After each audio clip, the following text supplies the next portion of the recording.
Da-na, da-na-na-na. The Office is a television show that may have been the defining show of a generation. There was so much saturation of The Office that they used to sell Dwight Schrute bobblehead dolls in actual retail stores. You couldn't swipe 2 consecutive profiles on a dating app without seeing an Office quote. Many fell in love with this TV show very early on, and I was not one of them. I was the opposite. I was a hater. I despised the show. Oh, this guy, he likes beets? That's so funny, what a good joke. Sarcasm, not. Why did I hate this show? Well, picture me in college, attending a for-profit school that would soon be closed down after. Was I getting scammed? You be the determiner. I don't know if I've talked about this before, but my college was a scam. Not at the time. Nonetheless, in order to pay for the scam, I worked at a little place called Office Max, selling office supplies, printers, papers, pens. I'm boring myself just talking about this. The break room of every Office Max was one plastic folding table that was never even, so it rocked. The room being not big enough to fit more than 3 people before it starts to feel claustrophobic. Microwave with just a burnt-in red sauce that had the aroma of exploded ravioli. The world's loudest humming refrigerator, and atop that refrigerator, most importantly, was a 24-inch box television. That TV got about 4 channels, NBC being one of them. Now, when you work a 6-hour shift at Office Max, you get a 30-minute lunch break and a 10-minute break. When you work less than 6 hours, you only get the 10-minute break. My shift was always 4 p.m. to 9:30 p.m. 5.5 hours. Oh, convenient. Assistant manager in charge of scheduling. So every day that my break came, I would have to go to the break room and spend 20 minutes finding something to do. Guess what would be on TV? That's right, The Office reruns. So, after attending to customers, selling them printers, papers, pens, I would walk back into a break room, and on the television, I would have to watch people at work. And you might be thinking, I know the channels are limited, but why wouldn't you just change the channel? You know that red stuff that's in the microwave? Yeah, somehow that's on the remote as well. The buttons crunch when you press them. You need a friggin' hazmat suit just to change the channel. Some days I would get up and turn the television off, and some days I would just let it be background noise, sitting in my plastic folding chair and lamenting my life. This went on for many, many, many months, until one day I look up and I see on the television the characters from The Office. They're not in the office. They're at a condo, Michael's condo, for they are having a dinner party. And as my 20-minute, 10-minute break turned into 30 minutes, I sat there and I watched the whole episode, commercials and all. A couple days later, I bought the whole box set on DVD. The first 5 seasons were available, so that's what I got. I got the bundle, and I binged the hell out of it. And I fell in love. The scuttlebutt that I had heard, no, every time I hear the word scuttlebutt, I think of the Swan. Remember the Swan? At that time, I had heard that season 6 and onwards was not as good. So I never watched it. Later on, I would do my own research, okay? What do you think, I'm gonna trust the government? No, I'm gonna go and do my own research. And I found out season 6 was also good, so I bought that on DVD, and I never touched 7, 8, or 9. Those are 3 seasons I had never seen until I decided to make this video. We have one of my favorite shows of all time, but I had never seen the final 3 seasons. I got my Dunder Mifflin mug here. This is beer in a movie, after all. I know you probably are like, oh, Dylan, why didn't you get the world's best boss? How basic do you have to be to get that mug? I think I just insulted about a third of you. That's too basic. I got the Dunder Mifflin logo, and on the back is the mission statement. It's kind of cockeyed though, like it's not printed on properly. We don't have to worry about that. I'm gonna go ahead and pour this for myself. You listen to Dylan. Hey guys, I am so thrilled to be bringing you this video. Several years in the making. I could not be happier with how it turned out. You are going to have a blast watching this. Now, the runtime might seem a little daunting. I will put chapters in the description. It'll be by season, so it's very easy to jump around or jump in and out if you want to watch this across several days. The irony of this video being about as long as a full work shift is not lost on me. I think that's very fun. It's completely accidental. I thought this was going to be about 3 hours, close to the Friends video. Whoops. But I do want to thank you. Thank you for clicking on this video, coming in. Hit the like button if you would. A lot of hours went into this, and I'm hoping this video does okay at least. And I think hitting the like button would help. I also want to thank Joe. You'll see Joe pop up from time to time. He is my editor. He put just as much work in as I did on this video. The reason this video looks nearly as nice as it does is because of him. And also, I want to thank today's sponsors. For without them, this video would bring me financial ruin. So let's crack into that quick. Apart from making videos on The Office, I'll also make videos on reality TV dating shows. They're trash. I love them. But I'll tell you, if I had a nickel for every time I forgot to cancel my subscription to the platform I watched the show on, I'd be like, hey, man, this is too many nickels. Months and months can go by, which can lead to hundreds and hundreds of dollars that I am not getting any value out of. That makes Rocket Money, today's sponsor, easy for me to talk about. Rocket Money is an all-in-one personal finance app that helps you track your spending, manage your finances, and like I just mentioned, helps you deal with those unwanted subscriptions. Rocket Money automatically lists out your subscriptions, and better than that, you can actually cancel the ones that you don't want or need with just a few taps from right inside the app. But that's just scratching the surface. Let me tell you, for me, being able to have a snapshot overview of all my finances is invaluable. Being able to see how much money I spend being broken down into categories, and it's like nice and simple to digest. I discovered I eat out more than I think I do, which shouldn't surprise me, I guess. I'm not a good cook, but I'm able to easily set a spending goal from inside the app, and that can help guide me towards cutting back. And that's something that Rocket Money is very good for. Identifying the places where your money's going that you don't want or like, and helping you correct that. Rocket Money is free to download, and you're gonna get a free premium trial with all the bells and whistles when you use my link, rocketmoney.com/introuble. Of course, you could use the QR code if that's easier. Otherwise, that link is in the description. Thank you to Rocket Money for sponsoring. Now, let's get into this thing. And of course, we stir the glass, stir it, mix it on up. I like the idea of this video. You know how there's like an emptiness you feel after you finish a long-running show? There's a certain void that needs to be filled. And let me fill your void a little bit, you know? This isn't stirred at all. I don't know what to do. This video is about the show itself. It's not a history lesson. It's not like a bunch of behind-the-scenes information. I want to talk about the actual show experience. However, I do think it's important to know the origin of the show. As many of The Office fans know, the show was originally created by Steve Carell and Greg Daniels, and it became so popular that it was eventually stolen, the concept, by a guy named Ricky Gervais. Little British thief guy. And I know what you're thinking, Gervais. It sounds evil, just the name. But Just Desserts, his show ended up only lasting, I think, 14 episodes before going off the air. Probably because it was a blatant ripoff of the US original. Okay, so that's a small lie. Well, not a lie. The history is contentious. Some people believe different things. Some argue that the Americans stole it, but you know, we don't have the technology really to find out the truth. I'm thrilled to be making this video though. We're gonna dive in. Go ahead and grab a snack, pull up a chair, grab a meal. You might need several meals. This is gonna be a long video. Oh, and of course, the Academy official has sent in the MVPs for each and every season. I'm going to name that MVP and then award them with, I think you are familiar with, the Dundies. Little mishap. Upon purchasing, I purchased the engraved version. Just a small misunderstanding. It says place text here. What can you do? Now, since this is my platform, my channel, I decided to call this the Dildy. So after every season, I will read off a name, and that is the winner of that season's Dildy. So without further ado, let's begin where it is only natural to begin. Season 5. The brilliant thing about the way Season 5 opens, I'm kidding. I used that joke at the beginning of the Friends video too. I don't care. You think I'm beneath reusing my own jokes? I might make Ross MVP of Season 1 of The Office. You better watch out, I tell you. The Office has a very simple premise. It is a mockumentary, which is made to be filmed like a documentary, that looks at the daily life of a normal Pennsylvania mid-sized paper company. Many people look down on Season 1 of The Office, critics included, because it's not like the other seasons. But my thing is, most TV shows have a runway into their success. You have to think these are a bunch of people, writers, directors, performers. They're all trying to find their voice, their character, the funny bits, the funny parts, and it takes shooting it, seeing the edited version of it, and then finding out, okay, what worked, what didn't work. It's almost like a little bit of a trial run. Now, the US version did have a slight advantage because it could just copy the UK version. If that came first. We don't know yet, the technology just isn't there. But what made the UK version work is they have a very dry sense of humor. For some reason, they enjoy watching just like this horribly irredeemable boss who has no good selling points. They like to watch him fail, and that's enjoyable to them, to that audience. Don't get it. Make your own minds up. Leave me out of it. So when they tried to transport that over to an American version, it didn't connect because the audiences of the US have standards, unlike the Brits.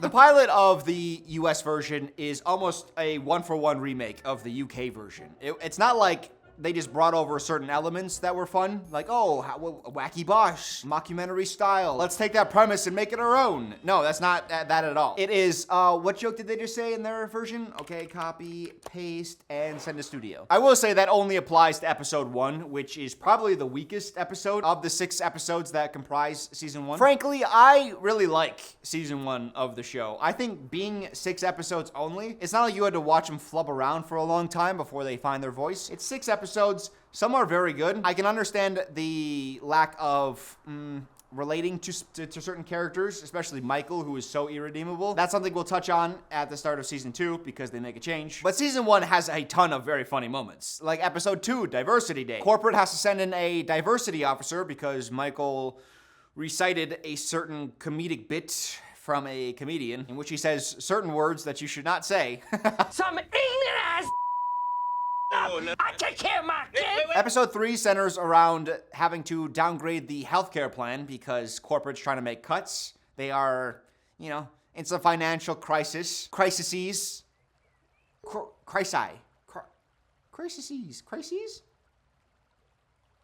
Oh, it's too early to get tripped up. Come on. Pull it together. Michael doesn't want to be the bad guy. He wants to be liked. That's a huge part of his character. So he assigns the task to Dwight. You're not helping. To me, this is probably the second worst episode of the season, and it ends on one of those, you know, those really dark notes that the Brits love. To make up for the downgrade of the health insurance, he wants to do something to kind of earn back some of the goodwill. So he announces that he has a really fun surprise, and then he spends the afternoon brainstorming that surprise. And at the very end of the day, he has nothing. What about the surprise? Oh, yes. Here it is. Here we go. The big surprise. Drum roll.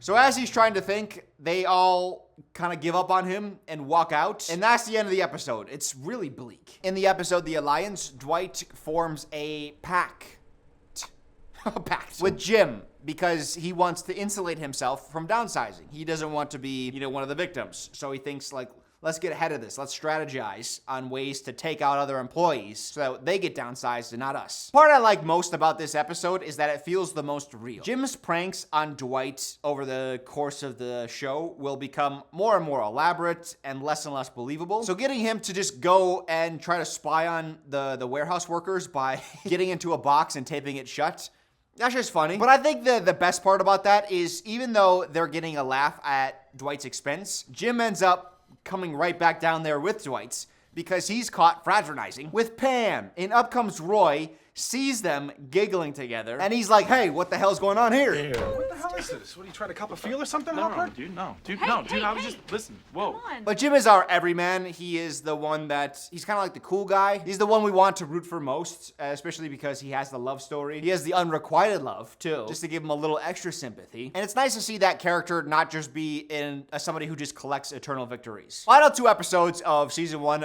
are far and away the best 2. Basketball. So Michael goes down to the warehouse and he notices they have a hoop down there, so he challenges the guys to a little 5-on-5 pickup. Originally, it's just meant to be friendly hoops during lunch, but turns out some people are gonna have to work overtime. So Michael goads Daryl into accepting the wager that the loser has to come in this weekend. It's a nice way to add stakes to the episode where you care who wins and loses. Jim is excited to show off his skills to Pam, and Roy, sensing that, starts to get a little physical himself. Michael sees that, and he sees an out for himself. Ow! God! All right! I'm foul! Foul! He exaggerates an injury, knowing that they're ahead, so he says, let's call the game here. Whoever's in the lead, I guess, will be the winner. Is it a tie? Or what's going on? Well, let's just say whoever was ahead won. That was you. Then the warehouse guys come over, and they start to press Michael. Michael folds terribly. So what's that? We coming in on Monday, right? Now, of course, we're coming in Saturday. It does suck for Michael, though, specifically because he is really good at basketball, and he happened to be having a really bad day shooting. Just could not hit a shot. Not because he's not good at basketball. It was just an off day. Everyone has an off day, right? Oh, come on! What is wrong with me today? He also got a good laugh out of me when they're making a joke about Roy sleeping with Pam. And afterwards, he just very quietly says, rapport. I love that so much. Watch it. You still getting it regular, man? Huh? Rapport. I remember in college hanging out with a friend of mine. We went over to his apartment, and then he got high as shit. He wanted to watch The Office, so he put on the episode where Dwight puts everyone through fire training. It's a well-known episode of The Office. We'll cover it later on. Angela throws a cat into the ceiling, and then it comes crashing back down, and that caused this guy to laugh harder than I think I've ever seen anyone laugh ever. But for me, what I enjoy most are those little moments right there. Like the little rapport, like that. To me, that's so much funnier than those big, crazy events. This show did those little jokes so goddamn well. The physical comedy of this episode is also great. Michael stereotyping Stanley, thinking that he's good at basketball because he's, you know, tall. And when he sees that Stanley isn't good, this is his reaction. What? You gotta be kidding me! And in the final episode, here is Amy Adams playing the titular hot girl from the title. She is a solicitor. She comes in to sell purses, and one by one, a lot of the guys go into the conference room where she's selling and shoot their shot at her, and a lot of them fail. Michael is probably the saddest fail, just because he pursues her so hard for the duration of the entire episode. That's right. Giggle, giggle, choo-choo. I get it. Dwight tries as well. He ends up instead just purchasing a purse, which at consolation prize, he looked great. Matches his style and everything. I think this is a good look. Jim decides to go in too, and oh goodness. Oh, he's got so much game. During the day, the purse girl has her ride cancel on her, and Michael, overhearing this, says, I'll give you a ride home. He's been looking forward to this all day. He brings Ryan down, the temp, to help clean out his car. They're gonna fall in love on the car ride. They're gonna get married. I think he even called his mom to tell her about it. Like, when it's closing time, they're all walking out to the parking lots, and she says that Jim is gonna give her a ride. I probably should have told you I don't need a ride now because Jim can take me home after. So. Off the hook. Okay. Excellent. Okay, cool. I got this. All right. There is something about this shot that is so painful. When I think of The Office, this is one of the shots that sticks in my mind. Knowing that Michael wanted this, knowing that it's like dark and cold outside, just the feeling of like that end of day energy. Like you're excited to go home, but at the same time you're drained from work. The sun's gone down. Like, oh, there's so much feeling to this. And this is the end of the season as well. I know, like, when you look at it, it's not that special, but for some reason, it's always stuck with me. And when I think about season 1, I think about this shot. There's so much to this because we know that Jim kind of scored a victory here, but this isn't what he truly wants. And then we see Pam. She's conflicted about this. And then there's Michael as well, who stupidly got his hopes up about this car ride. I also wanted to include a joke that I used to love and thought that I would always love, but after watching it a number of times, I have grown to enjoy it less. It's the Abraham Lincoln joke. Abraham Lincoln once said that if you're a racist, I will attack you with the North. Every time I rewatch that, I think I'm gonna laugh, and I think I convinced myself that I'm enjoying it, but I think I've burnt myself out. I don't think I enjoy that anymore. Those are the principles that I carry with me in the workplace. I don't know why I'm including that thought, but it feels important. It feels like a kernel, and maybe one day that'll pop into a greater thought. Or maybe not. We'll just bury it and it'll become a popcorn tree. Okay, I'm gonna take a pause here. I need to. To me, I thought season 1, it's very endearing. The fact that it's only 6 episodes is very big. It's not overly long, so you know it's not like you have to slog through a bunch of episodes that aren't gonna be as funny as the rest of the show. Let's give out the dildy for season 1. The season 1 MVP from the Academy itself. Jim. Jim, for you? He doesn't enjoy working there, and I think a lot of us relate to having jobs that we don't enjoy. I think without Jim in season 1, the season doesn't work. And I don't think you could say that about any other character, even Michael. Despite my love for season 1 of The Office, season 2 makes a strong shift. From information that I learned once many years ago and then decided that it was a fact, and I'm not gonna fact check it. Why would I need to? It's true. Because I heard it from somebody online. The ratings of season 1 were poor. Then the 40-Year-Old Virgin released, and that was a big star maker for Steve Carell. So there was going to be renewed interest in season 2 of The Office. And originally, season 2 was only going to have a limited run, but season 2 started having greater success, so they extended the contract. But you can literally see immediately the change that they made. Episode 1 of season 2, that's the Dundie Awards. Now, The Office uses a strategy that is so smart. Anytime you want to build favor for a character, you want the audience to feel sympathy for somebody, have the character that you want the sympathy for be bullied. There's something in our hearts that make you sympathize with someone being bullied. And if you don't feel that sympathy, then you might be a bully. You might be seeing someone get bullied and be like, yeah, they deserve it. You're on a different plane than most people, I think. Michael is bombing at the Dundies. Don't make me bring up Ping, because... Hello, everybody! You know what I'm talking about. Nobody wants to be here. In fact, the warehouse guys at one point just get up and bounce. Then later, some douches at the bar throw something at Michael. He gets really sad about it, and everybody rallies, and they go, Michael, Dundee. Michael is like, all right, we'll keep going. And then the vibes arise from the ashes. Hey, Beasley, ladies and gentlemen. Oh, here we go. Do you see this episode ending? Michael is on top of the world. He even compliments Dwight, so Dwight feels good. Great work tonight. What's your step? Excellent. But I mean, with the audio, great work. Jim and Pam, they're kissing, which I will say, let me tell you, they kissed in front of everybody at a workplace event. It's never spoken of ever again. Not even later on when Jim and Pam end up becoming a thing. Spoiler. Am I spoiling it? Is anyone like, hey, I wonder if Jim and Pam are gonna get together? There's no way. Compare this ending of episode 1 of season 2 with any ending of season 1. And I think you'll see there's a lot of warmth here. You go through the endings of season 1. The first episode, Michael fake fires Pam as a joke and she cries. Sad. Funny, but sad. Healthcare when they all walk out on Michael, who couldn't fulfill his promise. The Jim slamming his book shut.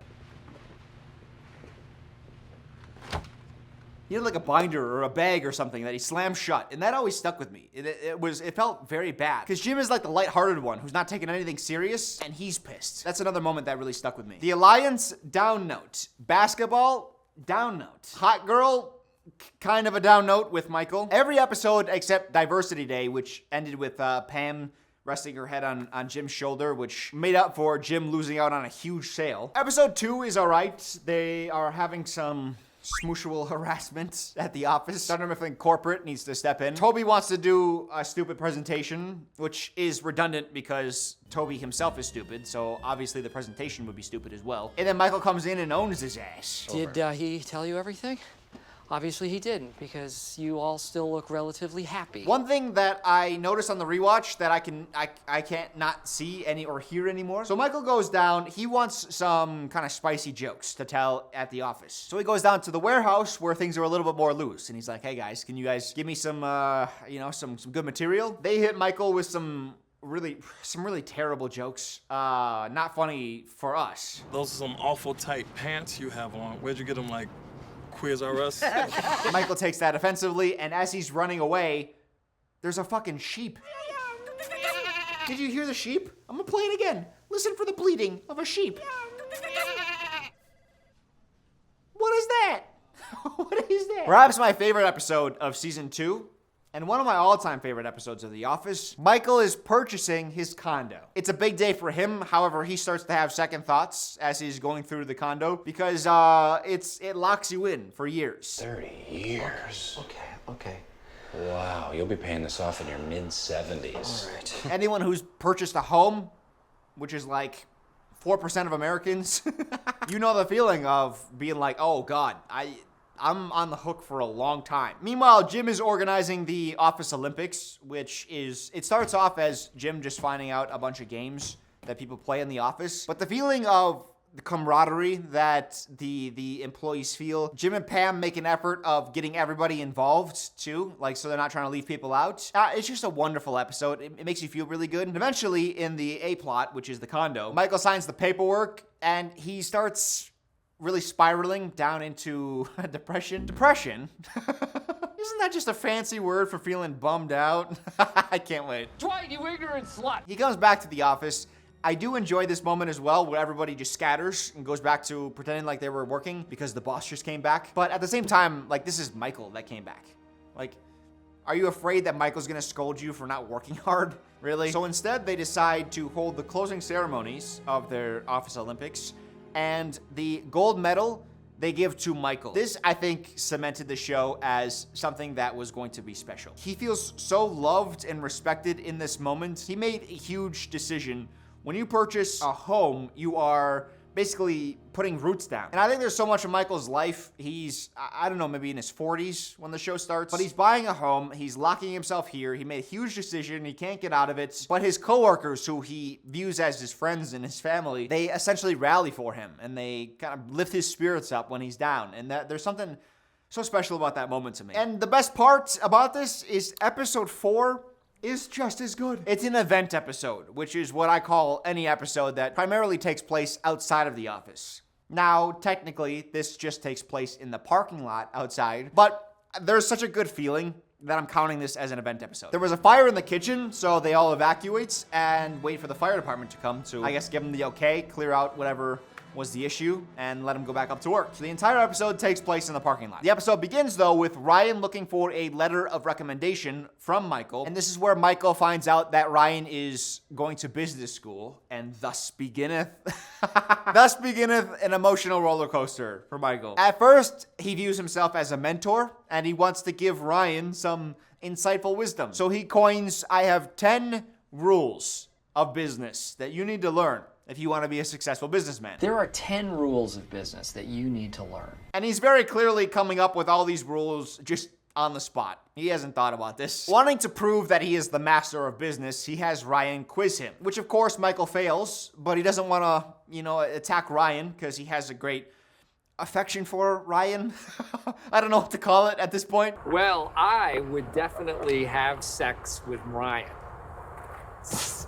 His diary room, where he's all defensive and he's talking about how he worked a job and then lost it all to a pyramid scheme, which is kind of what I did. I worked so hard to save up for college, and the college ended up being a scam. Oh my God. I am Michael Scott.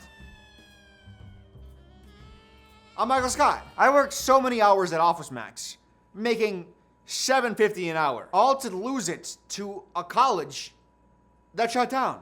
But Michael finds a silver lining that losing that money to the scam, idiot, it taught him more than a business school ever could. And the Kobe Bryant, Kevin Garnett bit, that's so good. You know who else didn't go to business school? LeBron James, Tracy McGrady, Kobe Bryant. And I think that arc is so beautiful because it comes full circle. Now, it started with Michael being the boss trying to teach Ryan a lesson, and then Ryan making Michael feel inferior and not feeling worthy as a business person. And then Dwight feels that he's being supplanted as Michael's number 2. He rushes into the fire to prove himself to Michael, and he finds that the fire started because of Ryan. Ryan started the fire.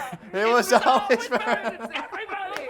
Meanwhile, the rest of the office, they are just chilling, chatting, playing Desert Island and other games. And I think the part of the episode that I like so much is it all takes place mostly in this parking lot, but it always feels like everything's going on simultaneously. Michael, Dwight, and Ryan are having their scenes. In the background, you're seeing the fire trucks, and then you're also seeing the coworkers in the background. And then you cut to the coworkers, and they're playing their games, and you see the fire trucks and the fire department doing their thing, and then you'll see Michael and Dwight in the background occasionally. And the fact that it's daytime, the sun is out, there's nothing better than, like, when you're at work, getting out of work. And you get to go outside and it's sunny. It's like school. It's like recess. But you're getting paid. Oh, God. I love this feeling this episode brings me. It's an amazing journey for Michael in the episode as a character. It's the group dynamics. It's the Jim and Pam scenes. Everything is good and happy at Dunder Mifflin. Until episode 5. Yeah. Scary. Joe put some spooky shit there. It's Halloween. And not just any Halloween. It's a Halloween where someone needs to get fired. Michael was meant to lay somebody off before the end of October. So naturally, Michael waited until the very last day to not only let that person know, but to choose who that is. He just wanted the name of the employee you let go.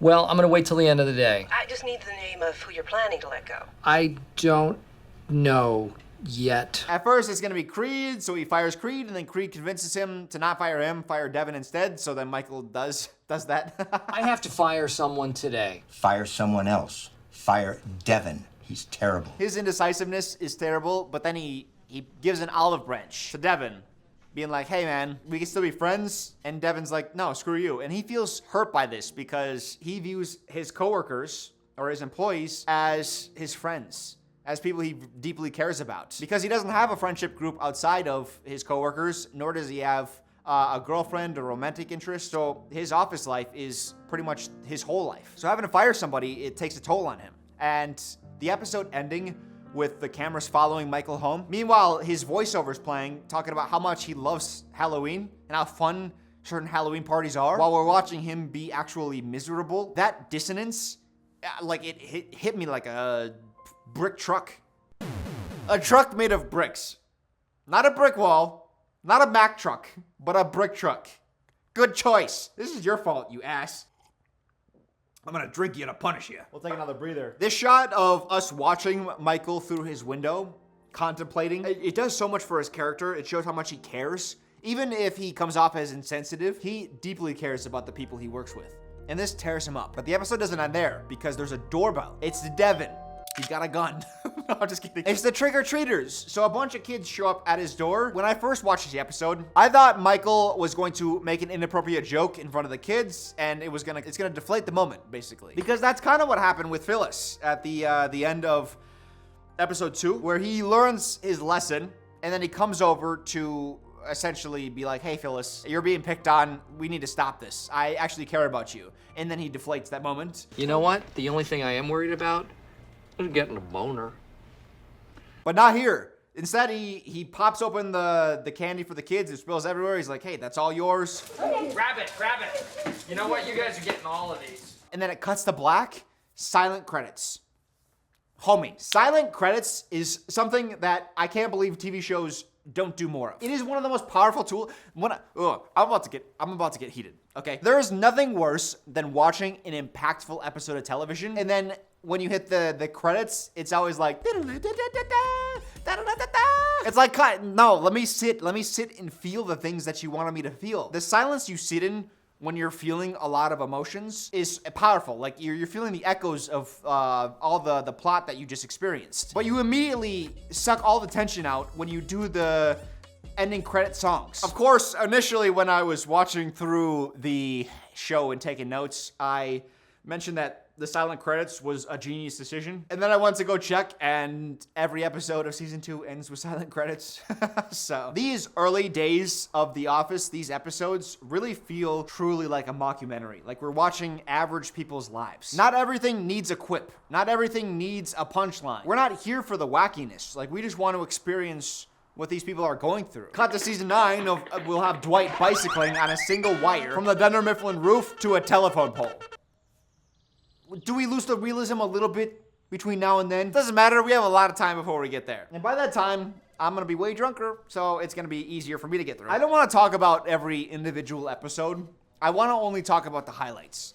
The problem with season 2 is that every episode is a highlight. Every episode is so freaking good that I have to talk about it. There's the fight between Dwight and Michael, which has such a great setup. Dwight's bragging about his karate abilities, and then Jim goads Michael into challenging him. So then Dwight punches Michael, and it like sets off this whole chain of events. This is just great physical comedy. Come on, go! So you all right? Yep. Thank you. This leads to Dwight and Michael going to the sparring center. The gym? That's not a gym. This is a gym. But a karate studio. Yeah? Like, I know this is technically a gym, but people think of, like, weight training equipment as a gym, colloquially. I had to slow that word down to make sure I said it right. I was like, let's take our time on this word. Let's make sure it comes out without any slur. See, Michael beats up Dwight at the karate studio. Michael is a good boss in moments. We don't see it a ton, but he is, because he recognizes he's damaged his relationship with Dwight by putting him in his place. So he tells Dwight, he calls him into a meeting, and he says, hey, I've been testing you all day, and you passed. And Dwight eats this up. I have been testing you the entire day. Did you know that? Of course. And just to drive this home, Michael gives him a promotion from assistant to the regional manager to assistant regional manager. So I guess this will just be my office. No. It is a title-only change. Nothing meaningful happens. And that's special because Dwight has always wanted to be assistant regional manager, and Jim has kind of gotten on his case about being assistant to the regional manager. I am now senpai, which is assistant sensei. Assistant to the sensei, that's pretty cool. Assistant sensei. So the to the has really struck a chord with Dwight. So Michael removing that actually means something to him. It's genius. And again, everyone's happy. It's another episode where everybody gets what they want. Except fucking Jim. Excuse me, sir. This is your female coworker. What are you can't do this. What? This is crazy. And then Pam is like, put me down. And then he gives her a face like, what the hell? Sir, this is, you can't do this. She's engaged, homie. He's like, why are you acting weird? This is your fault. Jim is just a dude. And that couldn't be more clear when he is trying to think of a solution to bridge from this awkward moment and back into like their normal routine. And he decides to write her an email. He's gonna email her an apology. Homie, you sit 10 feet away. She's gonna get that email and you're gonna make eye contact. You can't send that you can't. She's sitting right, just go apologize. You're right there. You wanna know another really good episode? The very next one. Michael changes the meeting location of a very important client from the Radisson Hotel to a Chili's. The reason he does this is because that's where business happens, according to Small Business Magazine, Michael says. Small Businessman magazine. It said that. It will. I sent it in. Letter to the editor. I wish I could talk about every small little joke that ended up being so funny to me, but I can't. Every episode, there are a handful of just super solid jokes that I can't talk about because this video would be 14 hours long. I'm only gonna highlight a few of them, but this show is chocked full of them. If you have not seen The Office, you gotta watch it. I'm not joking. This show is fully chocked full of them. There's so much chalk inside. I don't know what chucked means, I'm gonna be honest. Sometimes I say phrases and I'm like, I don't know what that even means. Another good bit, if you think I'm just full of it about all the good jokes, like 2 minutes later, Michael is leaving with Jan to go meet with this important clients, and he says, everyone, you can go home. And Jan is like, why would you shut the whole office down just because you're leaving? Michael says this. Actually, they just don't get very much work done when I'm not here. Except he recognizes that puts him in a poor light, so then he has to justify that. I know how to delegate, and they do more work when I'm not here. And that puts him in an even worse light, so he has to... Not more, the same amount of work. And then this. Ciao. Adios. That is what The Office does best. Subtle racism. Just that little look by Oscar where he just accepts Michael being the way that he is. He's ignorant. It's a little annoying, but he's not gonna stir up a problem about it. I mentioned earlier how Michael was different from season 1 to season 2. There was a very clear shift. Not only can you see it in his character design, like with his hair, they try to make him look bad in season 1. In season 2, it looks more natural, more okay. But the best example of his character being better is shown here in this episode. He spends the whole episode derailing this meeting with this important client. We are out to save money. What's the bottom line? Jan wants to talk business, and Michael keeps going off on side talks. Did somebody say baby back ribs? I want my baby back, baby back, baby back. I want my baby. It gets to the point where Jan literally just gives up. She looks like she just disassociates completely. You can just see her eyes deaden. And that's what dealing with Michael for a full day will do to you. You saw Oscar earlier? And that's the genius of this episode, because we're so conditioned with Michael failing and being a bad boss that when he turns it around, it's shocking. Michael spent the whole day building a connection with this guy, a personal bond with him. And then when he senses it's time, he strikes like a brick truck. Here's the thing about those discount suppliers. They don't care, and they run us out of business, and then jack up the prices. And he closes the deal with this guy. And I think that's the brilliance of it, because Jan is the one that pitches to him that Dunder Mifflin is, what was it? It's a company that has a level of personal service big chains can't match. That's what she says to him. But those are just words. Michael embodies that. Michael lives it. And that's what closes the sale. I absolutely love this, because you think he's failing, but he's just succeeding in his own way. Jan also loved this very much, so much so that she had to physically display how much she loved this. Let me say this. Michael and Jan, their early courtship is some of my favorite moments in all of television. This is what makes Michael shine, because he now sees Jan as his one chance at having a happy marriage or happy life. She kisses him once, they spend one night together talking, and he's like, oh my God, we're gonna be together forever. Jan tries to gently set boundaries with Michael, because she recognizes that night was a mistake. They were drinking. They also just had like a success, a win. Michael exalted himself. I think I got that word right. Oh, you might be doing me favors. So Michael uses the performance reviews as a way to kind of solicit opinions from people of the office. I love this so much. Jan leaves Michael a voicemail. This is the voicemail. Michael, it's Jan. I guess I missed you. I'll be there this afternoon for performance reviews. I hope it's understood that that will be our only topic of discussion. Any normal person hears that, they're like, she's saying that I didn't connect with you on a call. I must have missed you on that call. That's it, right? And because this is performance reviews, all of these interactions are so good. Pam tries to be the voice of reason, as she is often for Michael. She's the one that tries to rein him in and make him see reality. She's like, hey, I don't think she is meaning what you think she's meaning. And Michael's like, oh, now I'm in a bad mood. Let's do your performance review. And then Pam is like, oh, wait, no, hold on. She says this instead. She has to be professional, but she's fighting feelings for you. Why? That's great news. His face. Stanley does the same thing in an effort to get a pay raise. He plays along with Michael's delusion, and he shows some semblance of a personality. Sometimes women say more in their pauses than they say in their words. Really?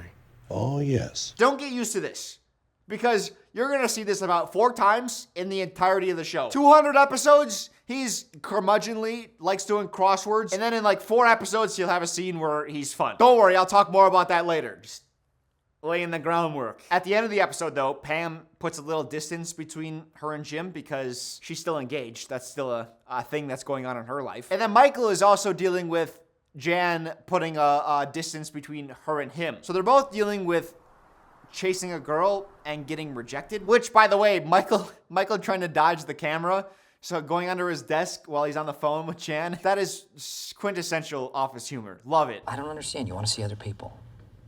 Only other people in drunk. Excuse me. Excuse me? But Jim is reflecting on his love woes, as is Michael at the same time, and they meet eyes from his desk to Michael's, and they both just kind of give each other a little shrug, as if they're on the same page.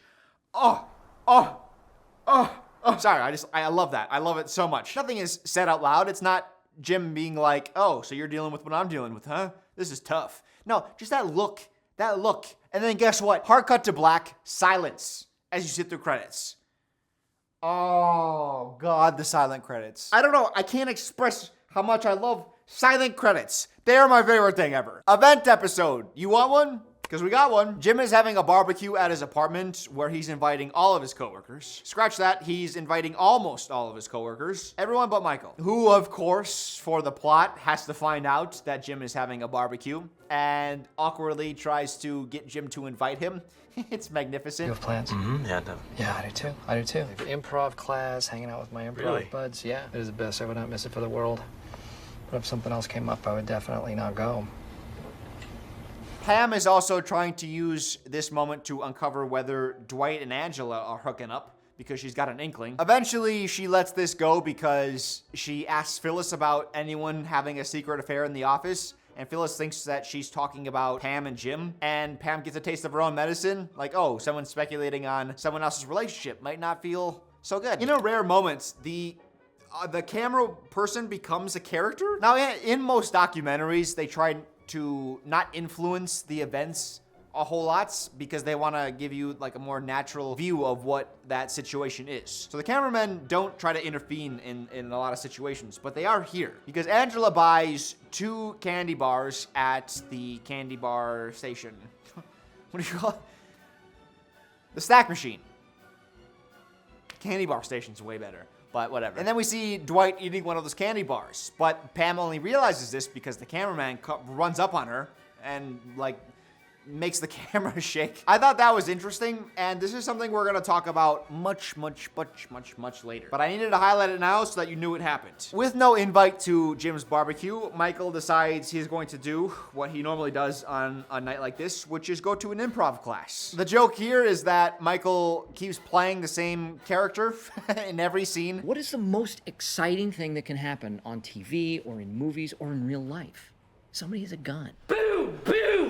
Boo! Improv class is about trying out different characters, playing along with whatever scene that is presented. You try to fit yourself into that scene. Not Michael. He plays an FBI agent who just constantly kicks in the door, has a gun. It's so funny. Boo! Boo!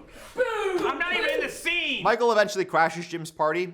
Jim makes the best of it. They sing a duet together. It's kind of feel good. Kind of like making the best of a bad situation. It doesn't make you feel great, but it's like, okay, this is, I guess, nice. Christmas episode. Maybe the best Christmas episode they ever do. Yankee swap.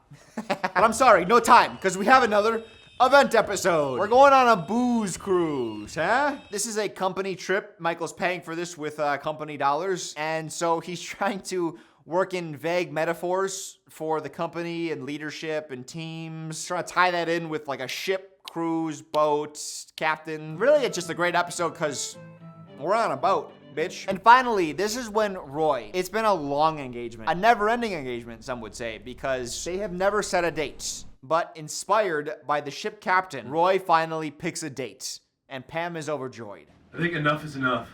I think we should set a date for our wedding. June 10th. Now on the booze cruise is Purse Girl, who Jim has continued to date. She was there in the parking lot episode at the very end. It was a great moment. I didn't highlight it. But basically, she rolls up. They do Desert Island, and she picks, like, the 3 movies she can't live without, and they're, like, kind of vapid movies that Jim would also think are vapid. And so Pam is like, oh, that relationship's not gonna work because they're not right for each other. It makes Pam feel good. Which is like a whole different bag of worms. Box of worms?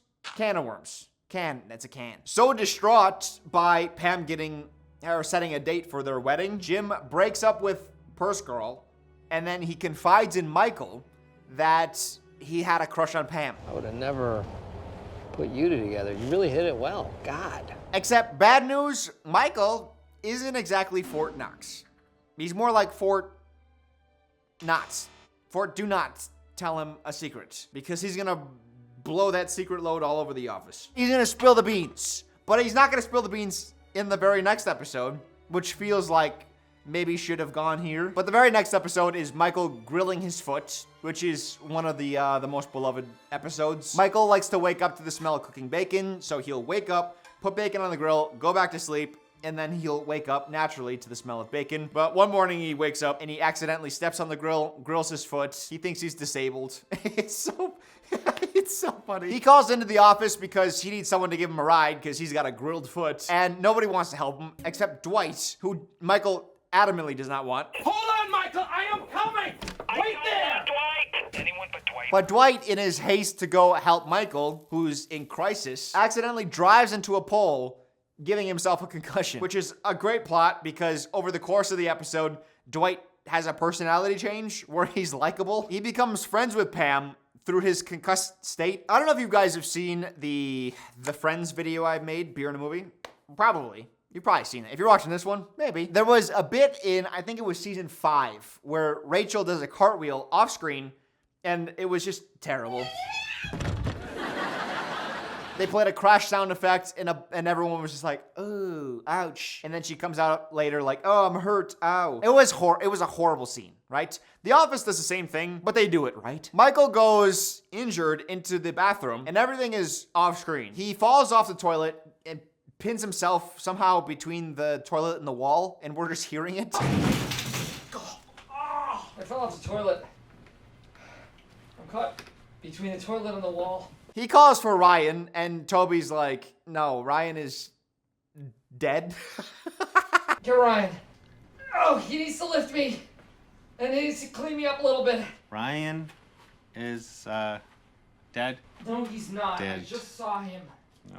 Watch that little head shake from Toby. Like, he's having fun with this. And because we're just seeing Toby and Ryan in this moment, who are doing a phenomenal job, Steve Carell's performance, just doing basically essentially voice work, that's what really sells this whole thing. I would love if Steve Carell did like the voice of a character. This scene proved he could do it. I would love if he just did like a kid's movie where he was just goofy, all voice work, animated. It would be so good. The episode just continues to get better because feeling that nobody is taking his disability seriously, he invites somebody who's in a wheelchair to come speak about handicapitalism.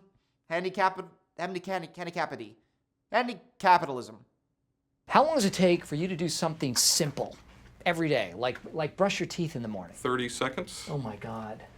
That's 3 times as long as it takes me. Then boom, next episode, we are back to the Jim telling Michael the secrets that he likes Pam, and then Michael letting that secret loose. The fact that he told me his secret and no one else says everything about our friendship. And it is why I intend on keeping that secret for as long as I possibly can. Michael is relishing the fact that he has a secret with Jim, and he sees that as a sign of their closeness as friends. Like, this is the best thing that's ever happened to Michael. He is over the moon. And he even eventually does his hair like Jim, which that is not something that changes with Michael either. You'll see that later on. He tries to emulate Ryan in a lot of ways. You'll see that in season 4, growing a goatee. We'll cover it later on, but he spills the beans.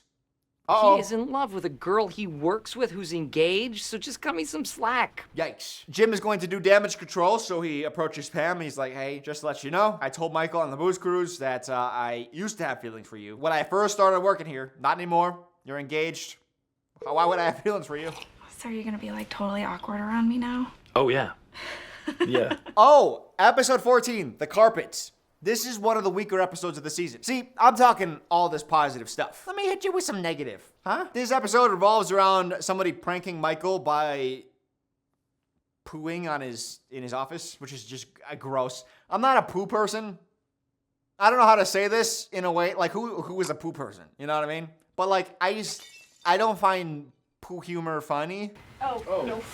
No. But over the course of the episode, Michael kind of spirals where he's like, oh, wait, maybe this prank was done out of malice. And he starts to feel worse and worse about the prank. And then eventually he finds out it was done by Todd Packer, who is just human poo.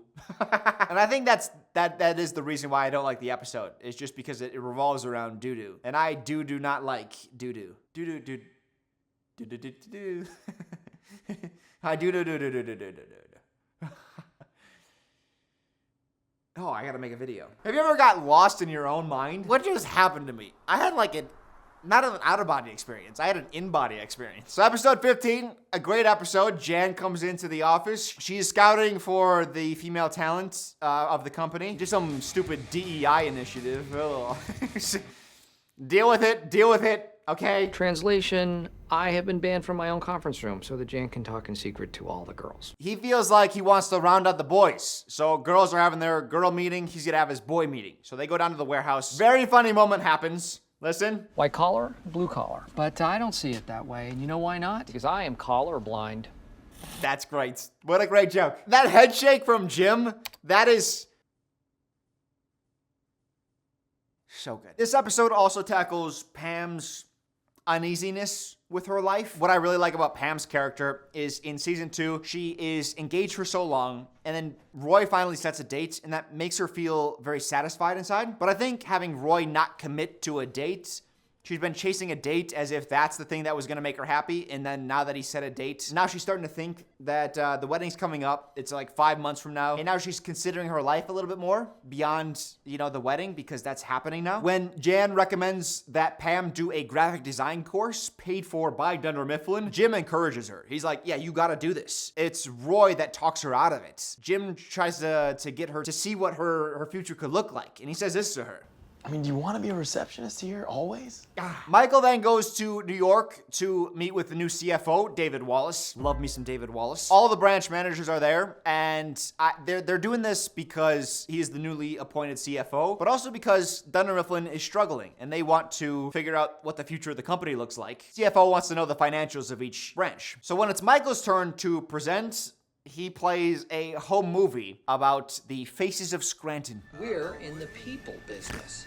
The look on Jan's face is priceless. This reflects poorly on her because he's under her. That's what she said. Actually, that comes out. The fact that those two had a little fling. Michael accidentally revealed that. Michael made that stupid movie. He doesn't get in any trouble.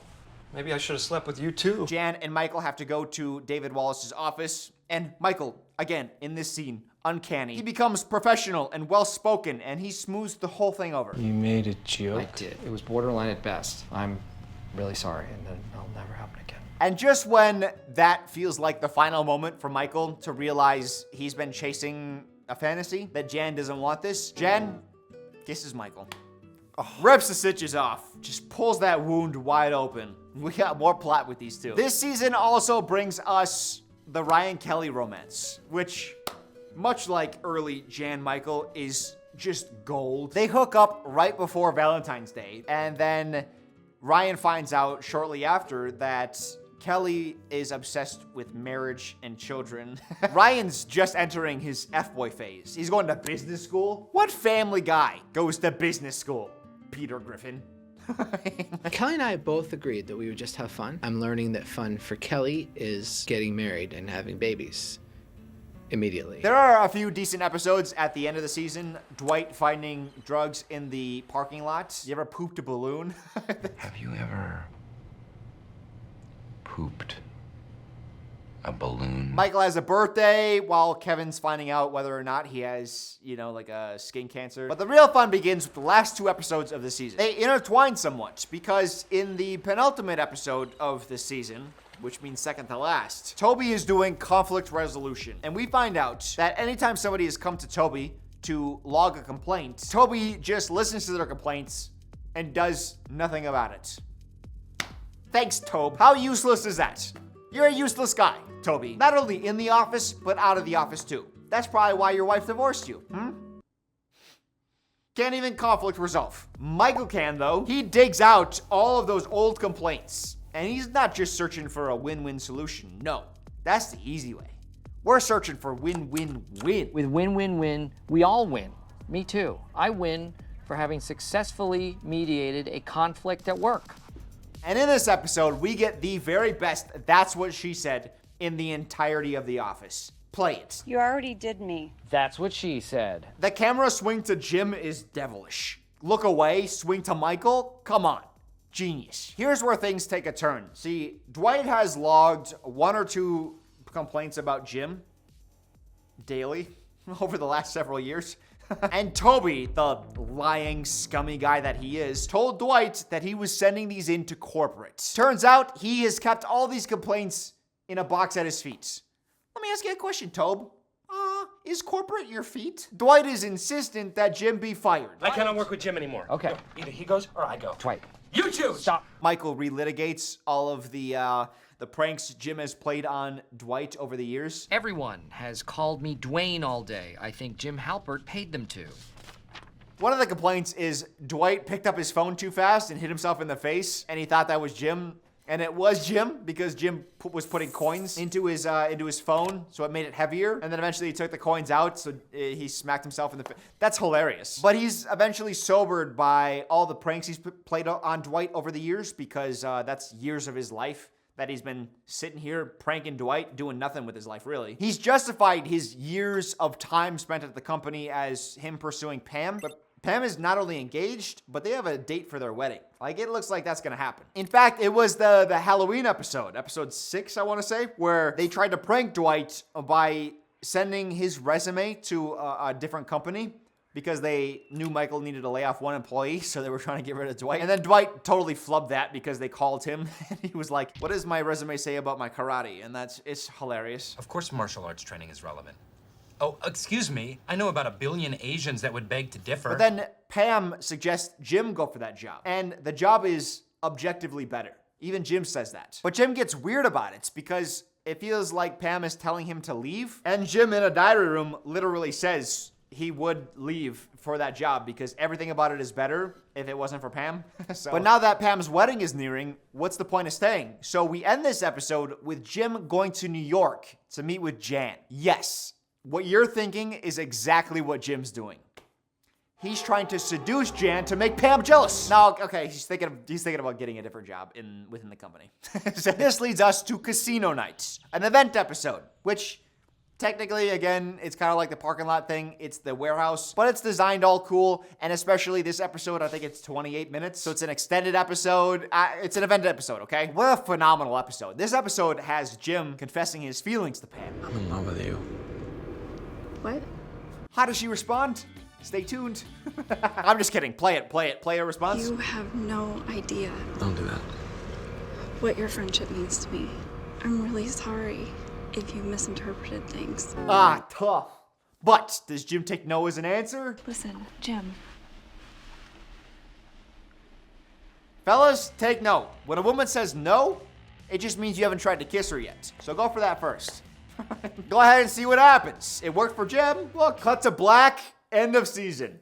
We don't know what happens after that. This would have killed me. If I was watching the show as it was airing, I would have died. And you wouldn't be getting this video, so thank God. No, I love binging shows just because it's like, oh, I hate cliffhangers. If I had to wait like 9 months for the conclusion of that, the Dildy for season 2 goes to... Get out here, you bitch. Oh my God. What is going on? Pam. I love what she did this season. She plays the soft and mild-mannered and kind of mousy receptionist so well. I think that contrasts Michael. She is the perfect role for this choice. Or maybe she played it in a perfect way. Maybe that's what I mean to say. Her relationship with Roy, I thought was so fascinating because it feels so real. Like I said, it's something that like she's been pushing forward. She had a goal, which is to set a date for the wedding. And when Roy finally gives her that, she feels a great sense of satisfaction. But now that she has that, she has to think about the next goal. And she's starting to realize the things that she's been pursuing are maybe not things she truly wants. The moment where she's talking about like the kind of house that she wants, the one where Jim is like, you want to be a receptionist forever? She starts crying like, oh my God. You could see the turmoil within her. It's so good. Caught between her fiance and her coworker flirtationship. So good. All that is so juicy. I love her character. That went so far. The place text here, Dildy Award for season 2 goes to Pam. Best Dundies ever! Season 3, cliffhanger. What happened after they kissed? I remember feeling the sense of panic. The season ended. I had to swap DVDs, but I also didn't want to go so fast that I dropped one of the DVDs, scratched it, and then it's unplayable. Turns out Ryan is sitting at Jim's desk. He got promoted from temp to junior salesman. Yeah, I'm not a temp anymore. I got Jim's old job. So what happened to Jim then? We could ask Dwight, but he would break down in tears over seeing Jim leave. God, I miss him so much. Oh, I cry myself to sleep. He is heartbroken. False. I do not miss him. I have and will continue to talk about all of the great things The Office does, but I will not overlook bad crossfades. A rack focus into a crossfade flashback? You're bold. I give you that much. This flashback scene though, oh, tore at me, man. I felt like I was watching The Notebook. Jim is like very breathily being like, hey, you really gonna marry him? And she's like, yeah. It feels like we're watching an epic romance. Their hands coming apart there, oof. Episode 1 of season 3 is an absolute banger though. Like, this is so good. Michael finds out that Oscar is gay. It is such good humor. Is it offensive at times? Absolutely. In fact, Michael says the R word so many times in a row that I don't want to play it in this video because it might restrict this video. The whole thing was set off by Michael calling Oscar a gay slur. Oscar's really gay. Exactly. I mean, for real. Yeah, I know. No, he's attracted to other men. A little too far. And then once Michael finds out that he's actually gay, he says, you don't call an R person an R. You call your friends R's when they're acting R. Listen, that's offensive, like the language. But it's also hilarious, unfortunately. You don't call retarded people retards. You call your friends retarded when they're acting retarded. And I consider Oscar a friend. Michael approaches Oscar, and at one point, he says, I want to read this. He says, quote, maybe you and I can go out for a beer sometime, and you can explain how you let another guy do that to you. Dude, Michael is worried then he's going to offend other coworkers by saying homophobic things. His solution isn't to remove that language from his, vernacular, but instead it's to find out who else is gay. Find out if there's a way to tell by just looking at him. Jim told me you could buy gaydar online. Which is like radar, but for gay. Now, I might be making this up, but as an Office Max employee, at one point, I know we sold like a bunch of The Office merch. I think we sold a gaydar. I think that was an actual thing that we sold. As like a novelty item from the show. I think that was a real merch item. Another great moment from this episode, right here. We're all homos. Homo sapiens. Gays aren't necessarily who you think they are, people. Here we really feel the absence of Jim. because Pam and Jim, they look to each other being like, oh my God, can you believe what's going on in this office? Also for Ryan to be like, what? What are you talking about, homie? Michael just said we're all homos. Look at me and laugh, bitch. Jim, where is he? He is in Stamford, Connecticut. Now listen, I was gonna save this moment for season 5. In fact, I probably will. But I love the fact that the show is willing to make big changes. I love this. This brings variety. There are new cast possibilities. There are new relationship possibilities. This is a serious shakeup. I'm gonna be honest, this arc, maybe it's nostalgia for when I first was viewing this. I was so shocked by what they were doing. This might be my favorite arc in the entire show, is Jim in Stamford. This unlocked the, what is Jim and Pam's relationship now that they're at a distance? You introduce Karen, a new love interest possibly. Then there's Michael, who feels betrayed that Jim was willing to transfer away. You know, Michael views his co-workers and his employees as family, and you willingly ditched. So he feels inferior. He feels like he's not a good enough boss to keep him around. Then there's Ryan, who was promoted to Jim's old job, and Dwight feeling like he wants to pull Ryan into his orbits rather than having a contentious relationship with his fellow sales buddy, his desk cluster buddy. Jim and I didn't get along, and I didn't want it to be that way again. You know, I wanted us to be a team. All of these new plot possibilities opened up because you were willing to take a risk. I want to give so much praise to the show for doing this. Also, we find out that Pam called off her wedding. Her and Roy are no more. Or as the Spanish say, her and Roy, no mas, señorita. One thing I do hate about the Jim reveal that he's in Stamford is he's talking about all the great things Stamford provides. He got a promotion, the city's great. But then we cut to a shot of him looking out a window, and he says, you can't beat this view. And I think that we're on the fucking moon. Like, what am I looking at, dude? I think I see craters of the moon outside the window. Does this not look like the craggy, craterous surface of the moon? This is the best view ever. And you can't beat that view, right? We're not gonna linger on it because episode 2, we have an event episode. Event episodes are happening a lot, so maybe it feels a little bit less special, but every time they come up, it feels good. In this episode, we're going to an office supply convention, which sounds boring as hell. I promise you, it's so not. Because this is Jim and Michael meeting up for the first time since his transfer. First watch, I thought everything was gonna be totally cool. I thought Michael was gonna be happy to see Jim. There he is. There's a traitor. Traitor. Traitor. But this episode delves into so much beneath that because, like I mentioned earlier, Michael feels betrayed that Jim was willing to leave. I was shocked when he told me he was transferring to Stanford. It's like with firemen. You don't leave your brothers behind. Michael's throwing a party that night. But over the course of that day in the episode, Michael grows more and more depressed that Jim was willing to leave him. That is until Jim shows up to Michael's rager, of which he is the only attendee. I can't play the music because of copyright, but it's the song Girls Gone Wild. We're watching a strobe light blaring as Michael stares blankly down the barrel of a flashlight that's beaming in his face. Is this not comedy? This is like peak depression. This is so funny. And Jim clears it up. He tells Michael, I didn't leave because of you. You're a good boss. No, I take that back. You're a great boss. And Michael lights up. You can see the weight leave his shoulders, and it hits you right here. Not quite the heart, but like the upper stomach, which it feels good to get hit there. He reveals that he transferred because of Pam. And then Michael is like, oh God, she's not even engaged anymore. I don't know if Jim found that out earlier in this episode or if he knew that when they canceled the wedding. I don't know. And I don't think it's revealed. And then Michael's like, hey, let me talk to Pam for you. He thinks he's being a bro. And Jim is like, oh, please don't. Hey, you know what? I will talk to her. Nope, that's okay. Yeah. This is so funny. This is so Michael because Michael suggests, okay, well, if you're not going to talk to Pam, at least talk to Roy because he knows what you're going through. You should at least talk to Roy. I mean, he knows exactly how you're feeling. Yeah. He's trying to help, but he's so out of touch with like normal human behavior that his suggestions is so stupid. It's so good. Oh, ouch.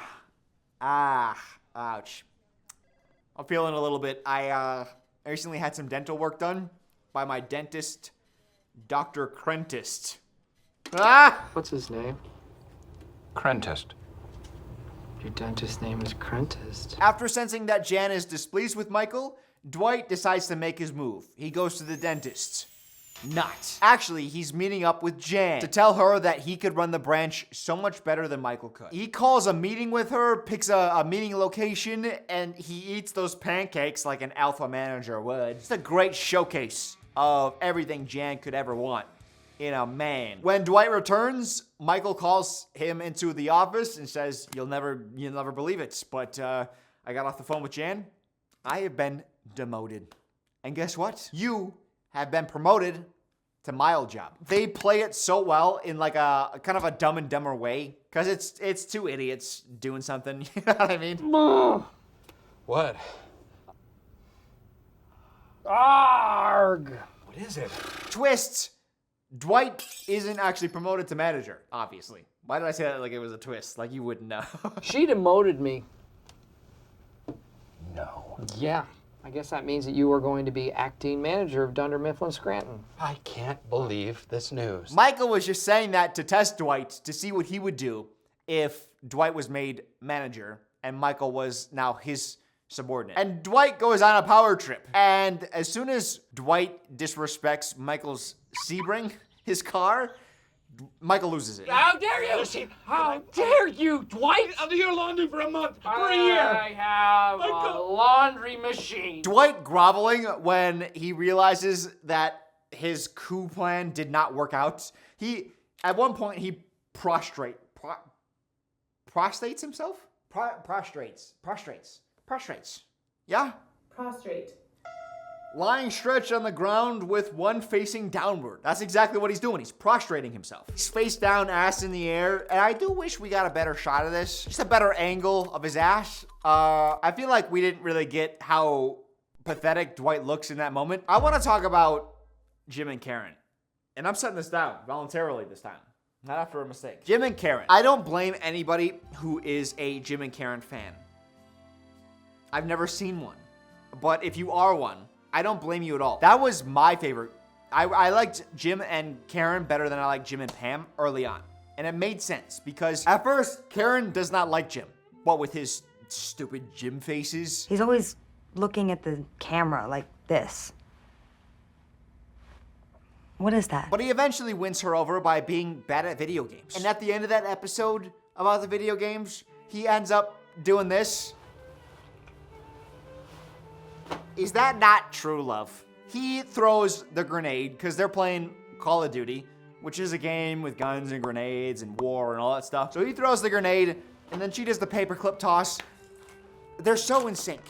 They're so meant for each other. But this is how I knew Karen was so in love with Jim. It was a moment that you didn't notice. I noticed it, you didn't notice. I picked up on this so good. So for this day, Jim is her project manager. And she does not like this. She's just trying to get some chips. And Jim is like, what's going on here? And she's like, hey, my purchase of chips is not under the purview of your project managing. So how about you leave me alone? My snack food doesn't fall under the umbrella of your authority. And then Jim says this. That's where you're wrong. I'm your project supervisor today. And I've just decided that we're not doing anything until you get the chips that you require. I want you to listen so closely, okay? This is very important. Listen to this clip. Listen to a sound you hear. So I think we should go get some. Now, please. Did you hear that noise? I remember vividly a moment from my life that taught me a very good lesson. I was with a girlfriend at the time. We were kind of like arguing. And I remember at a certain point putting my foot down and be like, hey, no, knock that off. And she went quiet and then left the room and went to a different room and then closed the door. And I remember thinking like, oh God, that's a fight. That's gonna be a fight later. A couple hours go by, she comes back and she says, hey, do you remember earlier when you were like, knocked it off in that commanding voice? And I was like, oh boy. She was like, yeah, I wanna talk about that. When you got all authoritative like that, I got so turned on, I had to leave the room. What now? We're not fighting? That was a good thing. I was just happy to not be in trouble. That was the day that I learned that girls sometimes have daddy issues. No, girls like when guys are gonna stand up for themselves if they know that they're going over the line, almost like testing you a little bit. Now, girls, I'm sure you're probably like, duh. You know what I mean? Well, you have to understand from a boy's perspective, when we're raised, we're taught to respect women and not be mean to them. A lot of times that leads to guys being pushovers when it comes to girls. Now, girls don't like that. Girls don't want a guy that they can just walk all over. Girls don't like when guys are mean, but they do like when guys can stand up for themselves. That is what this moment is right here. That's what Karen is realizing. That sound that she made, I had that flashback. As soon as I heard that sound, I had that flashback of memory. I was like, oh, I know what's going on here. She wanted to jump his bones so bad, I bet.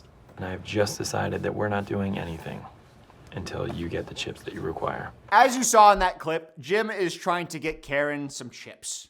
That's the plot. That's the premise. Jim is her project manager, but in order to build rapport with her, he instead sidetracks their entire day to try to get her some chips. Now, Andy Bernard, who sits in the desk in front of them, which, if you've never seen the show, don't worry. You don't need to remember him. He's barely important, so. But he's trying to get in on this chip project. He says, hey, did you check the vending machine? Which they respond with this. We went right for the copier, and then we checked the fax machine. Yeah, nothing there. Did you check your butt? This is a little moment. It's hardly worth mentioning, but it epitomizes what I think I love so much about the early Office. And that is, this is just a normal interaction between coworkers. It's not a good comeback, but that's a normal interaction sometimes. You know, I don't know how to describe this. There's a fine line between making good television and writing, specific character interactions that feel satisfying, but also feeling realistic. And sometimes comebacks aren't good. Sometimes you're talking with a coworker and then another one wants to come in and you're like, get out of here. Like, why are you here? Not much happens in the next few episodes. It's pretzel day at the office. Stanley, one of the 4 moments he gets excited in his office life. Michael proposes to his girlfriend, bunch of nothing. Oh, episode 7. It's an extended episode, branch closing. Oh, okay. This ties in with the very first episode where they mention downsizing, branches closing. Now we have a branch closing. It's the Scranton branch. Uh-oh. This is the worst. And it's not like it's just the first episode and this episode. There are a number of episodes in between that revolve around the company failing. Like a Halloween episode where there's a firing, the mention of downsizing. Even in the alliance, Dwight is concerned about the downsizing, so he forms an alliance with Jim. It affects multiple plots. And now that hen has come home to roost, and a partridge in a pair of trees. But first, let's talk about the cold open of the episode. So a cold open, if you don't know what that means, it is a plot that takes place before the opening credits. Usually it is not attached to the plot of the entire episode. It's usually a gag, a bit, self-contained, not affecting anything else. And in this cold open, Jim is sending a fax to Dwight, from the future. See, before Jim left, he stole some of Dwight's old stationery. So when Dwight sees his stationery and it's addressed to him from future Dwight, he thinks it's actually him from the future. I don't talk much about Jim's pranks. I imagine this is a topic that's been covered ad nauseum elsewhere. I'll talk about a few, but I think there are other things I'd like to highlight. Like Jan telling Michael that they're closing the branch. But shh, it's a secret. And we all know Michael is good at keeping secrets. We are screwed. And you know what really gets me? You know what really rankles me? Toby Flenderson? He knew. You knew about this all along, didn't you? He knew they were closing the branch. Didn't say a word. Freaking traitor. You know what? Maybe keeping secrets is part of the reason your marriage failed, Toby. You ever consider that? Mm-hmm. Michael, though, he is not giving up. He is going to drive with Dwight to New York to confront David Wallace at his home. After Michael showed you the faces of Scranton, you dare close this branch? And I'll say, Steve Carell's performance as Michael in this episode, a tour de force. Not sure where tour de force comes from, that phrase. I think it has something to do with competitive bicycling. Anyway, the acting is off the charts in scene after scene after scene. And by golly, Michael and Dwight wait outside David Wallace's house for hours and hours on into the night. For they will not quit. And through sheer will and determination, and through no action of their own, they managed to keep the Scranton branch alive. Turns out that Dunder Mifflin wanted to restructure completely, and the restructuring plan was built around internal talent Josh, whose line is it anyway guy. He was the Stanford manager, and they were going to elevate him into like a czar role. He was gonna be the head of the organization to some degree. And then he leveraged that position into a job at Staples. And I love everything about this episode because none of it feels far-fetched.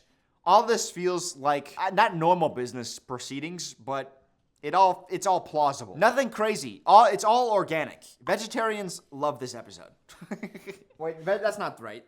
It's not vegetarians. What's the word for people who only eat organic? Organic eaters. Where would I be without you, Google AI? Thank you. This plot then bleeds into the next episode, episode 8, where the two branches merge. Some key personnel from the Stanford branch is now coming to Scranton, Jim included, who was on the fence about coming. There's a reason he transferred away from Scranton. He didn't know that he wanted to come back. But since they're getting him a promotion, he is now officially Michael's number 2. He decided to come. Big highlight of this episode is Andy, who is going to try to use a tactic called mirroring. I'll be the number 2 guy here in Scranton in 6 weeks. How? Personality mirroring. To try to gain favor with Michael, he's going to try to almost imitate and mirror Michael. He doesn't know what he's getting into. That's the funny part. And watching him try to compute and keep up with the craziness is so fun. Aloha and welcome. Aloha and hello. Welcome to our little kingdom.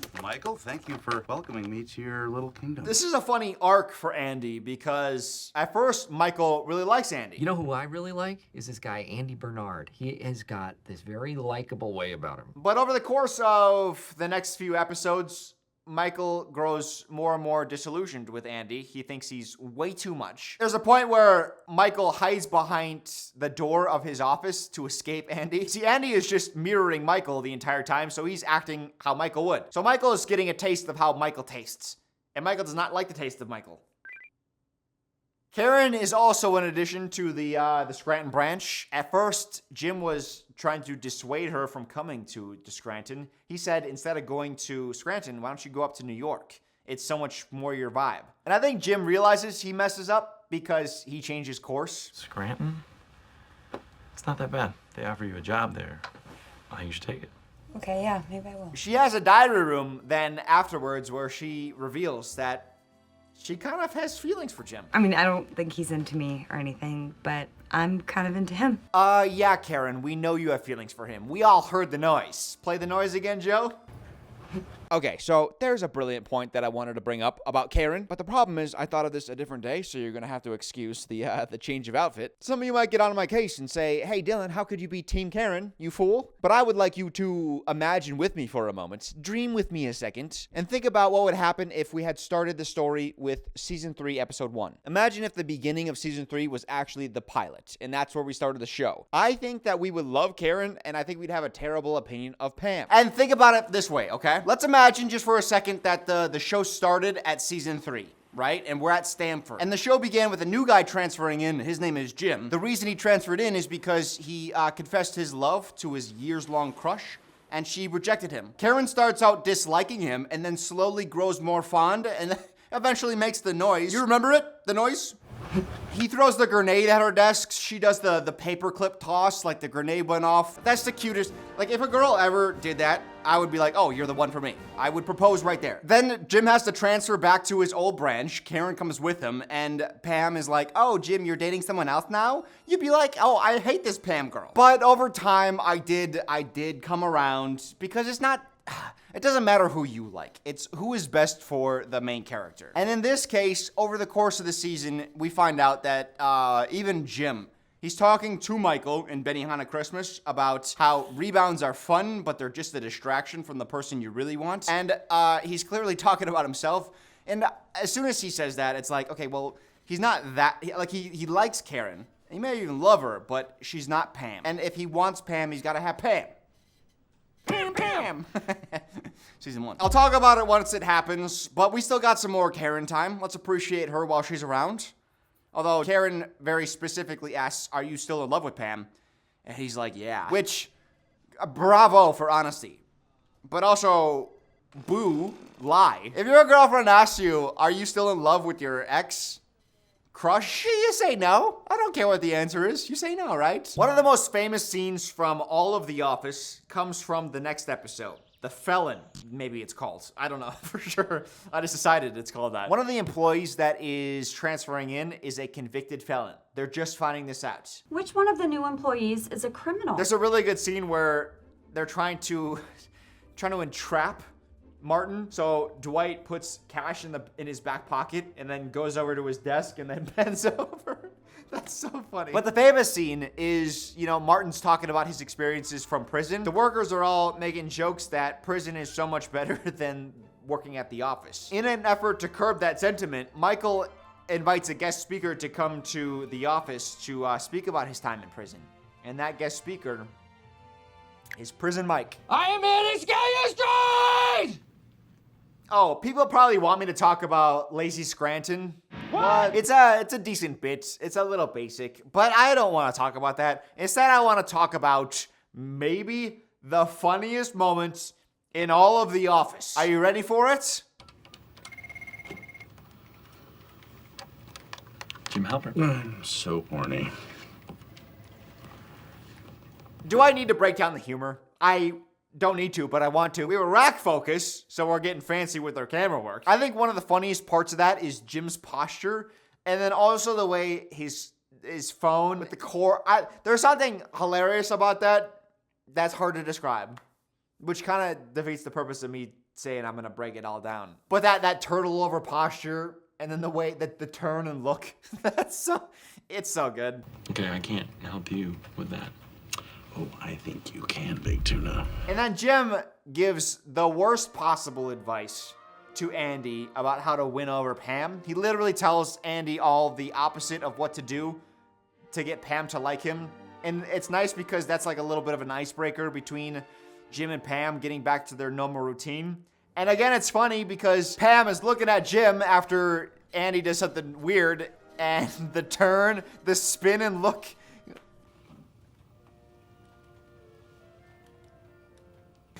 That's so good. And I want you to remember this, because I'm gonna bring this up later. The inclusion of Karen, Andy, and some of the other characters, even for a short while, it brought out new interactions. For example, Dwight and Andy. They have a very fun relationship. When they're doing their rivalry stuff, it's so funny. Especially when Andy first transfers in, and he's like, I'm the new number 2. And Dwight's like, no, I'm the number 2. And that role isn't really set and defined. Well, it is, they just don't know. It's actually Jim. So once they find out that Jim is the true number 2, they then start arguing about who the number 3 is. So who will be your new number 3? That I have not decided yet. I would just like to say that you have handled this entire situation with great aplomb. Thank you, Andy. And I have to say that your leadership has Shut brought... it. Shut it. And that banter back and forth works so well. They work so good as rivals that I dislike how little they use that trope between the two. Because it's like two characters that Jim dislikes. It's like villain and villain. Villain fighting villain, that's a trope that people should use more. That's like one of the best tropes. People should use that more. If I ever write a book. Christmas, it's another holiday episode, and an extended one as well. It's 30 minutes long. The problem is this Christmas, a Benihana Christmas, I think it's called, Michael is kind of down in the dumps because his girlfriend broke up with him. For no good reason, and through no fault of Michael's, he just photoshopped his face onto her ex-husband's face when she was on a ski trip with him and her kids. Ugh. Michael announces that Christmas is canceled, to which Stanley objects. You can't cancel a holiday. Give it up, Stanley, and you will lose New Year's. What does that mean? Jim, take New Year's away from Stanley. Michael. What an epic delivery. There's another really epic delivery from Michael in this episode. Play it. Your bros are always there for you. After your hoe rips your heart out, and you were nothing but great to your hoe, and you told her that she was the only hoe for you. Then suddenly she's not your hoe, no mo. Listen, let me say this. Even most great comedy actors and performers, they're not hitting this range. This is rarefied air. Massive credit to Stevie Carell because he manages to find a delivery for that line that I don't know anyone else would have found. In that episode, the corporate gift to all the employees is a nice robe, but unfortunately, they're one short. So Michael tells Dwight to take it from Toby. Why? And so Toby doesn't have a robe. His desire for the robe is a good bit throughout the episode. There's a point where he goes up to Kevin and starts rubbing his back, and Kevin doesn't know what to do. That's so funny. I'm speaking loosely here, but I don't think there is a time throughout all of The Office where Toby was bullied that I wasn't having a good time. Every time somebody's mistreating him, I'm having fun. There's something in our hearts that make you sympathize with someone being bullied. And if you don't feel that sympathy, then you might be a bully. Did I say season 2's Christmas episode was the best? What was I thinking? I think I did. Why did I say that? That's not true. This is way better. They go to Benihana's to cheer Michael up from his breakup. There's a bit where Dwight doesn't get the seat next to Michael, and there's a couple that sits in between them. So Dwight is trying to overhear the conversation, but they're a little too far away. Just watch this and listen for Dwight. What are you talking She would get this little foam mustache. Carol had a mustache? And I used to say, hey, got latte? What's so great about that is you can hear where and how far away Dwight is. That's just like good sound design. How can I be there for Michael if I'm here for Michael? This scene has so much magic in it. That's the thing about season 2 and 3. There is brilliance everywhere. There are so rarely even average bits. Most bits are either good to great. It's pretty special. Back to back, this might be the best 2 seasons of comedy on television ever. Bold, maybe. I feel pretty confident about saying that. I don't think I can make that declaration for everybody.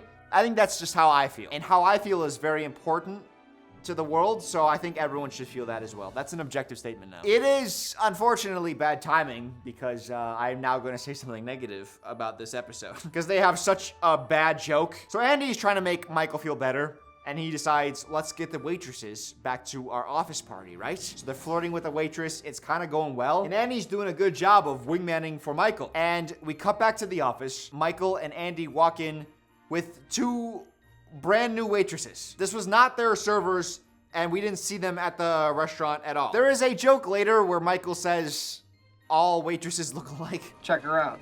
Which one is she? It's one of those 2. You don't know? It's been hard to wear the exact same uniform.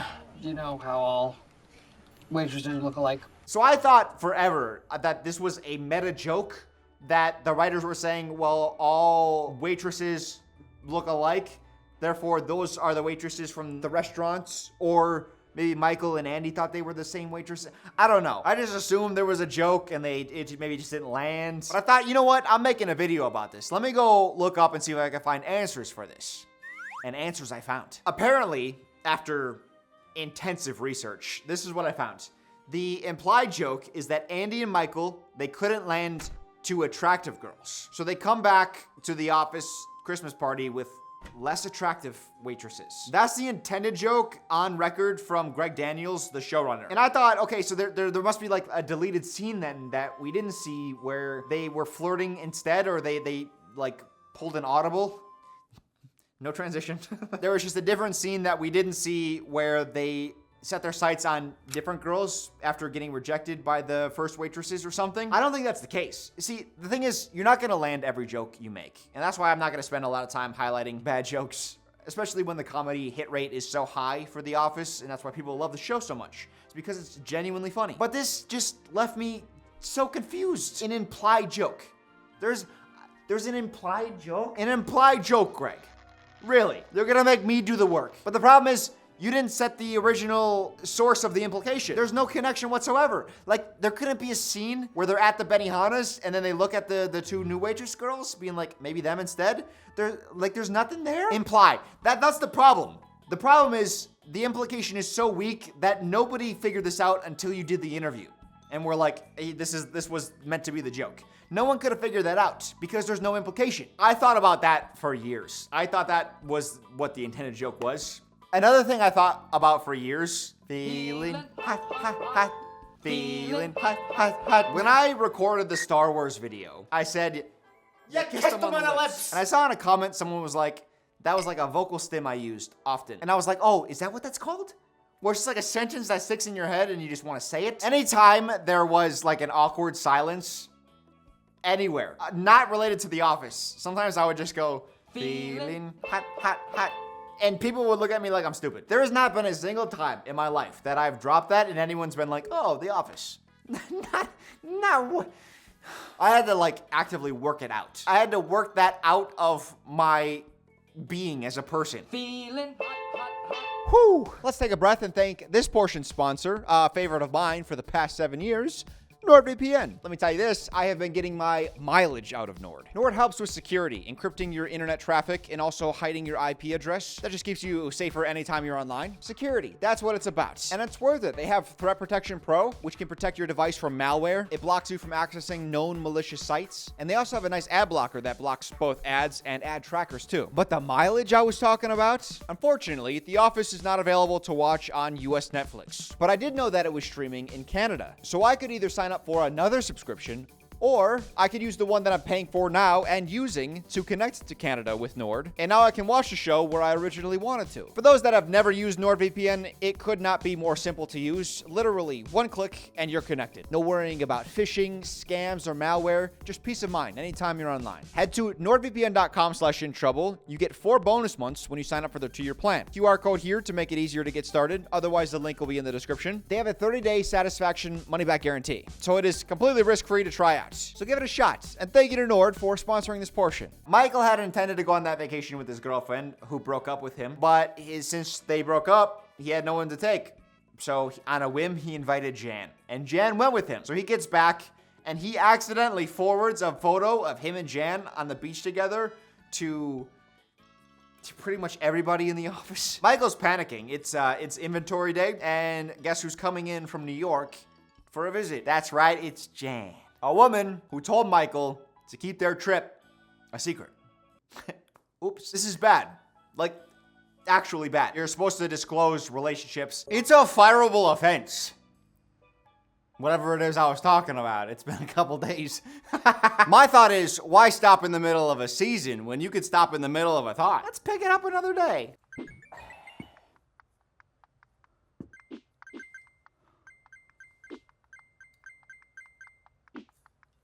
I don't trust my left hand.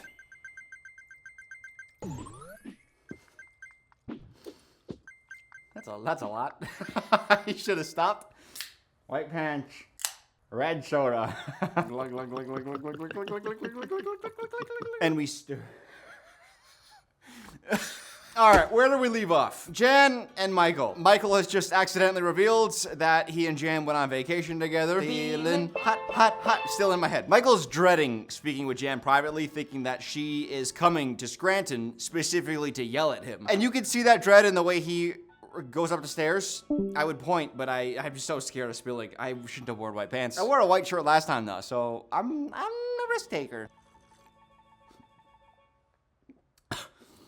Oh my God. Yep, it's gonna be a loose sesh. Turns out Jen came down from New York not because she knew about the leakage. When your girlfriend has to come into town because of your leakage, it's not a good sign. It's too early. She came in because she talked to her therapist, and her therapist encouraged her to explore her self-destructive tendencies. Which, if you were a therapist and you were getting paid and were like, hey, why don't you make all the crazy decisions that you think? I don't know that you should be licensed. I don't know. But Michael is happy because they're a couple now. Dwight quits. That's a plot. That's a fun one, too. That probably catches you by surprise a little bit. Dwight is known as a Dunder Mifflin lifer. He wants his entire career to be at Dunder Mifflin. He's got that kind of loyalty. But Andy, who I told you not to worry about, but I lied, he's here, and he manipulates Michael into believing Dwight did something horrible, like gun for his job. Remember that plot from season 2? I'm not a liar. You are lying right now. Sure seems like he's lying. Stay out of this, you. Turns out Dwight was actually just doing Angela a solid because they have a secret romance, but in order to keep their romance a secret, he couldn't tell Michael why he went to New York. He was just dropping off some forms that Angela forgot to send, but he didn't want it to seem like, you know, he did it for Angela's sake, because then it might out the relationship. So in this kind of 2-parter episode, Dwight quits and he gets a job at Staples. Ugh. We all called Staples the poor man's Office Max. Staples Center, though. They kind of had that on lock for a while. Like, they sponsored the home of the Lakers, and we were just Office Max. That didn't stop us from lying to ourselves, though.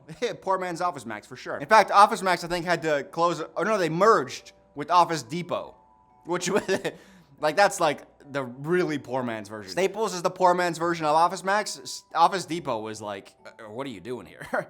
Why are you even around? And then they merged with Office Max to fight Staples, and then they lost.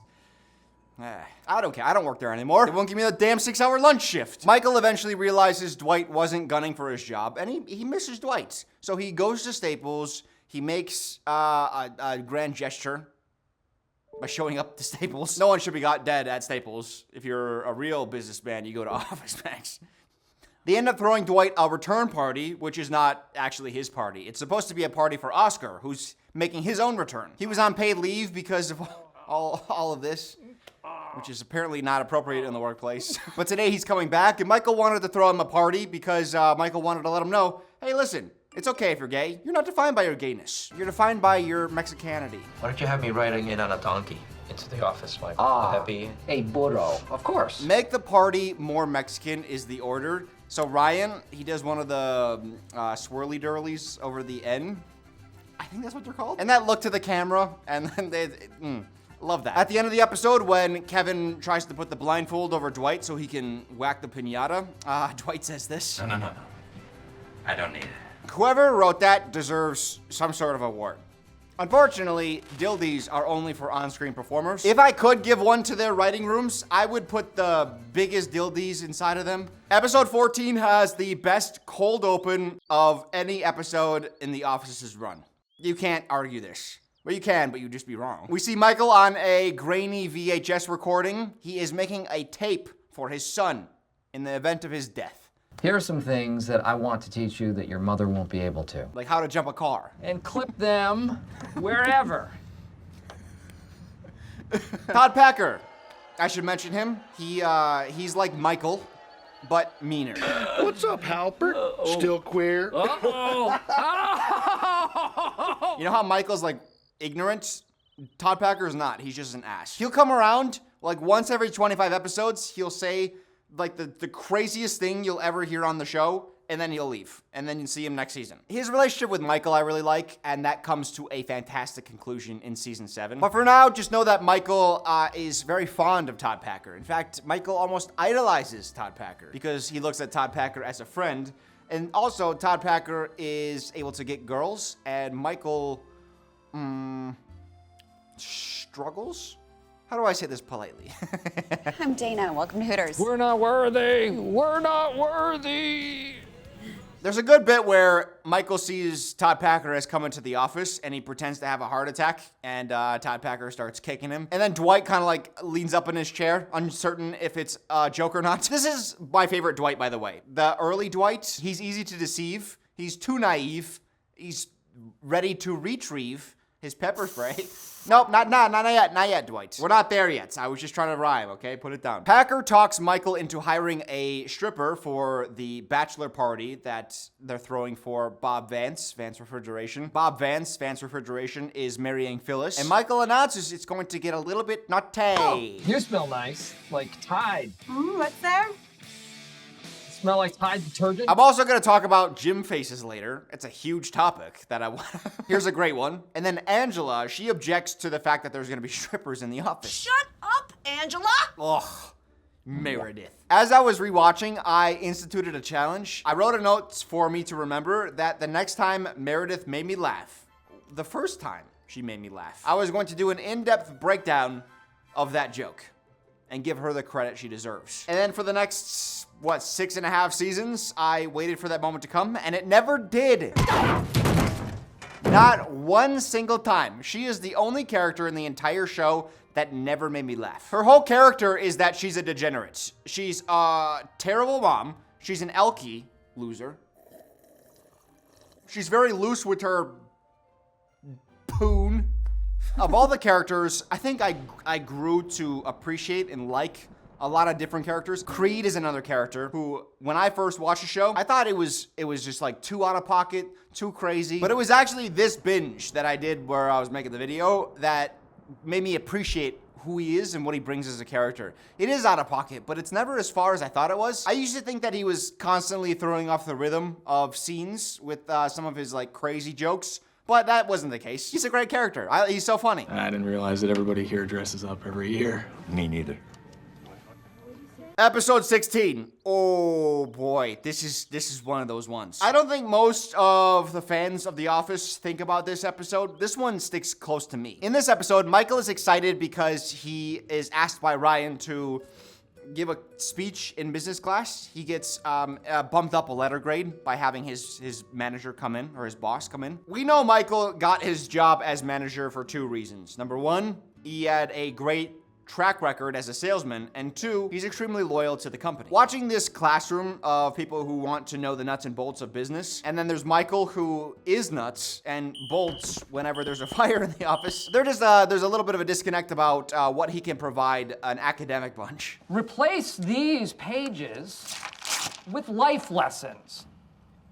And it's awesome because Michael is the authority figure, and he knows nothing about what they are needing to learn. Michael has valuable things to teach them, I'm sure, but it's not the high-level business talk stuff. How far has your Herfindahl index declined since the merger? Nice try. How's your Pollock says what index? What? And it turns out Michael couldn't hear this, but Ryan was talking poorly about Dunder Mifflin's outlook because it is a paper supply company in a... That's one of my favorite lines as well. It's not here, but Michael makes the commercial for Dunder Mifflin, and at the end of the commercial, he says, "Endless paper in a paperless world." I think that was the quote. That was so funny to me. Michael was so proud of that. Limitless paper in a paperless world. But when Michael hears that Ryan was talking poorly about Dunder Mifflin's future, he gets very upset. Ryan has never made a sale, and he started a fire trying to make a cheesy pita. And meanwhile, in the B plot that is going to collide with the A plot, Pam is hosting an art show. She invites everybody from the office, even Toby. That's how desperate she is. And Toby blows her off, all because his daughter has some dumb school play or whatever. It shows Toby's lack of character by not showing up, really. Very few people end up showing up to her art show display. At first, she's excited because Roy came. That's what she said. See, Roy and Pam had broken off their engagement, but they were kind of trying out, seeing if they can rebuild. Going back to that old relationship. How about this, huh? I shouldered my brother and no one from work is here?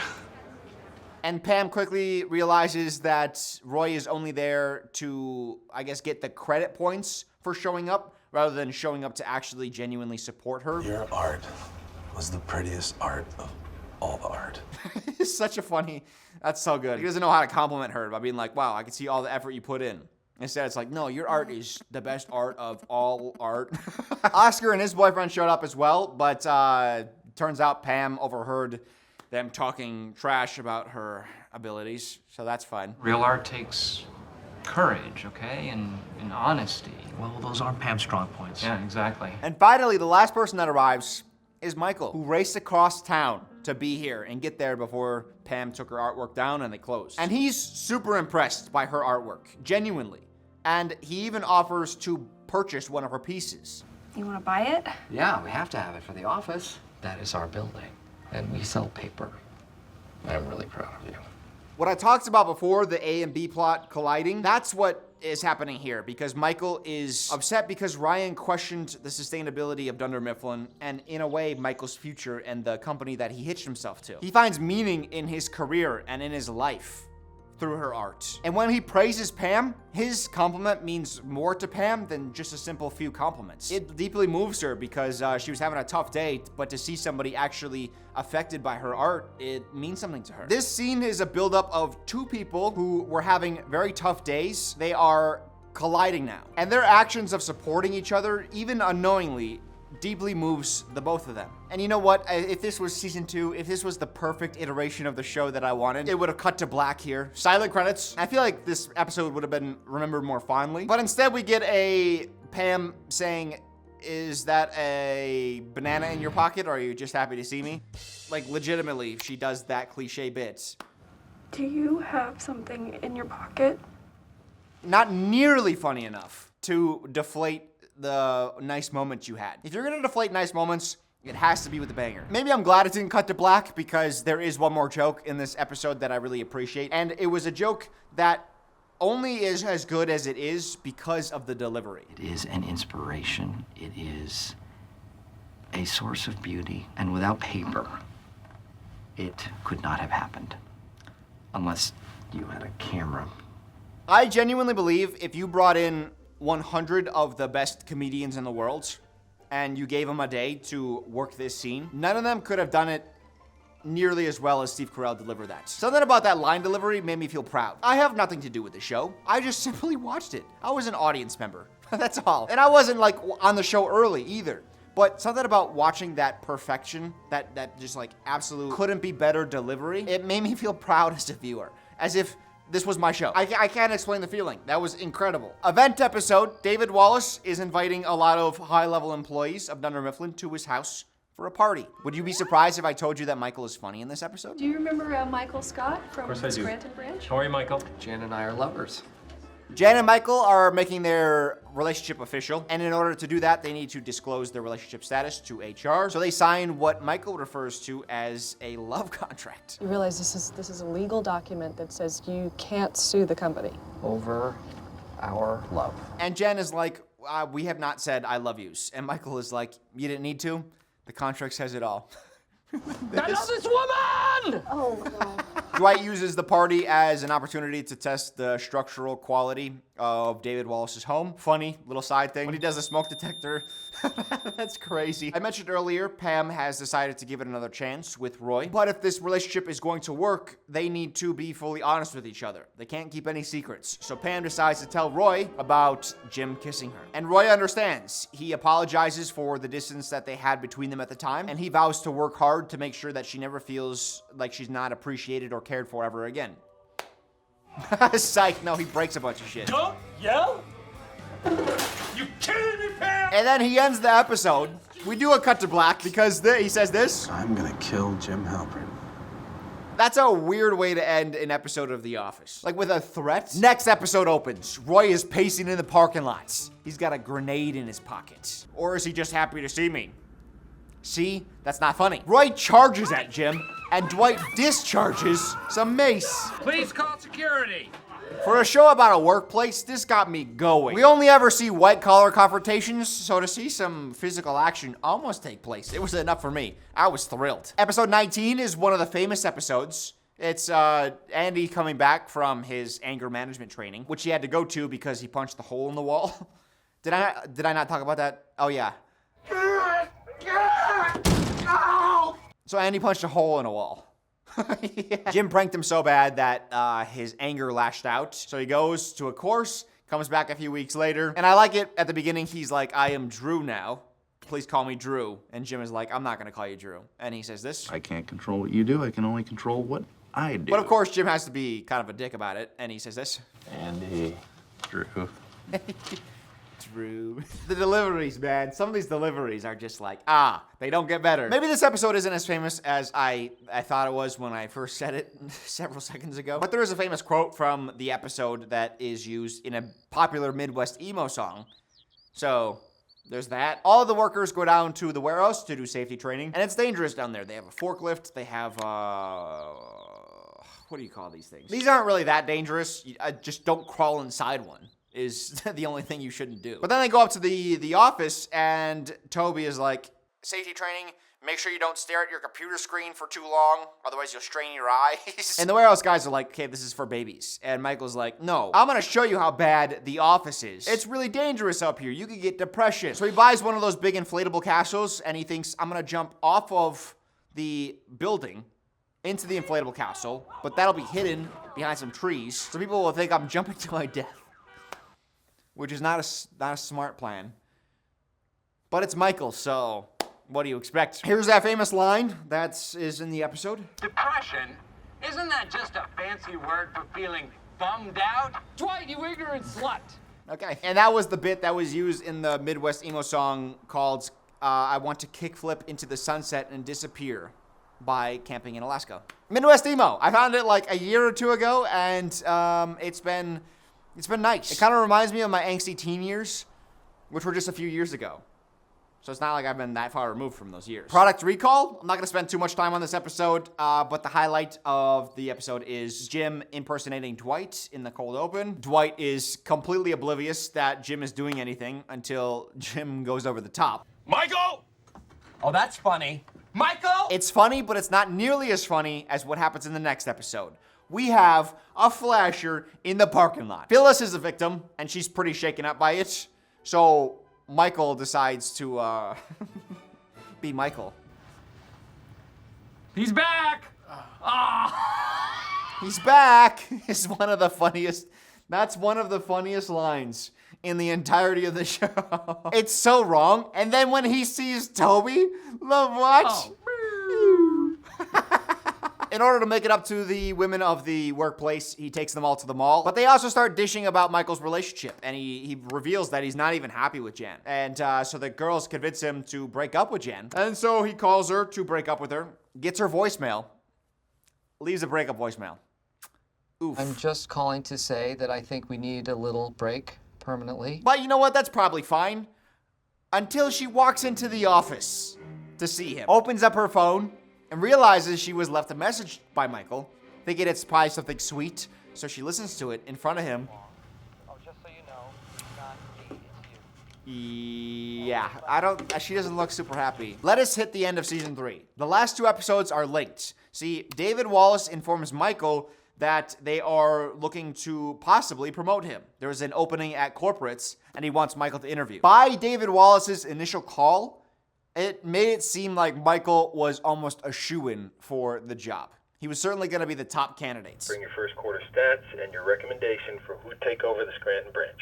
Wow. So we go to the beach event episode. Michael organizes a bunch of games that they're going to play, and through these games, he's going to learn who he thinks is the best replacement for him as office manager. Unfortunately, none of them know any of this information, so they just are excited to be at the beach and getting paid, and they're all blowing off the games. Frustrated, Michael finally spills the beans. The winner of today gets my job. The subplot for this episode is Pam. Pam has been slowly growing over the course of the season. She has come out of her shell. She no longer wants to be that meek, mousy receptionist that she was in the first 2 seasons. She's gonna go for what she wants. She's gonna chase her dreams. She's not gonna let anybody walk on her anymore. She is the only one brave enough to walk over the hot coals, except for Dwight, who hilariously falls over those coals and starts burning himself. She does deserve credit for her bravery, but she didn't really walk over the hot coals. You're supposed to just kind of walk over them at a normal pace. She just kind of skips across them and then gets to the end, which is like, you didn't really do anything. Which I know, boo me, but like, let's be real here. Defeats the purpose. Diminishing women's accomplishments? Welcome to the patriarchy, baby. Jim, I called off my wedding because of you, and now we're not even friends. And things are just, like, weird between us, and that sucks. Do we all need to be here for this, Pam? This is one of those things where I feel like you could have pulled him aside. It's kind of crazy, right? Especially when his girlfriend is sitting right next to him. The guy that you rejected moved away because of you. You broke off your engagement because of him, you say. Jim, I called off my wedding because of you. But you didn't call him after you called off your engagement for him? His current girlfriend moved to this city for him, and you're gonna try to make a move on him in front of her? This leads into the following episode where the interviews for the job are happening. Michael interviews as well as Jim and Karen. Also, Jan wants Michael back. She has a couple new reasons why Michael might want to reconsider dating her. The fact that she wants him back is shocking, but it also is understandable because it's like when you think you're dating down and that person breaks up with you, like shattered ego, right? Bring a broom and a pan. We gotta sweep you up off the floor. And actually, this is a double episode, which is something you're gonna see a couple times in the next season as well.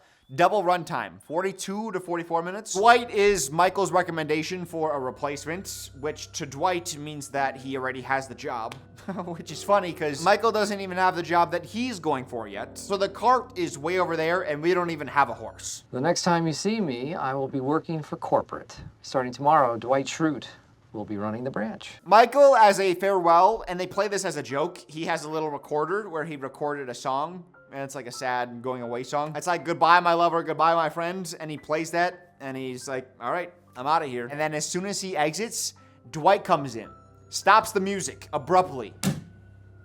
Who's ready to work? Chills. Unfortunately, that does lead to probably the dumbest subplot in the entirety of the show. It's Dwight needs a secret number 2. I would be the secret assistant regional manager. Let's call it secret assistant to the regional manager. He's being a terrible boss. No one wants him as boss, and he's not a good manager. But I think the joke is supposed to be Pam is aggressively supporting Dwight, but as a joke. But it's not funny ever. Like, there are no jokes in those scenes. They're just things that happen. And it's not funny, and then it's over. And it's like, oh, okay. Hey, come on! Let's listen to Dwight's presentation. To the interviews. Michael's interview goes pretty well. And we see why David wanted to interview Michael for the job is because when they did the merger, originally it was built around Josh, but last second it was built around Michael. And during the merger, they didn't lose a single client. Meaning to thank you, by the way. You didn't lose a single customer in the merger, and you still managed to trim the budget? That is nice work. Now, we don't hear often about Michael's successes. That's not as funny. To hear about it, it kind of makes me feel good. It's like, yeah, he's doing a good job. Unfortunately, it gets a little bit worse because David asks, is there an area of improvement that you want for Dunder Mifflin? And Michael says this. I've never been a big fan of the name Dunder Mifflin. I was thinking we could name the company something like Paper Grate or Super Duper Paper. David Wallace. I want to give the biggest props to him. I love David Wallace. He brings a sense of normalcy. He feels exactly as you want him to. He is just a dude who works at corporates who happens to be in a documentary. That's how he's supposed to feel. And that's exactly how he comes across. I think the show thrives when you have kind of like real people, but then you have like the odd quirky characters like Dwight and Michael. Them kind of wrecking the sense of normalcy that everyone else lives in is where a lot of the humor comes in. But I think over time, everyone became a little bit more of a wacky version of themselves. So it feels like everyone's being wacky and it feels less real. But that's why I like David Wallace. Like I said, Michael's interview goes well up until the point that he hears that he's interviewing for Jan's job. I don't understand, so we're gonna tag team it? No, we're letting Jan go. Michael, unfortunately, cannot keep a secret. Stop me if you've heard that before. Jan hears that she's being fired and storms into David's office while he's interviewing Karen. And she is fired on the spot. And then David makes an interesting decision. He decides to not give Michael the job, like right then and there. Let me know about the job. Actually, Michael, I think we're gonna take it in another direction. And the interview didn't go poorly by any means. Couple awkward answers, but based on the phone call earlier, it made it seem like Michael was the leader for the position. Maybe it was just him spilling the secrets, but that seems like a snap decision that David made in that moment. So Michael goes back to Scranton, where he says this brilliant line. So I'm back, and I am never going to leave. I am going nowhere. Back with Jan, and passed up for a promotion before the interviewing stage is even over. Yikes. Jim interviews, and I don't care what you tell me, this is Jim's job. It's his if he wants it. Jim was originally planned to be Josh's number 2, and then he was made Michael's number 2, so he is highly thought of within the company. He has a personal relationship with David Wallace. Even when David Wallace had the party, those two escaped to the backyard to shoot hoops together. There's also a small little moment. You blink and you miss it. I guess close your ears and you miss it. But I guess you wouldn't ever close your ears. Why would you watch The Office and be like, no, not listening to this. You know what I mean? Not gonna lie, I put too much vodka in my drink. I put it down for a while and I'm still feeling it. Time to pick it back up. Maybe that'll help. I don't know, we'll see. But Jim opens up his bag and he sees that Pam has left him a good luck message. But in the background, we hear David Wallace talking. It's kind of drowned out a little bit. And I think in that moment, he's like, you're gonna love it here. So I think he's already implying Jim has the job. But he says the only person you won't like is the HR guy. He's terrible. We have this very irritating HR guy here. He's probably the only person you're not gonna like. Kendall. Ugh. I can't tell you how much I appreciate that. It's such a funny joke that everybody hates the HR rep. Like Michael's hatred for Toby was always a good bit, and it was almost like unsubstantiated. But now to hear that David Wallace also hates his HR rep, that's funny. And then, as Office fans know what's coming next, Pam is doing a diary room talking about how her and Jim could just never get the timing right. And in barges Jim, asks her out to dinner. She accepts, and teary-eyed, she smiles. Final scene of the season. David Wallace calls the person that he is hiring in the role of Jan's old position.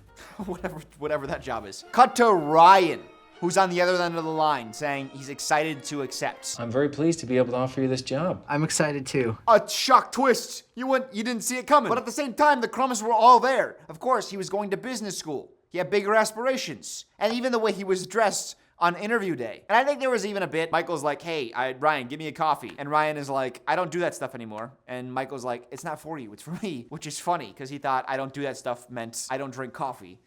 Which is, that's so funny. Ryan, coffee. I don't do that stuff anymore. No, it's for me, bimbo. But then Ryan breaks up with Kelly in this moment. I'm excited too. Bye. Who's that? Nobody. You and I are done. What an end to the season. I do want to point out one random woman in the final episode. They're filming on the streets of New York, and Jim and Karen are having a little banter. They capture this random woman. Now, I don't believe in fate or in destiny, but after watching this, I might. This woman has been destined to be on The Office. Watching Pam and Karen with a stank face, and then looking at the camera, how much more The Office does it get? The Dundee of season 3. Of course, the Dundee for season 3 goes to Michael Scott. Michael is the LeBron James of The Office. Honestly, he could win the MVP every single season, but you kind of have to give it out to other people, otherwise it looks unfair. You know what I mean? Or I guess kind of not like LeBron James, but also like Ross. He's the Ross of The Office. He could win the MVP every single year and no one would complain ever. Season 4. Originally, season 4 was meant to be 30 plus episodes, but because of the writer's strike, they only did 14 episodes. However, a handful of them are double-length episodes. And season 4 opens on such a high note. Michael's driving into work, and he hits Meredith with his car. Wonderful. I loved every single moment of that. If only she was walking into work with Toby, this would have been the perfect scene. Michael has to announce, of course, that something happened in the parking lot, and he announces it in the funniest Michael way. I took her to the hospital, and the doctors tried to save her life. They did the best that they could, and she is going to be okay. What is wrong with you? They're organizing carpools for going to visit Meredith at the hospital because she got hit by a car. Remember that fun moment? Michael says he's driving and he wants to know who wants to come with him. You ran a woman over this morning. Everyone inside the car was fine, Stanley. Did you see that? Did you see that? That, right there. That's so funny.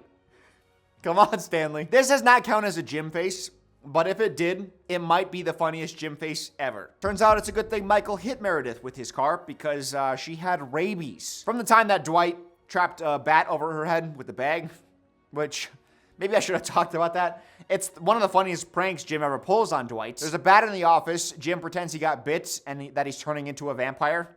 That's funny. And it was a harmless prank. Like, it doesn't hurt Dwight at all. Michael decides to host a charity event to stop rabies. Turns out it's already cured, but that won't stop Michael from searching for a cure. So they do a charity marathon, and they raise over $339. Michael starts out running really fast, but he's eventually caught up to and passed by Jim and Pam, who walked and also stopped at a yard sale. So I'm giving so much praise to the show, but I do want to highlight some of the bad jokes, just so that I seem unbiased. There is one really bad one in this episode. It's when Michael is changing in his office, and Pam knocks on the door. He says, come in, and then he's not got pants on. Hey, Oh my God. What are you doing? What are you doing? Hey, you said come in! And he acts like, oh, why would you come in? After saying come in. And it's like, what's funny about that? What is the misunderstanding? Why would he say come in? He didn't want her to come in. So why would he say that? And then he acts like it's her fault for coming in after I don't get it. Did he want her to see him? It wasn't an accident. I don't get it. This is the waitress swap all over again. But let me include a good joke where Michael's on the phone with Ryan, who's at corporate now, being promoted. I'm gonna talk about Ryan later. But Michael mentions that he needs to win back the affection of the coworkers after what he did. And Ryan's like, what did you do? So I need a little treat for the gang, something to win their affections back. Well, I ran down Meredith in my car. Oh, Jim and Pam are dating. They keep it a secret. We tried it out. We're not into each other. We're just friends. I'm single now and looking. They're just keeping it a secret, right? I don't know. There is no evidence of intimacy. And then, Toby outs them. Out of spite, really, because he had a long-running crush on Pam. Just a funny bit. I am glad he never got with Pam because I'd hate to have to see Pam go through a divorce, which would be inevitable if she got married to this dud. I sense that may be too far. Truth is, I like Toby. Shh, just real quiet. I like Toby. He's just fun to make fun of. Shut up. People love Creed. I love this guy.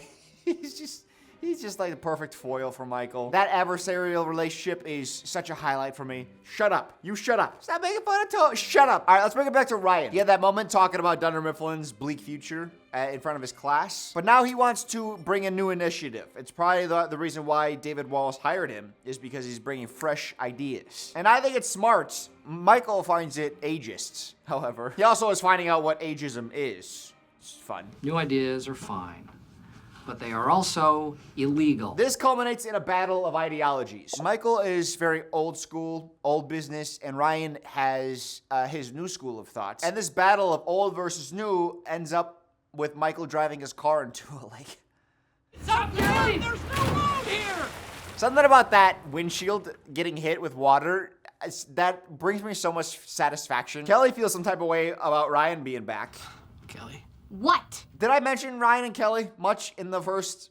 I don't think I did. I love their relationship. I think I did talk about it a little bit. Ryan, now he broke up with her before he left, and now he's got his big break. He's entered his F-boy phase in full. Beard and all. Not that it's, no, hold on. I don't want to put that connotation on beards. But he's living in New York. He's got a big time job, young age, wonderkind. Unfortunately for him, Kelly reveals she's pregnant. I'm pregnant. And guess what, buddy? I am keeping it. Okay. Well, she's not actually. She just says that so that he'll take her to dinner, so healthy dynamics.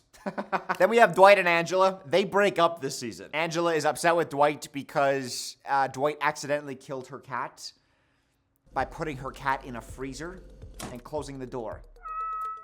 Accidents happen, you gotta understand. So Angela breaks up with Dwight, sending Dwight into Depression Land, which is fun. I love Dwight in this area. He grows a beard, it's a Depression beard, not a F-boy beard, okay? He also decides he's gonna outsell the Dunder Mifflin bots, the site, which Jim and Pam pull a prank on Dwight by convincing him that the computer is gaining sentience. I think it is my job to destroy you when it comes to selling paper. Meanwhile, Dwight has to watch as Angela begins to move on by dating Andy. Which is a much worse relationship. It's so much worse because he doesn't like her and she doesn't like him. So it feels odd, yeah. And you know what? I talked about how Meredith sucks. So does Angela. And let's be real here. Angela's a horrible character. She's one note. She's just mean all the time. Mean and rude and prissy. Angry at you for doing something stupid. Angry at me for believing you could do something not stupid. A lot of the side characters, they have one note. You know, I think they came in season 1 and early season 2, and they played their character. They realized what got the laugh, what got the screen time, and then they all accentuated it. So Kevin, dumb. Phyllis, meek. Stanley, grump. Angela, uptight. Meredith, degenerate. Kelly, talkative. Like, they all have their one defining characteristic, but over the course of several seasons, they all get a little bit of an opportunity to shine. So you'll see Kevin being dumb, but there'll also be moments where Kevin's trying to find love, and he's sad, and then, you know, he gets a win, and he gets emotional, and you connect with him in a way. After Stacy left, things did not go well for a while. It's just nice to win one. But then Angela, anytime she has like a nice moment, it's always undercut with her just being an ass to people. What color do you guys think? Well, there's green. I think green is kind of whorish. I don't like that character. It's not fun for me. Even when another character's having a nice moment, she's just mean to them. And it makes you, like, how are you supposed to feel about her? How do people like her? I don't get it. Like, she goes out of her way to be rude. I'll talk about it more. I'm gonna turn you. If you're an Angela truther, I'm turning you. Ryan's got a new life. He's bragging about it. He's impressing Andy and Kevin. And I like Kevin. The guy that plays Kevin, Bill Butkerson, I think that's his name. Or it's close. It's in the ballpark. Ryan's telling a story about meeting Vince Vaughn in New York. Kevin is so starstruck by Ryan, and he's like taken in by the cool guy aura. How awesome is Ryan now? But then at the same time, when Jim expresses like, "Oh, you think that's cool? That's actually lame." Kevin, you can see the indecision. Because you can see in Kevin's simple brain, it's like, Ryan is so cool, high-paying job, meeting celebrities, but Jim is the cool guy of the office, and he doesn't like him. And then Andy's like, oh, come on, Tuna. And then Kevin's like, yeah, Tuna. Tuna. I love that. Even in a small moment, you can see Kevin's simple-mindedness. That was such a well-played scene by him. His performance as Kevin is going to, I think, always be remembered by The Office fans. His name will be engraved in our hearts. Thank you for your service, Bill. I do wish they fleshed out the Jim and Ryan rivalry a little bit more, because that is such a fun dynamic. Broadly, across this season, it plays out in a handful of scenes, just here and there, and it's laid, the groundwork's laid here. And I think they fleshed out in the writer's room that Jim is kind of like the cool guy of The Office, respected, well-liked, and Ryan is kind of like the secondary cool guy, and he feels a little bit inferior. And even in promotion, I think that's Jim's job to lose, but Jim decides to take his name out of the running, and then Ryan gets the job. So then Ryan almost wants to project like, oh no, I'm on top now. So he really cracks the hammer on Jim, comes out hard on him. I need to give you a formal warning about your job performance. Honestly, if you spend as much time selling as you do goofing around with Dwight and hanging out at reception, we wouldn't be having this conversation. Is this because I talked to Wallace about your website? Because I really didn't mean to go over your head. And I think the dynamic of Jim and Ryan, which is almost like a one-sided rivalry, that's so fascinating to explore. And I think especially as the show continues deeper into plots, you're starting to run low on like what you can do with characters. The show doesn't have a problem yet with that, but it will eventually. And exploring the inner dynamic rivalries between some of the coworkers would be such a fun place to go.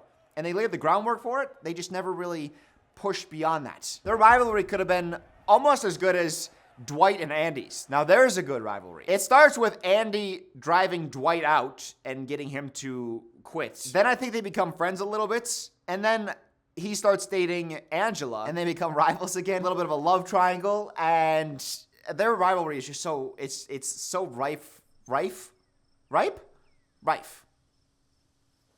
I know ripe is right.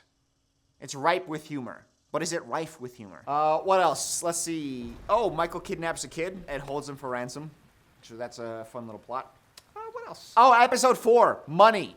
Michael declares bankruptcy. I declare bankruptcy! And Oscar comes to him and is like, you can't just shout it and expect anything to happen. It's a fun episode because we get to see Michael in a second job because he's not doing so well. He doesn't make the smartest financial decisions. He works selling weight loss pills. So he goes to this job after his office hours, and he does telemarketing. The fun part about this is we see that everyone who he works with loves him. So when he's not the boss, when he's just one of the workers and he's not over enthused about the work, he fits in and people like him. But when he tries, that's when people are like, hey, stop, go away. Like the coworkers invite him out to have drinks with them.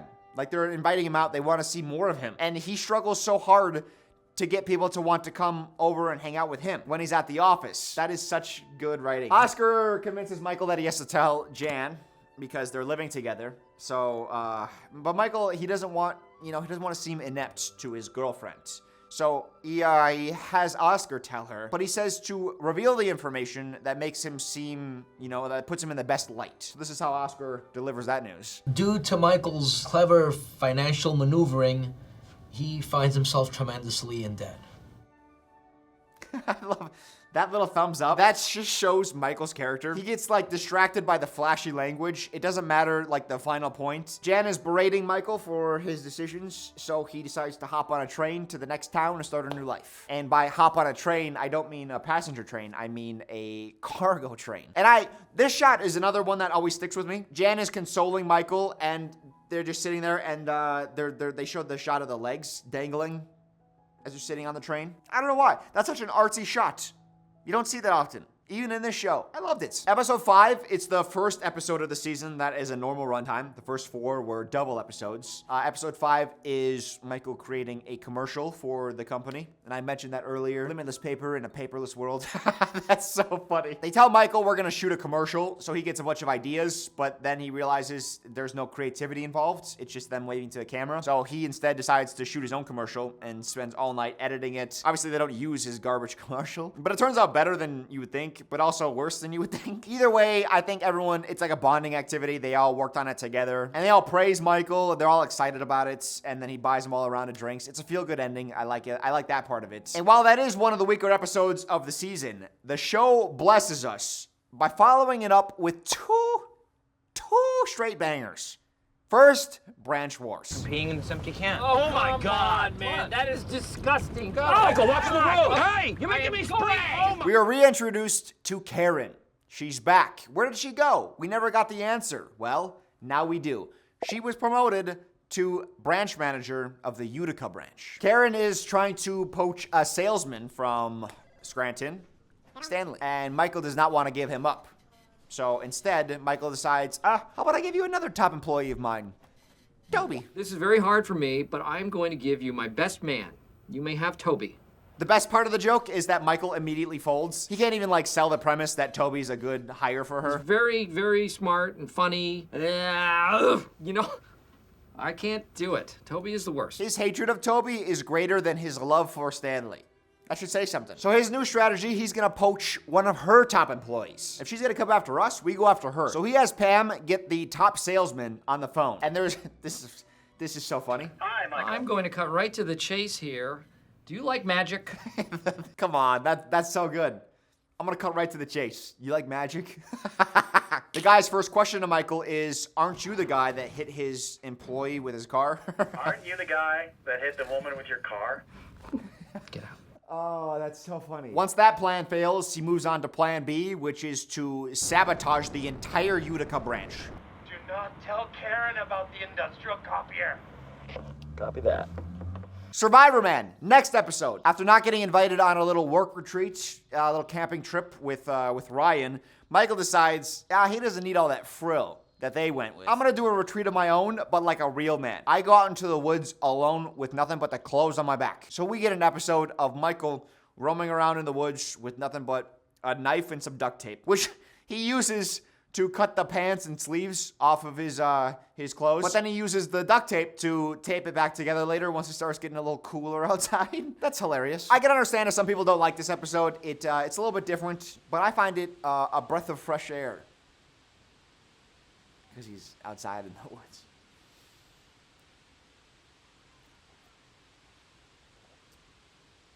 Meanwhile, the B plot of this episode I find really interesting. See, Jim is now put into Michael's position. Since Michael is out for the day, Jim becomes surrogate manager. Angela, who is the head of the party planning committee, she's telling Jim about all the birthdays that they have that month and all the cake that they need to buy.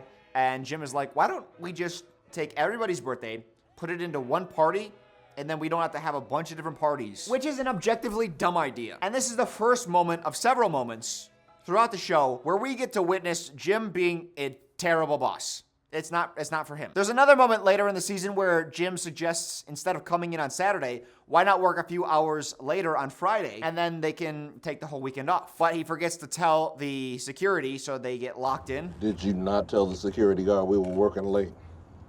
Nope. We're gonna see it a couple times in the future, but Jim is not cut out to be manager. But as for this plan, the combine all the birthdays in one, let me just tell you, as a worker, the best part of your shift is anytime you don't have to work. If you get a little party, I don't care if it's lame. If you give me cake, and also I don't have to do any labor. Who has problems with the birthday thing? 1, 2, 3, everybody. There was a moment in season 1 where Ryan talks about like, oh, we could be loading this truck way more efficiently. And Stanley says to him, you know what? We could get this done a lot quicker if we formed a type of assembly line. This here is a run out the clock situation. Which, if you're unfamiliar with sports, that means all we are trying to do is to whittle down the time. We're not trying to be more efficient. We're not trying to be better. We're just trying to kill time. That's it. Anything that requires more effort from me, I don't want to do. And I think that that's a good sign, too, of Ryan, you know, planting the seeds of him having like a more manager mindset. Work parties aren't fun, but anytime you can not work and there's cake, that's something to look forward to at the end of the day. So if you're telling me instead of having 4 parties, we're gonna have 1 party and 3 works, although I gotta give Jim a little grace here because he is let down by his inner circle. The 2 people he goes to talk to about his combining all the birthdays in one, that idea, he talks to Pam, his girlfriend, who he's supposed to trust to give him honest feedback, and Oscar, who's also like the other level-headed one. Both of them are like, yeah, it's a fine idea. Yeah, combine all the birthdays, do that. And after realizing that the whole thing is a mistake, he essentially says, you know what, scrap that. Let's just go back to having 1 party every time there's a birthday. And then Phyllis calls him Michael, by accident, which scars Jim. Phyllis called me Michael, and I will always and forever be haunted by that fact. And then the strangest thing happens that will, for some people, recontextualize what has happened in the first several seasons. It gives you a greater perspective. See, they're having the party. They're singing happy birthday, and there is no joy to the room. And then guess who returns? Michael Scott. Birthday, dear Creed, day to you. Yeah. His presence alone uplifts the spirit of everyone he's working with. And you're starting to think, I guess I get why he's a good manager. You see, Jim, he has logical ideas, but it doesn't connect with his coworkers because they don't want logic, they want easier work. You know, they want parties and fun. Michael recognizes that. And in fact, they have a conversation, Jim and Michael. And it's one of the most interesting conversations in the entire show. Jim tells Michael about his one party, three works idea. Okay, I did that. Rookie mistake. See, this is something that he thought of as well, being efficient, and it went over poorly, and he learned from that. And that made me realize, as he was saying that Michael isn't just winging it. It may look like it's all on the fly, but he's gone through these experiences, and he's learned from them. Like what his employees want, how to best act as a manager to get the best out of his employees, and to make them want to come into work. He's created a good work environment, where I guess they don't all respect him and love him, but they seem to be enjoying their time at work, at least, most of the time. The pressure is low, the productivity is high. We know that based on what David Wallace said about them not losing sales. It is good leadership. That's what you want out of your manager. Then Michael tells Jim to just wait 10 years, you'll get the hang of it. And Jim says, there's no way I'll be here in 10 years. And Michael says this. That's what I said. That zoom in on Jim, we see him hit that realization. That's something. In the very first episode of The Office, we get a diary room of Jim saying that the job bores him. Even talking about what he does bores him. The only reason he's at this job is for Pam. Now he's got Pam. But now, the longer he's there, the more alike he is to Michael, somebody who he does not want to become like. And Phyllis is mistaking him for Michael. And I think there's a sobering realization that he's hitting. Speaking of sober, I'm getting there a little too quickly. Let's go ahead and re-up on this, huh? That hits the spot. I said there's 2 bangers in a row. It was almost 3. The B plot of the next episode, it's lackluster. It's Jim learning to play ping pong. Kelly's dating Daryl now. And they're trash talking, and it's not entertaining or fun. But the A plot is so good. So the A plot is Jan is suing Dunder Mifflin for wrongful termination because she got a chest enlargement, and she's saying that they discriminated against her and fired her for that reason. How dare they? Discriminating against big-bosomed women. That's terrible, Dunder Mifflin. It really is a class of people that deserves more protection than we give them in society. This kind of puts Michael in a tough spot because we all know how loyal he is to Dunder Mifflin, but he's also financially strapped. Bankruptcy! And Jan is his girlfriend who lives with him, and she's suing them for millions. So if she gets some money, that would be nice for him. So he's kind of in this awkward spot, but also he doesn't really like Jan. So how long is he going to be with her? Is he going to be with her forever? There's a lot of conflicting feelings inside of Michael. The deposition scenes are super funny. Come again? That's what she said? I don't know what you're talking about. But then Jan submits Michael's diary as evidence. So they make photocopies of his entire diary and pass out his deepest, most innermost thoughts that are private. And now everyone's reading it at lunch, and he walks into that lunchroom. Toby's alone at his table, and he's reading Michael's diary. And it's a nice moment because Toby actually reaches out a hand. First, Michael asks if he could sit there, and Toby obliges, and he closes up Michael's diary that he was reading. He tries to, I guess, extend an olive branch to Michael, and he tells a story to Michael about how he was in a similar situation. When I was a kid, my parents got divorced, and they both asked me to testify against the other one in court. And it was a hard time for Toby when he was a kid because although he didn't say it, he was also probably the cause of his parents' divorce. So it must have been really tough for him. They say it's never the kid's fault, but in some circumstances, it is.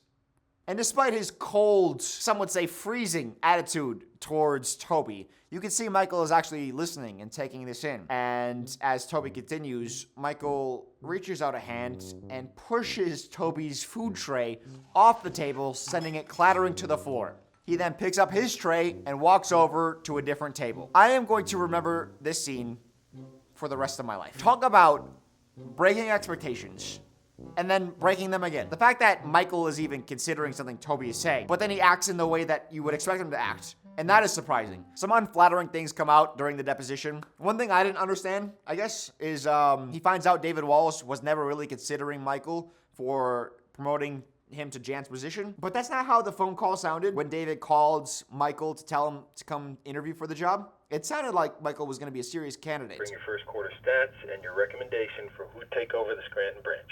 Wow. But then to say in a deposition that Michael was never a real candidate, I didn't get that. Maybe he really was interviewing Michael just to, I guess, keep him loyal to the company. I don't know. It didn't seem that way, but maybe. David Wallace.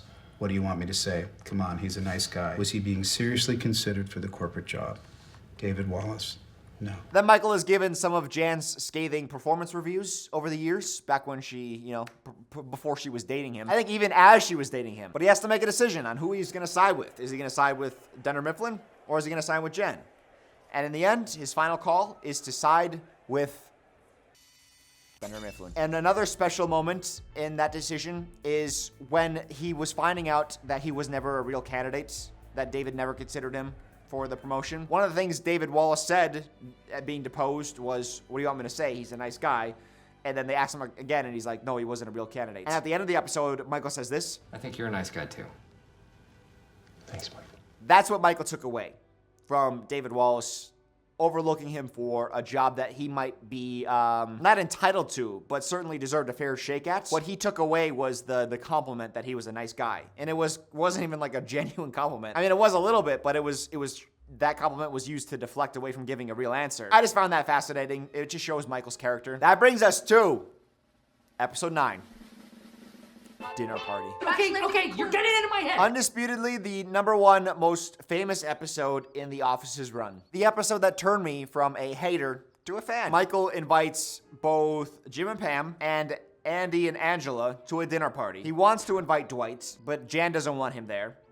And he uses the excuse, "You don't have a date." So then Dwight ends up bringing his old babysitter. That's how he introduces her, but I think it might be a prostitute. I don't remember entirely. I think later we find out she's a prostitute, but I maybe I'm just making that up. It doesn't matter. Where should I start with this episode? Let's start with a blooper. This is like world famous blooper, most famous blooper of all the bloopers in a blooper. Sometimes you say a word so many times it starts being like, what is that word? Blooper. Bloop bloop bloop bloop bloop bloop. I gotta stop. Yeah.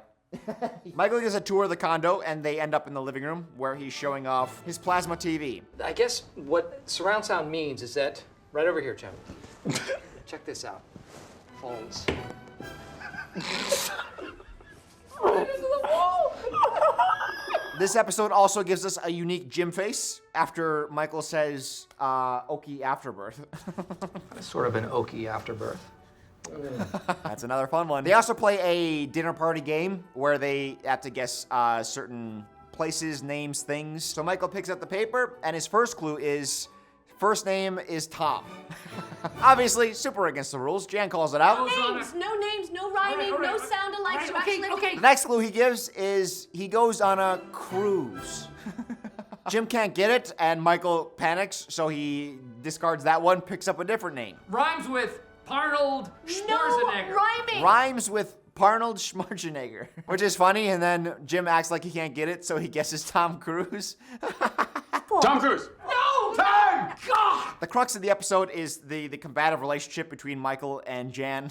It's like we've all been there, where you're at somebody's house and they're arguing and it's super uncomfortable and you don't know what to do. You don't know how to get out of it. It's the worst. You have no idea the physical toll the 3 vasectomies have on a person. And their arguing culminates with her throwing a Dundee at his plasma TV. Boom, broken. Tens of dollars out the window. There's a nice moment though at the end where we see Jan is trying to glue the Dundee back together, but it's like the old saying goes, you can't put the Dunds back on the Dundee. Season finale, another supersized episode, and a fantastic one at that. The Devil is Departing, I think that's the name of the episode, because Toby's leaving. He's going to Costa Rica. Oh, no, the name of the episode is Goodbye Toby, which, close enough. I wrote that he goes to Costa Rica, the country that hates him so much that it eventually conspires to break all his bones. Leeching off their healthcare system. Not a good look, Toby. I'm mean sometimes. I didn't even deliver it. I just read my script. And that's hilarious. One good thing I'll say about Toby, I'll give him a compliment. He is really good at being a sleazy schemer. See, he conspires with his replacement rep. He tells Holly to act like she doesn't like him. And it's like, you didn't need to even tell her. Like, she would have got that natural instinct anyways, right? Then something amazing happens. Michael makes an awkward joke, and Holly plays along with it. Sit on floor and put together a chair, we will. Yoda. Pass curvy metal piece, you will. At that point, first time I saw it, I was shocked. This is the first girl who's ever gotten Michael's humor. I'm sorry. This is the first person ever to get Michael's humor. And the fun part of this episode is Jim then tries to counsel Michael on how to properly court Holly. And by counsel him, I mean that Jim has to constantly talk Michael down from telling Holly that he loves her 15 minutes after meeting her. I wanted to kiss her. I'm so glad you didn't. But I love seeing Michael actually put in the work, because there's a moment where they're on the Ferris wheel, which Michael rented out because he wanted to make this a really special day, which is funny. But they're on the Ferris wheel, and there's a "that's what she said" opportunity, and Michael forgoes it. It was easy to get in, but impossible to rise up. That's what she... A lot of places are like that. He forgoes it. Did the Italians create the word forgo? Or am I a little tipsy? Hey, what do you want forgo, huh? Put some forgo on that sandwich, yeah? Michael has been looking forward to Toby leaving for years. Yeah, that's part of the reason why he donated money to the party fund and got the Ferris wheel, is he just wanted to celebrate this magnificent day. And one of the things he was looking forward to most was the exit interview, where he gets to sit down and tell Toby all of the things he hates about him. It's awesome. It's one of the better scenes of the entire show. Of all the idiots, in all the idiot villages, in all the idiot worlds, you stand alone. And Michael got Toby a gift. Problem is, for Michael, this takes an unfortunate turn because Holly wants to sit in on the meeting. Michael, not wanting to make a bad impression in front of Holly, who he now is in love with, he now has to try to pivot, and that's not something Michael does well. Michael gives Toby a gift, which ends up being a rock with the words, "Suck it." You might think it's mean, but I think it's thoughtful. It's certainly more than Toby deserves. He pulls out his index cards, which have all his notes on them. I just have some questions that I was gonna ask. Who do you think you are? Toby. Yeah. Near the end of the episode, Michael gets a call from Kevin, who went to the store. Kevin says, "Get down here, it's urgent." Michael rushes over. Guess who he finds? Jan. With a baby. Now you might be thinking, back? Jan's back, you said, Dylan? She was just here. You gotta stop. You're making me look so stupid right now. Stop. Stop.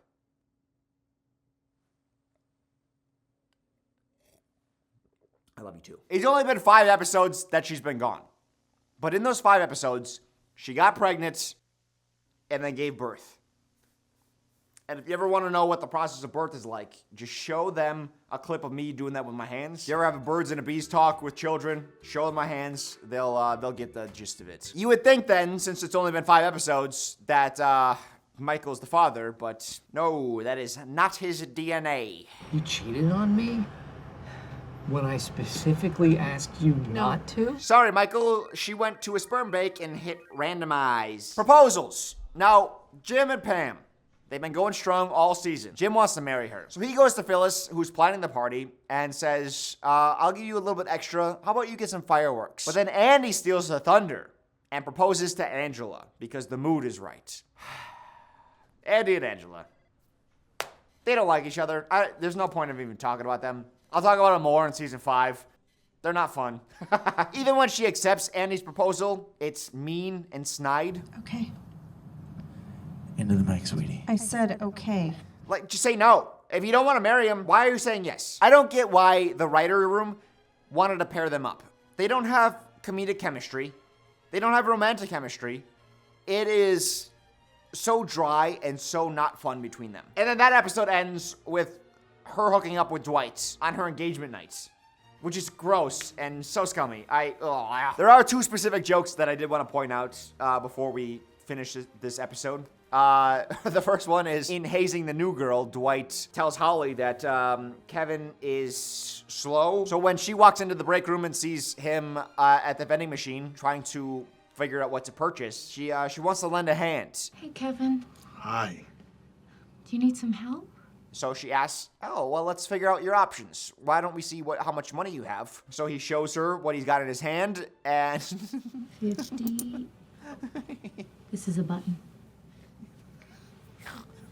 Even he almost breaks. See that? Right there?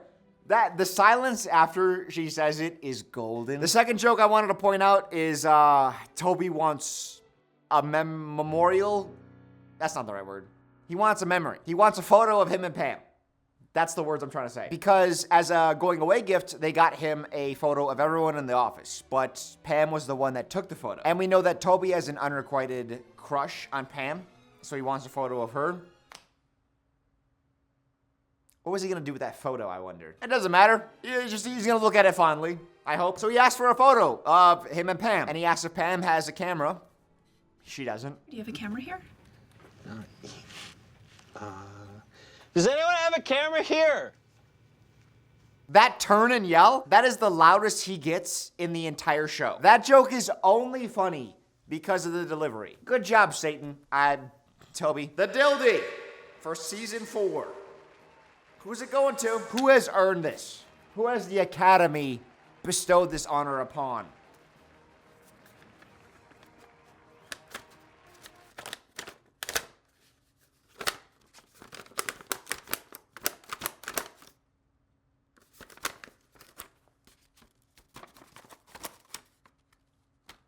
What is this, magic? Why won't you come out?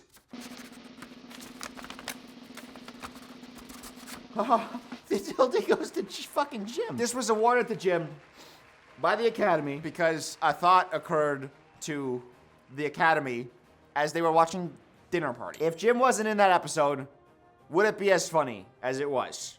And I think the answer is no. Look at him. He's laughing. Jim is our proxy in which we view the show. And I think Michael's oddities are expressed through Jim the best. His Jim faces, especially in this season and last season, in all seasons up to this point, have been fantastic. He deserves an award. Did I give him season 2? If in that dinner party Jim and Pam weren't there, it wouldn't be nearly as funny. Andy's too much of a yes man. Angela's just going with the flow and she's mean. Dwight is just trying to fit in. Pam also is a little bit of a proxy for the viewer. Pam's goal is to more diffuse situations and smooth them over. And Jim is just there to look at the camera. And that's funnier. And he'll even lean into some of the awkward for humor. Like with the Tom Cruise, Katie Holmes bit. That was so funny. He is the Terminator. Those aren't helpful. Tom Cruise. No! Time! God! Season 5. Guess who's back? I don't know what that means. I'm gonna be honest with you. I wrote down guess who's back in quotations and then I bolded it, which means this is very important. This is gonna be a very good joke. But I'm not gonna lie to you, it's been about like 2 months since I recorded the last section. So I definitely lost the context for what that means. But guess who's back? Whatever that was, it was probably a really good joke. Because Dylan at one point was like, hey man, you gotta say this. So maybe old Dylan's funnier. Who knows? The current Dylan doesn't understand old Dylan. All right, here we go. Gotta get loose. I feel like I'm already loose. I kept pouring. That was probably a lot. And stir it up, stir it up. Well, I guess old Dylan was kind of funny. Okay, so season 5, this section's gonna get a little crazy. I also have maybe, I don't know what was going through my mind. Maybe my past self was just better because I wrote down one of the smartest things I ever wrote, and then I like wrote it down one day when I was like thinking about the show, and then I totally forgot. I just moved on with my life, and then I came back to review that section, and I was like, oh my God, you're a genius. How did you think about what were you on that night? In fact, let's just start there. Let's start with this genius thought I had. When a show gets the amount of acclaim that The Office did, there's a pattern. Why do my R's roll on words I don't want them to roll? I'm a little drummer boy. Pattern. Wow, stop. When there's a long-running show with success, there's a pattern. First, there's strive. right there. When a show begins and it has no audience, everyone has to be on their A game. The actors are, like, this is their big break. This is their opportunity. This is their chance to attain stardom, to be a part of something great.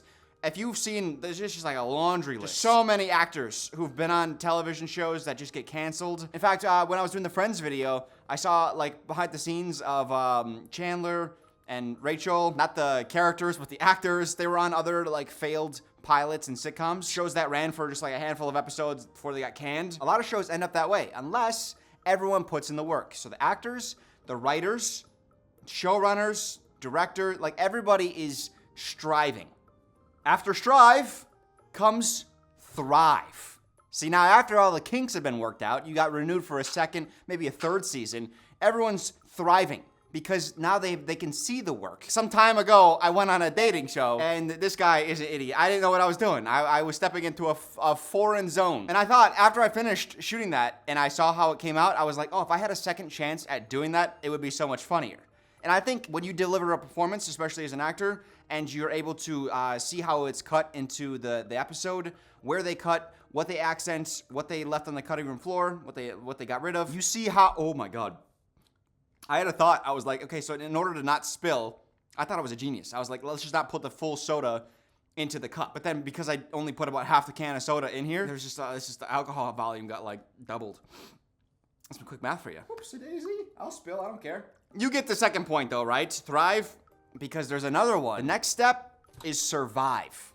This is a point where you're clocking in, right? All the actors, they know their character. They've evolved their character over the last couple seasons. They've refined and worked on it. And it gets to a point where you've kind of explored and you figured out what your character is. And now you're just like, you're coming to work. The nerves are gone. It's the same cast, same locations. Literally, you're just driving up in your same car to the same studio, doing the same thing, just different variations of the same style of character. At this point, you're just kind of surviving. You're just like living your life. Survive might imply that you are like clawing for survival, but that's not, no, it's just for the theme of the VE. It's important that I had to title it that. Shut up. Don't question old Dylan. Survive, that's the survive. It's just like, we're just surviving. Which leads to, finally, the last step, nosedive. Because of all those butterflies and nerves are gone out of your performance, and you're just kind of going through the motions, you start to nosedive. Even the most talented actors, once you start getting bored of the same character, day in, day out, year after year after year, it's like, okay, I feel like I've explored all of this. It's time for something new. But you're getting paid too much for new. Actually, didn't Jim Krasinski? Didn't he end up doing some like indie movies? I think he grew a beard. That's how you know it's like, hey, I want to try something different. It's like, we're gonna do an indie movie, and I'm gonna have a beard. If a show is lucky, they will have a second wind called Come Alive. That's when the show recognizes, like, it looks itself in the mirror. We have been going downhill for too long. We need to rejuice this thing.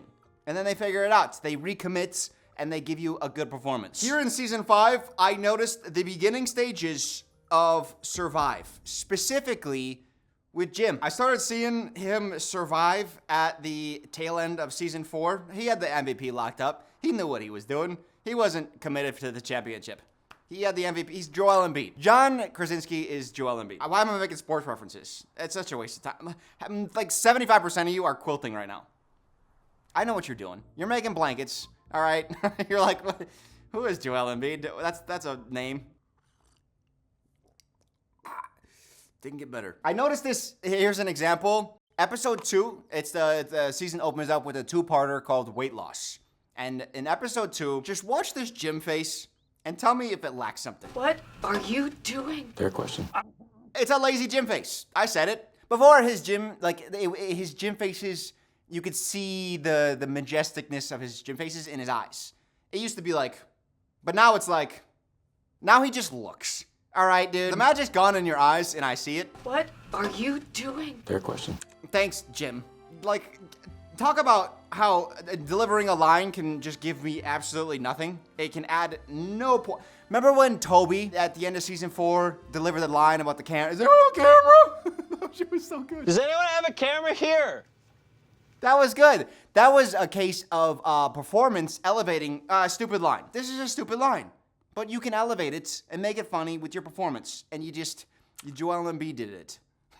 We're in the playoffs now, all right, Jim? Not Michael, though. Michael will never be a survivor. Michael is always a thriver. John Carell, Jim Carroll, why all the names are gone? Steve Carell. So the two-parter to open up the season, weight loss, it's about corporate setting a goal for all the branches to try to lose weight, try to be healthier. Things go too far, and Michael wants to make a point about how bigger people are also, deserving of rights. You know what? Fat people are not monsters. And he does this by wearing a sumo suit. The office calls him out because it feels like he's making fun of overweight people by doing the whole Michael Klump character. And he's like, no, guys, you were ridiculous. I'm just trying to normalize bigger bodies. but then when okay, this is such an underrated joke. Michael takes 2 steps, and with each step he says, bang, boom. Why don't you guys have a little more sensitivity to the subject? Bang, boom. The joke is so important, he undermines what he's saying, and it contradicts himself, but that's how important the funny is to him. And you gotta respect that kind of humor. There is also kind of a shift here. And I don't know if the writers knew what they were doing. I think Dwight, and maybe this could have been Rainn Wilson. That might have been him in survival mode a little bit. I think it's more the writers. I don't know that they knew what they wanted to do with Dwight, because I like Dwight best when he is Michael's lackey. He just like puts Michael up on a pedestal despite Michael not getting respect from anyone else in the office. Still, Dwight sees him as the meal ticket, as the boss to be, kissed up to. But during Michael's fat guy presentation, he talks about, he's like, Dwight, sit down. And Dwight's like, I don't want to. Sexy man.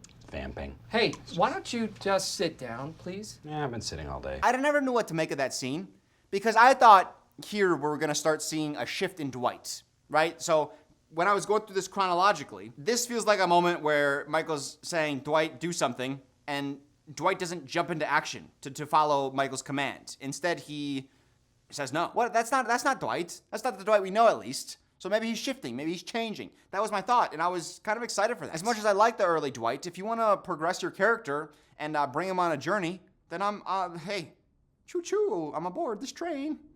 But they don't even commit to this in the first couple episodes. Like, it's the same episode. When Ryan goes goatee, Michael wants to be like Ryan. Ryan's back, by the way. Did I mention that? Oh my God, Ryan. Ryan's big project was the website. So Ryan, to give the impression of sales, recorded them twice. Once his office sales and once his website sales. Another good term is fraud. The Ryan goes to goatee, and Michael wants to be like Ryan, so he grows the goatee. And seeing that, Ryan then shaves it. But before he does, Dwight sees Michael have the goatee, so he wants to be like Michael, so he grows the goatee. He wants to be like Michael, but he's also not heeding Michael's command. And it feels like, what are we doing here right now? Now, let's turn it around and talk positively about Kelly. Someone who I very much enjoy. This might be my first Kelly point that I'm making in this video, which is surprising because she often gets a bunch of smaller jokes, and every single one she knocks out of the park. She's kind of she's a little bit Creed-like to me, where she never really gets larger plots, but every time she gets a little thing here and there, she makes contact, which is a baseball term, which is a good thing. I gotta stop with these sports metaphors. I'm sorry. And I want to say this too about Kelly. I think unlike someone like Toby, if you gave her a larger plot, I think she could carry that. Like if you wanted her to lead an episode or even an arc, I think it would really work as like an A plot. She's a great performer on screen, and she's also one of the writers off screen. So she feels like the total package. I feel like some network could have easily just snatched her and had her make her own show, and it would work. But Hollywood's stupid, and they just wouldn't give her that opportunity. Also, speaking of fun, guess who broke his spine? Toby. Everybody hates him. Even he was ziplining in Mexico or somewhere. I don't care. I wasn't listening to him. His safety gear wasn't properly secured, and now he's bedridden. Aww. I guess you could say his safety harness divorced from his body. Really shouldn't have caught him by surprise. He's been through it once before. I wrote about an Easter egg from Entourage. I thought it was cool. No, you guys don't care. Jen proposes to Pam. You also probably don't care, so we'll just skip past that. Oh, you know what? This is gonna seem like it contradicts my point that I was just making about Kelly, Mindy Kaling. Episode 7, is a horrible episode. It's when Jim and Dwight, they get horrible customer reviews. Turns out that it was actually just Kelly writing fake performance reviews and submitting those because she was upset at them for not coming to her watch party. I think the thing that frustrates me most about that episode is how it ends, where Michael brings Kelly into his office. Kelly comes clean. She's like, yeah, I tried to sabotage their careers. We have our confession. I'm calling security. Don't get away from that, Dwight. This affects them on a bigger level than you think. This could potentially affect them if there's any sort of like downsizing further. It does affect their pay raises, so you're taking thousands of dollars out of my pockets. And Michael just is like, I get it. I understand why you do it. I don't really care. We are going to sit here for a while, make it look good. Can you make yourself cry? No problem. If this happened to me, I would fully crash out. If you're not gonna punish her for that, then don't punish me when I impale her with the arm of a forklift. Even Stevens, God, There's also a subplot of Jim and Pam are on the phone for 8 hours all day, which is excessive. So Pam is in New York for art school. She's gonna be an artist. I think I was so high on Jim and Pam, I love them. Even though I was Team Karen, I still loved Jim and Pam. And then she walked across the coals, and then her personality changed. And I liked when she was the original personality. Same with Dwight. I like Dwight's original personality, and I think that's what made the show so popular early on. Is it felt like very real people, and then they kind of have these renaissances. Renaissances.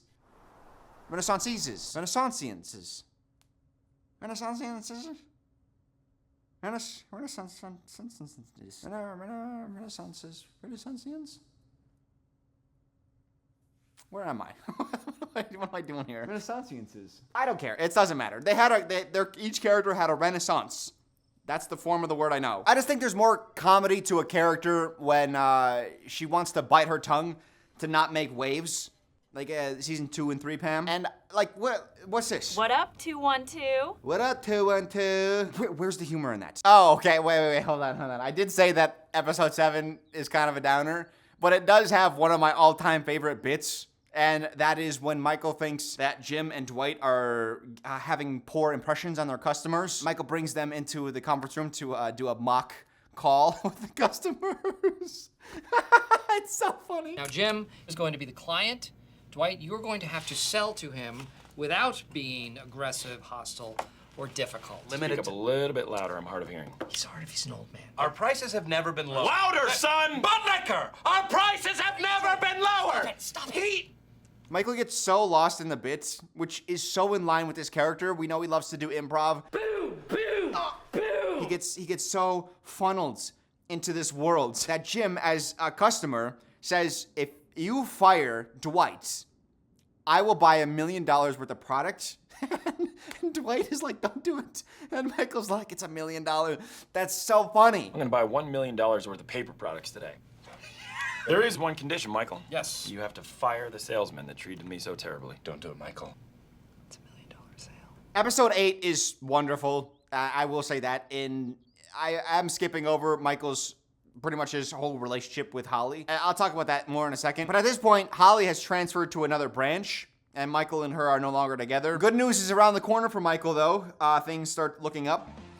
Oh, wait, no. Actually, they get way worse because who the fuck is back? I'll give you a hint. Divorce. That's right, Toby. Toby's back. No!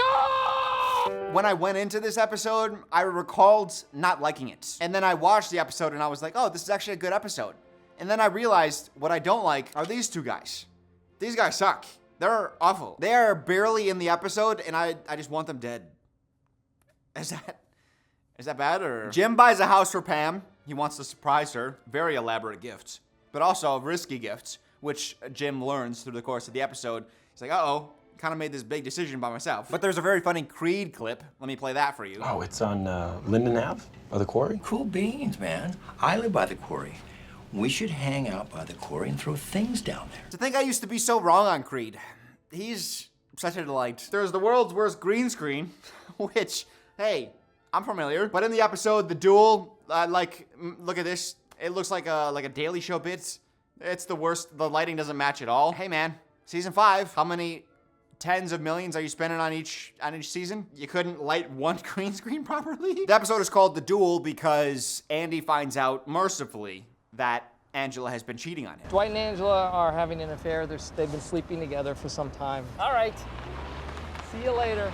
Except in this episode, Andy and Dwight are fighting for Angela. The winner gets her hand. Andy, do you fully understand that the prize is Angela? And then it ends in a fun way where, yeah, no one wants her, which feels like the natural course. Oh, and this is my favorite part about Andy and Angela. Favorite parts. They are engaged. So they had a relationship. They get engaged. They're planning their wedding. They're on the precipice. It's pretty close. And then it ends with her cheating on him with a coworker, right? They sit 20 feet away from each other. That office is frosty. If someone I'm about to marry cheats on me with the guy that sits between me and you, I sit 10 feet away from the guy that you have been cheating on me with, and you're on the other side of the room, that's gonna be a problem. Where is HR, right?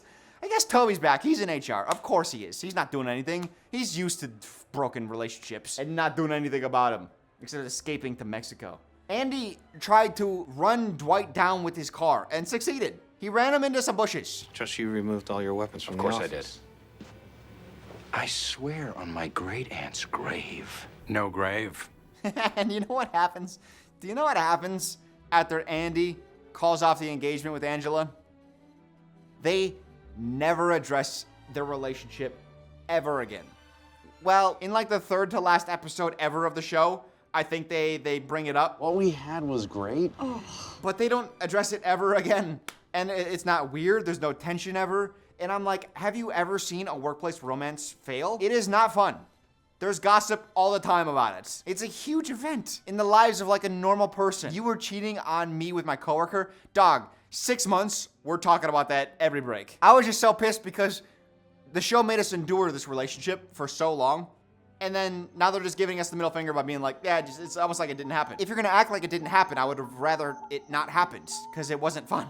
So just, why did you do it? 20 plus episodes. That's how long it was. Oh, God. It's just not plausible that's just like a normal office environment that they would just be like, all right, we're moving on. Speaking of not plausible, we're going to talk about some of Jim's pranks. And one of his dumbest, in fact. I got 500 feet of red wire at a flea market. So he buys a spool of wire, and he's going to lead Dwight on a goose chase? Is that the right terminology? Because you know Dwight's curious. If he finds a cord that's unfamiliar to his desk, he's gonna want to know where that cord goes. And Jim knows that, so he leads Dwight going around like a goose, I guess. And the bit ends with Dwight climbing a telephone pole. I don't know, 40, 50 feet in the air. Because Dwight, he works on a farm. He's kind of handsy. Well, not handsy. He's good with his hands. But Jim, in order to get the wire up there, Jim had to climb. He'll be fine. I made it up there. Is this a fun prank to do? You really got nothing going on in your life. You know, in the season 2 episode where they're recounting all of Jim's pranks, he's talking about them. Jim says like, well, when you start piling them up, it kind of seems stupid and like a waste of time. By the end of the day, my desk was about 2 feet closer to the copier. And that's how I spent my entire day that day. These actually don't sound that funny, one after another. I kind of disagreed, because a lot of those pranks were relatively harmless, they're fun. The requirements out of you, as the prankster, aren't very large. This is a large requirement. For a one-time prank, that's not that good. You could have died. The rest of the episode is great, though, because David Wallace tasks Michael to get the competitor rates of Prince Family Paper. So Michael and Dwight infiltrates Prince Family Paper. Little family joints. They're so sweet, so kind. You guys gotta stop doing that with your tongues. And Michael has a crisis of conscience because he doesn't want to hand over all the information he got from Prince Family Paper and give it to David because he knows that's probably gonna put them out of business. Michael finally caves and he doesn't feel good about it. And later on we find out that they went out of business. Ugh. You think that's tough? Try dealing with the B plot of this episode. The rest of the office is trying to decide if Hilary Swank is hot or not. If you had a 5-minute conversation with your friends about if someone is hot or not, fine. Guys, this is season 5 of The Office. This is like prime time. The B plot of your entire episode is an actress gonna be hot or not to you? Also, that's a conversation you have with your friends because it's private. But now you're airing to how many millions of people? And you're talking about like a real person now.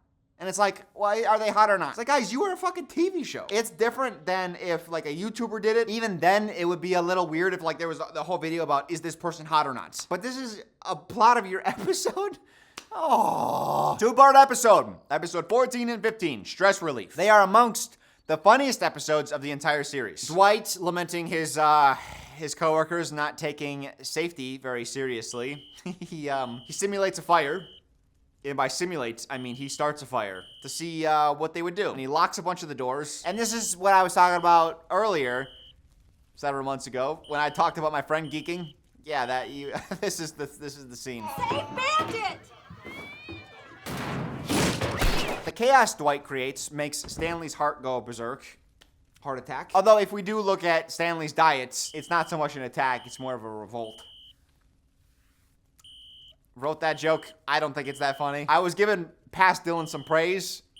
This is past Dylan too, so don't blame me. This is an old Dylan joke. I don't know what to tell you. Dwight gets a talking to by corporates because obviously you can't do this in a work environment. You can't threaten the lives of your other employees, putting them in danger. And I love, specifically Michael, is so good. So we got the 2 corporate guys sitting on one side of the table, and then you got Michael on the other side with Dwight. And knowing that Dwight is in trouble, Michael gets up. He walks across to the other side of the table, smartly positioning him on the side of the discipliner rather than the disciplinee. Understand? But before he sides with them, he looks out the window and he says, "This city." The city. And then after they leave, Dwight is like, we escaped that one, huh? Corporate's so out of touch. And then he says this. Don't you worry about that. I got it covered. I am planning a bomb scare. That should really get the blood pumping. This, of course, is then followed by another famous Office scene where they have a training dummy where they learn CPR. Or at least a woman tries to teach them CPR. But then they end up singing a song and dancing, and then Dwight cuts the face off the doll and puts it over his face, which leads them back to corporate. Well, let me tell you something. That hard cut back to corporate is so good because it is something The Office doesn't do a lot of. Anytime they talk about, like, I need to go to New York, or I came to New York to Scranton, it's always talked about as, like, hey, this is a long drive. This is going to take a while. There's not a lot of hard cuts back and forth for jokes. This is a rare occasion where they do that. Where it's like, hey, they're in Scranton, then they're in New York, then they're in Scranton, then they're in New York again. At ease. Oh my God. Can you tell me why you had to cut the face off the dummy? You're not expecting them to like zip back and forth between the 2 locations. So when it happens, it just adds the extra punch of humor. Corporate is forcing Dwight to give a formal apology. I state my regret. To the point, concise, love it. I couldn't have memorized that. I could not because I do not feel it. Okay, everyone. Jim, why are you Jim facing the camera? That didn't add any humor. Oh, guys, Jim's got the yips. Jim, he lost his fastball. It's sad to say. It's like a pitcher. I'm going back to sports. It's like a pitcher who's entered his mid-30s, and he's just like, he's lost some of that juice, and you just don't want to admit it yet because they've given their all for the team. But it's like, it might be time. This all leads to Michael hosting a roast for himself. Don't ask how we got here. We just did. Michael thinks that this is all just going to be a good time, but then he ends up getting roasted so much that he gets his feelings hurt.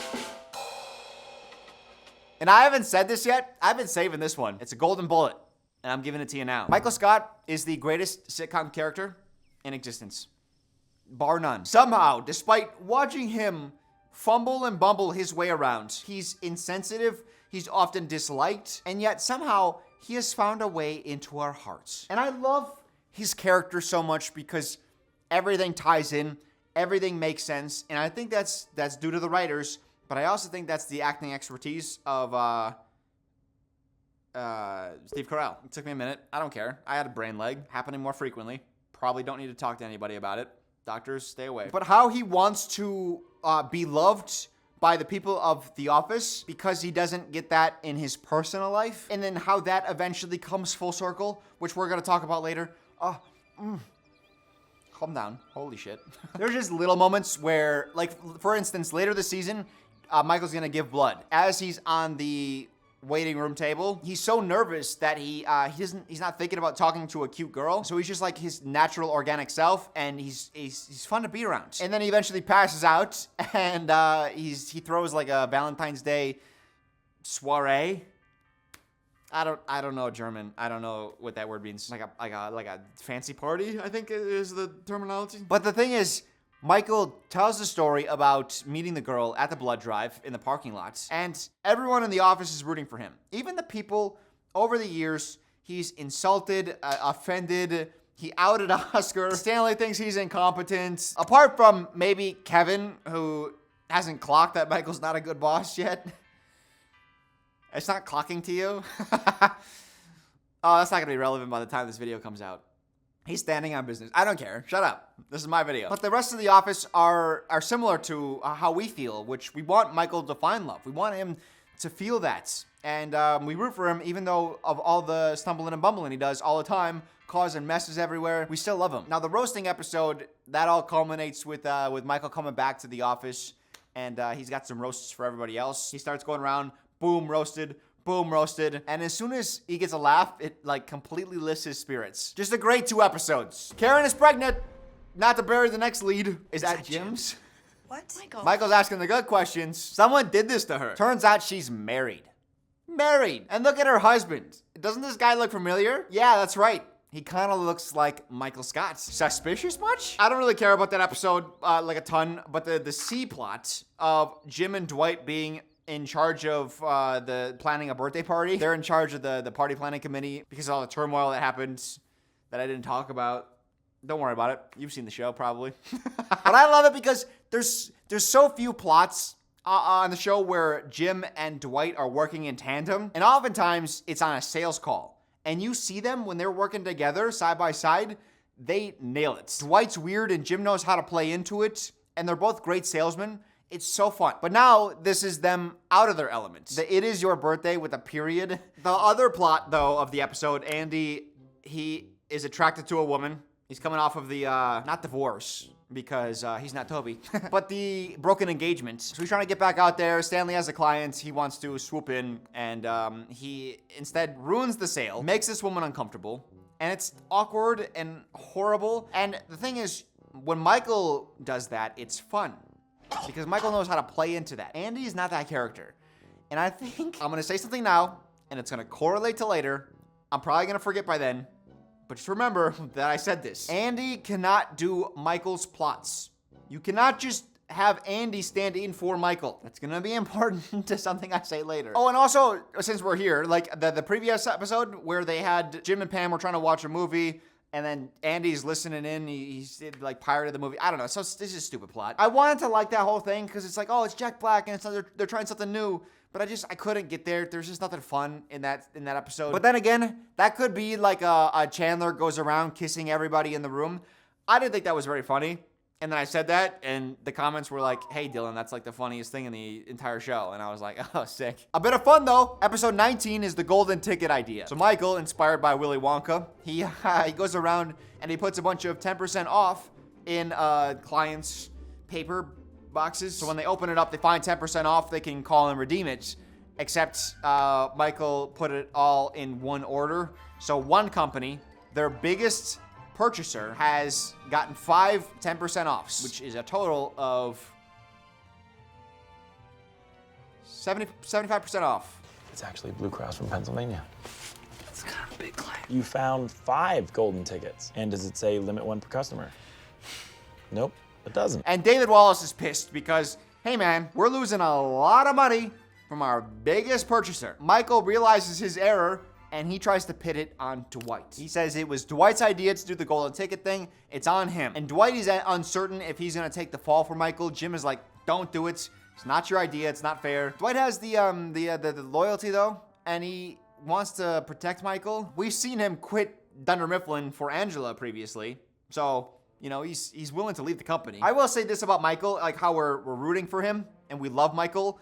This might be the lowest I've ever felt about him because he has an idea, and to try to take that and push it off onto one of your employees and get them fired. Like when he had to let go of Devin in season 2 Halloween episode, Like, I felt for him. Like, he really didn't want to do that, but it was being forced upon him by corporates.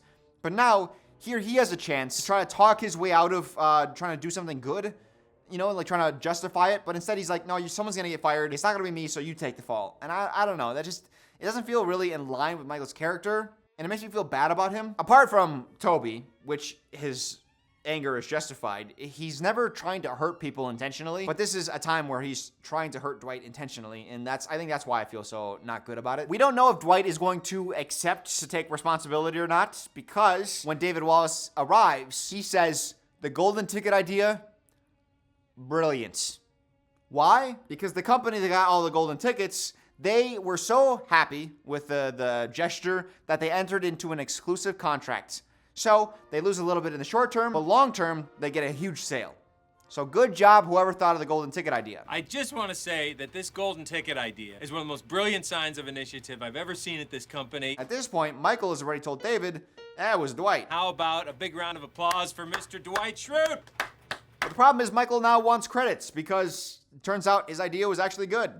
And David is really impressed. And Michael, you know him, he wants those pats on the back. The whole thing becomes a mess. It's very funny. I'm filled with good ideas. Hey, did you come up with toilet buddy? Circular net you put inside the toilet to catch all of your change. Horse boat. A canoe built around your horse. Horse boat. Toilet sponge. I have a lot of toilet ideas. That's because they're easy. Episode 20, we are about to embark on one of my favorite arcs on the entire show. Everybody, grab 2 of every animal. We're heading on this arc. Idris Elba is here as well. He is now in Jan's role as Michael's girlfriend. No, actually it's the opposite. He is in Jan's position, but he hates Michael, which I guess was Jan's position originally. Maybe if Idris hangs around long enough, maybe they will get together. Idris's character, Hector? I want to say Hector. It's probably Hector. What I love so much about Hector is that he is exactly what you expect him to be. He is a corporate guy. He's no nonsense. He's not really into humor. And you'd think in a comedy show, like, that guy's not gonna work. But it does. And I feel like this is one of the final times The Office figures out, like, oh, this works because of what our show is. Like, the reason the show is funny is because of Jim and Pam not taking their jobs super seriously, Dwight taking it way too serious, and then Michael just being incompetent. Like, that's the humor. You can put a bunch of straight people around them, straight comedians, and then their craziness makes the whole thing funny. I don't know if I can explain that fully, but once we get to Will Ferrell and Robert California, you're gonna understand what I mean. Every single person that comes in doesn't need to be like a comedic powerhouse. They just need to fit the worlds that you're building, which is, hey, regular, standard, mid-sized American company. And it gets off to a bad start. Oh, actually, you know what? This does come full circle. When Hector first arrives, Jim is wearing a tuxedo because he's in midst prank. He's in the middle of a prank. In midst prank. That actually sounds kind of nice. I should have rolled with it. I was nervous, and I wanted to rephrase it. He's in midst prank. Why are you wearing the tuxedo? I didn't think you'd notice. And Hector comes in and he's like, why are you wearing that? And then Jim's like, hey, I was pranking somebody, and then the guy who's no nonsense, Hector, is like, all right, how about we get some fucking work done, huh? And then he ends up taking a liking to Dwight, who is great. He's like the #1 salesman year after year, takes his job very seriously. They get, oh, it's so good, and then we'll tie that off later with how that completes. But because Hector is so no nonsense, it actually rubs Michael the wrong way. It's funny that he said this. He says he thrives under a lack of accountability and a lack of oversight. Truth be told, I think I thrive under a lack of accountability. This is a horrible thing to say to your boss. He says that. But he's so rubbed the wrong way by Hector that he actually drives to New York to talk to David Wallace because David Wallace is ignoring his calls.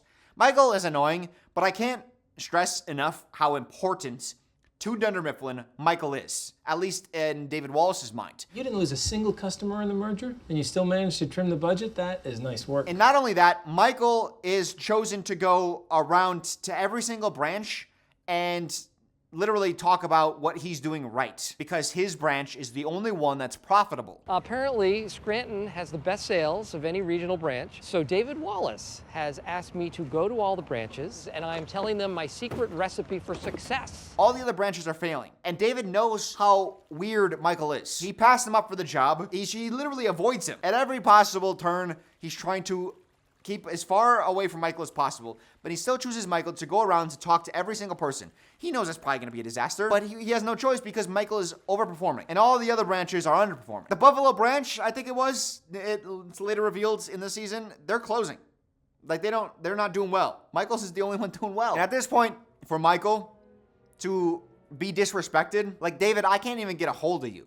I want to call and complain about the guy that's, my new boss, and you won't even listen to me. You're not hearing me out. After 15 years of service here, I have to get in the car and drive to New York in order to talk to you. Now, Michael can be a lot, understandably, but he's given a lot of years to that company. And as soon as you, David Wallace, found out that I was dating Holly, you transferred her away. So not only have I given everything to this company, all these years, I was your top salesman, and now I'm your best branch manager, and I had a good relationship, and you ripped that out from under me, and you know how important that is to me. To find that in my life. So when Hector finally cancels Michael's anniversary party, that was the impetus to go to corporates, to talk to David, and while he was there, he's realizing, like, man, I've given so much to this company, and I'm not getting a ton back. I quit. So I quit. What? I vividly remember, like, just the shock I felt when I first watched this episode.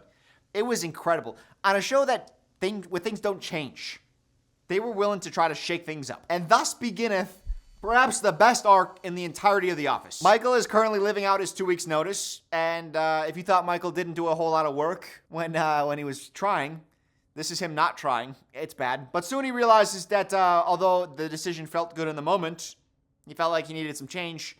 Now it's kind of hitting him. It's dawning on him that, like, well, I'm gonna have to do something else. And he doesn't know what that's gonna be, so he starts to panic. Especially after he sits down next to one of the people interviewing for his job, and the guy doesn't know that he's the current manager. And the guy's like, man, there's no jobs out there. It's tough. Well, this is one of the few places that's hiring.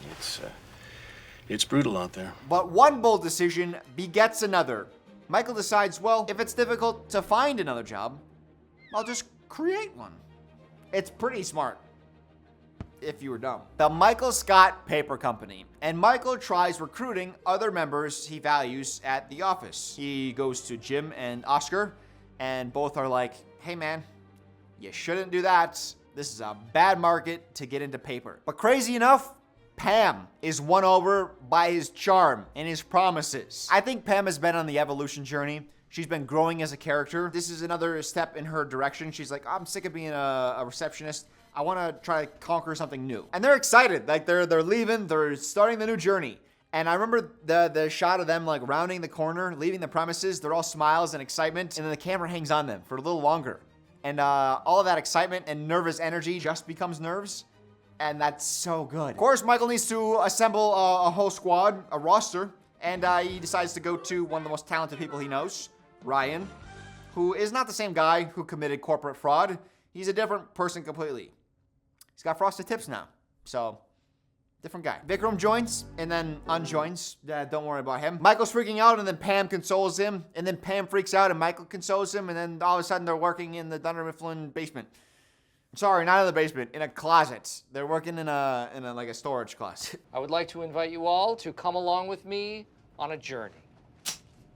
One thing I'll say about Hector now takes on a larger role within the office because Michael is leaving, so they need to bring somebody on. They need to hire them and then onboard them. So Hector, in the meantime, is taking on those responsibilities. Jim is trying to make a good impression, but then Hector is like, hey man, can you give me a rundown of your clients? And Jim is like, sure thing. And then the whole episode, Jim is like, I don't know what a rundown is. And when I was like 19 watching this for the first time, I was like, oh my God, dude. What is a rundown? You need a rundown of your clients? Can you get that to me? Sure. Yeah. What the hell is a rundown? I wouldn't know what that is either. That's crazy. Like, it's so vague. Like, I don't know. But then when I was watching it for this video, I was like, dude, that's like the easiest thing of all time. You worked at this company. Like, when I was an idiot previously, I'm not anymore. Clearly, you've seen parts of this video. Very smart man. All right. Let me drink. high levels of intelligence, right? But when I was younger, I was like, I don't know what a rundown is. But this is so simple. How about your clients' names? How long they've been clients? What the volume is, like how much paper, how often do they re-up, those sorts of things. And Jim is like, oh, what's a rundown, dude? I don't know what a rundown is. What's a fucking rundown? I said it before, I'll say it again. I love Hector. His goal is not to participate in any of the shenanigans. His goal is anti-nanigans. That's so fun to watch the rest of the office. Like, even the girls, maybe this is the one time I enjoy Angela. It's like she's fighting for his attention. Like, that's fun. Charles and Kelly? Absolutely not. He is a sophisticated man. He does not need to go dumpster diving. And there's Erin. Oh, she's new. Oh, we'll talk about her at some point. But watching The Office play around the new guy's personality, the new guy in charge, and they're all trying to like see how they fit in and try to do stuff to placate him. That's what this show is about. It's not about like bringing in a person with like the weirdest, most. Oh, there's like such a good word right here. It's not in my arsenal. I got some good ones in my arsenal. There's one missing right here. It's like a word for someone who has a super unique personality. But that's what the show is about, is watching a bunch of people try to adapt to each other. And that's all I wanted to say. And then I got caught up on not knowing a word. I'm stupid. I literally started that thought by talking about how smart I was. Sometimes I feel like I'm jogging up the hall of intelligence. I'm just doing laps back and forth. If I could just stick in one direction towards the smart stuff. But I always find myself coming right back. But the extra razzle on this dazzle is Hector. When he's around David Wallace, he changes his personality. He becomes more amiable. Hasn't been that bad. These people have salted the earth down here. You couldn't ask for a better way to learn a company. I feel like I should be thanking you. He becomes so much more friendly in the face of his employer, so he starts sucking up to David. So this no-nonsense guy, who we've seen everyone suck up to him, he's now doing the sucking up to David Wallace. Oh, that's so... And that's so corporate America. It depends on who you're around. You are a varying level of affable. You know, if you're by someone who it doesn't matter if you're nice to, it's like, whatever. But if you're by somebody who's a little bit higher up, who has power in the company, you try to be friendly as possible. Put a smile on your face, right? There's such a good scene, too, of when David comes in and Kevin. Hi, everyone. Hi. Hi. Look, it's no secret. Hi. Hello? This is like the one time Idris Elba almost broke character. Hi. Don't look now, but Pam makes a sale.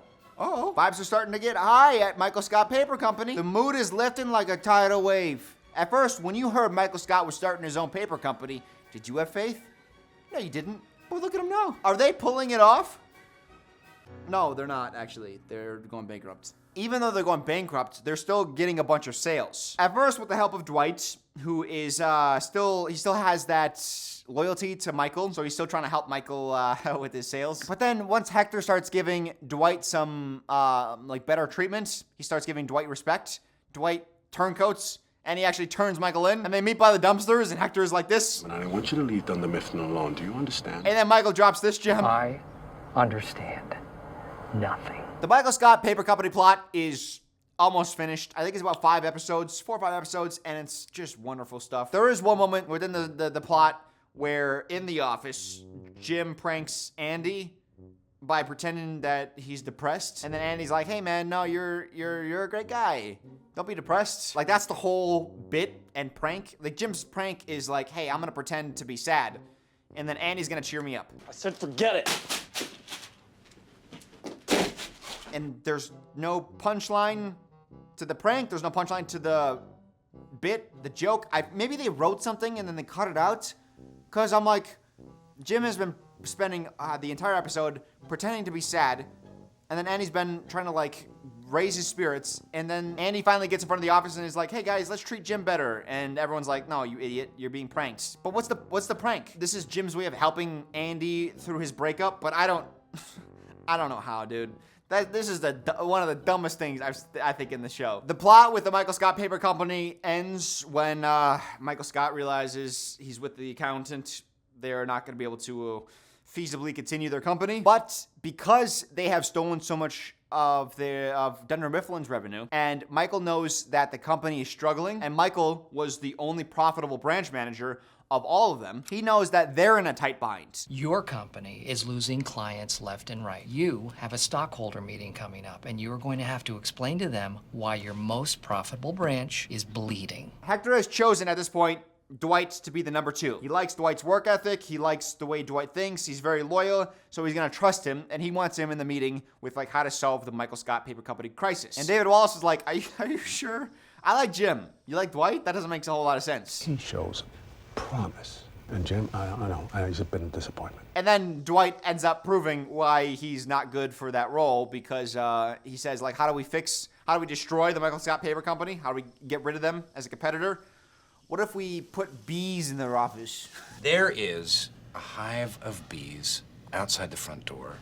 We kidnap the queen. And obviously, the no-nonsense guys, David Wallace and Hector, are like, how about we think of something better? And Dwight's like, no, I think we got something with this bees idea. And then Jim's there. He knows how to press all of Dwight's buttons, so he makes Dwight look incredibly stupid in front of not only David Wallace, but Hector. But that's a great full circle moment when it started with Dwight being loyal to Michael, and then Jim not making a good first impression on Hector. That all kind of like culminates. I love how this entire thing, it feels like it seals back up. And that's what makes it such a good arc. All the elements feel like it closes off, and it feels like a very strong, self-contained arc. And I hope all of my hand gestures there helped solidify the point that I was making. They are offered $60,000 to buy out the Michael Scott Paper Company. How's about $60,000? Essentially, he works this into rescinding his quitting, and he's rehired. But we need money coming in every week.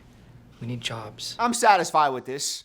I like when shows change it up, but eventually you're gonna have to get the band back together. And this felt like a pretty organic way of doing it, so I'm happy with it. Cafe Disco is such a weird episode. It's the second to last episode of the season. They have this space, this closet underneath the warehouse that is unused now because the Michael Scott Paper Company is dissolved. Michael doesn't know what to do with the space. He tries to make it like a cool hangout spot, but he's upset because no one's coming to join him down there. Eventually, through shenanigans, it ends up becoming a cafe disco, and everyone is there and having a great time. This felt like a finale. This felt like hey guys, we're not gonna see you for a while, so take care. That's what this moment conveyed to me. Like, hey, here's our entire cast enjoying each other. There's a part where Jim and Pam, they were gonna sneak off to the courthouse to get married quietly, but instead they're like, no, we wanna be around all our people that we love. We want all these people there with us. Let's go to the party instead and enjoy the people that we enjoy. It felt like a series finale type of moment. And in hindsight, maybe it should have been. In this episode, there is it's so weird, dude. I don't know what they're thinking with this. They did a side Bob Vance Refrigeration is cheating on me plot with Phyllis, because Phyllis notices that Bob Vance Refrigeration, his new assistant, it looks like a younger version of her. So she's like, okay, well, he's cheating on me. I think Bob's gonna cheat on me with his new secretary. It's like a weird C-plot, and then it doesn't go anywhere, and then Phyllis is just like, it's actually kind of stupid to think that. When I say it out loud, it's so silly. And then she just moves on, and it's never an issue ever again. I don't have words. Like, I'm just trying to think, like, why? Why would you run this plot? If you wanted to have this be the seed for a later plant to grow, like Bob Vance Refrigeration is actually cheating on Phyllis, okay, then you can plant it here. I understand that it's made for a later plot, but it's not. It's never brought up again. So I'm like, why? There's no conflict to this. It's just like an internal conflict of Phyllis being like, hey, I might be being cheated on. Actually, I'm not. Then the plot's over. That's so stupid. Actually, you know what? The final episode of the season, this actually feels kind of like a series finale. This could have worked as well. Vibes are fantastic in this episode. It was only until this rewatched where I because I was binging it, I realized how fast it happened. It never hit me. It never clocked. Is it not clocking to you?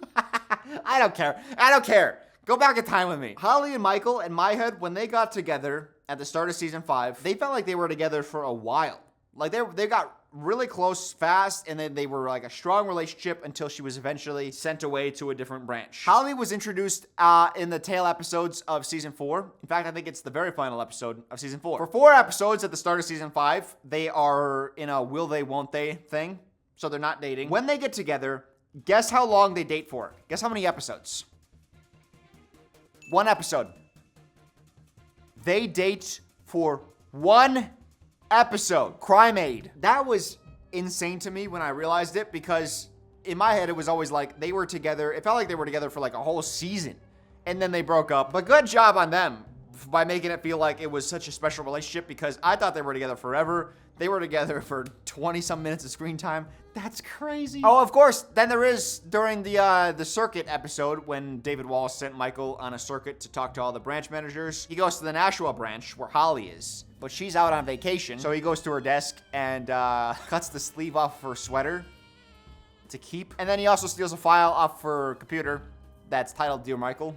And she still has feelings for Michael. They do a good job, actually, of making you remember this relationship, even when she's not there. They let that relationship linger. Good on them. And then Michael dealing with Holly and her new boyfriend. It is so hard to watch in the best way. He finds out they're designing a house together. We're designing a house. Wow. I'm designing a chair. It's part of your pants. You sit down, you're supported. The boyfriend's like, hey, I'll take a pair. And then Michael says, Put me down for a pair. I'm a size 34 waist. All right, fatty. I will do it. And kind of like with the end of season 4, where Michael suppresses That's What She Said joke on the Ferris wheel, Michael also suppresses telling her how he feels. You can see on his face that he really wants to tell her. He wants to be like, hey, I'm not over you. I know you're not over me. I really want you. Let's figure something out. I wrote down a list of bullet points why Holly and I should be together, and I'm going to find the perfect moment today, and I'm going to tell her. They put on a play. They're spending all day together. Instead, Michael looks at her, and the way he looks at her, as you can see he's contemplating this. We have a lot of good material for next year's sketch. There's like a lingering hope. That's why I feel like as a series finale that's just open-ended, it could work. Michael's not gonna rush this, but he knows that he's gonna have a chance in the future. I just love that. Oh, and then Pam rolls her ankle playing volleyball, which embarrassing. What a non-athletic specimen. Who rolls their ankle during a non-contact sport? You can roll your ankle with dignity during like more respectable sports. Like no one's gonna judge you if you roll your ankle playing basketball, like doing MMA, like frisbee throwing and catching. Like respectable sports. Golly, that's a tough watch, folks. Those are physically demanding and brutal sports where if you roll your ankle, people should not make fun of you. But volleyball? Lame. Jim hurries her to the nearest doctor to get her looked at, and during the examination, the doctor finds something crazy. Something that we don't hear it as audience members, but Pam and Jim are pretty shook up by it. They're both teary and kissing. So I think we can kind of all assume what it is that the doctor told her. The answer, spoiler, it's that Pam has cancer. I'm just kidding. Nope. That's only funny because I've been drinking. The Dildy for season 5 goes to an underdog. Congratulations, Michael Scott. This season, Michael Scott started his own business, bankrupted that business, and then parlayed that into his old job that he was dissatisfied with. Talk about a stroke of brilliance. No one could do that but you, Michael. As Steve Carell playing this role as Michael, I said it, best sitcom character ever. One of the best TV characters of all time. To make us care as much as we do about his personal life in a show about work, all while doing everything to piss all of your employees off, it's just like, it's a generational performance. And then the final Michael scenes with Holly to give us that hope. Come on, man. So good. Whoa there, partner. Sounds like a good time to take another breath. I'll tell you about Saily, the sponsor of this portion of the video. Saily is an eSIM app. For those that travel, you know the process of swapping out your SIM card so that you can use your phone and data in another country. That used to be a chore. With Saily, it's a breeze. Anywhere you travel in over 200 destinations, Saily can provide you an internet connection. No need to wander around looking for public Wi-Fis, which can give you a greater sense of security because not only do you not have to connect to a network that you don't know, but also you're gonna have internet access anytime you need it. Using Saily is as simple as picking the destination that you are going to travel to, selecting the country, and then selecting how much data you need. Then use my code Dylan at checkout for a discount, and you're set. And if you're planning to jump to multiple countries, they have regional plans as well. Saily makes having an internet connection connection easy and reliable. And anytime you're in a foreign country, easy and reliable is a blessing. Head to Saley.com/Dylan and use code Dylan to get an exclusive 15% off your first purchase. QR code here just to make it easier for you. Saley is already super affordable, but now you get an extra 15% off? I would jump on that deal if I were you. Saley.com/Dylan. Thank you to Saley for sponsoring this portion. Season 6 opens with a viral moment. Parkour. And to this day, that's still a funny bit. Now, I'm a little bit conflicted because anytime you start dating your show by making references to cultural moments that are gonna pass fairly quickly, parkour was a big thing, and then it was over, and now it kind of dates your show. It's probably not smart to do that, and that's coming from somebody who is referencing the Justin Bieber thing probably so many months after that died out. I will say, though, that this one has kind of stood the test of time. People still do the parkour. Like, that's still funny. One of the things that I will say about this, though, is that it feels good in the moment when you're watching this, because this is something that coworkers do. They talk about things that are going viral around that time period, so it's very topical. And office workers are always talking about topical things. Oh, and also, interesting enough, now that we're 6 seasons into the show, they changed the theme song. Before, it used to go da-da, da-da-da-da, da-da-da-da-da. But now it goes da-da, da-da-da-da-da, da. Oh, no, that's the same. We got interns. Oh, we got interns. I'm about to do it. I'm about to talk about the greatest flaw in The Office that ended up proving fatal. This is so important. So in episode 1, it starts with you got interns, and then Michael, he feels left out because there's a bunch of gossip going around. Even the interns know it. And so in order to not be left out, he decides to participate. When he catches wind of some gossip, he starts spreading that Stanley's having an affair. And then Jim comes to him and he's like, hey man, you do realize that this is going to greatly affect Stanley's life. So it's not just fun gossip, right? You might be ruining his life.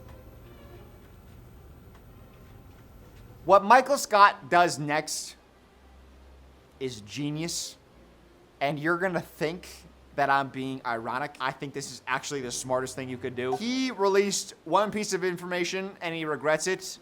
So now he has decided to flood the marketplace of information. He is going to start lying about everybody. Remember when he had the fight with Dwight, and then he beat up Dwight, and Dwight got, weird around him? And then at the end of the day, he was like, I've been testing you all day. I thought that was gonna be a good ending for him here, by being like, hey, yeah, this was the lesson. Because instead he just comes clean. He's like, yeah, one of the pieces of information was true, and the rest were lies.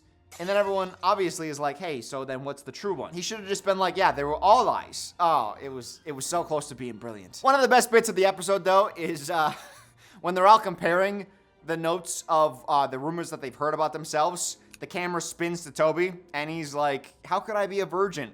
What are you guys talking about? I have a daughter. How could I be a virgin? Knowing that Michael spread these rumors, it's so funny. Well, let's focus on the interns. We start this episode by being like, hey, it's the end of summer, and we had interns all summer, which we didn't see any of that, which, not the point. This is their final day, and Dwight, listen, this is funny. It's horrible, but that's the point. Dwight's like, hey, one of you is gonna be incredibly successful, one of you is gonna fail to meet expectations, and one of you is gonna make a great mother. One of you will do exceedingly well in business. One of you will make a living, and nothing more.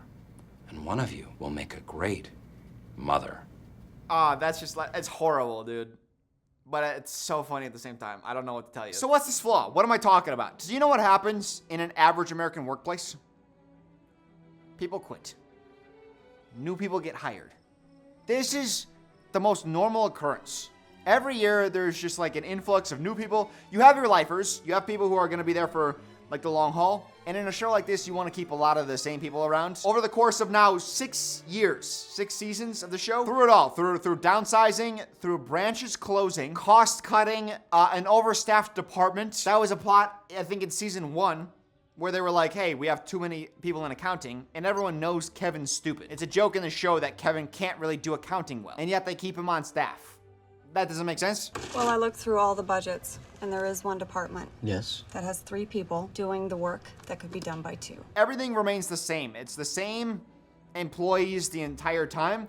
They brought in some new people during the merger of season 3. Karen stayed on through the entirety of the season 3. Karen and Andy, and then there was like 4 others that quit within like the couple episodes of season 3. A company that fails with failing employees is going to retain everybody. How does that make any sense? Especially when you have demonstrated that several of your employees are either incompetent or horrible liabilities. I'm talking Kevin, I'm talking Creed, I'm talking Meredith. Like, these are very clear people who need to be let go at the first opportunity.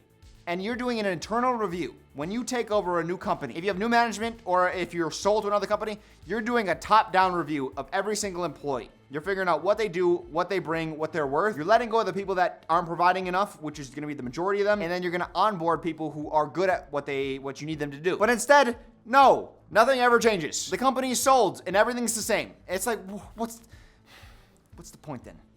This isn't the average American workplace.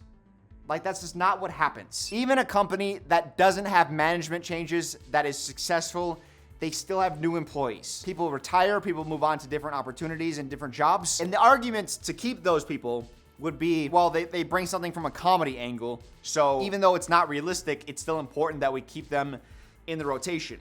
And my argument for that, I finished now. My argument there is, can you really name good Stanley jokes after season 6? Have we not beat to death what he does? We got it. He does crosswords and he's curmudgeonly. Is there anything he's going to bring that's new? Phyllis, what is she gonna bring now? Is she that integral to the show that we couldn't bring someone new in? And those are plots too. Like when Michael had to fire Devin, that's a plot. That like brought you into that world and it gave you stakes into what that was like. I think the show got comfortable in the sense that they didn't want the audience to start being like, oh, well, if they're not there anymore and this person's not there and that person's not there, then is it really the show anymore? But my thing is, like, the show was always built around the core 4. Michael, Dwight, Pam, Jim. As long as you have those 4, then everything else works. You can figure it out. Obviously, you're not going to get rid of everybody else, but kind of exchange them out from time to time. Like Stanley retires.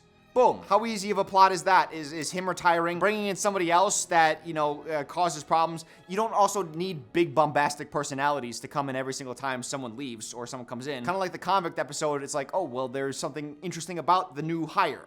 Let's explore that for an episode or an arc, and that's interesting. We don't get Prison Mike if Martin isn't introduced. Sometimes you need new seeds to plant brand new trees. Like, it's fun to have apple trees every time. I'm doing a tree metaphor. I don't fucking know what I'm doing right now. But I'm here.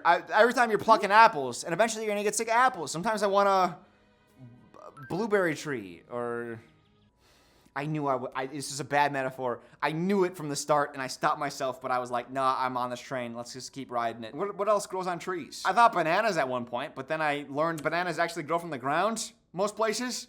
But that might have been a false fact. I don't know. I don't trust the internet anymore. Also, remember Holly. Holly was a new person that they brought in. Remember her and Kevin? Their interactions early on? I highlighted that. That was so good. And the thing is, like, I like a lot of the peripheral characters, but they're not bringing anything new. You've wrung all the jokes that you're gonna do, and all you're gonna do is just keep wringing those same jokes out for the rest of the time that you're gonna be on air. Why not instead bring a fresh towel that's fully wet that you can wring out? I don't know what I'm doing with metaphors here. Towel metaphor? The tree one was better. One thing I have realized in my life, though, recently is I'm a very big sports watcher. I've made those references in this video. Those are the ones that go well. But I feel like the lessons I learn through watching sports, they are transferable to other parts of life. And I think one thing I learned about sports is that if you're not constantly evolving, if you win a championship and you rest on your laurels, you're not winning the next year. Like, you have to continue to evolve. You have to continue to get better. You have to swap out your weak parts for better parts. Otherwise, because everyone else is in an arms race to get better. You have to continue to get better too, even if you're the champion. And this show is on such a high that they're like, okay, we're at the top, so let's just keep doing what we're doing. Let's not take any risks. And it's got stale. So the interns, which is where I started, this was the opportunity. I hated that they were let go at the end of this episode, because although they weren't that interesting, it was like fresh blood. And in the few moments that the other characters had a chance to play off of them, it was fun. They do try something in season 9, and I'm actually excited to talk about that. They're gonna bring in some more people. We'll save it till then. They'll give you something to look forward to. The rest of the episode, though, is great. Now, Michael has successfully buried Stanley's affair in a muck of other gossip. But unfortunately, in wanting to spread his gossip, he also called Stanley's wife Of course he did. Dude, Michael's such an idiot. Like, he wasn't even trying to do the good thing by, like, telling her. He just wanted to spread gossip, which is so funny. Stanley's wife calls him back because he left a message earlier, being like, hey, call me back, I got some news. And so she calls back, and Jim and Pam are in the office with him, and they're like, don't take the call. Let it go to voicemail. And Michael's like, no, it's fine. I'll pick up and I'll be like, hey, I want some advice on interior design or something. I need to redecorate my condo, and I need her help. We will haggle about money. It's actually a good plan. Like, Jim is like, no, it's stupid. But no, that's smart. If you avoid the call, it's gonna be a little suspicious. Well, actually, I take that back because why would your boss call about an affair? Like, they wouldn't. So she wouldn't get suspicious. I take that back. Michael's an idiot again. But at the time, I thought, good idea. So Michael answers Terry's call. Hey, what up, Cynthia? Just hang on a second, Cynthia. Some interesting developments happening. See, David Wallace comes in, and Jim has a private meeting with him, and Michael's not invited. Jim is essentially, his plan is to take Michael's job and then elevate Michael to maybe Hector's job? I think Hector might be gone at this point because we never see him again after season 5. So Jim, essentially, he wants to bump Michael up to like a head role overlooking all the branches, and then Jim would slot into Michael's job. So they both get promotions. That's the idea. But for some reason, Jim is like, I should keep this a secret from Michael. And I kind of understand his logic because sometimes when Michael tries to help, he just makes things way worse. It's mostly usually what Michael does. But then Michael sees that Jim is meeting with David, and he starts thinking that Jim is gunning for his job, and Michael's gonna be jobless again, which is unbelievably stupid because Michael just got rehired by Dunder Mifflin after starting his own rival paper company. Why would they let you go now? Like, they would have just not rehired you if they were gonna not want you as the... So when David calls Michael asking, hey, do you think Jim would be a good fit in a management role? Michael, thinking that he's going to be on the outs if Jim gets a management job, is like, no, I wouldn't want him as a manager. You think Jim is someone who's ready to move into a management position? Would I put him in charge? No. And then David tells Michael why he's asking the question, and he reveals Jim's plan. Jim had an interesting idea, and it involved you being promoted to oversee all Northeast sales. And then Jim would be promoted to your position. Michael's like, oh shit. Not only did I hurt Jim's chances of getting a promotion, I hurt my own. Not great. And at that point, if Michael was just like, yeah, so I said Jim wouldn't be a good fit because I thought I was gonna be pushed out. That's why I gave him a bad review. Everything could have been sorted there. David would have been like, oh, okay, well, that's stupid. You shouldn't have lied to me, but I can overlook that. Instead, Michael is like, oh, shoot. And then we get this interaction, which is just gold. And I actually think that talk went really well. Mm-hmm. And then after he spoke with you, for some reason, it felt like things had changed. That's weird. That's weird. Kind of weirding me out. Weirding me out. And then the follow-up to that, too, is just as good. Did you know that Lincoln's secretary was named Kennedy? Michael. That plot ends up with Michael befungling. Some of you guys are like, oh, your hit rate with words is really high.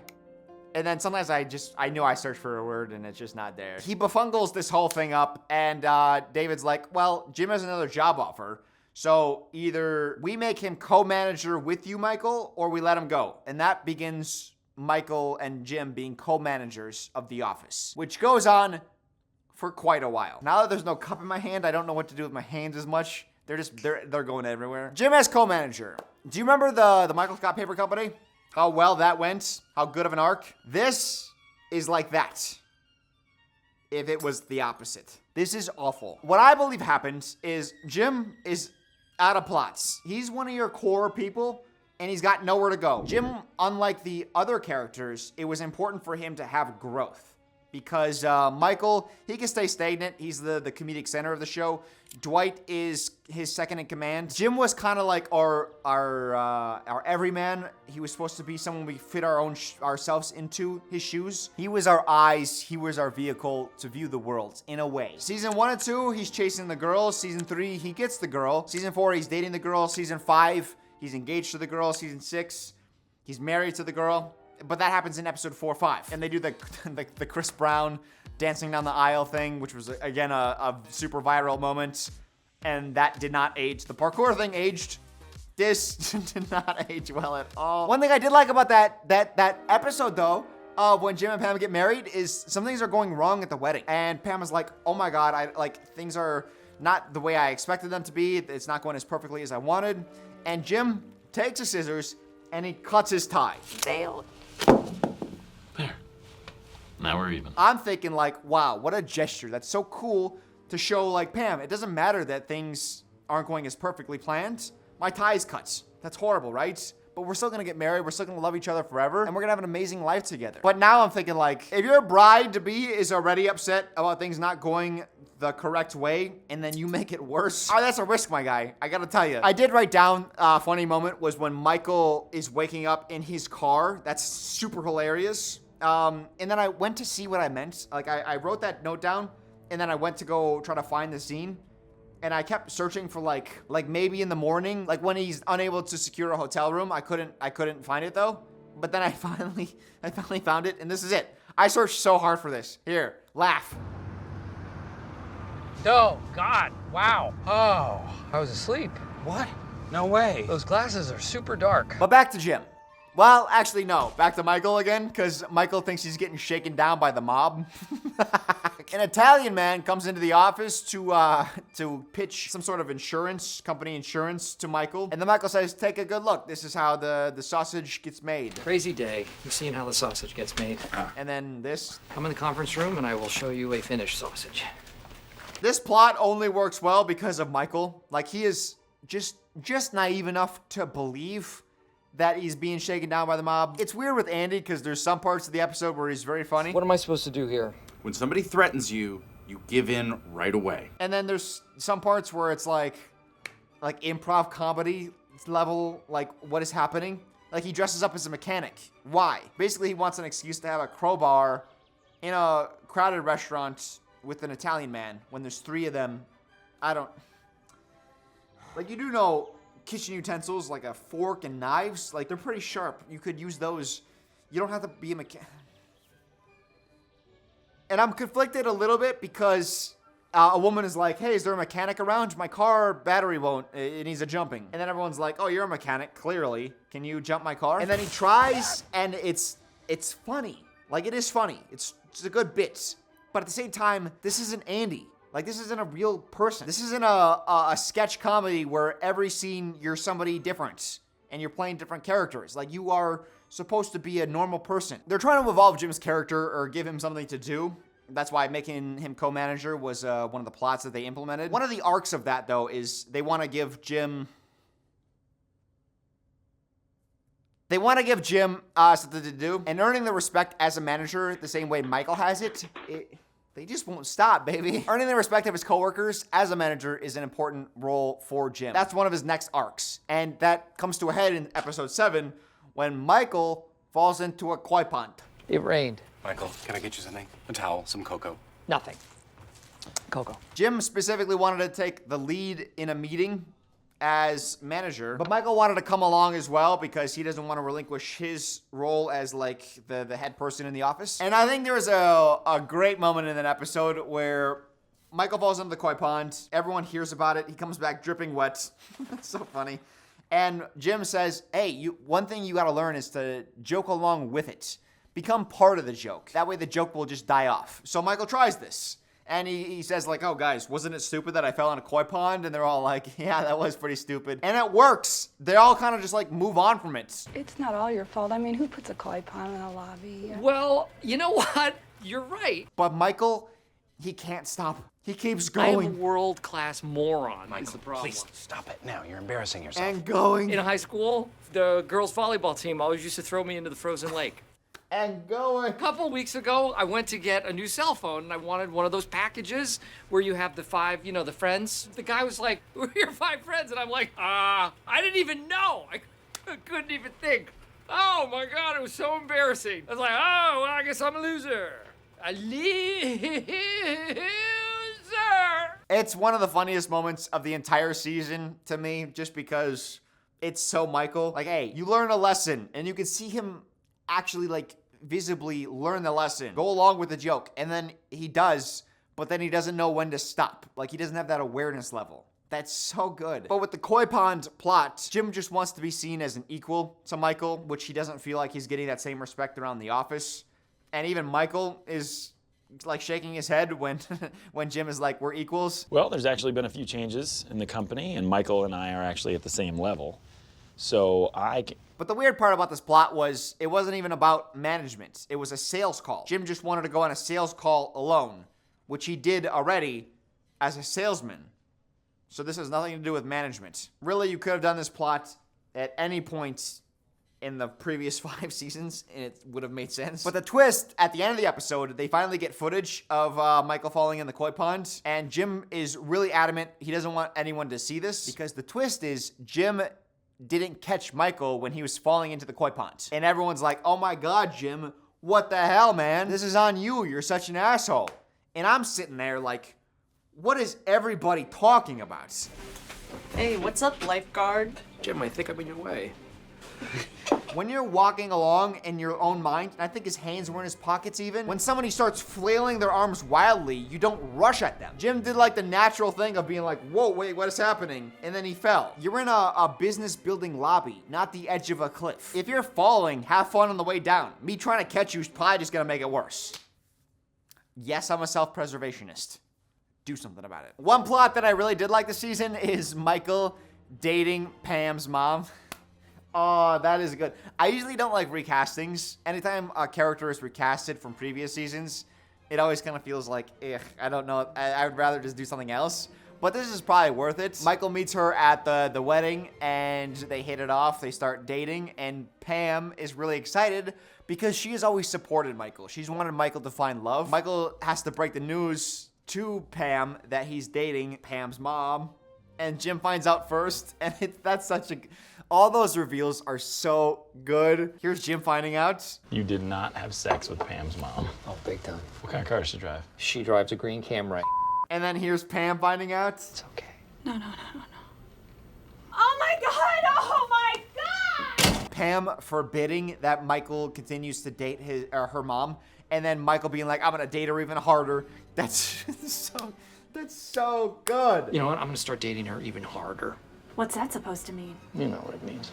They're also extra mean to Toby in a fun way. Even Jim gets in on it. Watch. Hey, Jim. Not now, Toby, my God. Jesus. Get the hell out of here, idiot. Get out of here. He's just walking into the room. That might be my favorite angry Toby moment. Like, there's no reason to be upset at him in that moment, but they were, and that was so fun for me. Michael tries to use Toby later. I think he hugs him. He's trying to manipulate Toby into calming Pam down.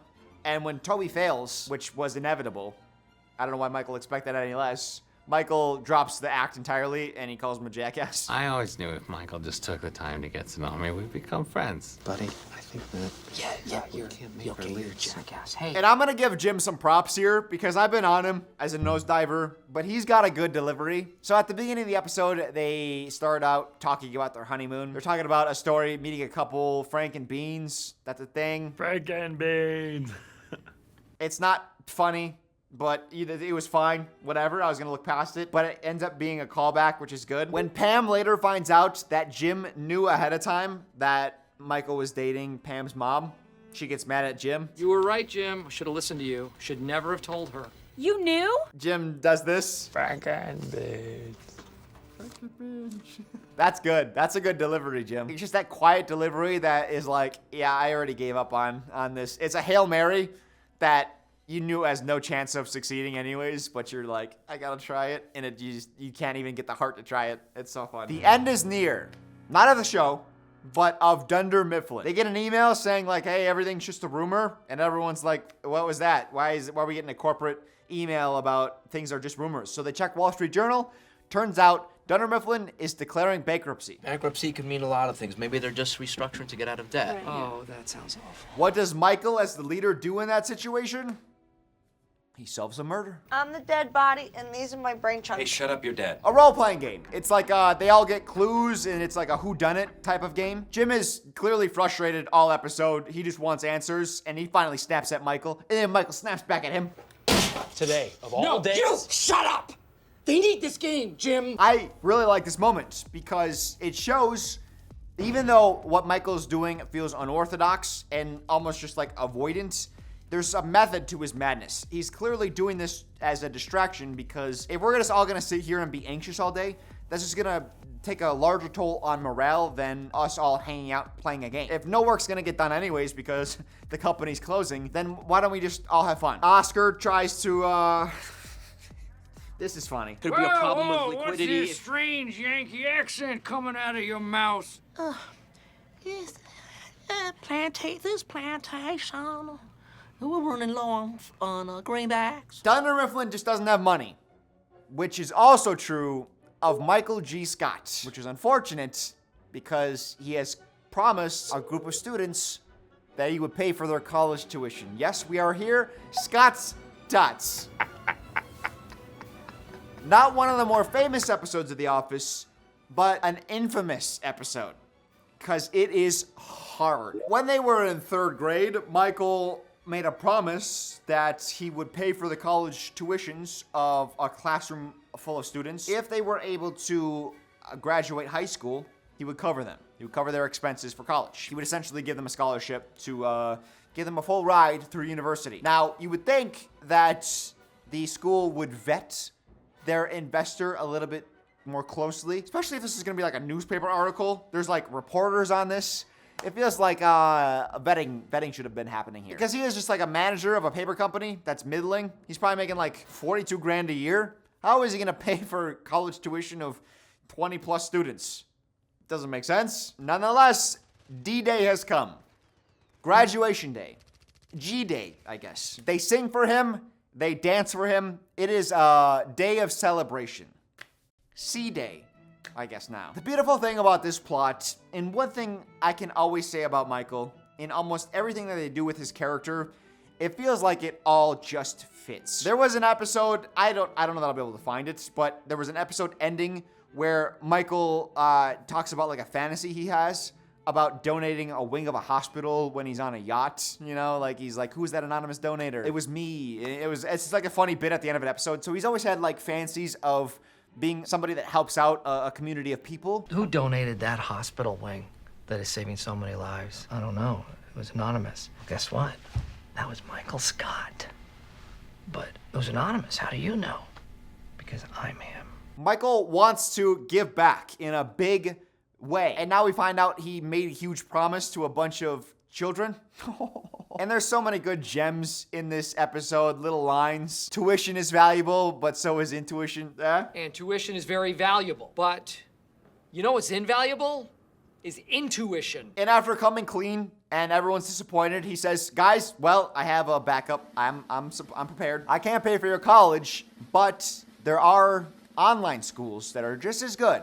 And if you're gonna be in an online school, you're gonna need laptops. You don't have to go to class to be in class. Online courses are a viable option to a traditional college experience. And then he unzips his bag. The best way to access those courses is with your own personal laptop. And laptops are useless without spare batteries.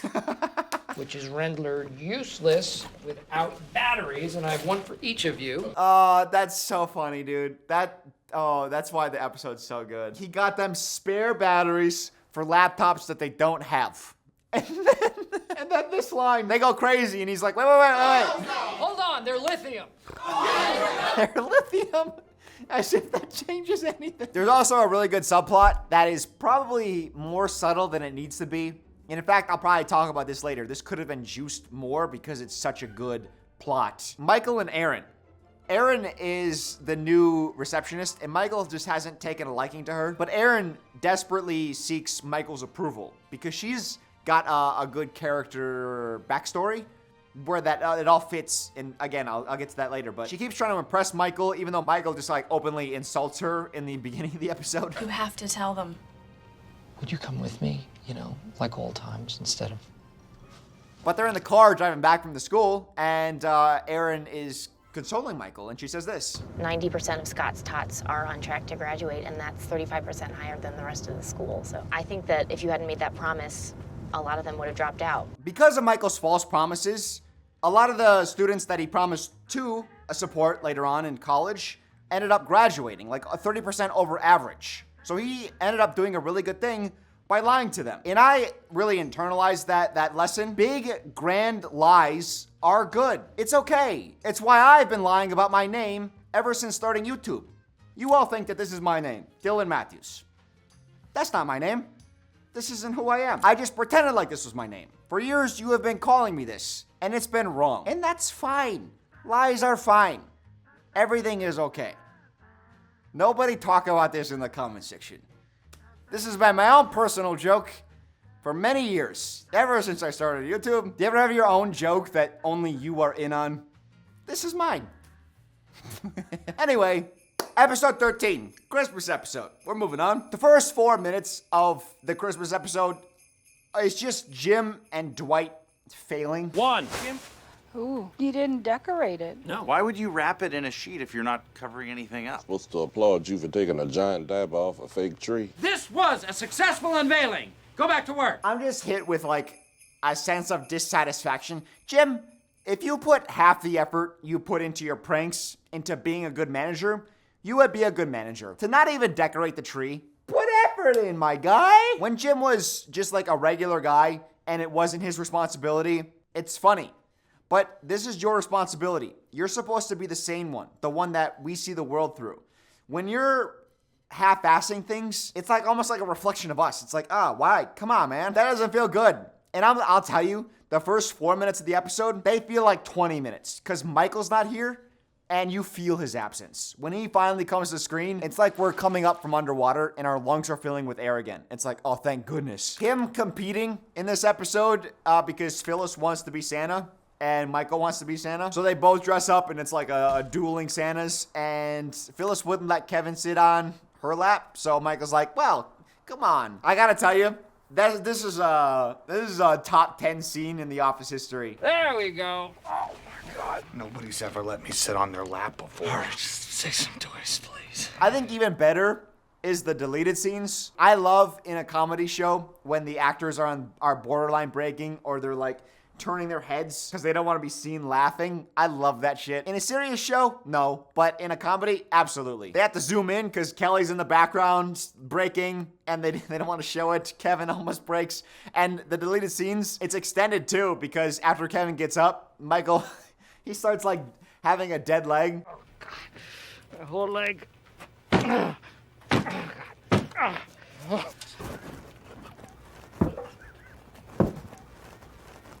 I have such a hard time with season 6. I always lumped season 1 to 5 together because that was for a long time all I'd seen. I bought the DVD set. Those were the 5 seasons available. And then eventually I got season 6 and it always felt like the extra season, like in my head. That's just how I thought about it. It's like a new kid in town. It's like we're 5 friends together. And then the 6th guy's like, yeah, we'll take you in, but you're the 6th. And that's weird for me. I'd be curious to see how you guys thought of the 6th season if you've seen the show. It always felt weird because watching it through, there were a lot of really good plots and jokes. But then there's Jim running through his stupid management plot line. But then what about Dwight? It's weird because, you know, Jim gets a bunch of plot lines from his relationship to his career path. Michael does as well. From the Michael Scott Paper Company to Holly, those sorts of things.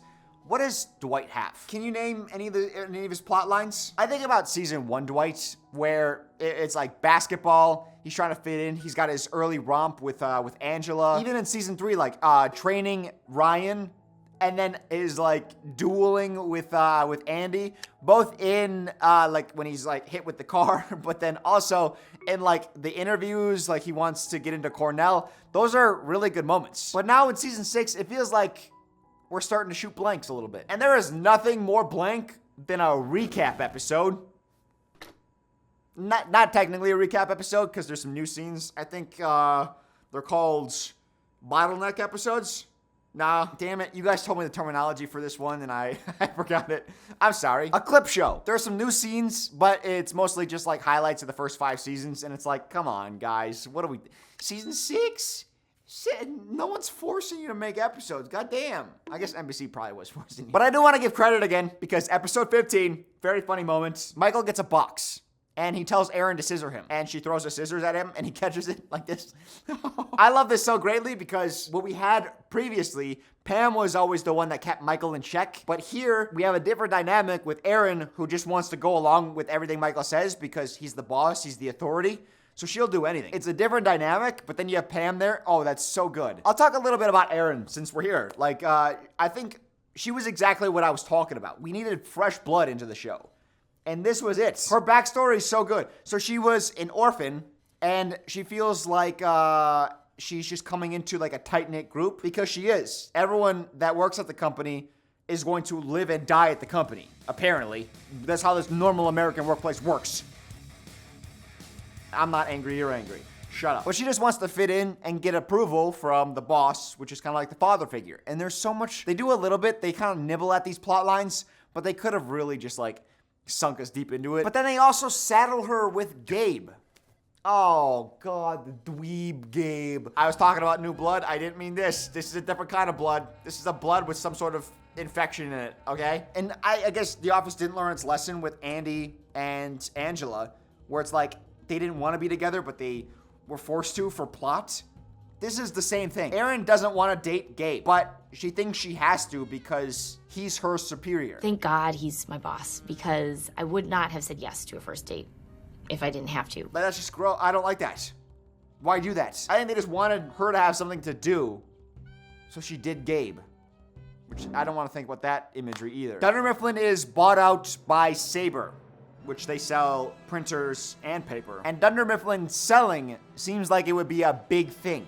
It's a big event that happens within a company. You think that would be a large amount of plots. Nope. Everything is business as usual. Oh, we do get Jim as a solo manager. Michael and Jim both realize that salesmen, there's no caps on commission. So they both want to be salesmen because it pays better than manager. Michael gets the sales job, so Jim becomes solo manager.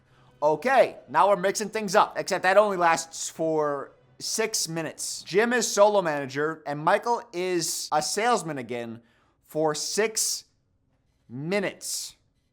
Not episodes, minutes. I'm gonna crash. This is a crash out thing. There's so much meat to those plots. Michael going back to sales and then like fitting in again, or not fitting in. And realizing his time as a salesman is up and he needs to, he hungers for greater power. There's stuff there for Michael. There's stuff there for Jim as solo manager, gaining the respect, understanding Michael overstepping his bounds. He needs to step back. There's stuff there. Then there's Dwight, who is very upset that Jim is manager. And he actually goes to recruit Ryan to dethrone Jim. And it's the worst thing that happens because Dwight is like, how do we take him out of power? And Ryan is like, get this, I got a plan. What if we lure him to a warehouse and then capture him? And like the movie Saw, we'll like shackle him and make him cut off his own limbs and escape. And Dwight's like, what are you talking about? That is the most idiotic thing I've ever heard in my life. Well, suggest something else then. How does Dwight become the voice of reason? What the fuck happened to Ryan? Oh, like it was just last season. Dwight is like, hey, let's put bees in Michael's office. And Dwight was like the crazy one, where he was giving crazy ideas in a room full of rational people, and he was the idiots.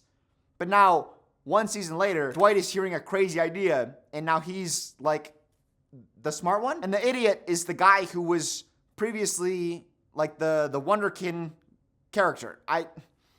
I loved Ryan too. That's the worst part about this. I really love Ryan as a character because he starts out as a temp. He's kind of like our secondary Jim, but kind of like a douchier version. And the interactions between he and Jim as like the cool guy of the office, Jim never really cared, but that was important to Ryan. Like there was things to play into there. And then Ryan ends up on this trajectory where he's going to business classes. He's got the eye of Michael unwillingly.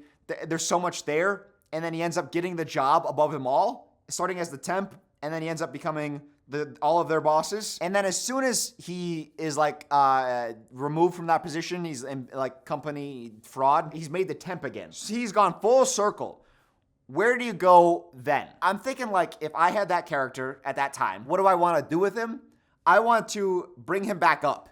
And last time, everything got to his head. He had these weird rivalries, and he was kind of just like an asshole, and he didn't treat people very well, and he got addicted to being seen as like a super smart and wonderkin kind of person. But now, what if he actually goes through and rebuilds himself and does things the right way? And that's like a feel-good arc. And I feel like in a mockumentary, that would feel really good. But instead, they turn him into a complete whack job. What are you talking about? Let's kidnap him and like torture it.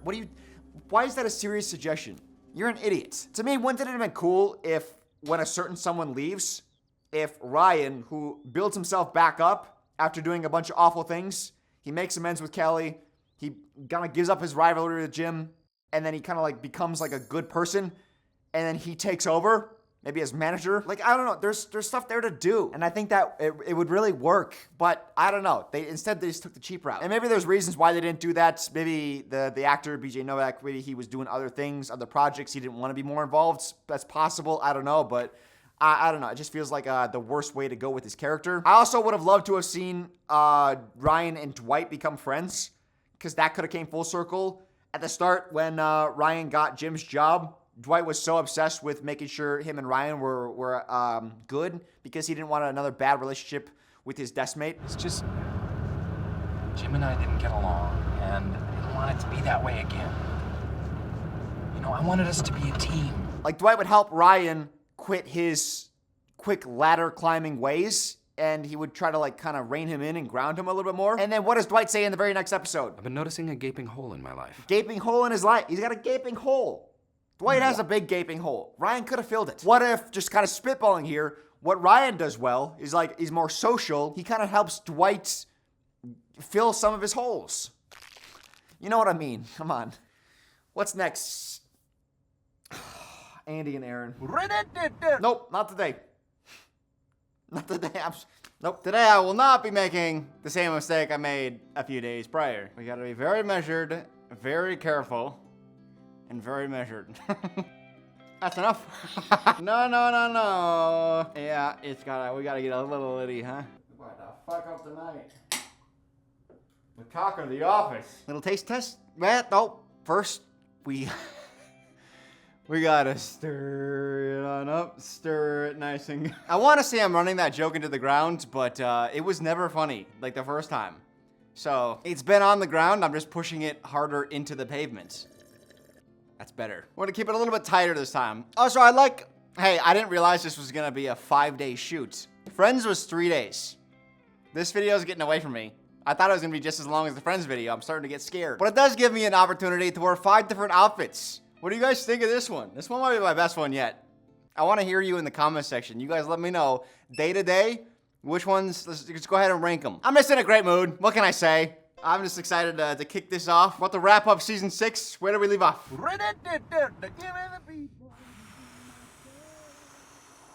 Andy and Aaron. Oh, why? I'm such an asshole to myself. Why did I leave off here? I should have just powered through. Andy and Aaron, what a great love story. I don't think there's a worse love triangle in the history of television than Andy, Aaron, and Gabe. Oscar he's got a couple shining moments throughout the entire run of the program. Yes, I just refer to this show as a program. I am 94 years old. Pam is starting to, contract. What is she, an English major, Dylan? No, she is pregnant and giving birth. That is a contraction joke. That is, oh my God, I'm losing people already. I gotta dumb myself down. It's a little too genius. He dresses this well and he's this smart. Oh my God, is he my dream man? I don't know, ladies. Did I wash this cup last time? Is this cup dirt? Oh my God. But Pam is giving birth, she's going to the hospital, and Michael's like, oh my God, I'm about to be a father. We're gonna have a baby today. Yeah.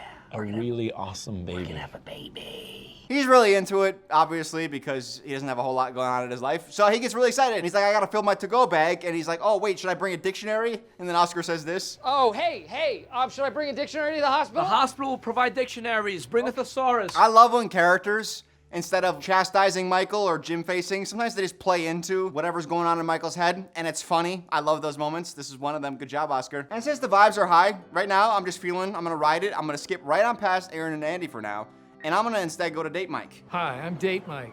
Nice to meet me. How do you like your eggs in the morning? Date Mike is fun because anytime Michael doesn't know that he's flirting, he's just good. He's a salesman, for God's sake. Like, he can talk to people. But the problem is, he starts putting pressure on himself that he has to be something that he's not. When Jim and Pam set him up on a double date, this cute girl, he's like killing it. And then all of a sudden, they let him know, like, hey, you're on a double date. And he's like, oh, I got just the thing. I'm gonna put on my toupee. Nope, that's fake hair. What is his hat? Golfer's hat. Right? I don't know. What I really enjoyed is Dwight in this episode. Dwight, not the fun part, this is actually a bad part, is he's got a baby contract with Angela. See, he's felt that gaping hole. We talked about his gaping hole. He wants to have a child because he's getting baby fever just being around Jim and Pam. So he says, Angela, yeah, you'll do. Child shall be male. Hey, I cannot control that. And he agrees to fornicate a number of times with hope of insemination. I'm trying to use legal words, but I'm realizing these aren't legal words, they're just fancier words for gross things. In the date night episode, though, Dwight meets Pam's, I want to say sister, but it might be cousin. Actually, I wrote down friend. She might be related to Pam or not. Either way, she's associated with Pam in some way, and Dwight and her hit it off. Now, during the wedding, which I realized I really glazed over that one happened fast. But Dwight had great chemistry with Pam's friend, cousin, sister. She took a big liking to him. They fornicated. No insemination. It really is so much better when it's like a proper mix. But the morning after, his oats have been sowed and he is ready to hit the road. He's not really into her and he kind of dismisses her and it's a little yucky at the moment. But then it kind of rolls into this where, hey, guess who's back? And they hit it off again. Dwight's oats are unsowed at the moment. I don't know what that phrase means. His balls are filled with oats at the moment. I think that's where we're going. He needs to get his oats out, so guess who he's interested in? One thing Dwight's realizing though, even though he's got this contract with Angela to have a baby, he's realizing this girl is actually way better. He even directly compares them in the episode. Listen to this. Height, advantage Isabel. Birthing hips, advantage Isabel. Legal obligation, advantage Angela. I'm looking at a green screen. I don't know if the counting is gonna make a whole lot of sense. I don't know what the clip sounds like. I just know he compared them. So if you saw me in the corner just being like 1, 2, 3, 4, I don't know what I was counting. I'm hoping he's listening things. Dwight is just not into Angela anymore, and it's understandable. And he knows how weird the contract is. It kind of gets in the way of him with the oats in his balls. Like, it's gonna just like really block that back. So he's trying to keep that a secret from Isabel. Yes. But Isabel learns of it anyways. And what does she do when she learns? Whack. Have you ever heard Dwight make that noise before? This is a brand new man. I like this man. A lot of times movies, they'll do this where they do a screen test for a limited audience where they sign NDAs, they can't talk about it, but it's the studio's opportunity to get an audience reaction to the movie. Good, bad, should they make any changes? Do they need to rewrite, reshoot anything? Then they can take that feedback and apply it or not. Shows, I'm sure, do that as well. They'll screen it to an audience. Usually that's like season 1, season 2 stuff.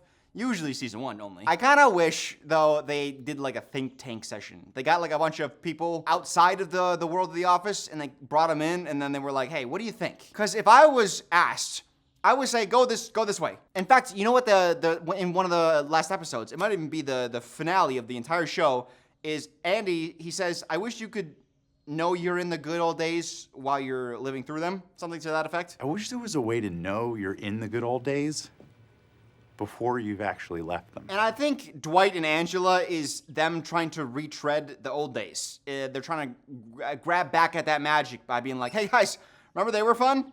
We're gonna keep putting them together. You guys will like it again, yeah? And it's like, I don't know. I feel like you move on with your life and other people are more fitting for Dwight just based on the things that he says. So I would rather him move on to somebody else. That might be a contentious point. You guys might disagree on that, but I see so much joy in Dwight right here. And I'm not gonna reboard the Angela hate train. It's just, she's just mean. She cheated. She licks her cats with her mouth. That's horribly disgusting. We watch her cough up a fur ball in the office. That's like a real thing that happens. It's so gross. But unfortunately, Isabel dies, apparently, because we never see her again. But don't worry, we're gonna have seasons more of Angela and Dwight. Will they, won't they? That's so fun. That's such a good arc. I can't wait to have an entire show of Angela and Dwight. Will they, won't they? Second Dwight plots. We're not off Dwight right now. Saber paid for new leads. Now, again, you have to understand that the salesmen, they have no sales cap. Or sales commission cap, I should say. So the more sales they make, the more money they make. Michael gets a hold of these leads, and he's going to disseminate them. But before he can, he tactically maneuvers these leads to be lost. Where are they? Turn the trash. Turn the trash. If we ignore some more just horrible green screening, we're gonna have a nice Dwight-Michael moment. You think you would have done better without me? Really? I hitched my wagon to a horse with no legs. Wow! I have been craving this moment. You don't understand. I have wanted this moment so hard and so long. Well, hold on. Like, I really wanted this moment, but the way I started describing it didn't make me feel very good. I really wanted to see a moment where Dwight, I wanted to explore his pedestalizing of Michael. Dwight has always revered Michael, and he's always was at his beck and call. But then there was times when Dwight would get power, and he would almost like shade Michael, or he would be less interested in Michael. And it was always kind of this like meandering, like, what is this? What is this relationship truly? How does Dwight actually feel? And there was a moment where now Dwight has more power because there's no sales cap, so he feels almost more empowered than the manager. He gets a chance to air some of his grievances with Michael. I would be number 2 right now at a Home Depot. Yeah. Okay? Because they promote from within. Instead, I had to follow you. You're going nowhere. Dwight also says this. This is funny. This place has gone to hell. That's a good line. He's saying some harsh things here. Now, I do wish over time they had built on this in an intentional way. We've seen signs of dissent from Dwight over the years, but it's been here and there, and then he's super loyal again, so it doesn't feel like it's bubbling. But then we have this cool moment where it's starting to be picked at. The scab is being picked at, and we're starting to explore what Dwight's feeling. Psych! That's not what they do at all. Instead, they just go, hey, look at this cool thing at the dump. Like, that's a cool thing. Let's take it back to the office. And then they're besties again. I understand what they're going for here, where it's like everything is generally implied. You're just picking up. The relationship just is. But I wish there was just more intentionality with it, because Dwight and Michael are like, oh, we're besties. But Michael has tried to avoid hanging out with Dwight most of every season. Like, there's a scene where Michael's like, oh, I'd rather not be around Dwight. Hold on, Michael. I am coming. Wait there. Dwight. Anyone but Dwight. The only reason he lets Dwight hang out with them is because he's got no one else to hang out with. Like, I wanted them to explore this. Like, let's tread new ground. Instead, we got to a place that was interesting, and before we could explore that new territory, we just hiked it on back. The episode ends with Andy and Aaron at the dump. Couldn't tell you why. I still, to this day, have no idea why they're at the dump. Because it was Dwight's leads that Kevin lost and Michael was responsible for. Those are the 3 people at play here. Why would Aaron and Andy be at the dump? It's not Andy's leads that were lost at the dump, and Aaron is a receptionist. Why are they at the dump? Maybe there's some cutout scene. A lot of times in TV that they'll shoot maybe like 40 minutes of episode, and then they're like, hey, this scene's not as funny, this scene's not as important to the plot, so they cut it out, right? That happens every single episode. Well, you can't just throw them here without any explanation for why they'd be there, because you think it'd be cool to have a kiss scene, because you have, you know what I think it was? I think they're like, hey guys, we got all this garbage to put on the floor of a studio, and we got this giant green screen. Should we just shoot other stuff here while we're here? Doesn't matter if it makes sense. And that's exactly what they did. And honestly, I think they shot it, and then they sent it to green screen for post, and then it came back, and it looked like that background is a joke. Come on, dude. Hey, Michael, where have you been? I did kind of skip over Date Mike. It is funny. Listen, I do want to talk about it. Let me just play a little clip, because he's so good in this episode. I would say I kind of have an unfair advantage, because I watch reality dating shows. I absorb information from the strategies of the winners and the losers. Actually, I probably learn more from the losers. Also, talking about the book. How much have you written? I've written all of it. In my head. Have you read Lee Iacocca's? Read it. I own it. But no, I have not read it. I love that. Oh, by the way, Michael has an affair with that woman. It's actually kind of interesting because the entire office finds out that she's married, and they're like, God, Michael, come on, man. You can't be in a relationship with her. You talked to the man whose wife you're having an affair with. And it didn't change your mind. It did not. Michael, that's awful. Isn't it? Yes. I'm awful, aren't I? But it shows Michael's desperacity. Michael's desperateness? That it's not desperateness. Desperacity. That's gotta be right. I know that's not right, but like, how have we not created that form of the word? It just shows Michael's desperacity, because to be in your 40s as the affair partner and be like, hey, I'm chilling with this arrangement. Oh, come on, man. And there's little that he wouldn't do to get the adoration of the office. They're like openly shaming him, and he's just eating it. I'm an awful guy. Ooh. How can you live with yourself? I am what I am. That's how we know Michael's at a point where he's like, guys, I need somebody. It doesn't matter what the situation is. Episode 22, I love that Michael, anyone that likes Michael, he doesn't like. And anyone that doesn't like Michael, he likes. Andy, Dwight, Aaron, they all like Michael and want his approval. And he can't stand the three of them. And this brings us to Aaron, because Michael and Aaron love their relationship. I talked about it before. I wish they would have leaned into this more. We're starting to get a little bit more exploratory here. Andy convinces Michael for Secretary Day, why not take Aaron out? But Michael's like, no, she's weird. I don't want to. But he's convinced to take her out. And yeah, she is a little weird. I love Aaron, but she's using her hair as her room. What are you doing? What are you doing? In the foster home, my hair was my room. Then Michael reveals to Aaron that Andy and Angela used to be engaged, and then she gets extremely upset and I think throws like a cake in his face. I don't understand that whatsoever. I don't know. Like, you just started dating Andy. It's not been that long since you guys kicked off your romance. Why do you need to know? Well, I guess I would want to know too. But I wouldn't go like cake smashing. I would want answers. I want a chance to talk about it. But then again, Aaron is more immature. That's part of her character. Michael's missing something in his life, and Aaron has always searched for like a parental figure. So they could have been that for each other. Michael could have viewed her as his daughter, and I think he starts to. And then Aaron could have viewed him as a father. And I love that concept, because Michael goes to Aaron to cheer her up. They're on the bench outside. I love the time of day. It just changes everything. He cracks some jokes. She starts laughing, and then he's laughing.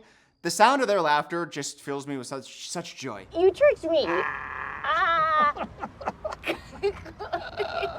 I'm not gonna lie, just like that interaction, when I watched it, it made me want to cry. I did it because I'm a big boy. That's right, big boys don't cry. That's just a rule of the world. That's why you'll never catch me crying. Okay, nice, good job, whatever. I don't like where this is going. I know Joe just put me crying on the screen. Whatever. If they would have, in this moment, just faded to black, like the old days, silent credits, oh, dude, I would have busted. I would have busted out a can of happiness. Oh my God. Can I calm down? I wrote down that episodes 23 and 24, my God, they are relying on gym faces to the utmost this year, which, if that's true, I'm gonna play just a sequence of gym faces. So, is that true? I think so. One of Dwight's best one-liners, he's talking to Joe Bennett about his good sales. You turning that money into more money?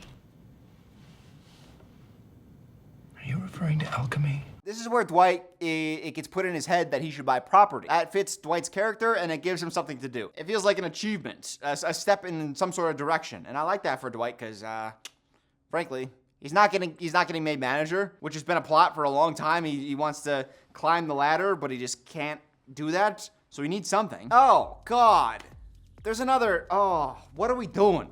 I don't get it. So, end of the season, we have the IT guy quitting. Now, the IT guy is incredibly underutilized. It's not, I wish it was a running joke that the IT guys would just randomly be in the background. I've seen the IT guy. This guy from previous seasons, sometimes he would be sitting in meetings and he wouldn't get any jokes, any lines. The camera would never focus on him, but he would just be there. And then now we got this guy who, again, he doesn't have any lines. He's never important, which I'm okay with. Like, it's not a big deal to me. But why at the end of the season then is everyone just an asshole to him? I felt terrible about the entirety of The Office.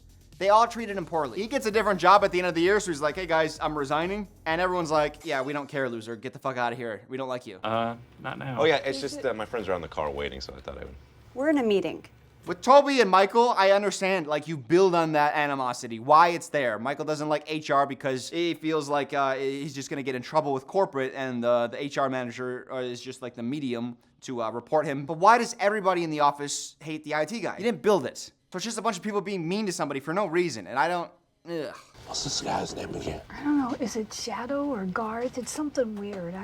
My name is Nick. Okay, well, Nick. And then the show makes a point of like Jim being like, oh, I don't even remember your name from when you told me 10 seconds ago. I just forgot it because I just don't care. I just said my name just now. Did you forget it already? No. Sport. It's not funny, and you've done this bit a couple times already. They did the bit when Jim forgot Hank's name when he called him because they all got locked in at night and they needed to call Hank at home, but they don't remember his name. So Jim's like, oh, wait, what's his name? Quick. Is it Edgar? Elliot. Is it Hey, Chief? And then they did it again when Michael does his roasts. Daryl is like, hey, what's that guy's name? And Michael's like, Roy?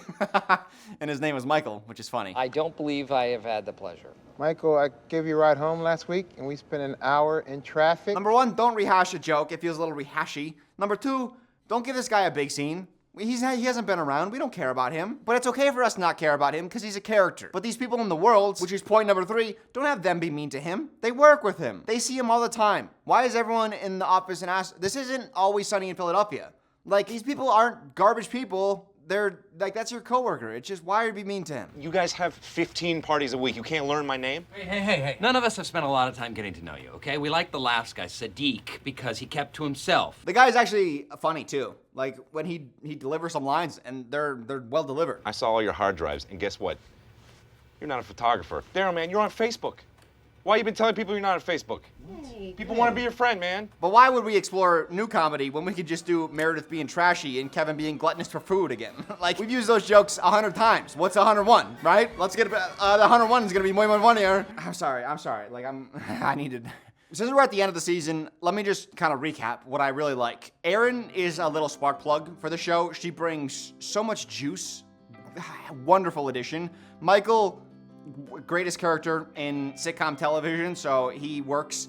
Dwight still works a lot of times because he's got such a unique personality. Daryl is promoted up from the warehouse into the main office. Horrible decision because the actor just suffers from monotonitis. Everything just monotone. Dry delivery. He just loses all of what made him great. Andy is getting annoying. Jim is just Jim-facing all over everyone's dicks in lieu of trying anything else comedically. Pam was actually kind of good this year. Oh my God! Oh my God! I think I'm just a little angry from a plausibility standpoint. If you're gonna have a new company come in, languish about inefficiency, time and department waste, and then just keep everything the same, why? The last time I saw a company as mismanaged as Dunder Mifflin was my grandson's snowball company. The Dildy for season 6 goes to, obviously, I said we got a little spark plug. It's Erin. Besides finding Andy attractive, she is perfect. Season 7! Something happens this season. Maybe we should start drinking now because it's gonna get a little sad. Anyone watching, especially younger people, you want a cure for the sad days, the blues? Cold open, they attempt another viral moment where they're singing and dancing through the office and they're doing a one shot, so it means no cut. Some people find it fun. I find it lame. Who's to say who is right? I will be the judge. I'm right. After Michael is caught exploring some of his kinks in the office, he is punished by Saber. As punishment, he is tortured with 6 hours of Toby.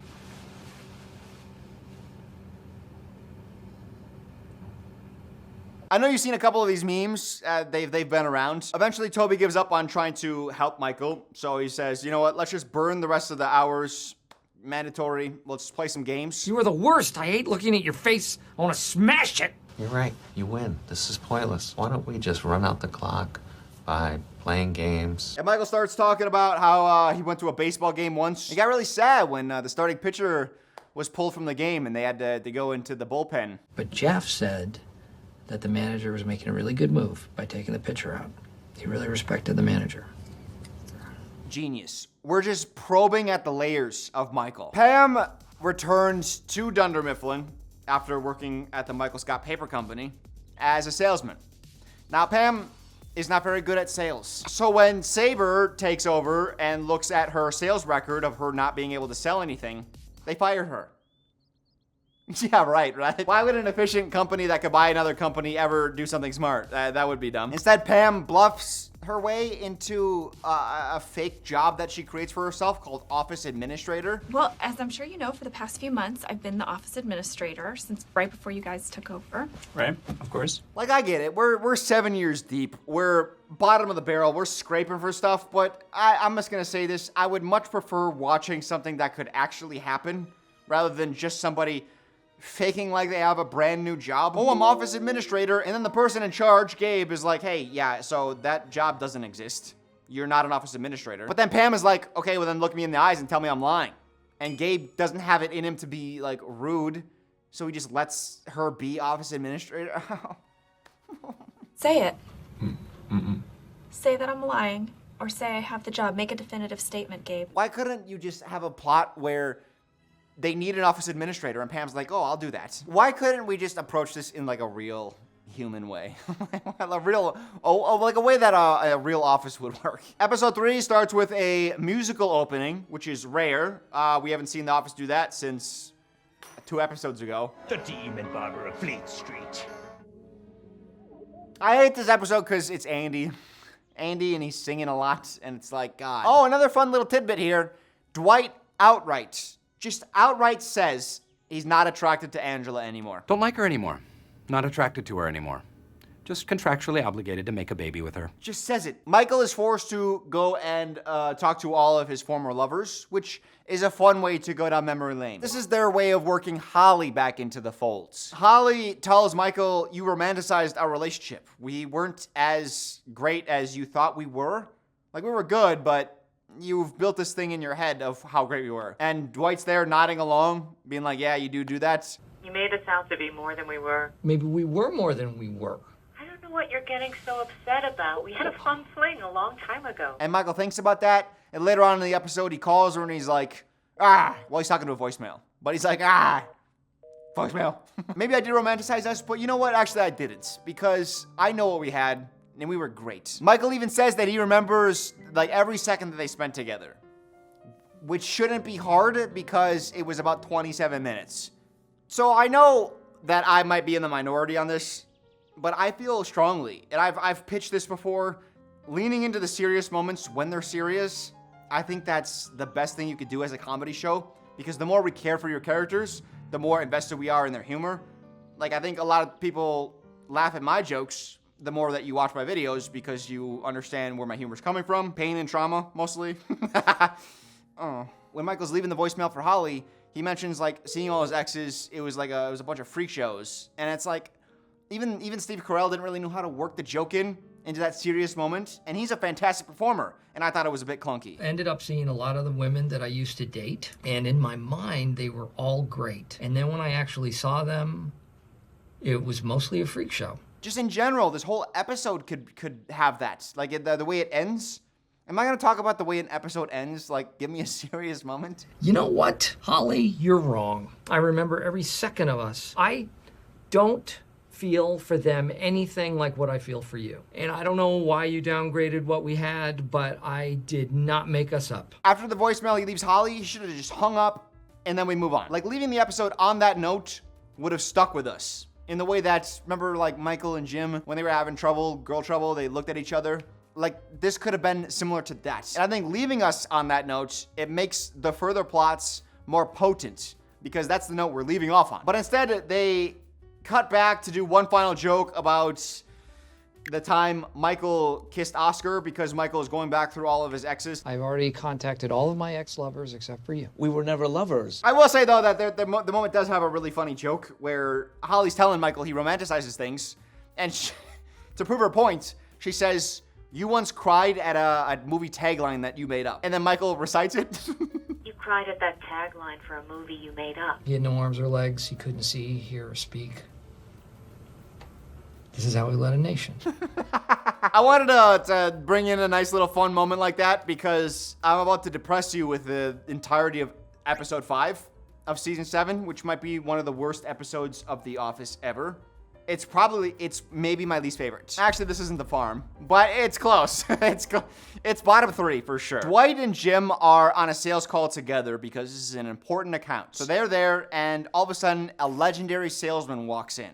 And they're like, oh no, he's so good. We need to bring in Michael. So Dwight, who's the company's top salesman, Jim, who's also one of the top guys, and then Michael, who was in his heyday, one of the best. And even those 3 together can't close the sale because the legendary salesman. So the guys wanting to learn the methods of this legendary salesman, what do?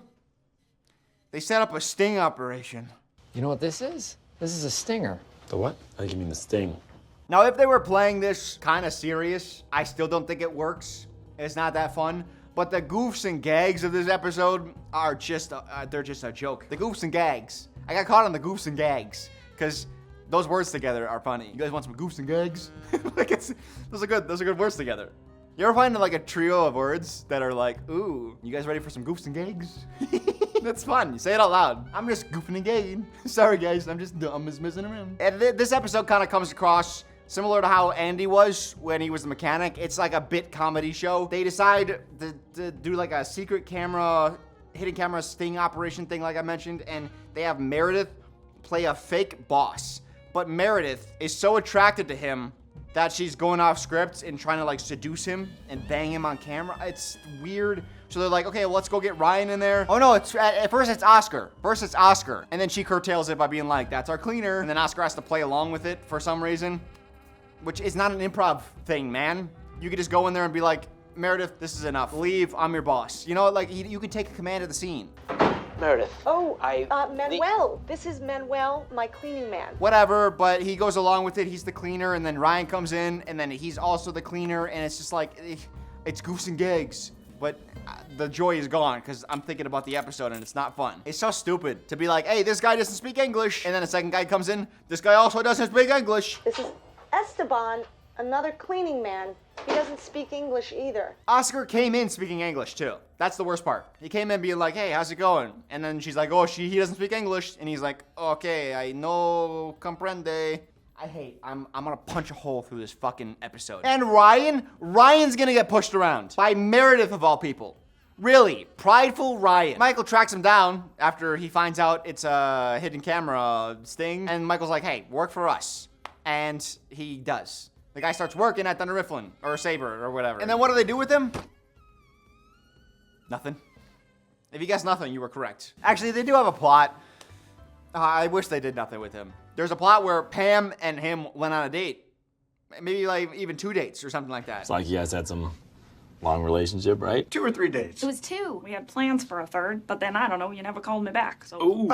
Jim, for whatever reason, is like possessed by this information. He cannot let it go because he's getting conflicting stories like she didn't call him back, and then he hears like, no, actually he didn't call her back. And Jim is like, I just gotta know. I gotta know. We're just goofing and gagging. I gotta know. Oh, here's something. Why didn't you ever call Pam back?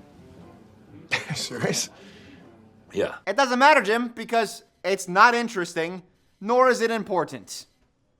Double Jeopardy. Can I say something, actually? Can I say something Double Jeopardy? I went back, I started getting clips for, this video, and I just got the clip for when Meredith is hit by Michael's car. And then Michael is on the phone with Ryan, and Ryan's like, did it happen on company property? And Michael's like, it was on company property with company property. So, Double Jeopardy. We are fine. Double Jeopardy. That was so funny.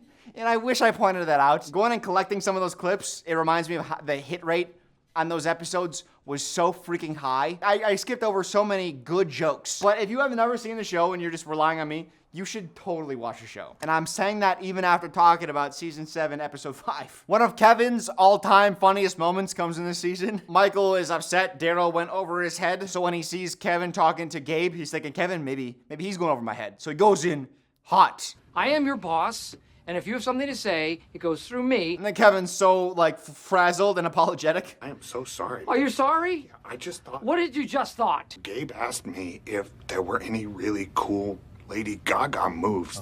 Okay, but I'm so sorry. Don't let it happen again. You think that I would let this happen again? No way, Jose! F*** you, Gabe. But also, Dwight, he's got a good line because when Michael's like, what do you think they're talking about? Dwight says this. Kevin and Gabe, probably about the extremes of the human physique. Oh, good. Just A+ line. Writers, I gave them a little flack at the start of the season.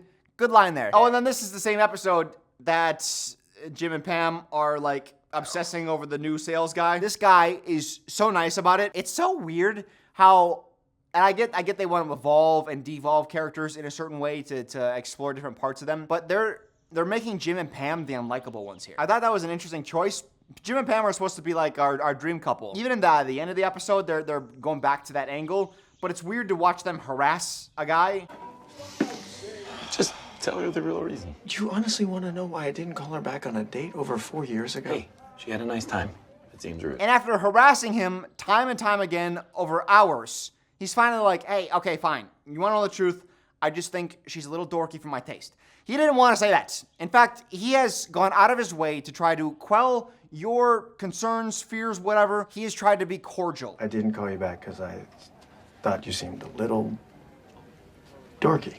Hey, man. Thank you. Thank you. Whoa, not cool, bro. How dare you say that? Motherfucker, you got him to say that. Jim, I'm gonna... Oh. Fuck you, Jim, all right? Jim, you're really pissing me off right now. And you'd think at this point in the office, you'd really wanna protect Jim and Pam. Like, they're your golden goose. You have two golden gooses, two golden geeses. Michael's one, Jim and Pam are the other. Michael might have laid his last egg. Jim and Pam are all you got. Protect them, make them likable and fun. Making them a-holes to another of their coworkers for no reason. That is no bueno.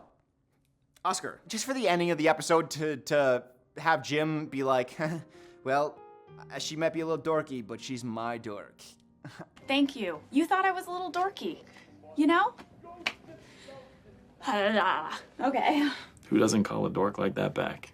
It's like, dude, you don't get to have that smug moment. Like, you were the dick in this moment. Like, that guy was trying to be friendly and polite, and then you destroyed all that cordiality. You don't get to have this moment. Like, we're not on your side right now. You, like, waterboarded this information out of him. Oh, episode 8. Okay, this is the Gabe Pizza Dough apartments. The whole office comes over to Gabe's apartment. Erin is really excited because she wants Michael, who she sees as a father figure, to like Gabe, her boyfriend. There's a bit where they're making pizzas in the kitchen, and Michael throws pizza dough in the air, and it gets caught in the ceiling fan, which is funny, but who the hell has a ceiling fan in their kitchen? I've never seen one before. That's not feng shui. Feng shui. Feng shui? That's not feng shui. Feng shui. Feng shao.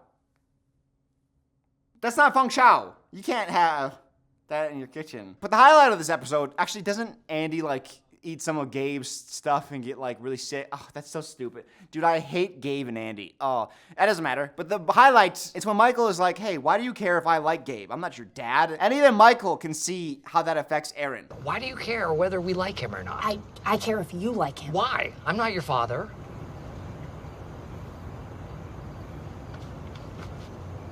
He's like, oh, wait. I think she sees me as a father. And I think that's the moment it clicks for him. And then we get the moment where he's like, go to your room. And they start kind of role-playing as, like, father-daughter. And it's so nice. And it builds up her spirit. Go to your room, young lady.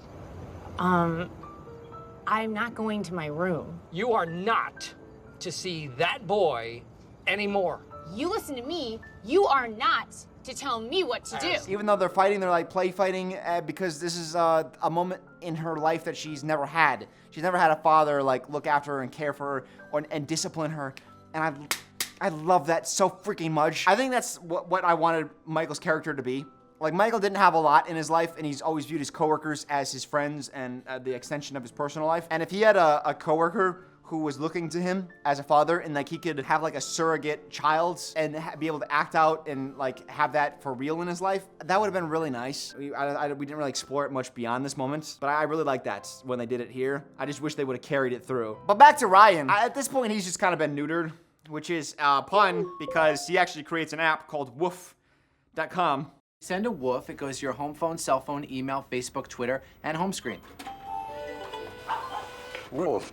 Woof.com. But they get an offer to sell the company, and a bunch of, I wouldn't say a bunch, a handful of people from the office have invested in his startup, and they get an offer to sell, not because the app is good, but because the domain name university wants the domain. I move we sell. Sell. Get us out of Hey, there. have some faith in this idea. Michael is the primary investor, which is funny because not only is he horrible with money, but he also believes in Ryan way too much, so that makes complete sense, and I love that. Since he's like the primary shareholder, whether they sell or not is dependent upon him. Ryan and I have the majority of shares. Isn't that right? Yes, you alone do, actually. And this episode, it's tantalizing. Oh, my taint was lantalized, you know? I felt like we were building to a conclusion with Michael. We're about to, I guess, seal up his character.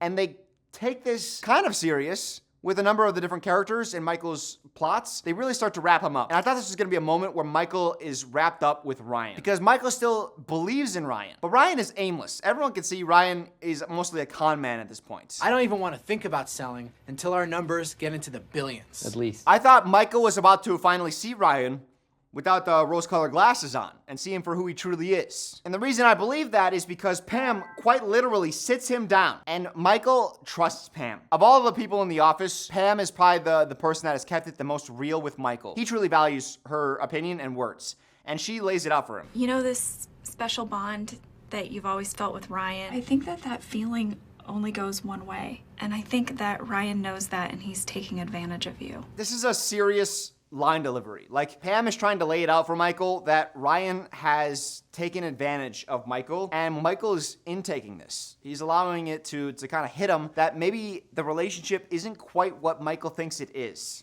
Ryan knows that, and he's using Michael. And it's not okay on a couple levels, not only because it's damaging to Michael, but it's also now damaging to some other people in the office who have invested in Ryan, stupidly. And there are a lot of other people in this office who have money at stake.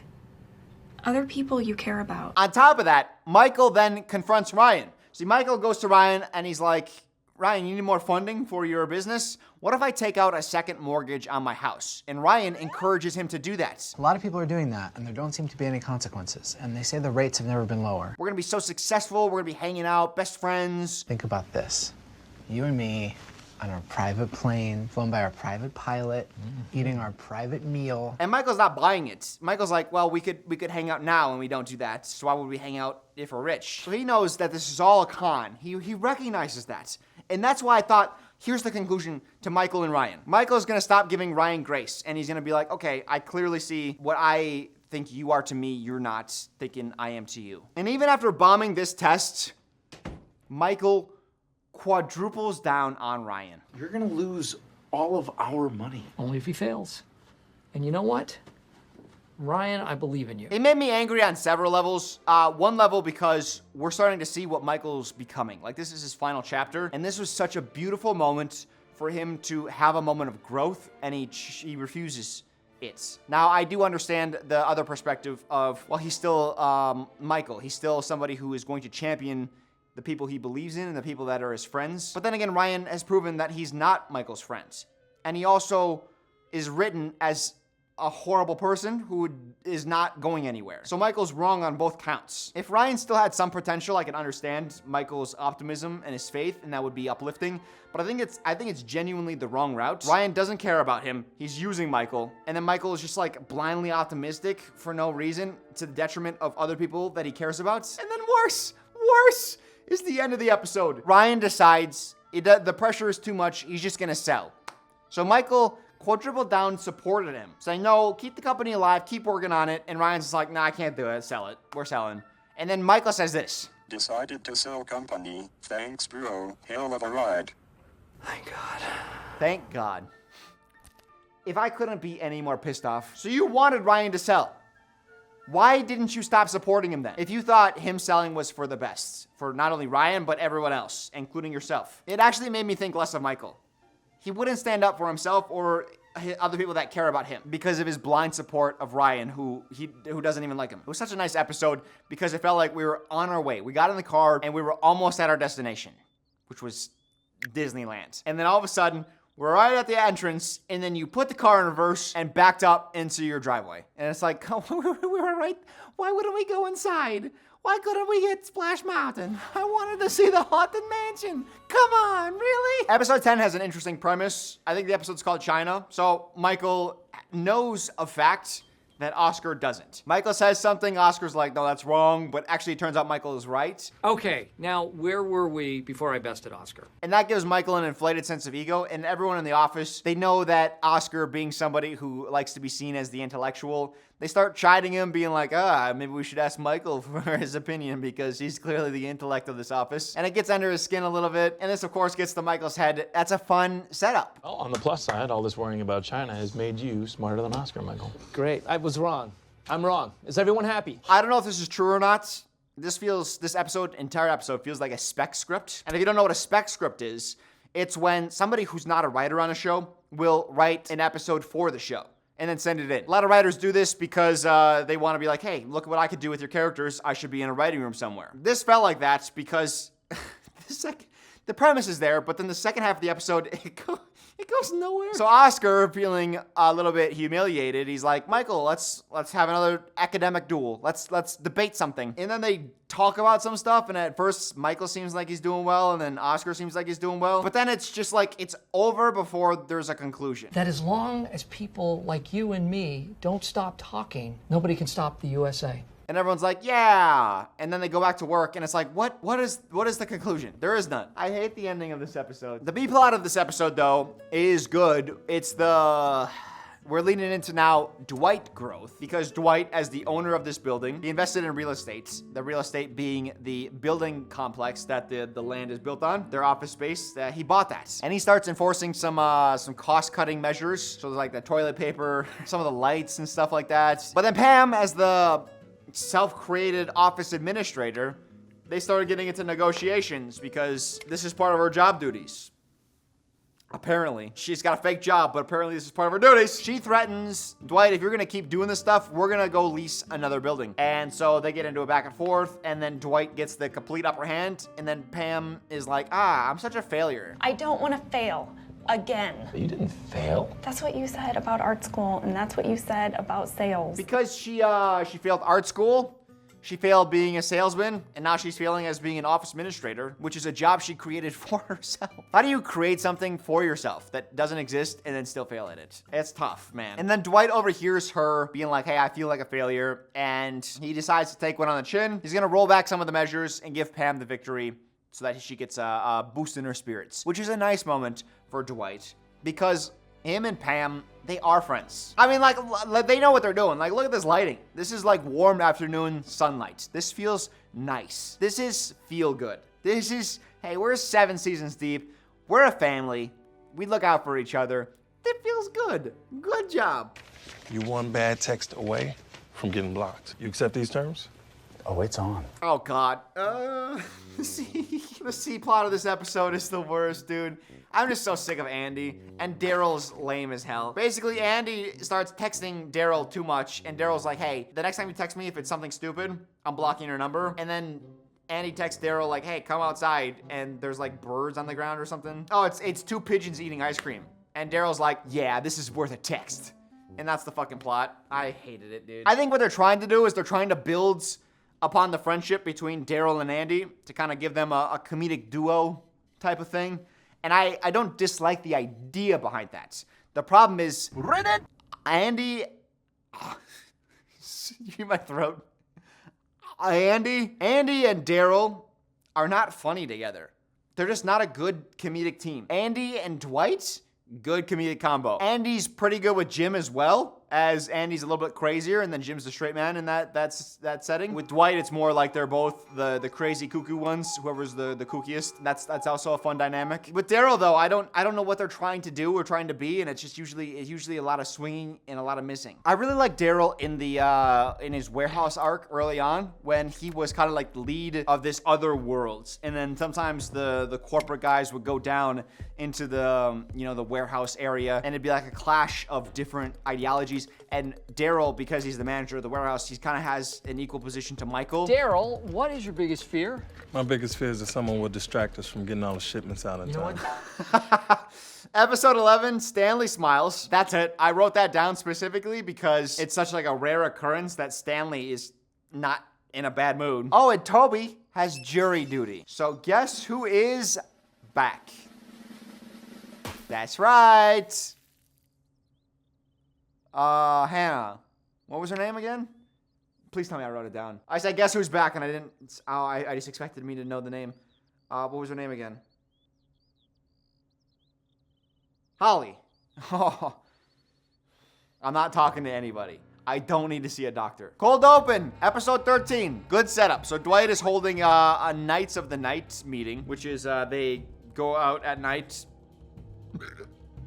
and walk the streets, protecting the town like a Batman, like Batman, I suppose. An anti-crime group. But Jim forgot his phone at the office, and he walks in and he sees that Dwight is holding this meeting. Now the joke here is Dwight starts predicting Jim's line of attack because he knows Jim's gonna make fun of him. So he starts saying all the insults that he could think of. What are you gonna do now? You gonna make fun of our leader's weird voice? Huh? Ha ha ha. Screw you. I'm just looking for my phone. Previous meeting of Knights of the Night. It's our official name, Jim.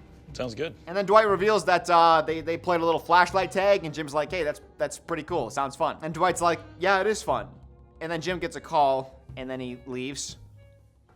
And that is the end of the cold open. There is no punch. There's no joke at the end of it. Like, the whole point of a cold open is it's like its own self-contained, unrelated to the rest of the plot bit. The thing about a joke is that it has to end on a punchline. You don't end on setup. So ending it with Jim just being like, hey, I gotta get a call, and then walking away. What is the...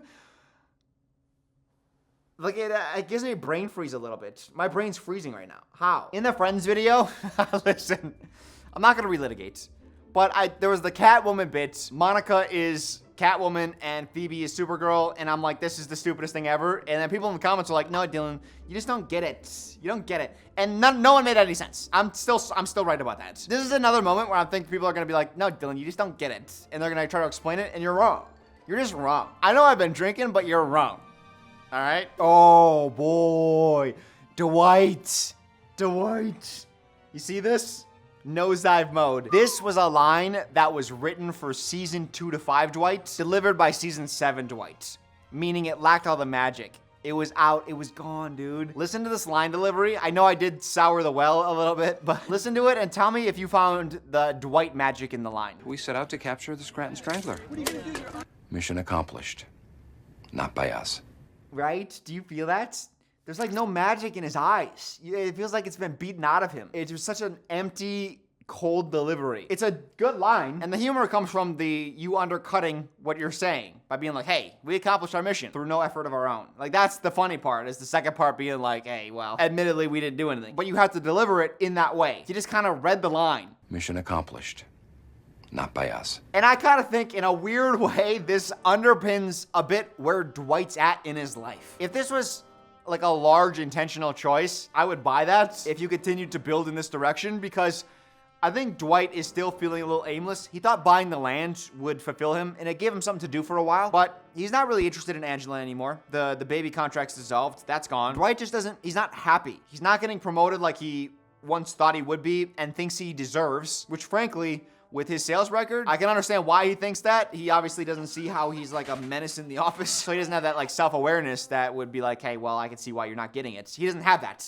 So he believes he should be promoted, and he's being unfairly overlooked. Now, Michael, he's still going after Holly. He knew that Holly was gonna have a conversation with Bart, whatever this guy's name was.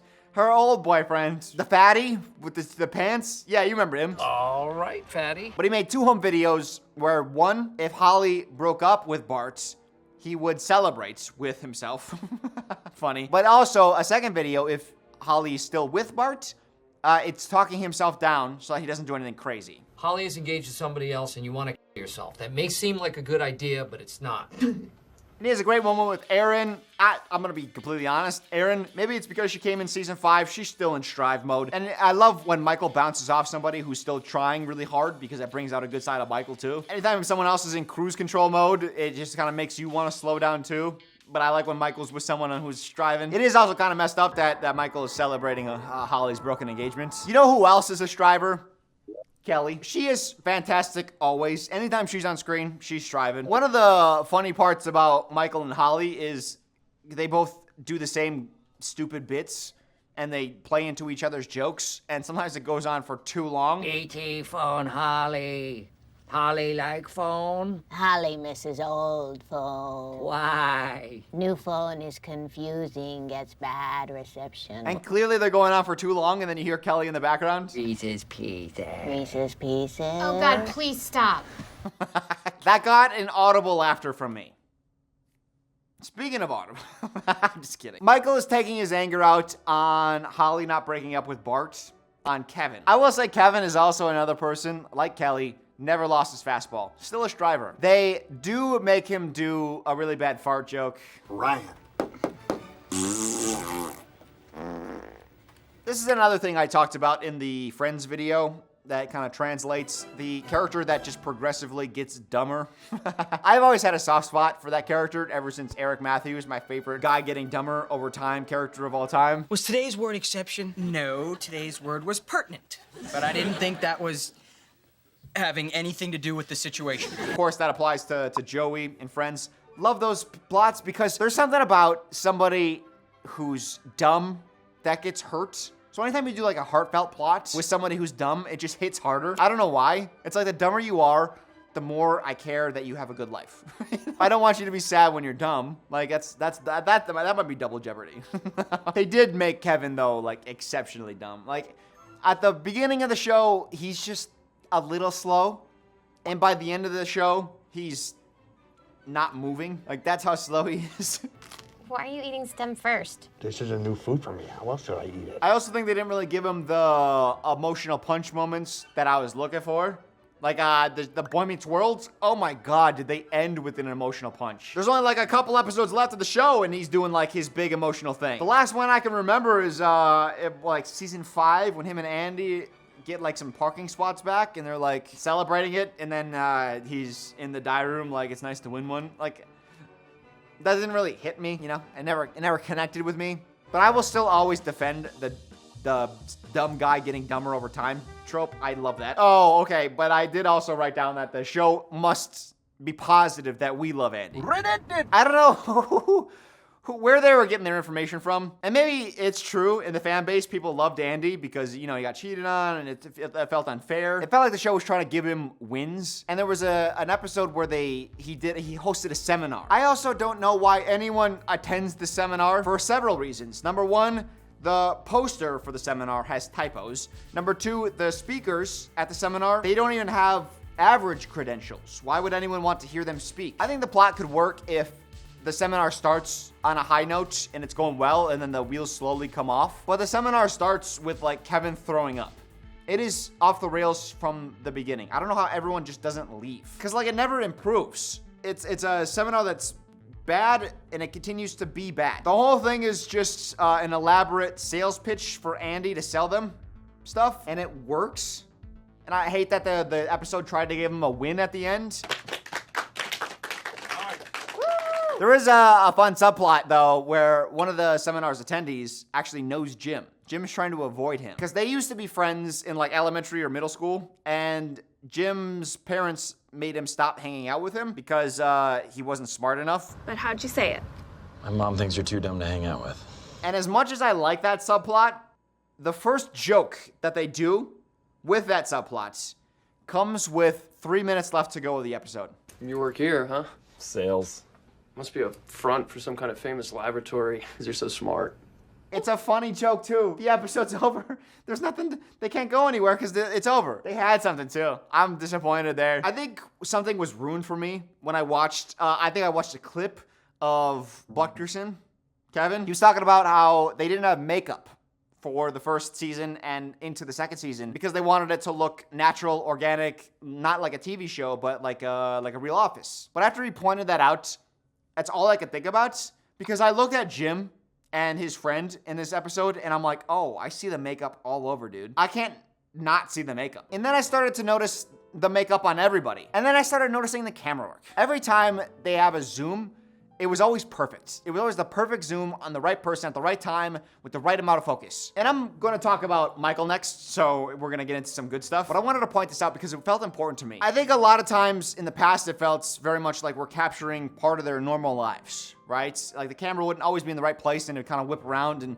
capture bits of stuff. But now it feels like anytime they want the camera to be like hidden, they would just have like a stack of pallets to one side or like a plant to one side of the frame to be like, oh my God, we're hiding behind a plant. But it always felt a little too polished. Should have been a little bit rougher, always, and a little more raw. Like sometimes we don't catch the entirety of a conversation.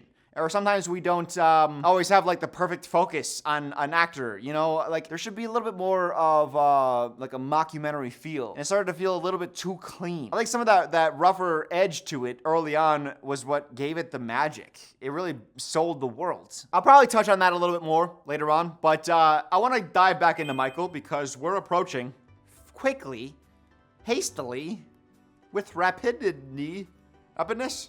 We can't be doing this again, dude. One arc I really love of Michael, one of his final episodes, is when he gets lost in town and Holly has like this uncanny ability to track him down. It really shows that she has like a very strong, not connection with him, but a strong sense of like, she's able to think alike to him. And I thought that was really sweet. And then he also has the Threat Level Midnight, which is the movie that Michael's been shooting with the members of The Office over the years. Ladies and gentlemen, Threat Level Midnight.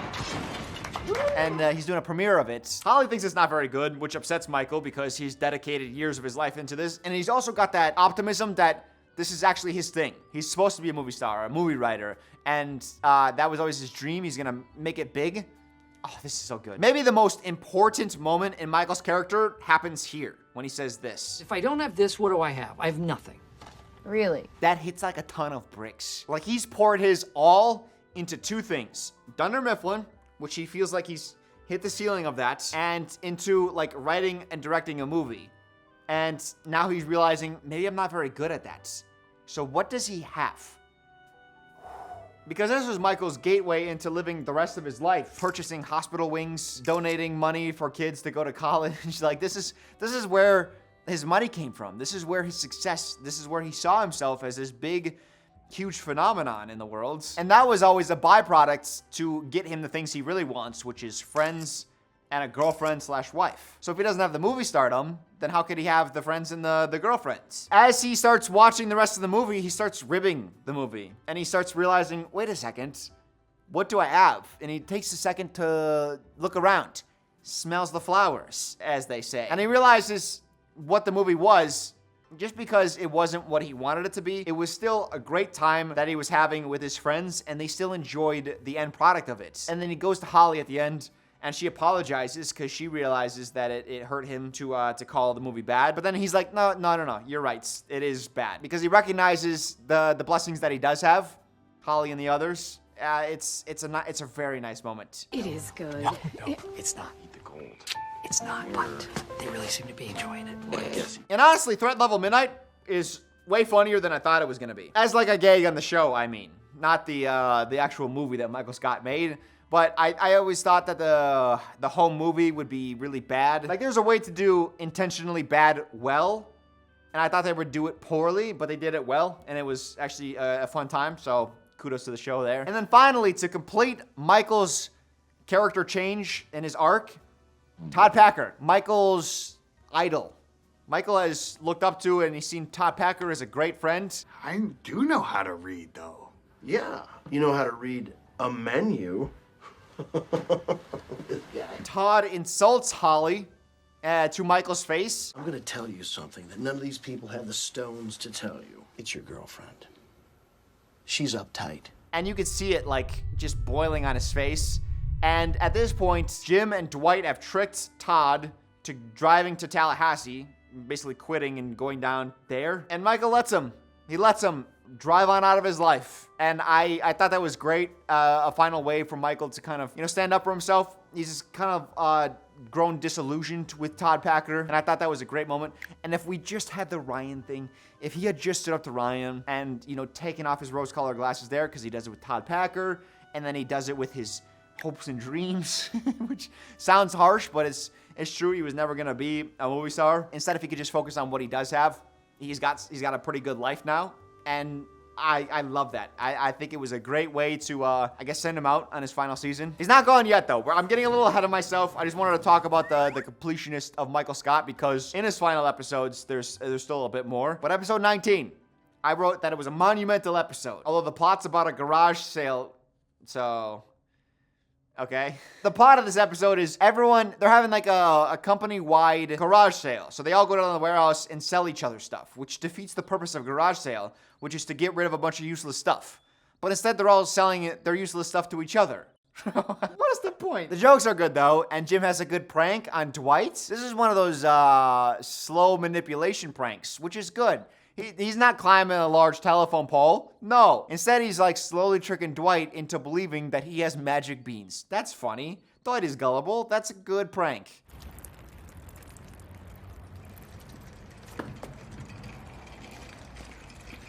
But enough about that. The reason it's monumental is not because it's a garage sale. Obviously, it's because Michael proposes to Holly.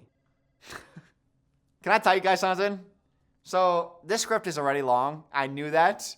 And I wrote some good bits in the script, and I skipped a couple just because they got a little long, and I was a little bit like half-hearted about them. But I did write a really good joke about baby cancer. And listen, I know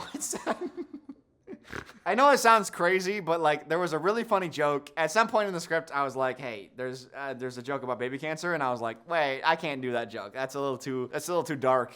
But then I wrote a bunch of follow-up jokes that were like scattered in the script about baby cancer, and they're so funny. And now I'm like, "Oh, I didn't do the first joke, so the follow-up jokes aren't funny." I wrote that so Michael decides to propose to Holly, but before he can, Holly gets some bad news. It's her baby nephew, child cancer, which.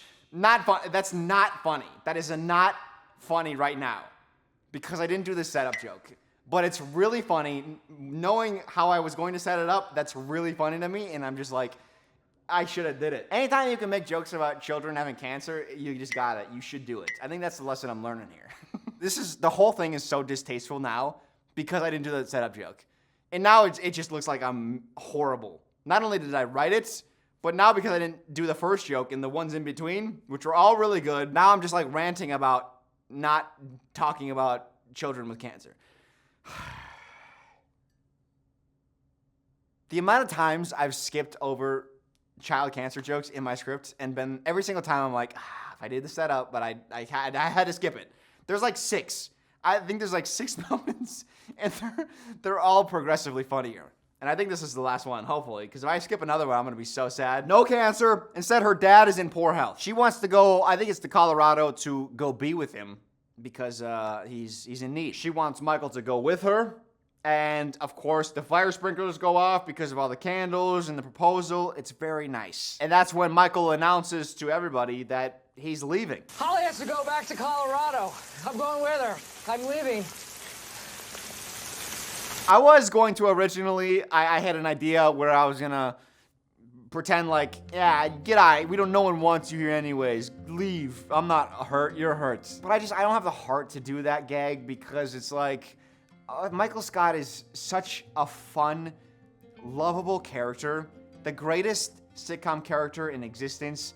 And him leaving is it's hard to watch. We've spent so many years with him and he's been such a striver through all of it, and it's hard to watch your heart and soul leave. A lot of people love this show. I'm included in this. This is one of my all-time. I'm gonna say this for when I finish and do the summary, but this show is really important to me. And to watch the heart and soul of the show say goodbye, oh man, that is hard. Now, one thing I didn't mention that is actually really important, I think I might have mentioned this in the very beginning, but seasons 7, 8, and 9, I had never seen. That was uncharted territory to me. I hadn't seen a single episode of 7, 8, or 9. I knew that Steve Carell left The Office. I didn't know when and where. And I also didn't want to look it up because I kind of wanted it to hit me by surprise. But as soon as I saw that, I was like, oh, no.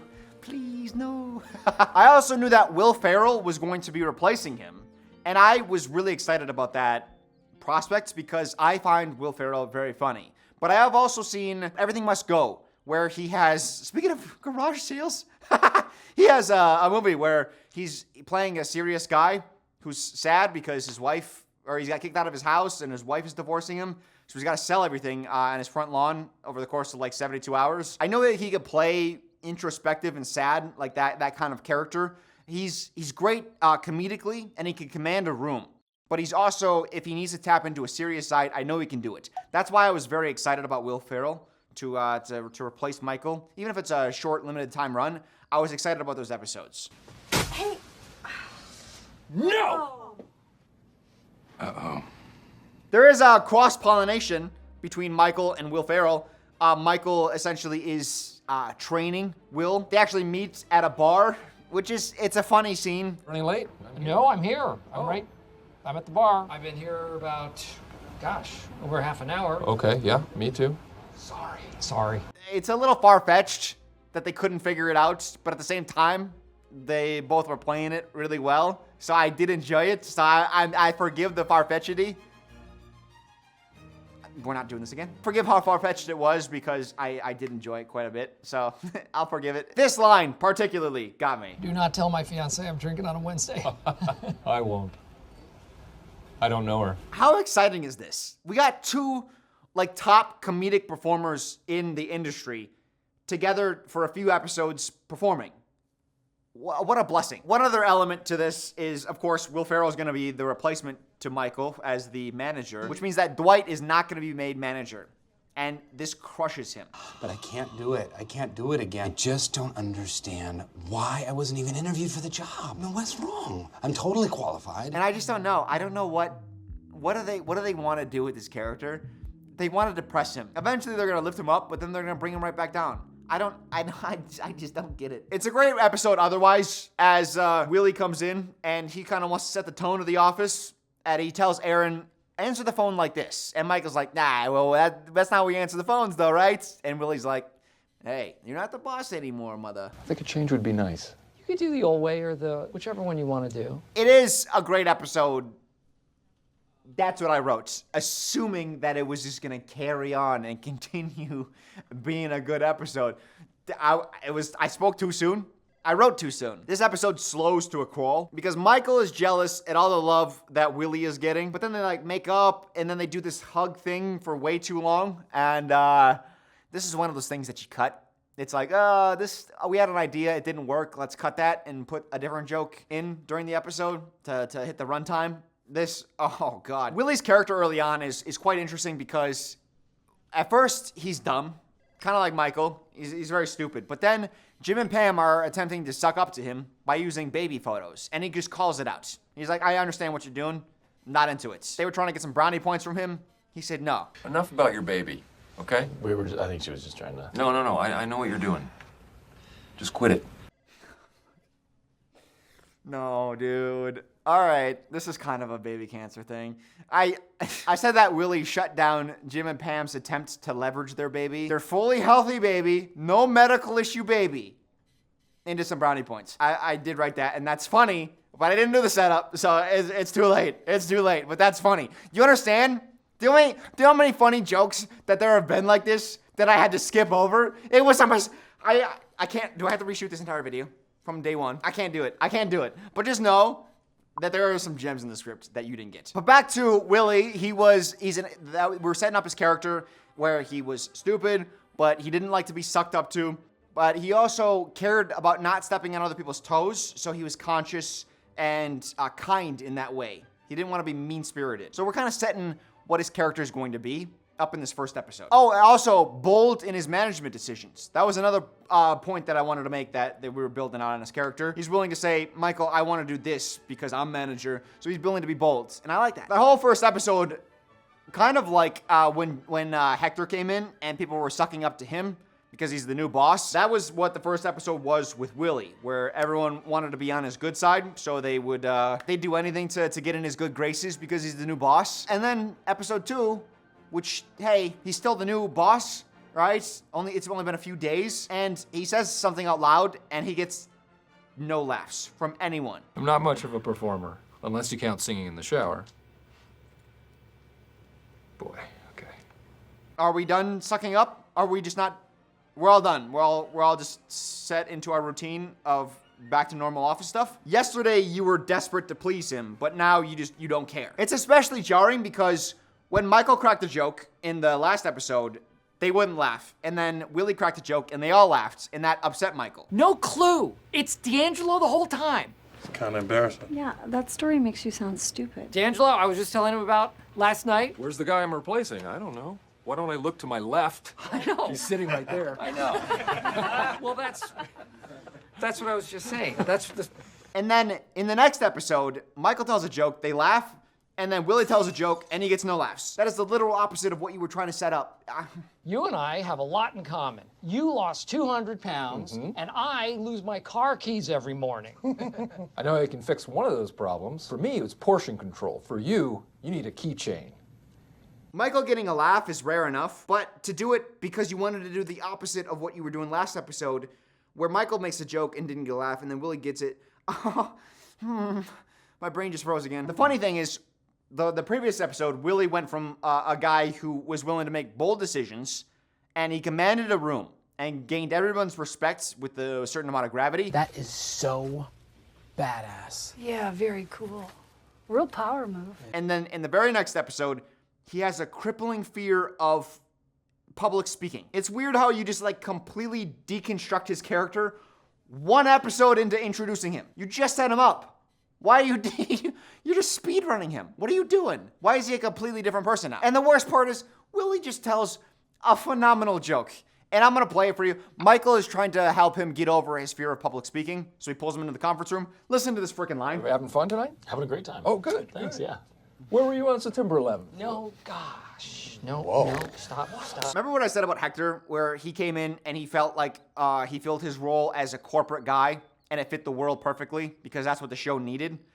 I think Will Ferrell, instead of going into his everything must go bag, he dipped into his SNL bag, where he was just gonna play characters and he's gonna be loud and boisterous and he's gonna try to out-funny the room. He wanted to give these big performances. I feel truly blessed to be working with all of you. What if we have Michael sitting on Willie's chest? What if we have Willie be so obnoxious that they get kicked out? What if he's just a normal fucking guy? You ever consider that? Like, come on, man. I'm not watching a human being. I'm watching a vehicle for laughter. You just crafted a guy to slip your jokes through. This isn't one cohesive person. This is just a vessel for you to throw out jokes. That's why his character continues to change. And it's sad to say, but you're gonna see this continually. You're gonna see a guy named Robert California. I'll talk about him soon enough. You're gonna see even David Wallace. They bring him back later on. He's gone for a few seasons. He's gonna come back, and he's not the David Wallace that you once knew. He's become a gag guy. Without the goose. Michael gets a song sung to him, and everyone's like, "Oh, Dylan, did you know this special facts about this? That Steve Carell didn't see this coming. That's why his tears were actually." I don't care about your stupid facts. Why are we dealing with facts? I don't want facts. I want you, everybody in the comments, give me a lie. I did talk about how lies were good before, and I revealed something. Cat's out of the bag. It's still funny. I don't care. I want every person in the comment section to just type out the office fact. It doesn't have to be true. Just state one. I would love to see him. Let's lie. I don't care. There are two scenes in Michael's departure episode that I really want to laser in on. One is just like, it makes me feel so good about Michael and Holly. Michael's freaking out because he's about to leave everything he knows behind. His job defines him. It is about the one good thing outside of Holly that he has. Holly has, she's left a few days ahead of time, so she's already in Colorado. Michael's gonna go meet up with her, and he starts freaking out. He's like, oh my God, I can't quit. I need to redact this. No, retract, rescind. I need to rescind my resignation. I got there. 3 tries though. I don't know if I should be proud of myself. I'm trying to decide. Sometimes you guys, I feel like you're watching me, you're like, why? Why am I here? Like, I'm sorry. I'm really trying the best I can. But Michael's freaking out, and he calls Holly to tell her, hey, I can't come. I have to stay and continue working on this job. But then she gets on the phone with him, and he hears her voice, and you can just hear he immediately calms down, and he even says it. I gotta call her. And I'm going to tell her that I cannot come. Is something wrong? Are you okay? No. I just needed to hear your voice. Oh, you mean this? If that isn't the goddamn sweetest thing you've ever heard. He went from having a nervous breakdown on the verge of tears to hearing her voice and immediately being put at ease. And that told me everything I needed to know about their relationship And even though he's leaving, he's 100% making the right call. After I saw that, I was so certain. That felt so good. Before I talk about the other great scene with Michael and his departure, there is a scene with Dwight. They did try to get some finality to that, because at the beginning, Dwight is upset that Michael didn't give him a letter of recommendation to be the manager. I don't under Mifflin, okay?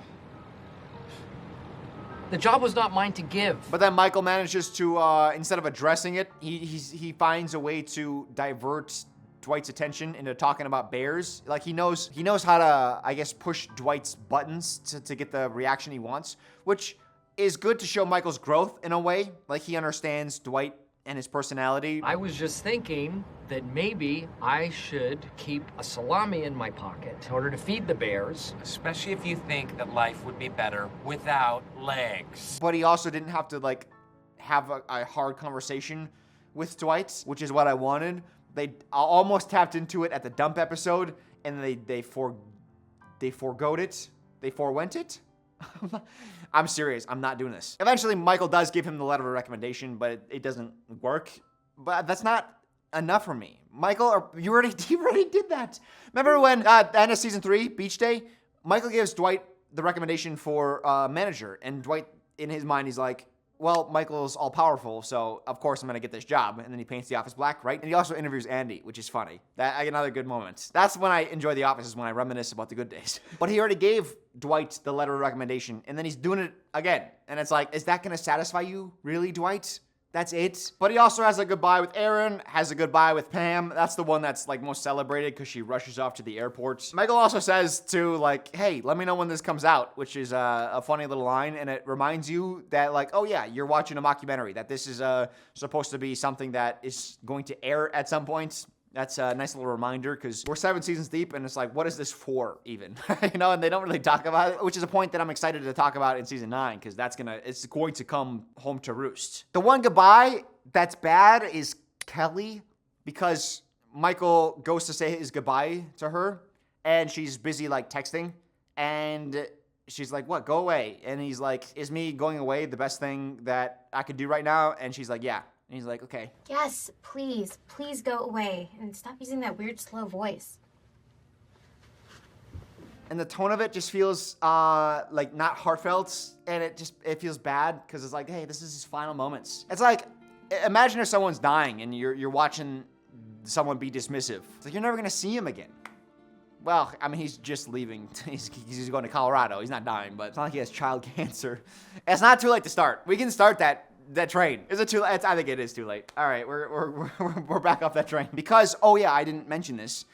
He had told them he's leaving on like a Friday, and it's Thursday, but he's actually leaving Thursday. He just didn't want the dramatic goodbyes. But the one really good moment is Jim realizes this, and he goes to Michael, and he's like, hey, I know you're leaving tomorrow, but just know that tomorrow I'm gonna tell you A, B, and C, like, you're a great boss, blah, blah, blah. And he does the whole teary thing, and it's hard. It's hard to keep your eyes dry. And then tomorrow, I can tell you what a great boss you turned out to be.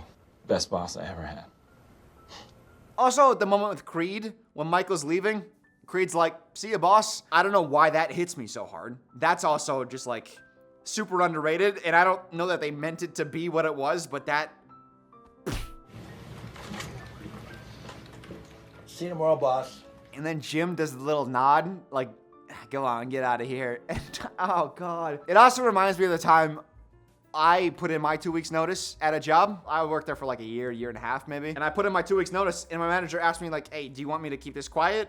Because I'm not someone who shares a whole lot. I'm also not somebody who wants the big scene, the dramatics, the goodbyes and hugs and all that stuff. So I like to just slip out quietly. I was like, yeah, let's keep it quiet. And then, oh God, like a week into my 2 weeks notice, somebody else leaves. Somebody else is like quitting. And they had been there for maybe just a little bit longer than me, but we had a little goodbye party for them, and everyone got her a card.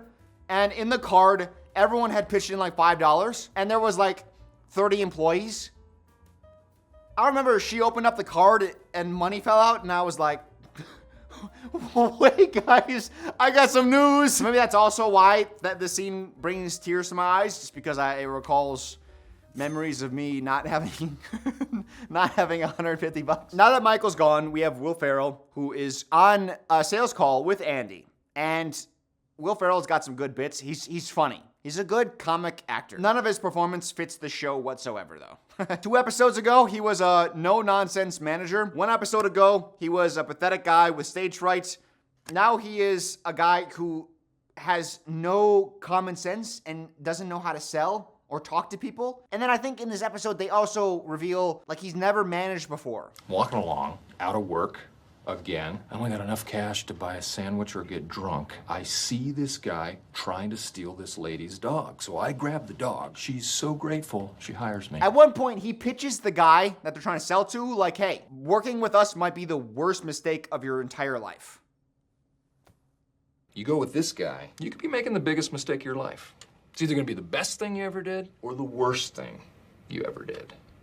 There's funny. There's a way to do this funny. And they did it. When Ryan, when he was training to be a salesman, he had a pitch with Stanley, and he didn't know what to say. That's funny because he's completely inexperienced. It's not like he was just saying really horrible things where it's like, it's obvious that you're just doing bits for TV. Like, that's not what these characters are. I think that's the most frustrating part about Willie's character is he's funny. There's a good bit where he has a complicated relationship with food. Like, he lost a bunch of weight, and he, like, learned methods to, control his eating habits. So he picks up a bunch of cake, and he starts eating it. He's like, no, what are you doing? That's funny. That's a good bit. And you could build on that. That could be one of the 2 or 3 elements of his character that you continue to explore and go back to, for different bits. But instead, he's got that, and then he's got, like, the horrible salesman, and then he's got, like, he's commanding, but then he's not funny, and then he wants respect, but he's not getting it, and then he's misogynist. There's just, like, so many different parts. Like, what are you trying to do? You're trying to do, like, 112 things with this guy who's gonna be here for 4 episodes. Let me tell you the absolute worst part. It's how it ends. In his last episode, he creates a clique in the office, which again is not a bad plot. People are on the in, people are on the out. And the people who are on the out are feeling like it might be misogyny because it's all the guys inside that are in the inside clique. Jim brings that to his attention and he kind of gets kicked out. So to get his revenge, essentially, he challenges Willie to dunk. And get this, Willie dunks, but the hoop falls over and Willie gets a traumatic brain injury that kills him.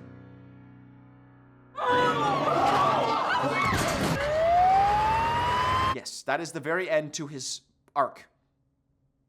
He dies. And no one in the office cares, by the way, that he died. You can't get flowers for someone who's in a coma. They'll wilt before he wakes up. Yeah, that's true. Modern American office. But hey, before he dies, though, he escapes the hospital and shows up at the office, and he's unintelligible. Pound says to bartender, how's can I tap? Barnes says 4-time pound. I don't know if you've ever experienced somebody dying at your workplace. One thing you don't do is move on like it didn't happen. Like, you watched a man receive an injury directly in front of you. You watched him injure himself to death. And everyone's just like, well, thank God it's Friday. I'll see you guys Monday. That's not how that works. And especially for Jim. Jim is the one who goaded him into dunking. If Jim had not pressured him into doing that, he would still be alive. But Jim doesn't feel a sliver of guilt. There's no sympathy, not even a fraction. But the fact that he fell like 4 feet and died is already... Dog, what the... Like, this makes me seethe. Like, what are you a joke? Are you child cancer?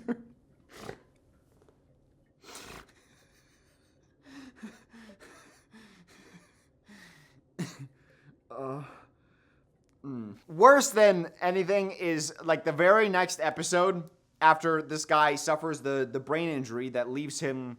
I mean, they saw him. He came into the office and he was just, like, mumbling jumbo-ness. Just, like, weird phrases, right? They saw the extent of his injury.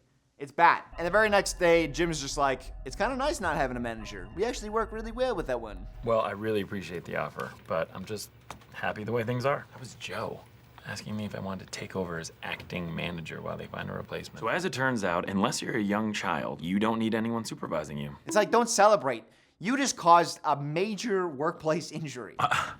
I'm boring myself just talking about this. Dwight is made acting manager, and he brings a gun to the office and then nearly shoots Andy, and he's demoted. If he was able to hit Andy, I would have wanted him promoted, but he missed. So he deserves his demotion. I take full responsibility. Who else would be responsible? Firing a gun in the workplace after being made manager, that doesn't even warrant firing. Because this is an average American workplace. Things like these happen. People suffer injuries and die in your office. Do you know the lawsuit that they would be under from that injury that killed the manager? Because it happened on work premises. And now your manager shoots a gun in the office and he's just lightly demoted. Back to sales for you, Dwight's bad boy. Come on. Sadly, I'll say that I didn't feel a sense of fulfillment when Dwight was made manager. Not only because Jim passed it up and it didn't feel like Dwight's success, it just felt like Dwight's success because Jim happened to forewent, whatever. It just didn't feel sustainable, like he would continue to be manager for a while. But in the same episode that he's promoted, he's demoted. So I knew it wasn't sustainable, and it literally... Kind of like when Jim was made manager, Michael to sales, like minutes. This was minutes. This was an interesting moment for The Office though, because of course Michael left, and I think you got the surge of any fans who, you know, weren't watching every week. You got them to come back and care about the show. And same thing happened with 2.5 Men when Charlie Sheen left the show. Is people were intrigued to see. Yeah, you got a major recasting. How is that gonna look? And they brought in Will Ferrell, and some of it was funny, probably mixed reviews. In the end, I don't think it went very well, but there were some good jokes in there, so I think you survived that. But then there was the major turning point of like, okay, well, we need a new acting manager. What are we gonna do? Essentially, they needed to reform a new heart and soul for the show. Either they were gonna take other parts from the show and transfuse it. That's not how transfusions work. Or they were gonna go with something outside and transplant it. That works. So Jim and Gangly and Toby are made the new search committee for outside manager. For a bunch of bits, they bring in like popular actors. My favorite amongst them was Everybody Loves Raymond. This guy from Ice Age. He is the best, in my opinion, because he plays understated. He plays a character who is normal, but on the way to the office, another manager gets in his head, is like, oh, this place sucks to work at, just so that the guy doesn't want to work there, which gives him a leg up, right? So he goes into the interview being like, man, I don't really want this job. And then he realizes, oh, crap, I got played, which could be a funny character to explore if he was made the full-time manager for the next, season, 2 seasons. Why did I believe that weirdo in the lobby? But the idea was one of these people is going to be the new acting manager, and that was kind of the cliffhanger of being like, hey, tune in next year. We're not gonna have Michael, but hey, look at all these celebrities. One of them's gonna be a regular castmate next year, which kind of works. Okay, listen, I've had some time since originally writing this script, but when I was taking notes, there was a moment where I got really pissed, and I'm gonna just read out what I wrote. They bring in a bunch of managerial candidates, and would you look at that? One after the other, it's a wacky, nonsensical character. This is, after all, a modern American office where everyone is wacky and crazy. Oh, also, Lego Batman guy. He's also good. He plays it kind of straight. He's like, I have really good ideas for the office. And the committee are like, hey, yeah, what are those ideas? And he's like, well, I'm not gonna tell you, because then you'd have the ideas and I wouldn't be hired. Which is it's a fun exchange, so I did enjoy that too. You could just be saying it to get the job. I guess I could be, if I was... Who would do that? You know what I also wrote? I said, let's fire off this MVP. So the Dildy for season 7. I didn't write anyone down. And I also didn't make an envelope. I only made it up to season 6, so there's only 6 envelopes. I mean, the Academy only made it up to season 6. So that's where we're gonna end it for today. So I'm not stalling for time or anything, but this is really hard to think about. After careful consideration, the Academy has chosen season 8, baby. Oh, come off. Oh, it's a twist. Whoops. I pressed pretty hard and it just slid right off. I am sick of the vodka sodas, so I'm switching. I can't do a joke. You know what? Don't let the universe stop you. And we stir. Where did we leave off? It's been about 6 months since I've recorded. Like the previous 2 seasons, this one also starts with another viral event from the year that it was filmed in. The first one was... Oh God, this is so tight. I'm talking about my nose ring. The first one I liked. Then there was the dance thing. Didn't like that. Now we have planking. I remember this was somewhat of a thing back in the day, but not like this. It was just like, hey, you went stiff. Well, back in my day, that was just called the normal high school boy experience. Too early. I haven't even drunk yet, so I don't have an excuse. Ooh. Back to planking. Again, planking was like for teenagers to feel unique about themselves and feel like they're part of something. Am I hitting the nail a little too hard on the head there? It wasn't for grown women in parking lots, or people in the restroom, or random warehouse workers. Toby? My thing is, Dwight, if you are going to drop a heavy ream of paper onto someone's head, why couldn't it have been Toby? On a serious note, not to get super serious so fast, but I don't know if you've held a ream of paper. It's dense and it's heavy. It's more dense and heavier than a brick. You're coming off of your manager just falling into a vegetative state from an accident in the warehouse, and you're telling me just months later you're dropping reams of paper 15 feet onto people's heads? Really? Someone died down here. I don't think these writers have ever been inside of a warehouse. I'm gonna touch on that in a little bit. Also, Dwight, how does he even manage to go on? My mouth feels purple. I'm intentionally hiding the label so that I'm not giving free promo, but it's delicious. I wish this hard black cherry lemonade from a random guy's name, I wish I could shout you out, but I can't. But I'm worried. I feel like every time I talk, like purple's leaving my mouth. Does that make sense? This is me sober. Oh, it's only gonna go downhill. No, but Dwight, he's growing a depression beard because he had his opportunity. All he's wanted all these years is to simply be a manager. That's his one goal. He said in the past, like, it's my dream to die in the office. One of my life goals was to die right here in my desk chair. Maybe someone should drop a ream of paper on his head. Just a thought. Dwight's gone all Sammy Sam. What's the cartoon character? Sammy Sam? He's firing guns off in the office. But now what is he? Now who is he? He's blown his job as his opportunity at being a manager. And now he's just gonna fall in line? Of all the characters in the office that remind me most of Joey from Friends, it's Dwight. Because, like, what is he to do now? And I feel like it's like the showrunner's fault. The more that they can keep these characters in stasis, the less risky that people will turn on them, you know? It reminds me, I remember reading an anecdote, not an anecdote, it was like an interview from the writer of Twilight. I remember seeing the movie ending and I was like, oh my God, killing off half these characters would be so good. Why did she not do that? Because it happens in the movie, they, go to town on each other. And then it was all a dream, it was all a vision. And it's like, come on, what are you doing? Why did you do that? And the writer said, well, what if I want to do something in the future with the characters? And guess what she did in the future with the characters? She abandoned them. So, would you rather be dead or abandoned?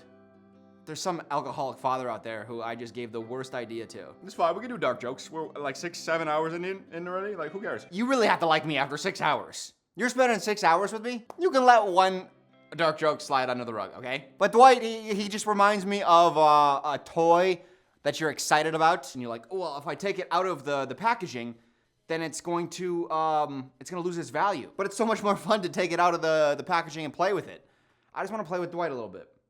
You know how I feel about Dwight? He's like a lion. I'm making another metaphor. He's a lion in the zoo, right? And you think, oh, I'm gonna go to the zoo and see the lions.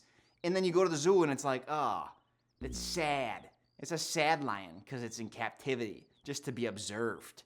This isn't what a lion is. So who was awarded the managerial position? That was the cliffhanger of season 7. And turns out, Robert California, he gets the job. Although on his very first day, he accepts the job, then drives and goes to meet the CEO, and he asks for the company, and the CEO is like, yeah, sure, here, take the company.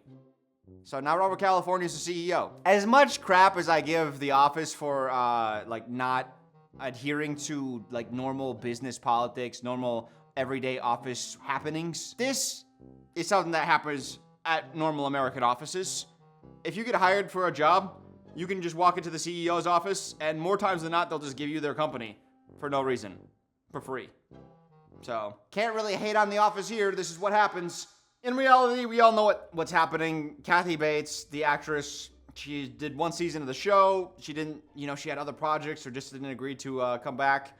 Or they wanted to move on to a different person, so they needed to change hands of the company.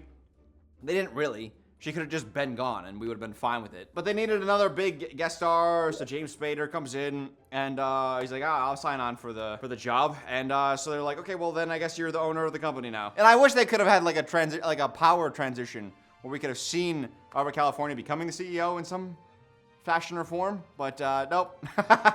Just like he just is now. So he puts Andy in charge. Andy's the new manager. Episode 1, I did write down that it was pretty good. Like, not hilarious, but good, I said. Angela and Pam are both pregnant. Angela is also married. I don't know if I've talked about that, but I'm saving you the trouble, because that's just such a stupid... I'm already regretting having to talk about this. Angela's married to a gay senator. Male. He's male, gay senator. So he's not into her. Although he did get into her because of the pregnancy. That one's fine. That's not a dark joke. That's just a gross one. That one doesn't need to be brushed under the rug. We can live with that one. Angela in this episode is very unpleasant. Surprise! Brand new season. We're trying things out this year. It's so frustrating because she's unpleasant to Pam. Angela's the one that invites Pam out to be like pregnancy buddies. And she's rude to Pam as she's inviting her out. I will be taking a morning walk and an afternoon walk. Would you like to join me? That sounds nice. Great. Then they go out on a walk, and she's rude to Pam on the walk. A coworker of mine is drinking caffeine while pregnant, and I don't know if I should call social services about it. Angela, that's pretty transparently me. It's just herbal tea. In mugs with trace amounts of coffee. Yeah, I think you should call social services. I already did. Every interaction is just her being rude. And it's like, I don't know, what's the funny there? I'm never gonna wrap my head around like where the writers think this is amusing. Maybe we should just have our own pregnancies and not pretend like we're in this together. It's different with Stanley because Stanley wants to be left alone. We understand his irritability. It's getting caught up in the shenanigans. But when Angela is inviting Pam out, when Angela wants to be around Pam, and then is just constantly mean to her, with no redeeming qualities, that no, is my answer. No. Bad Angela. Oh, and Stanley too. Stanley's trying out this joke where he'll like go on for a long time explaining something, and at the very end he says, you take it and you shove it up your butt. And that's his thing. Lift from the knees and shove it up your butt. All right, fine. And I like that because, hey, that's just a natural occurrence. Your coworker is trying out a new joke. Sometimes it's funny, sometimes it's cringy. I enjoyed that. But this culminates in the deleted scene. This is the deleted scene.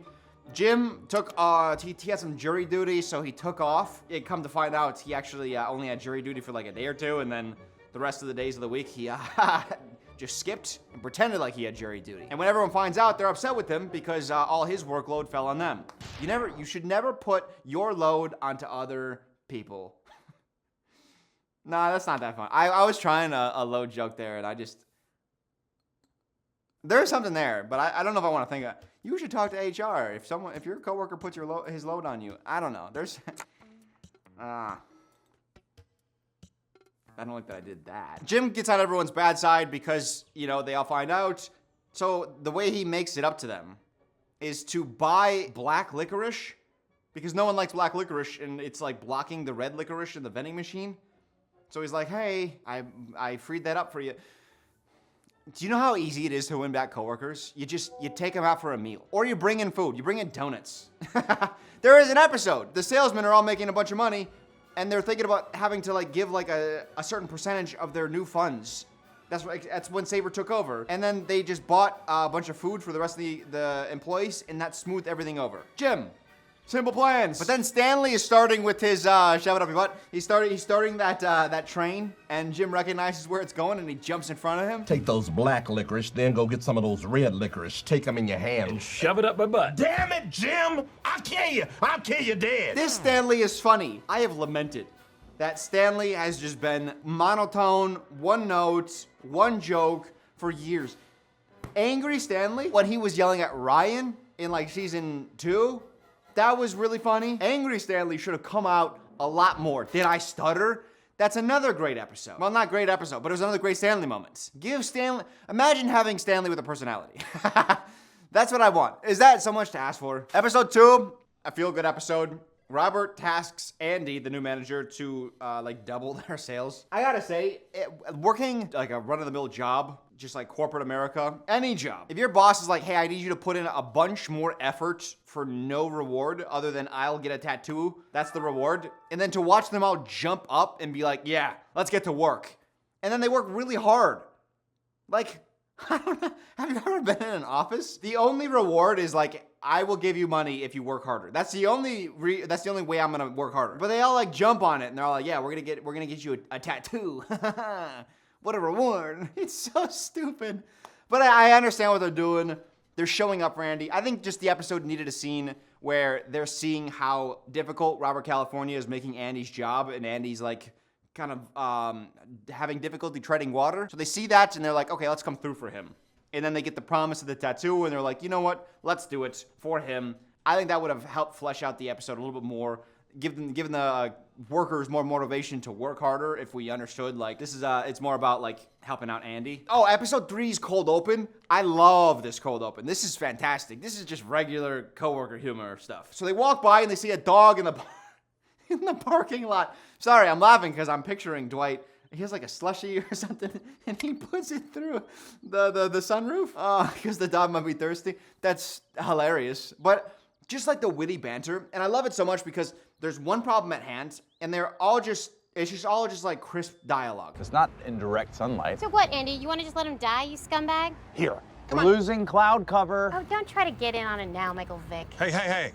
Vic did his time. The Michael Vick jokes, maybe, listen, I'm a football fan, so those jokes will stand the test of time. Michael Vick was a dog fighter. He was an NFL player who had to go to jail for fighting dogs. Not himself, he didn't fight the dogs, which would be probably better for him. He made dogs fight, but if he was in the ring fighting the dogs himself, I think people would respect it a little bit more.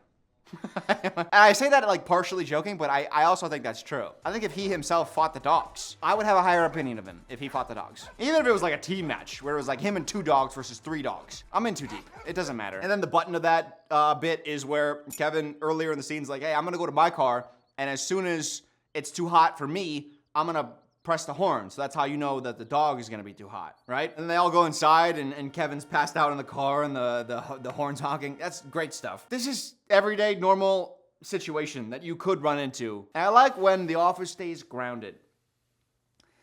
And then the rest of the plot is the warehouse workers win the lottery. So I did like what they did with the episode though. It was about Daryl. So all the warehouse workers, they bought lottery tickets, they won a split, and then they all quit because they're rich. They didn't win like the lottery. They won like a small lottery. But the episode focuses on Daryl, who was passed over for the manager job. We saw him interview. He didn't even know like how to make a resume. When did I get so fat? You look awesome. But Daryl is like, okay, well, now I've moved up into the office. What am I doing? Where am I going? And in this episode, he's like, okay, well, those guys down there just won the lottery. I left for a better job, and now somehow I've made less money because I wasn't down there to get in on the split of the lottery tickets. And then Andy has to come to him and be like, hey man, you stop trying. And I thought that was a really powerful Daryl scene. Joe saw something in you. She gave you a shot, and then you stopped pushing. She noticed. And then this guy, Nate, he's here ruining the moment. Oh. I technically don't have a hearing problem. It's just when there's a lot of noises. Nate! And I have asked the show for fresh blood, but I don't like his blood. This is not the blood that I want, okay? He's not funny, and I'm so sorry. There's probably like one Nate Stan out there who runs like a Stan fan account or something, and he's been waiting. He's been sitting here 6 hours listening to me talk, being like, I can't wait till he gets to Nate. He's gonna love him. I just can't do it with you, man. I can't. Retire the page. I do find it quite amusing though that they had to hire a whole new warehouse crew because they all quit. And Daryl, who's also depressed, he tells the warehouse workers like, hey, yeah, you'll get this job and you'll be here for 10 years and you won't find meaning in the job. Because next thing you know, it's 10 years later and you're still there. There's better lives than this one. And I'm like, this is the warehouse part.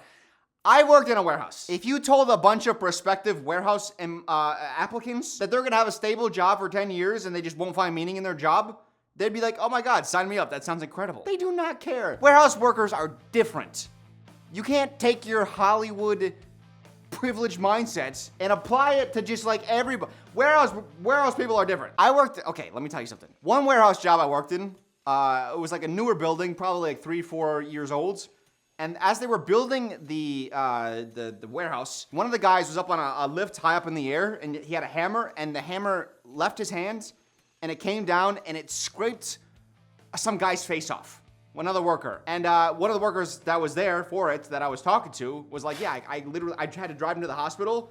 I could see his skull through through nothing.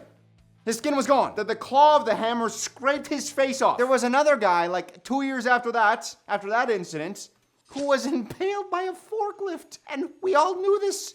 And we were like, okay. And then we continued to work. We continued to clock in. And then we all went, hopefully that's not us. We're not looking for meaning in our lives, all right? We're looking for a paycheck. You can't depress them any more than their lives already do. I wrote that down. That's funny, all right? You better have laughed at that. Back to Andy. They're converting him into like the sympathetic figure. I think they really want to turn him into the Michael. Michael had this way of disarming you where he would say things that are insensitive and ignorant, but he found a way to walk that where he could still be likable. And I think they wanted to do that with Andy, where other people being horrible to him made you like him. They kind of did that a little bit with Angela, but then he hosts a garden party. The gang there at the end of the episode, his family's horrible to him, and then they all lift him up, and they all show some camaraderie. I think if I had parents like that, I'd be trying to convince everyone all the time how great I was too. Mose drove someone's car into like a tall grass. That was really funny. I wanted to mention that. As much as like season 8 and 9, it starts to get a rap. The early part of season 8, I think is fine. There's the Halloween episode.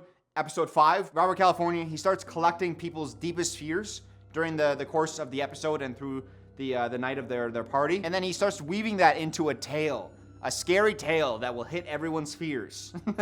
And Kevin, I will tell you, he's a striver. He's always striving. I want to be wined and dined at 69. What was Creed's? Creed's was snakes. Daryl's was being buried alive, and then Kevin's afraid of mummies. And in his story, obviously, Robert California works in snakes, being buried alive, and then he also works in... Embalmed bodies rose from their sarcophagi, for they were mummies. No. Just that blank expression from Kevin. Such a good joke, for they were mummies.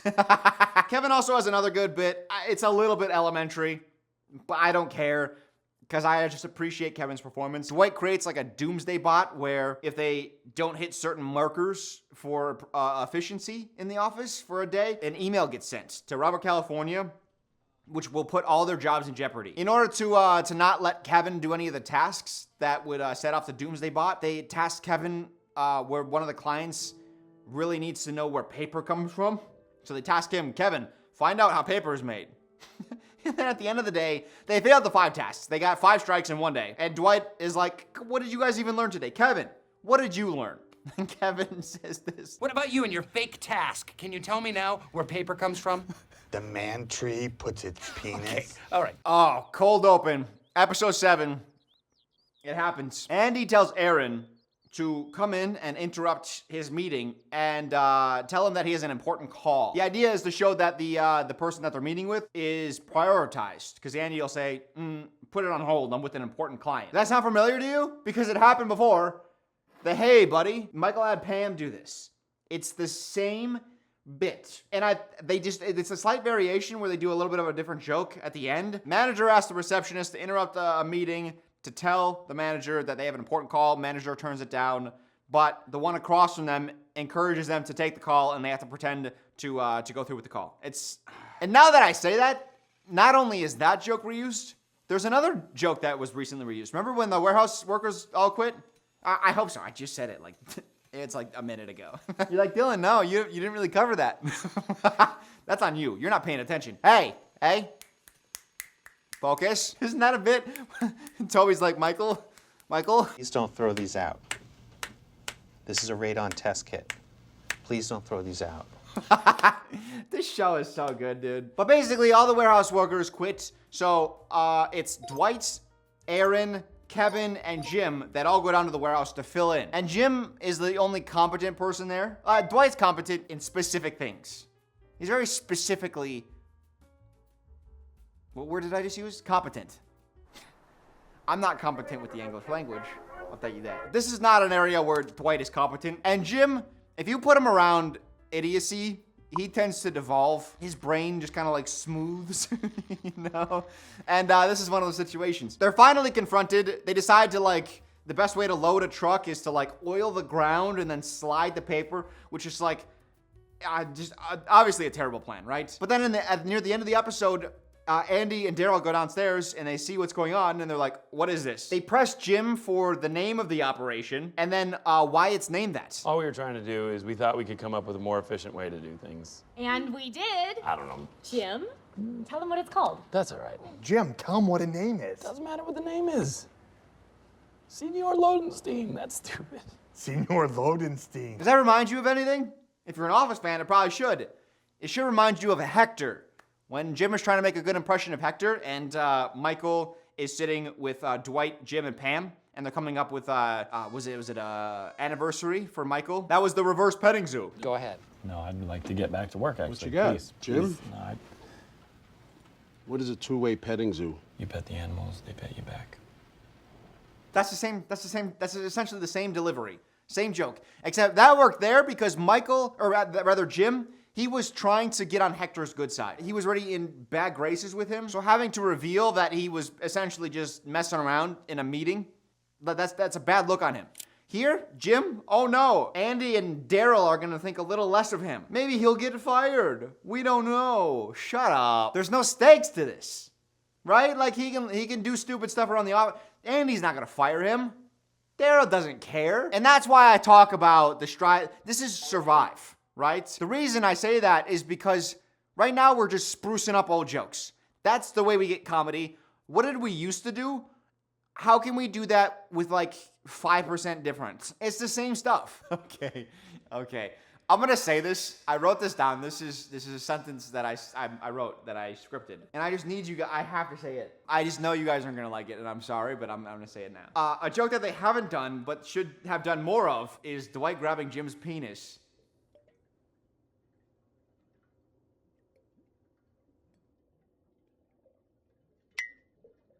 In this episode, Dwight is convinced that Jim finds one of the new temps attractive, and the Dwight way of figuring out if that's true is if there's increased blood flow to the crotch.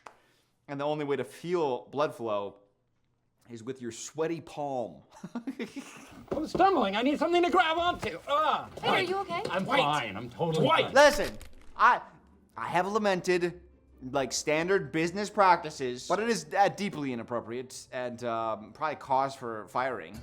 Not that anyone ever gets fired at their job. This episode felt like it was building to something because Jim is adamant he does not find this temp attractive, and Pam is adamant about getting him to admit that she is, and that's why she recruits Dwight to help her get Jim to admit it. And this culminates with them, with Jim doing like a blood test. They're like checking his blood pressure, which is like a de facto lie detector test, because it's Dwight, you know? And I thought Dwight was gonna be like, hey, your blood pressure's high. And I thought that was his way of essentially quelling Pam's uneasy mind because she's pregnant. And I think Jim, even in this episode, is like, I'm not gonna admit to my wife if I did find her attractive. I'm not gonna say that. That's crazy, which is a good call. No.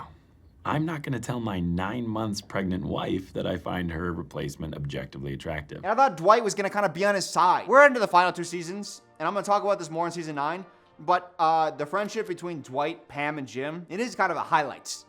And I wish they would have touched into it more. I thought this was gonna be one of those moments where Dwight was actually kind of helping protect the relationship by being like, actually, your blood pressure's really high, and kind of diverting Pam's attention from, is he attracted to the temp, to Jim might have a health thing, so help kind of like swing away from something stupid and trivial that doesn't matter and is only gonna possibly deteriorate the relationship. But no, it just turns out Jim just does have high blood pressure. And then the episode's over. Not very alcoholic. I'm gonna have another one. Are you sure it's Twist? Twist off? Fuck you. Ow. Why is it so sharp? This is...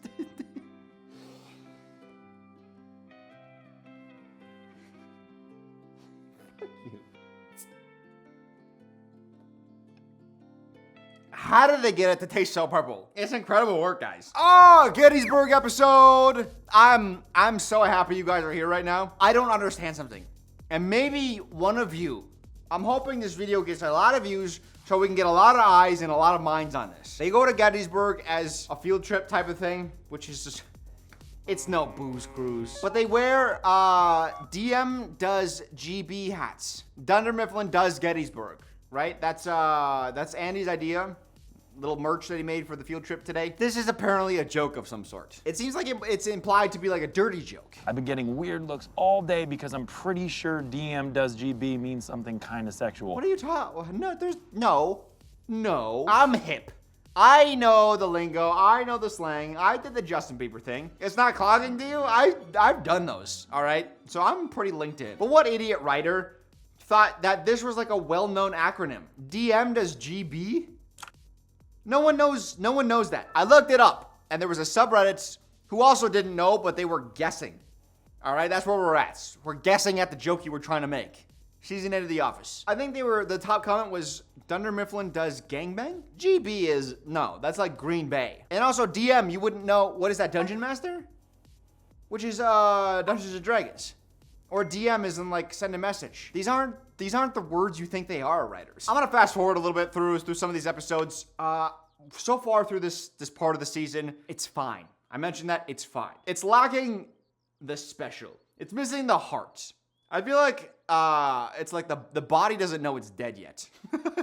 The show sometimes makes me feel like I'm an employee and I have to clock in. That's not a good feeling. When you're watching a show and you're like, all right, next episode, here we go. Got another 20 minutes I gotta get through, then I can go home for the day. I think a lot of this has to do with, obviously Steve Carell is gone. People are gonna attribute it to him leaving, but I think in the early parts of the show, it was Jim and Pam. Will they, won't they? And then early parts of the relationship, right? Dwight, he had his relationship with Angela, keeping it a secret, that coming to light, and then even the affair with Dwight. I think that was all fine through like the first 5 seasons. Same with Jim and Pam. They get married in the start of season 6. Pam and Jim don't have a lot to do because their large thing outside of work has been completed, and they don't really have a ton of outside pursuits. Pam has a little bit of her art, but it seems she's given that up mostly. So they're just going through married life, very routine, monotonous, and not entertaining television. And then Dwight has gotten passed over for his job. What is he? Can you tell me like popular season 5, 6, 7 Dwight plots that moved his character forward at all? I'm drawing a blank. I remembered, you know what I remembered? I remembered Michael. Hey, I remember that. But I'm asking myself right now, what are big Dwight plots from seasons 5, 6, and 7? Outside of the Angela affair thing. 6, 7, 8, we'll say. He does buy the building, which does provide a little bit of humor. So that was good. But beyond that, there really isn't much. Promoted and demoted within like half an episode. And you replaced that by trying to get me to care about Andy's love life. Couldn't care less. Couldn't care less. Andy has had multiple chances with Erin. He was in a relationship with her. They break up because she finds out about Angela. And then after that's all resolved and they're broken up, she's with Gabe. She publicly asks him out in front of people. And he's like, no, I'm not interested. A date with the best salesman, Andy Bernard. Listen, I'm really flattered, but I don't think we should. When she asked me out, I just didn't have that feeling, you know? Why am I gonna cheer for Andy and Erin when she like makes the grand gesture to be like, hey, do you wanna be in a relationship? And he's like, no. Why do I care now? Like they both on separate occasions have had the opportunity to be together. At different times, both have said, no thank you. I don't feel like this is like a star-crossed love story. If there were no impediments, like imagine if Jim, at the end of season 3 when he came back and was like, hey, Pam, do you wanna go out with me? And Pam was just like, no thank you. That would dim a lot of the relationship. There's so much spit in my... This drink produces a lot of spit. Like every time I speak, I'm like my mouth is sloshing. My tongue is like slipping and sliding in there. The reason The Office kind of popped off in season 2, Steve Carell was in The 40-Year-Old Virgin, and he had a little bit of star power attached to him. Andy had... what is Andy's real name?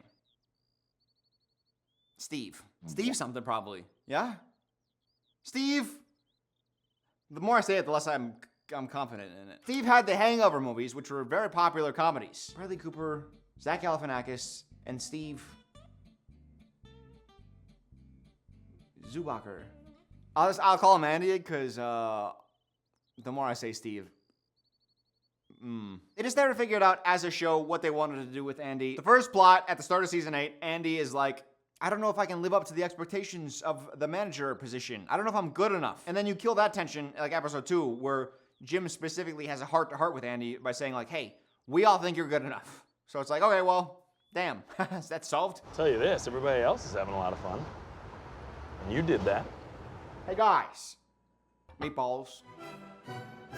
What does that remind you of? Does it remind you of the cold open of episode 12? I like the setup. So Pam's on maternity leave, and Jim needs a new audience for his pranks on Dwight. So he finds Stanley is very receptive, but only to his meatball jokes. So he'll put Dwight's stuff in meatballs. All his other non-meatball related pranks don't hit with Stanley, but meatballs always do. It's always more fun to mess with Dwight with an audience. Except, plot twist, oh, greatest plot twist of all times, the meatball cold open. Turns out that Stanley doesn't actually think meatballs are funny. It's just that Dwight and Stanley have come to some sort of alliance where Stanley's gonna laugh at Jim's meatball pranks because they want to collect the meatballs to take home to eat. Does that sound like something you would enjoy? That idiot's been feeding us for a week. We'll never have to buy meatballs again. This might be the dumbest twist I've ever seen in any medium ever. Who craves meatballs enough where they need to ally and manipulate someone into making them meatballs? Also, do you think Jim, these are prank meatballs, all right? You think he's in the kitchen chefing up the best quality meatball to consume? These are probably like Play-Doh meatballs. Why would you want prank meatballs to eat? How hungry do you have to be? Look at this stapler meatball and tell me you want to eat this. Okay, so I wrote that some of Jim's other pranks were fun. There's a dog dressed as Dwight. It has been a while since I've written this. It's so dumb, but I like it, especially because it's a doofy looking dog. I did try to make doofy happen. I like saying doofy. I feel like I'm gonna keep going at that. This isn't sanitary. I'm gonna keep saying doofy. When someone looks doofy, you just know. That's how I know the word works, because it's like a word that's like, ooh, that fits. But the dog is apparently doofy looking. I don't recall this one bit. It's behind me right now. I did do a little extra work. This is an 8-hour video. I put in a lot of work, but I put in some extra work. I don't know why I was trying to get a little extra pat on the back as if I've put in no work on this. But I went back and I listed, of all season 2's plots, I listed out what the episode was about.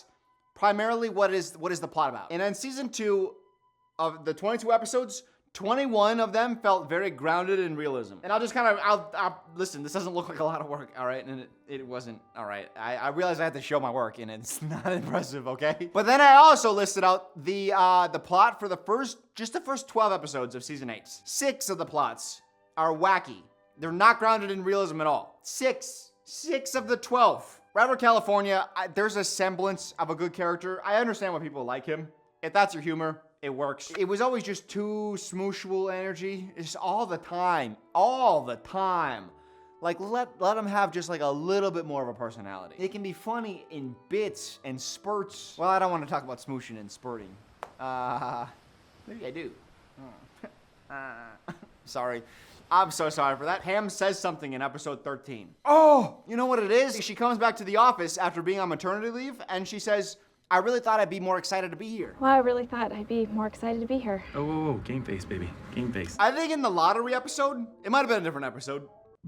Fuck. I think Pam was saying, like, what would she do if she had won the lottery? She said she wanted to live in a big city and focus on art. And I wanted to note this because we're establishing a few things here. Number one, she's been away from the office for a little bit, and she having to come back doesn't thrill her. And number two, if money was no object, she would like to live in a bigger city. Golly, I do sure hope that these two things that are just found to be true in season 8 don't suddenly change in season 9. Episode 14 was a downhill episode for me because of Darrow.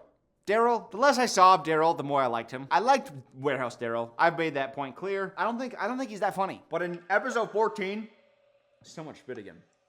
I yelled out loud, vocally. I don't make noises normally when I'm watching stuff. Sometimes I'll give a little laugh. But I yelled, and not a good way either. So Daryl, he's got this new budding romance with Val, who is a recent hire. Remember? They won the lottery. She's the new lead in the warehouse, and it's Valentine's Day, okay? Val gives him a present. It is a knitted beanie. Daryl gives her cashmere gloves. But when Daryl goes down to give her the present, the gloves, he notices that all of the other co-workers, the warehouse workers, they're all wearing the same beanie. He realizes it's a friendly gift. Frankly, I think this whole thing is stupid.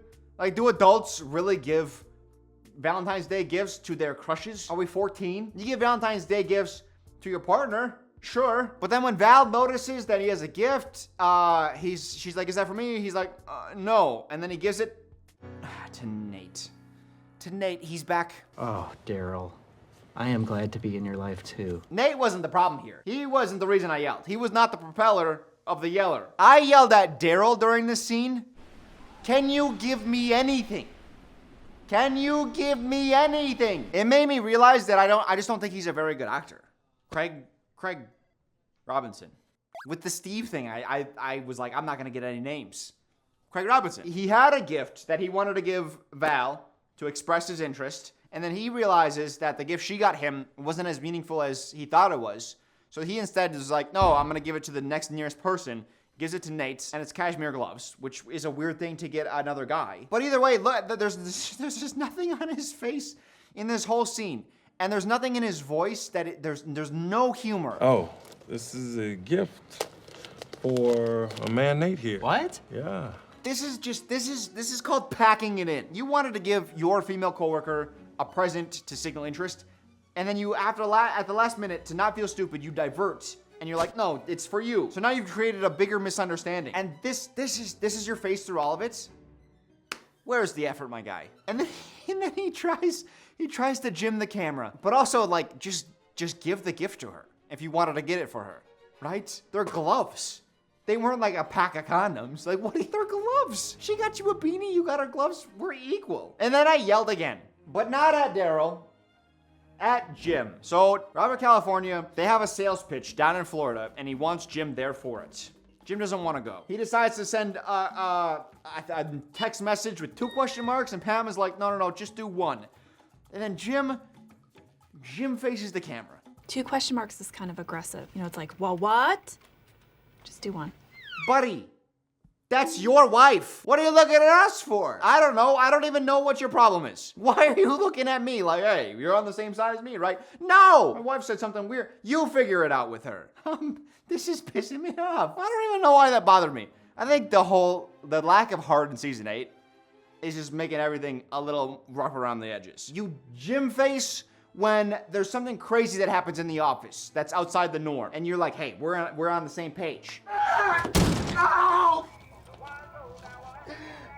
When your wife just makes a normal comment about a text, we're not on the same page. I don't know why you're looking at me. You're making me uncomfortable. Did you think you were gonna root for Daryl and Val? You're not. Why? Because she has a boyfriend. Daryl finds this out, and he still pursues her. And then they get into a relationship, they start cheating. And then the guy comes into the office, and we see him. And it's like, oh, okay, so this guy's getting cheated on. And we're supposed to feel good about Daryl and Val. Just so you know, me and you, I don't think that's ridiculous. And they're open about their cheating, too. Like, they're not hiding it. It's just scummy. And that's our love story. That's what we get. We get Andy and Aaron, who just at all times are like, I don't think I'm really into you. And then we get Daryl and Val, who are cheating together. And that, by the way, spoiler alert, that relationship, Daryl and Val, goes through the end of the show. Daryl at one point tries to break up with her, but doesn't. The reason that he wanted to break up with her falls through. I mean, it's what you want, so. That's how it has to be. Me and Val were going nowhere. If I'm gonna be working in Philly, I'm gonna need my freedom. So I convinced Val to break up with me. And instead of just like going through with it anyways because he wanted to, he was just using an excuse. Just because the excuse falls through, you can still break up. But he's like, no, okay, well, I guess we'll stay together then. And he's just upset about it. Let's make it work. Oh no, I wanna force you into doing something you don't want to do. You're not. Remember how the office treated Michael? When they found out that Michael was the other person in a relationship, they all like shunned him. They hated it. We just need some fresh air, all right? Thick with humidity. That's right, we are going to Florida. We have event episodes. Saber is considering opening up retail stores, right? And I've lamented Dwight's survival status, but he is very good in these episodes. He gets appendicitis, I think it is, and he ignores his declining health because there's a promotion on the line. So instead of going to the hospital, he tries to pull through. Nellie, who we're gonna discuss later, because we have to, she asked Jim to pull down the projector screen, and then Dwight's like, no, I got it.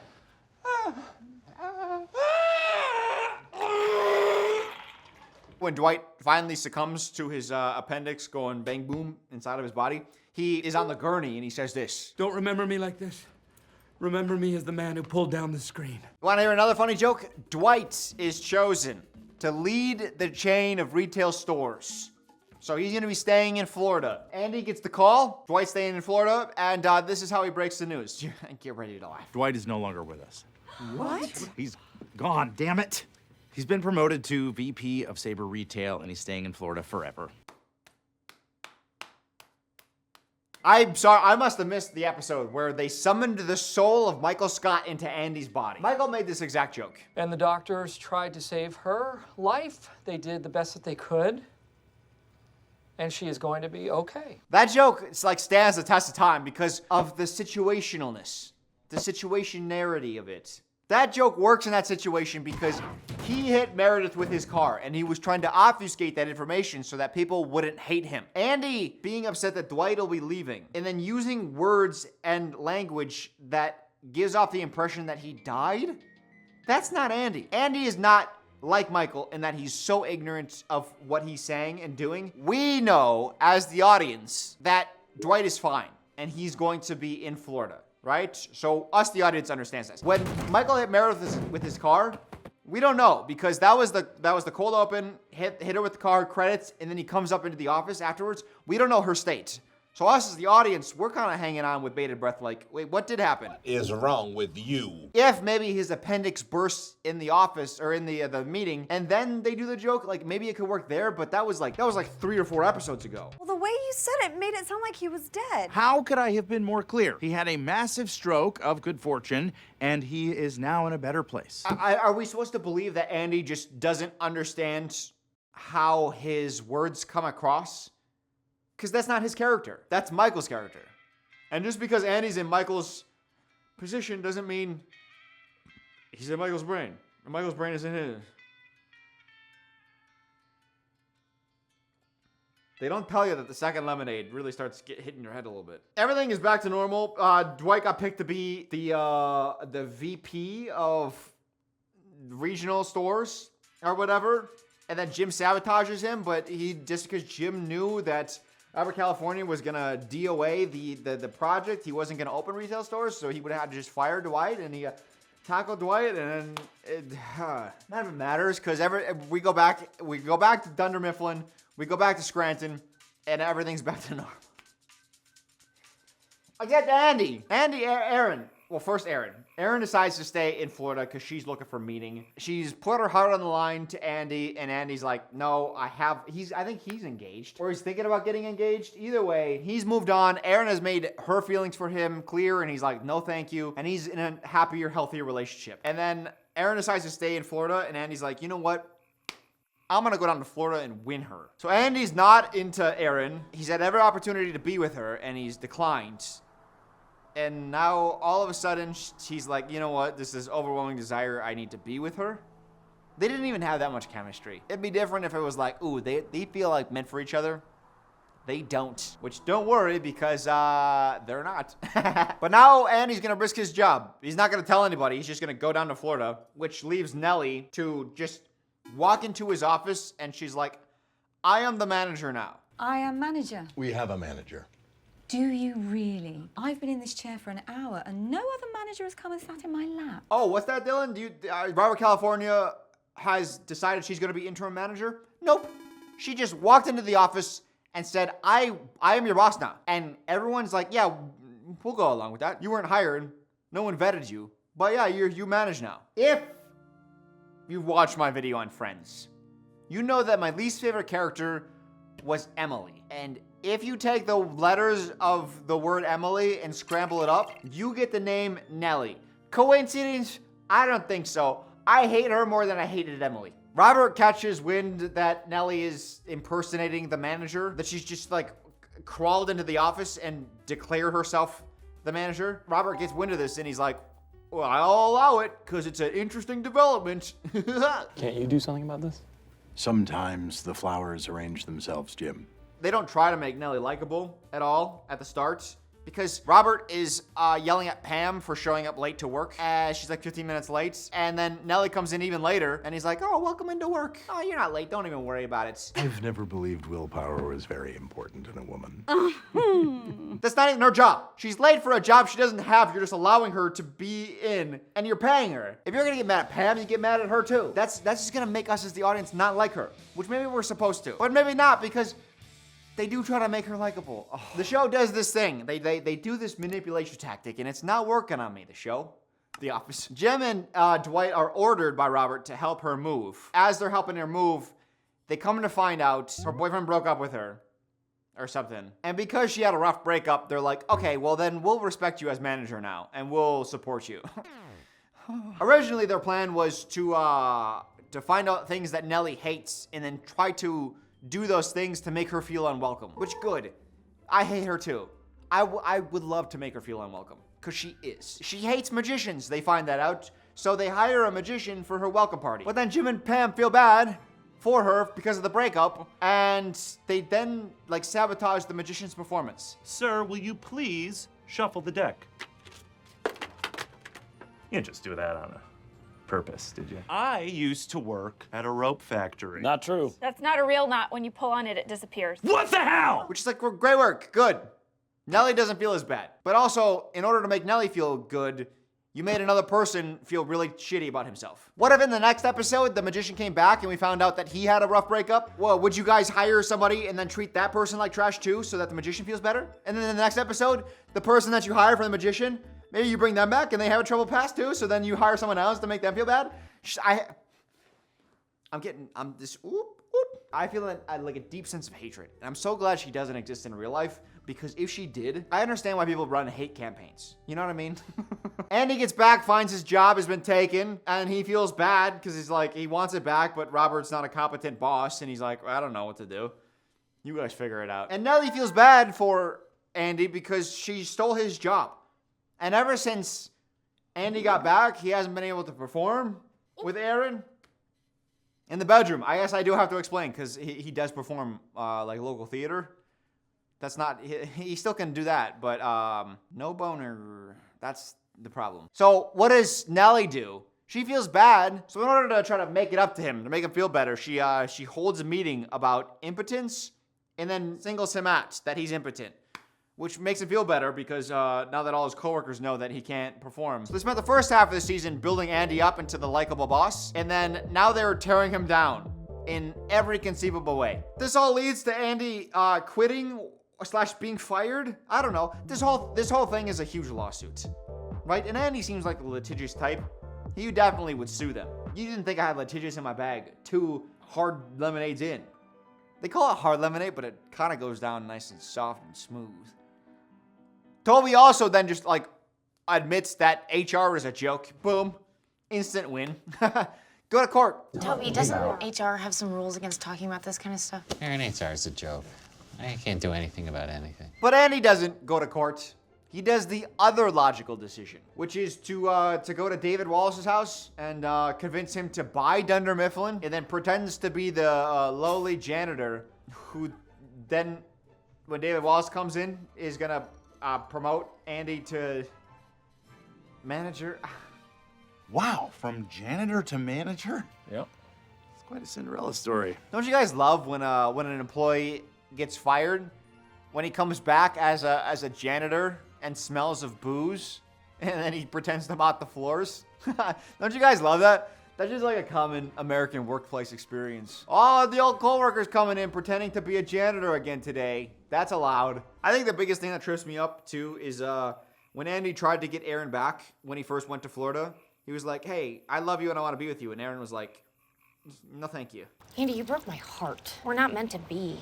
And then like a scene later, she's like, you know what? Fine, I'm in love with you and let's go live together. It's like, what? This show used to be something. It was actually the grandma that she was living with that told her like, I think you should be with him. And she's like, oh, okay. And I think that's the worst part is like Erin is a gullible person.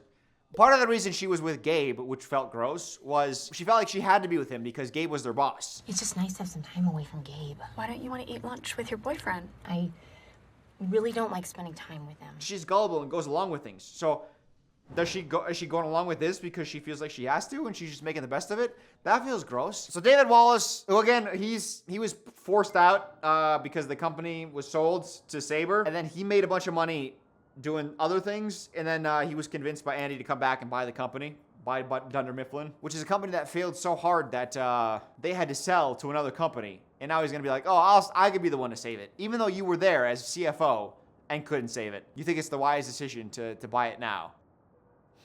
After it has failed again. And because Robert California is wacky, he does convince David to give him like $1 million to go hook up with like Asian teenagers or something. I don't know. It's super freaking weird. David has generously offered to donate $1 million. So for the next 3 years, I'll be traveling overseas, concentrating all of my efforts on educating some Asian, but mainly Eastern European women, especially the gymnasts, to perfecting their bodies. And then he kisses Andy on the lips, and he's gone forever. Thank goodness. You're not doing a mockumentary. Go to a 3-camera sitcom. You can get away with some of these like nonsensical plots. Don't do that here. Not in this show. That's not what we do here. I've decided. I think the part that bothered me most about that was David Wallace represented to me the best of The Office. David Wallace isn't funny. At least I don't think there's any jokes that he delivers that are really good. But he was the kind of the no-nonsense, just corporate type.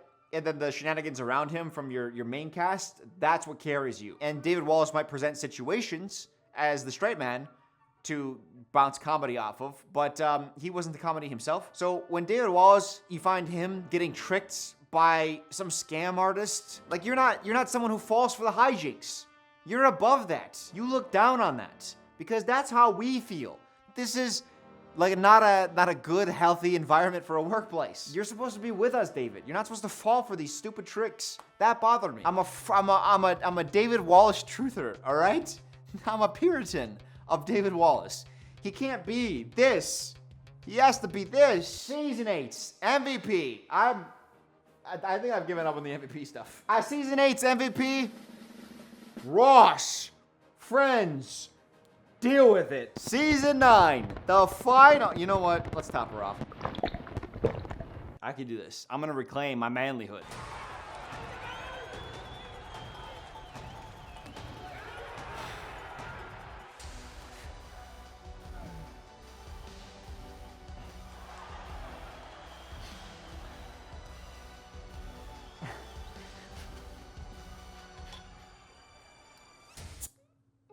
Season 9. My opinion changed from my first time viewing it to the second time. I mentioned it before. It was hours ago now, so you might have forgotten. I watched the show through.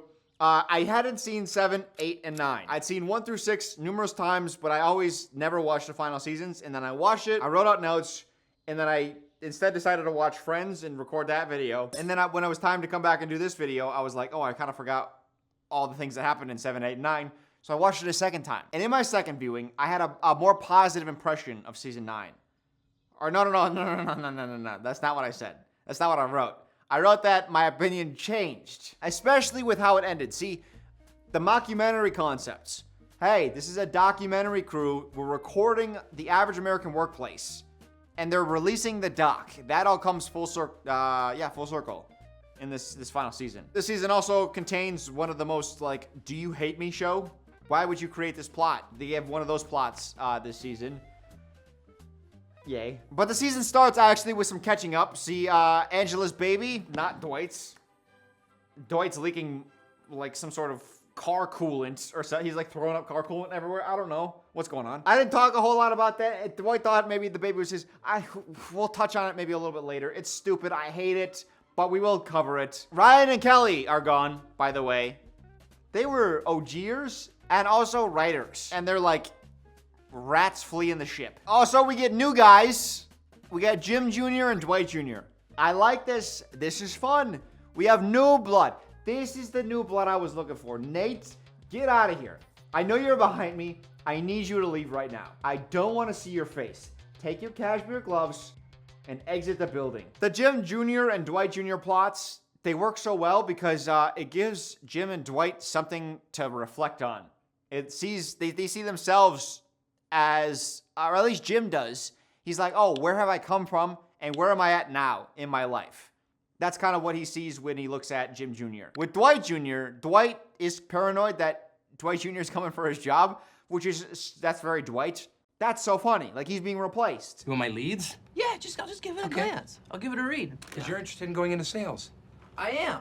You're not getting my clients. Those are both very good concepts, and I wish they dragged them out for more episodes. Mostly it's just one episode. But back with Jim, remember in season 4, he was like, I don't think I'll be here in 10 years. And Michael was like, yeah, that's what I said. Now we're kind of getting that. It's been 5 years since then, and Jim's still here. Jim starts to get nervous, and that cues Jim's season 9 plot. But before we touch that, this is the episode where Dwight decides he tries to bike on a wire on a telephone pole.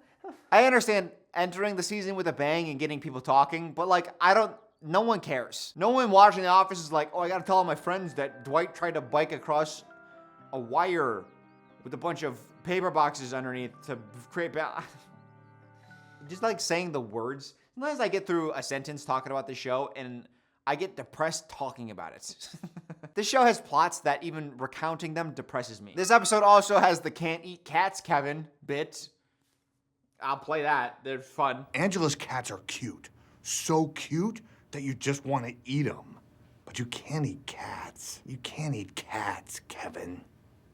But going chronologically, episode 2, I like this episode too because Roy is getting married. Jim and Pam go to his wedding and they see that Roy has changed. He's improved his life. I think he's got his own company now. He's like a millionaire. He's got a nice house. He's playing piano. Pam was like shocked that he changed. And I think it's so interesting watching your ex who you left. They improved themselves. And now you're like, oh my goodness. Like, there's a like conflict of feelings there. If you're gonna do Pam and Jim having relationship issues, that's where you should have leaned.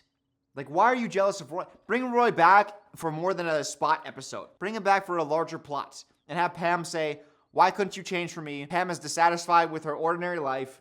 So, hey, maybe she goes with Jim to Philadelphia, maybe. Shh. The plot instead ends up being Pam and Jim just don't have secrets from each other. But surprise, Jim is about to have a secret from her because he's about to invest a bunch of money of their savings into a new company venture. Ugh.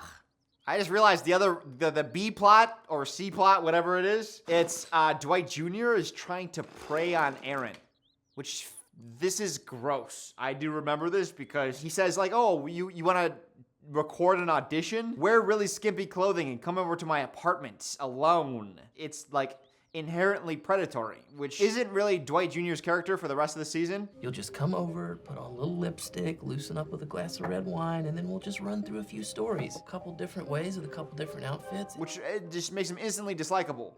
In fact, it makes him hateable. That's so gross. Andy decided to, he gets his job back as manager, and he decides to allow Nellie to keep working there. Except now he's just gonna be ruthlessly mean to her. I don't like to throw around the B word, but I'm gonna be a huge bitch to you. My thing is like, either fire her or be nice to her. They're trying to do the whole Michael Toby thing. Andy's not Michael. Stop trying to make him Michael. What made Michael and Toby great is that Michael couldn't force Toby out because he was in human resources and his employment wasn't up to Michael. Human resources was sent from corporate. Is there no way we can get rid of him? Not without cause, Michael. I have cause. It is because I hate him. Episode 4. Work bus. We're here. I love this episode.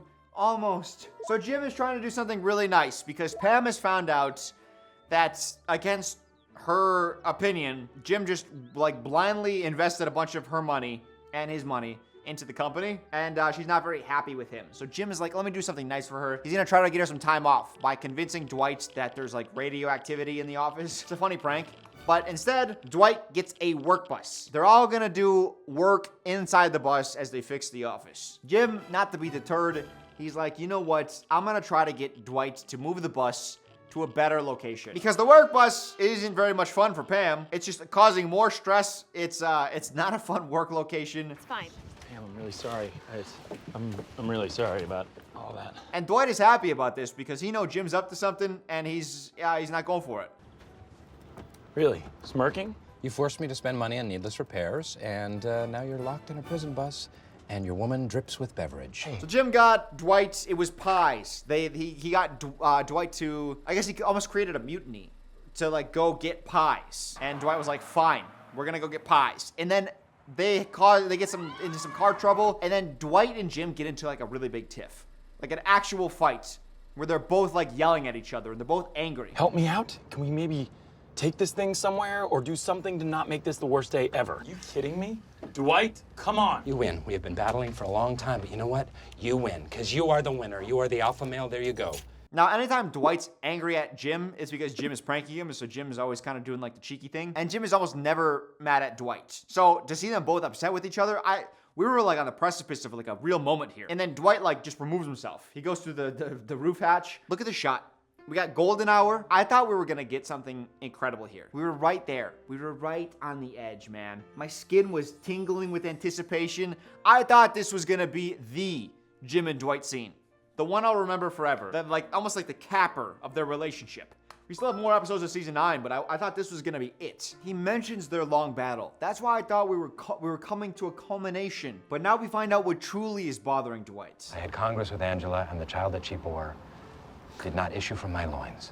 Because this episode started with Jim pranking Dwight with like electro radiation, and because Angela's baby isn't Dwight's, he thinks he's infertile. And here on top of the bus, with all the coworkers beneath them, Jim convinces Dwight that his coworkers are basically like his children. Thought I would be a father, and instead I am a eunuch. Did you ever think that because you own the building, everyone in it, we're all kind of like your children? And there's only one guy who can save them. It's not me. Hey, and you know what, honey?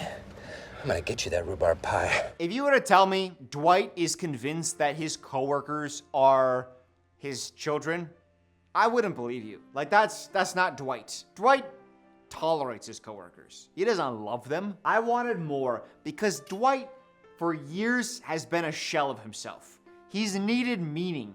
He's needed purpose. And now you're gonna try to convince me that part of his purpose is his the deep love, the parental love he feels towards his coworkers? No, that's not Dwight. That's not Dwight, and it's never gonna be Dwight, and Dwight will never be that. I wanted in that moment to crack Dwight. Let me rephrase that immediately. I wanted the writers to crack into Dwight, to open him up, and we see some like deeper depth to him. Not some farcical, oh, everyone's my child. Shut up. I wanted to see like, oh, I've been rudderless for years. And maybe Jim, who is also going through that, maybe he relates to Dwight. Maybe Dwight feels lonely. All he has is Mose, and Angela's married, and the child isn't his, and you know, there's deeper emotions at play. But just like this, like, I feel I'm childless, and that was just part of the prank. I think the common consensus is that once Michael left, the show died. I think part of the reason is Michael leaving, but I also feel like it's on the showrunners and the writers because they didn't pick a direction. I feel like they could have went left or right, and in front of them was a cliff. And instead they tried to just like power through and go straight by essentially replacing Michael with Will Ferrell, which was just like an over-the-top Michael. And then they tried to convert Andy into Michael, and they went over the top with Robert California, and it's like, no, we just need a new direction. And I think they had it in season 9 with specifically Jim Jr. You had a new pining lead. Not a lead, he was a secondary, but like in the same way that Jim wanted Pam at the start of season 1, 2, 3, that's kind of how Jim Jr. is with Aaron. And that's a romance that I can get behind. But also, the rest of the cast, like Angela. There's a plot where Angela, she finds out that Oscar, her gay coworker, is having an affair with her secretly gay husband. And so she hires a hitman. Like what? How? We're so far removed from just like normal life, which is what the show was predicated upon. This isn't a skit show. This isn't episodic. It's not like everything resets. After this episode is over, we're reset back to zero. Like you tried to hire someone to kill your coworker. We can't just like brush that under the rug and then we move on. So in the plot, Angela hires a hitman. That's the A plot. B plot, Jim is courting Phyllis and Stanley to cover him so that he can work part-time at Dunder Mifflin or Sabre or the David Wallace company, whatever company it is now. So he worked part-time there and then part-time on his new athlete startup, which is like an athlete marketing something. I don't care. But that's a boring plot. But the C plot of Jim Jr. building cards, a tower of cards out of complaints. That's normal office behavior. And then Kevin ruins it accidentally and everyone goes, oh no. And then Jim Jr. steps in. It's just a mistake. That's what this tower's all about. Mistakes. Feel good, because this is season 2 Jim. Do you see him? Do you see him in there? This is the kind of interactions we want. It's the coworkers bonding over stupid stuff. But they end up one card short, so they need one more complaint. So then Pam calls a customer and then insults them so that they file a complaint and then they have another card to stack. They ended up trying to ruin that plot, by the way, so I'm exhausted. I'm exhausted just like talking about how stupid some of these plots are. The company loses a sale because they need one more card to stack for some meaningless task. Andy, in one of his final plots, he gets upset because his old like singing fraternity is in town. Here comes Treble. I hate that I remember that. But Stephen Colbert is the guest star in this episode, and apparently Stephen stole Andy's old nickname. Andy Bernard is the boner champ. And he wants Stephen to tell the new recruits that nickname actually belongs to him, Andy, not Steven. And he's on a video call with Steven right now in his office. The singing crew is in the break room. Why not take your laptop into the break room while you're on the call? If this is so important to you, be like, hey, he has something to tell you, and then have him say it. Instead, you're like, make sure to tell that to them like they're 50 feet away. Could you call them and just tell them the truth? Because I know it's really stupid, but it's also really, really, really important. Will do. The cold open of this episode was Dwight getting a pumpkin stuck on his head. And there's no feasible way to break open a pumpkin without killing Dwight. That's what Dwight says, so he has to wait until it rots off. No! I can't get it out. I mean, I could try destroying the pumpkin. No! Any blow to the pumpkin itself could prove fatal to me. Dwight is one of the most resourceful characters. At least, he believes himself to be incredibly resourceful. And there's no way he can solve getting the pumpkin head off of him without dying. Dwight, at multiple points, we find out he has stashed weapons throughout the office. Axes, swords, throwing stars. And he can't find a single way to get a pumpkin off of his head, convincing himself that his employees are his children. And now he can't get a pumpkin off his head. Oh no. Oh, I wish I didn't reread that because I forgot about this. Dwight's plot in this episode is he finds a pill on the ground, a drug, and he starts interrogating the entire office about whose it is. That doesn't sound familiar because it's a brand new plot that's never happened before. Oh, season 2, shit. And then at the end of the episode, Dwight finds out that it belongs to Nellie, and Nellie's like, no, it's an anxiety medication that I need, and it's good for me. And Dwight's like, oh, I have anxiety too. Can I have? Do you think I could get that as well? Should I speak to my doctor? It's for anxiety. I take it every day and it makes me feel better. And maybe it could help you too. I want some of those pills. Well, good for you. I mean, you'll need a prescription. Oh. And that's it. There's no culmination. There's no conclusion. It's just Dwight's like, oh, I guess medication is good for people, huh? I support.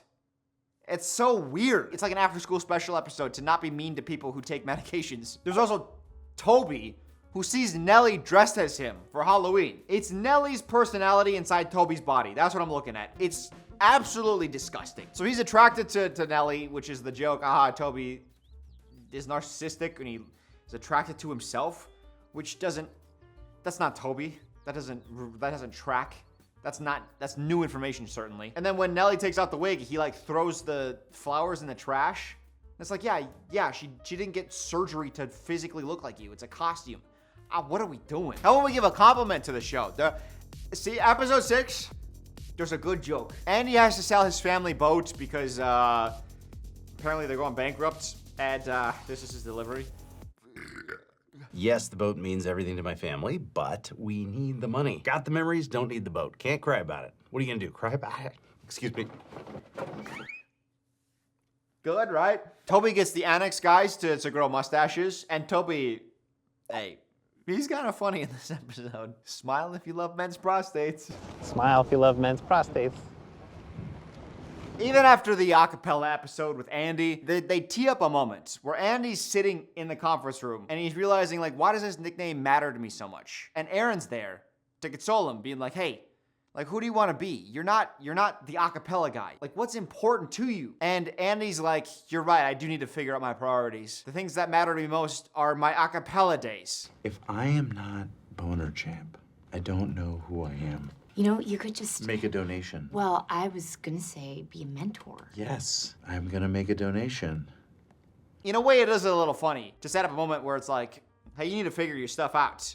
And he's like, yeah, you're right. I do need to focus more on the stupid things in my life. That is funny, but it's funny as a concept. It's not funny after we spent the last 6 seasons with Andy watching him grow or not grow as a person. We watched him grow and now he's regressing. And that's not fun. It's the final this is the Swan song season. Because this scene is like the Holly and Michael, where Michael shows Holly his film that he's been working on so hard. And he's like, if I'm not a filmmaker, then what am I? What is important to me? This is essentially the same scene. And I talked about why that scene was so good back then. And here we have Aaron with Andy, who he gave up everything. He risked his job. He gave up his fiance for Aaron. And now he's like, what's important to me? And it's the exact opposite decision. The one that makes him unlikable. Christmas episode. I love Christmas episodes, except the Moroccan Christmas.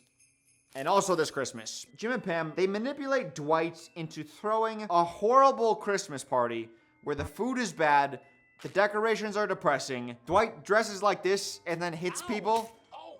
And that's fun for Jim and Pam somehow. Best Christmas ever. And you know what thought I had when I was watching this? I thought, Jim and Pam, grow the fuck up.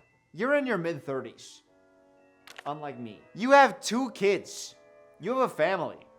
You have a mortgage. You have convinced Dwight to throw the worst party. You made sure that at this Christmas party, no one has a good time except for you two, so that you could look at each other and go, isn't this miserable? That's your joy. So happy right now.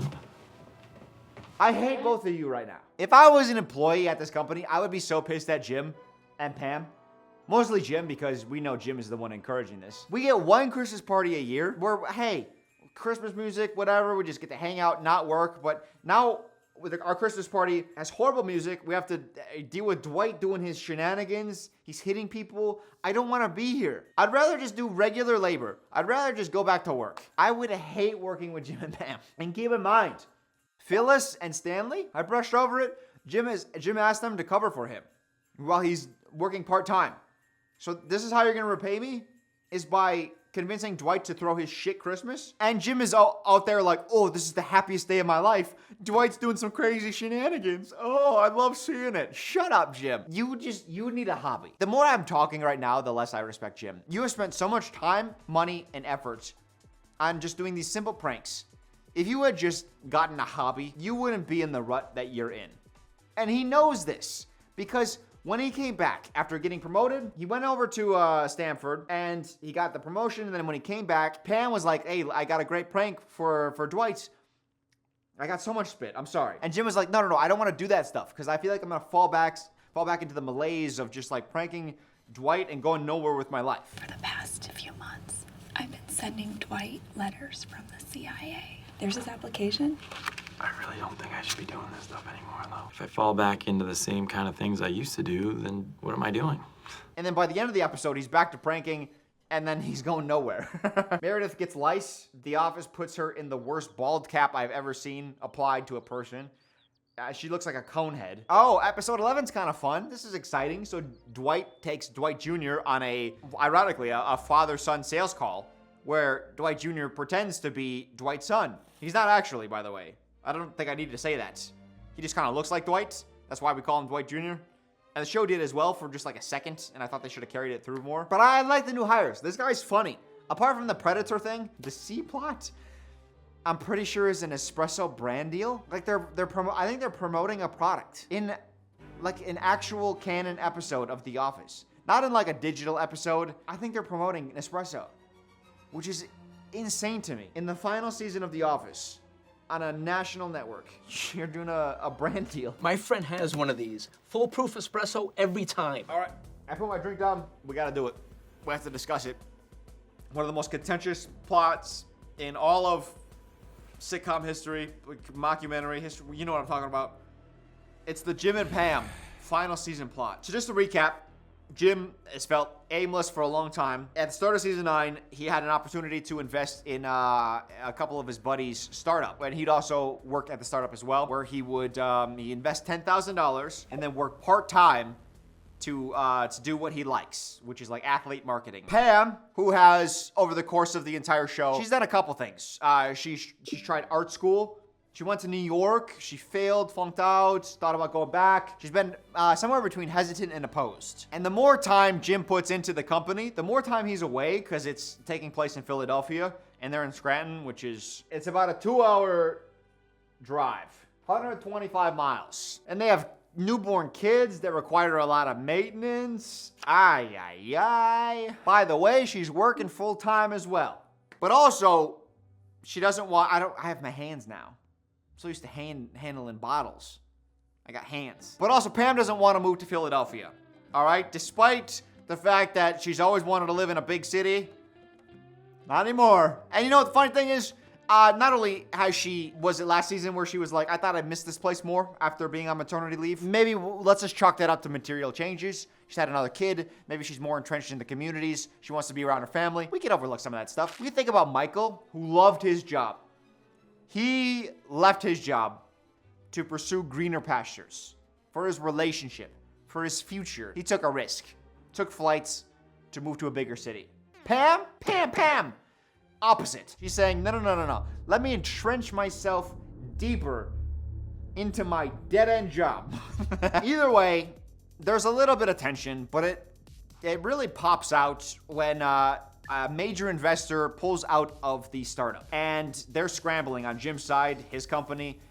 Jim is gonna have to miss one of his child's recitals, so he says, Pam, can you please record it for me? Pam is pissed that he's gonna miss it, right? This is it's important. It's a child recital. Who cares?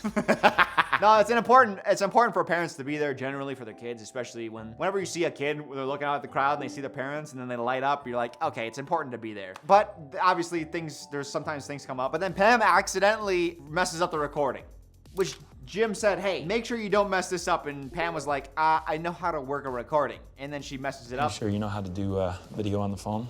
Yes, Jim, I think I know how to point a rectangle at something. And they get into a fight where they both have reason to be upset. Jim is upset because, he's got all the stuff from the business side that's seeping through into his personal life. And then also he missed the recital, which he didn't want to.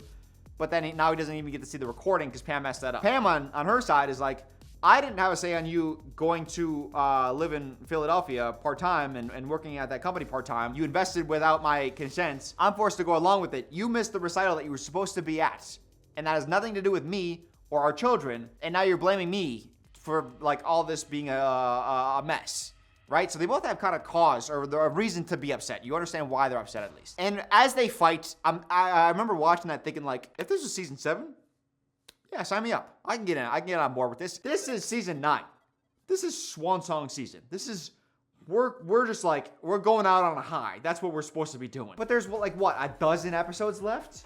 And we're doing marital woes? We're doing like, hey, maybe things aren't as pretty beneath the surface? You spent a near decade building one of the most like desirable Jim Pam. Like that's such a neat relationship. And now, right as we're about to like leave that relationship, you're gonna start chipping cracks into it? That's what you wanna do. That's the note you wanna leave us on, huh? And I didn't say this at the beginning, but at the beginning of the season, they broke the doc format. I think it may be in episode 1. I'll play the clip. Don't you guys have everything? I mean, it's just a paper company. We're more following you guys to see how you turn out. That was the start of the season. That was a monumental moment because that was the first time we'd ever seen any of the doc crew or they've been present in any sort of way. But now, later in the season, we're breaking that format again because Pam starts crying like a baby. It's just a tough situation, all right? Oh, this is new? I couldn't be a camera operator for a nature show. Like, if I see a bunch of baby seals and then there's like a bear, a polar bear, like, hunting them down in the background, I'm gonna be like, hey, baby seals, get out of there, you know? I can't just be a bystander and watch it happen. You gotta do that, though. You gotta allow nature to take its course. You can't intervene. But how many times have you seen Pam cry over the years? Let's turn the cameras off. Seriously, guys. Flat out, Brian. You don't need to get involved here. Hey, guys, cut the cameras. Shut up, White Knight. If I was ever directing and I had a sound guy go, no, guys, we need to cut this. At a very emotional moment of a documentary, I would punch him in the solar plexus. I would destroy him emotionally and physically.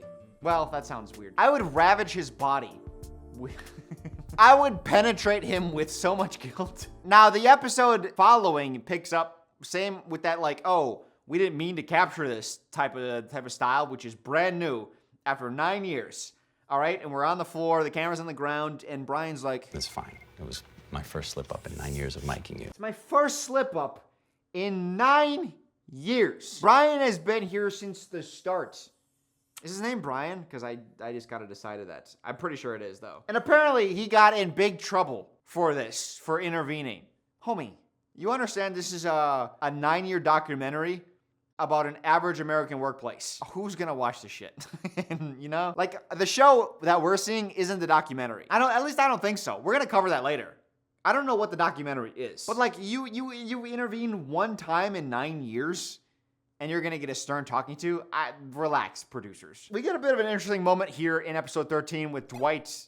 He has to pick a new salesman who's going to be sitting across from Pam. Jim really wants Dwight Jr. because he's like the least offensive option, because Dwight is interviewing all his freak show comrades. It's weird because I feel like if they had master planned this final season, this could have been really good. Should I bring it up now or should I wait? I'll bring it up now. So Dwight is gonna get married at the end of the season. I won't spoil with who. As if you don't know. His relationship with Jim, I wanted that to be more emotional this season. And I think this would have been a good moment where, kind of like as he was picking a best man, he had all his friends come through and he was interviewing them. And he realizes like, oh, wait. The one who's most consistent, the one I trust the most is actually Jim. For a big moment. I think that would have been emotionally fulfilling for us as viewers. But it's this weird thing where like he's interviewing all his freak show friends and he's realizing he can't hire any of them because they're weird. And Dwight is really stressing about this. He gets like choked up because he doesn't want to not hire his friends. I don't know what the episode was going for. Similar to the bus, where the work bus, where their friendship is being solidified. It's the final season. Jim and Dwight have had this relationship this entire time. Let them be friends. Let them rely on each other. Jim saved Dwight's job by stopping him from, accepting the VP position. They're looking out for each other. Because instead it just feels insular, where all of that plot went nowhere. A lot of those characters we never even see again. It's like, oh, look at all the weird friends Dwight's had over the years. And then they're gone. And it's like, what? Why? I don't care. You know what? Let's just tie this in. Episode 17. The Farm. An event episode. And that event is me wanting to die. Someone in Dwight's family dies, and Dwight, along with, apparently he has a brother and sister, I think? I don't know if that's ever been established. But either way, they inherit a farm together upon the rule that they all live together and run the farm together.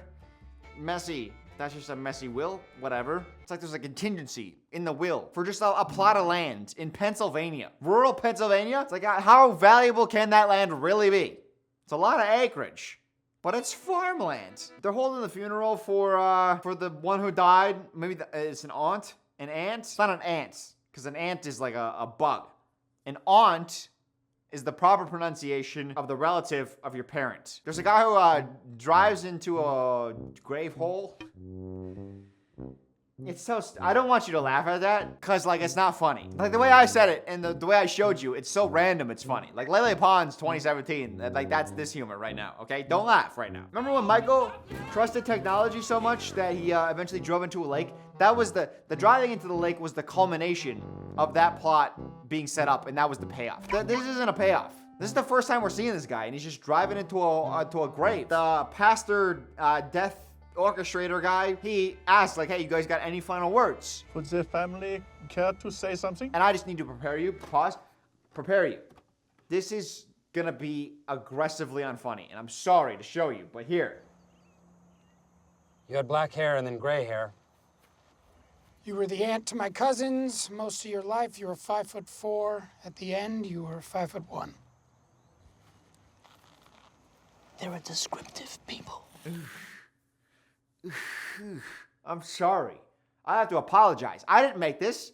Why am I apologizing? They also have a bit where apparently one ancestor in the past, they buried them before they were dead, so they woke up in the casket and then suffocated, so they shoot the body with a shotgun before, you know, burying them. Now, that's not funny. It would be funny if it's one Dwight and he's at a funeral with a bunch of normal people and he's like, okay, I got the shotgun, let's shoot the body now. And then everyone's aghast at the idea, and he's like, no, we gotta make sure they're actually dead. And then he goes into a die room and he's like, yeah, one time buried my ancestor. They suffocated to death in the casket. I'm doing a mercy right now. But it's not funny when Dwight does it and everyone else goes, yes, this is the right thing to do, go ahead.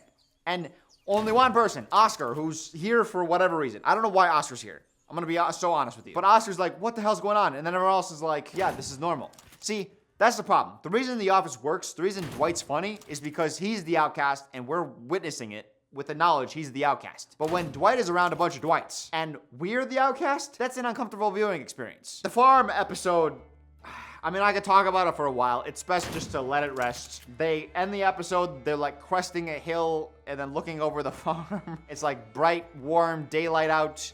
And then this is the setup for the spin-off. And then The Farm, it aired shortly after The Office ended, went on for 4 seasons to critical acclaim, won a couple Emmys, won a couple Oscars. I think I even won a couple Grammys. It's the first show in the history of television to win a Grammy. Dwight has his own original song. No, they canceled it. It was such a terrible episode. Everyone was like, why? Don't feed us this. Get rid of it. And the show was like, okay, our bad. The B-plot, I think that this is the same episode. The Farm. The B-plot of this episode is Todd Packer's back. And he drugs the muffins that he gives all the coworkers in the office as revenge. He says, like, no, these are apology muffins. So none of them know it's drugged. But he goes down to the camera crew. Outside, Todd Packer is admitting that he spiked the cupcakes with illegal drugs. And he's telling that to the camera crew. I spent 6 hours in layering in a variety of drugs, some legal, some not. The same camera crew that when Pam was crying, they said, oh no, we had to cut. I need to talk to you. Oh, you're crying? Let me lend you my shoulder. That's what Brian said. But now they're finding out that the cupcakes are drugged, and they say, no, we can't interfere. We gotta watch nature run its course. We can't simply.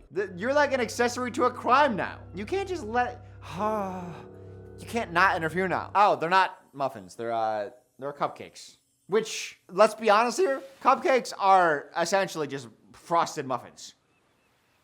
Am I onto something here? I think I am. I don't need the bakers. I don't need you guys in the comments being like, no, Dylan, you know, it's a totally different baking process. I do not care. If cupcakes and muffins aren't the same, then they're fraternal twins. That you can't argue me out of. All of them are conflicted because Todd Packer, he brandished them as apology cupcakes. So they all feel like a little bit of moral confliction because they don't want to forgive Packer, but the cupcakes are from like a well-known bakery around town. So well-known, Pam actually, she has like a moral qualm with accepting the cupcake. So she puts it in her drawer and then goes home to talk to her friends and family about whether or not to accept the fucking cupcake. And then she comes back the next day by being like, great news, everyone. I spoke to those I trust most. I talked to my inner circle, and I've decided I can eat a cupcake.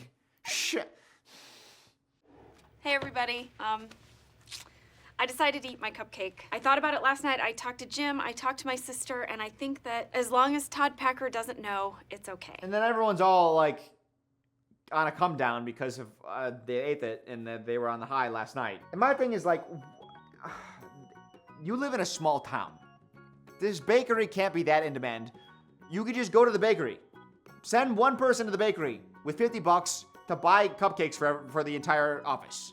And then you don't have to accept the stupid cupcakes. Problem solved, right? And I think worst of all, because they're selling this for jokes, Kevin and Andy are looking at each other like, oh, we had a totally normal night. Dude, we can never tell anybody what happened. And then we get the flashback to what happened. And then they did the most innocuous, non-embarrassing things ever. Like, oh, I think the most embarrassing thing they did was switch clothes. And they're like, we could never tell anyone. No one would ever look at us the same. Guys, not only is it not funny, it's not embarrassing at all. This might be worse than the ball cap. That's not Jim. I don't know who I'm looking at. Andy's back. Did I talk about Andy leaving? I don't know. I'm 3 hard lemonades in. Andy's dad died, and Andy was selling off the belongings of the family, and he got down to the boat. He was about to sell the boat, but then he got to the boat, and he was like, you know what? I never got a chance to sail this, so he decides to go on a 3-month vacation with his brother, sailing the boat to wherever. And he leaves Aaron behind, and also his job duties. He doesn't tell anyone. He just gets on the boat and goes. And everyone's pissed at Andy because they start performing well. They spend 3 months doing really good work, so good that David Wallace actually cuts Andy a check, thinking that Andy has gotten them to work so well that he rewards him with a bonus. Not knowing Andy's he's not even there. He's on a friggin' yacht. It's a bonus check for you because the branch exceeded its targets over the past quarter. Quarter's 3 months, that's how long you've been gone. And then when Andy gets back, he couldn't be more unlikable. Because he gets back, and everyone's like, hey man, what the hell? You're getting all the credit for our work. And then also, they take like a late lunch one day, and he catches them coming in, and he's like, late lunch guys, huh? Oh, the loafers have arrived. We know the hypocrisy. He's been gone for 3 months. Why do you want us to hate Andy? I don't get why you built him up for so long just to ruin him. Aaron breaks up with him, thank goodness, because I hated that relationship. Welcome back, buddy. And then she starts moving on with Jim Jr. I forgot to talk about the Jim cheating from season 6 or season 8. He didn't cheat. When Jim goes down to Florida, Kathy, she like comes to his hotel room and starts stripping, and she's trying to like cheat, and Jim like tries not to. I just have to say it. I'm married. I'm very happily married. What was the point of that? And then she's gone forever after that. Maybe they did infuse new blood, but just like for like 2 episodes with the dumbest plots, and then they got rid of those characters, and I just forget about them. That was so stupid. But nonetheless, they got Aaron and Jim Jr. Hey, they're a couple now. And as soon as they get together, they disappear because the show stopped caring. They get next to no screen time. They get no plots of them as a couple. And that's a couple I can cheer for. I like this. Let them be together, right? But there would be whole episodes that pass where I'm like, where are they? Oh, there's also, in episode 16, we're entering like the final bits here. There's one final arc, the mockumentary release arc, okay? Right before then, the farm clearly not working. Dwight has his own love interest that he's building up and I think he's gonna have on the farm, but they're canceling plans for that.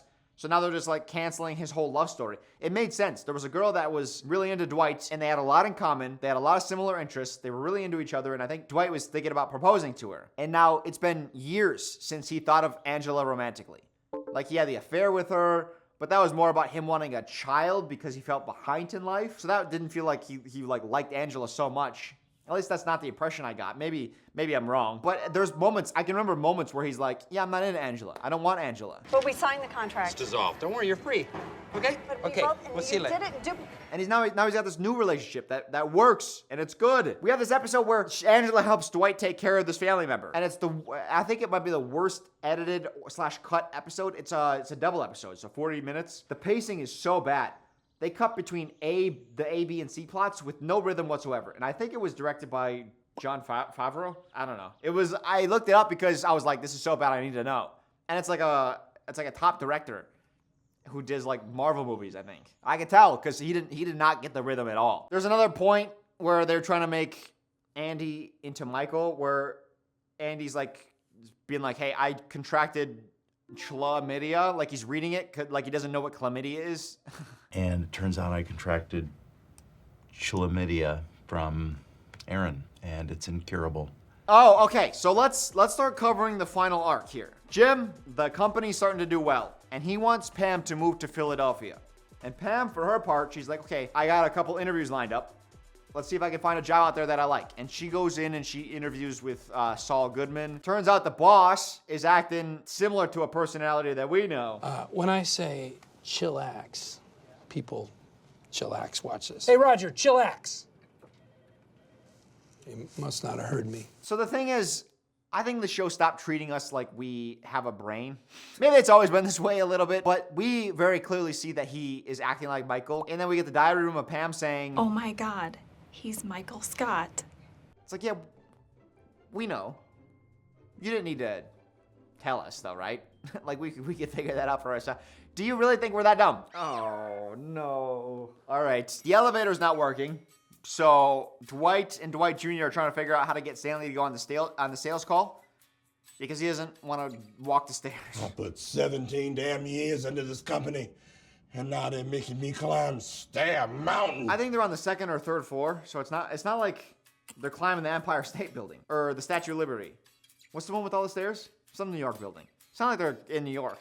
So in order to get Stanley on the sales call, Dwight shoots him with the tranquilizer, and then does this, and then slides him like this. He hits his head like this, and then they throw him in the car like this.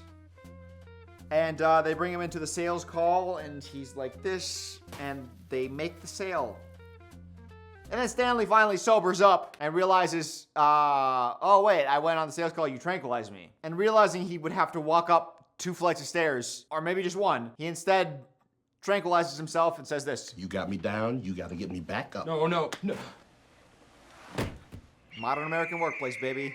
I don't have the heart at this point, how many hours deep, to like just get upset. Like, just go home, Stanley.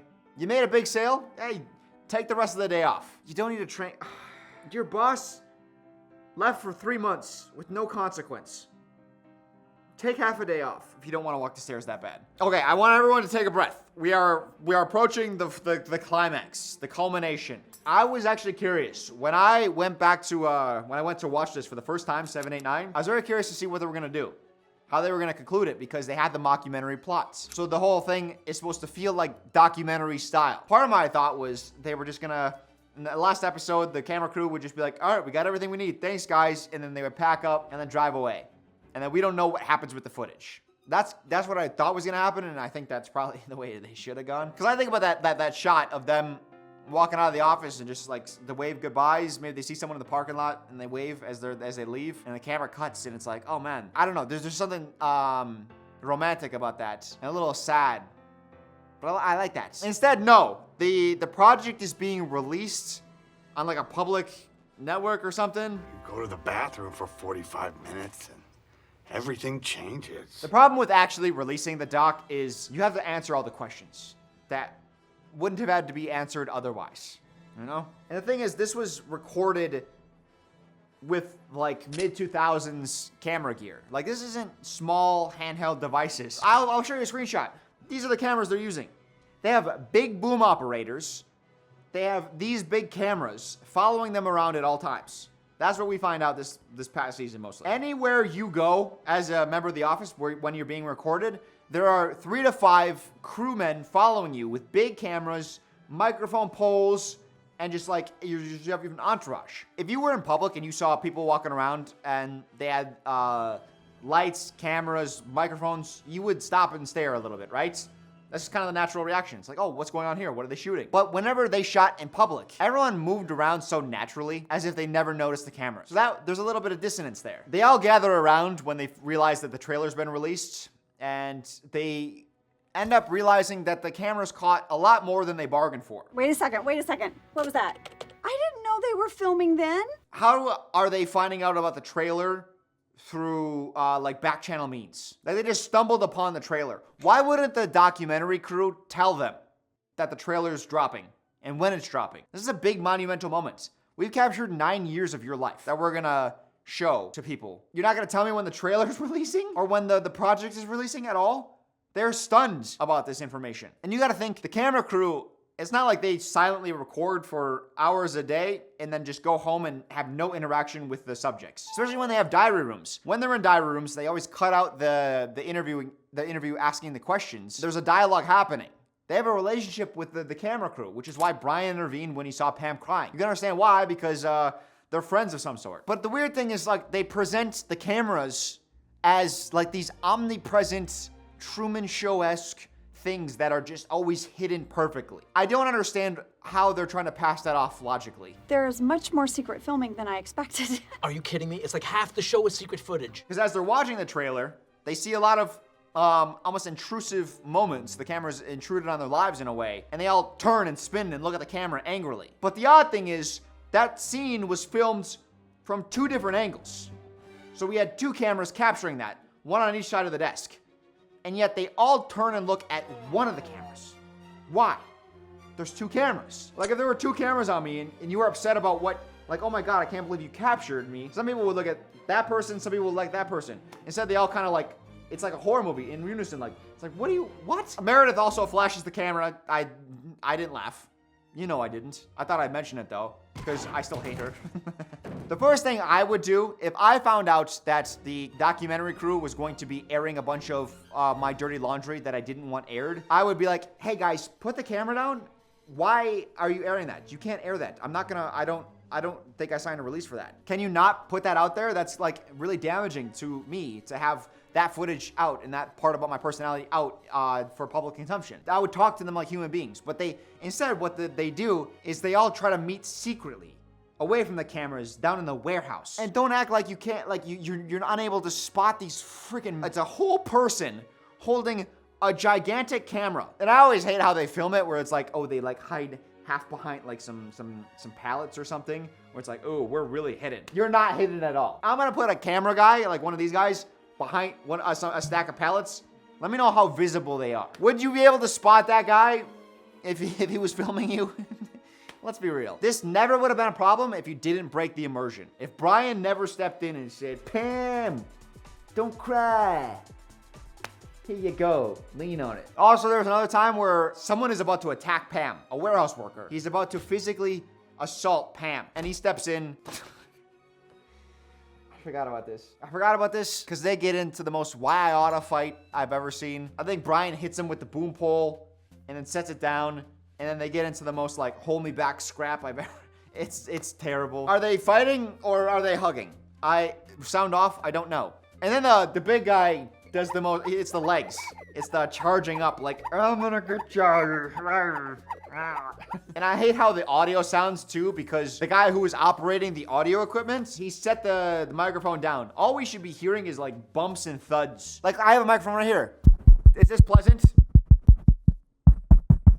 That's just me lightly slapping the mic around. He's in the middle of a fight. Easy, son of a bitch. Guys, you're gonna hit a woman. And also, when you break the immersion, we see the size of the crew, right? Outside, we got camera, we got boom, we have director, and then we have another employee of some sort, probably an assistant. And then there's another camera set up on the other side of the parking lot. So that's their own cameraman. There might be a boom person behind there. So there's at minimum 5 people in this parking lot recording. And then in this episode, by the way, there's also a camera crew that's out shooting Jim and Daryl in Philadelphia at some athlete stuff. So there's multiple cameras out there too. So there's at least a crew of 4 or 5 out in Philadelphia. So on a single day, they have at least 10 to 12 employees working. Oh, plus then there's the Oscar, Dwight, and Angela. They have some scenes as well. So they need their own crew.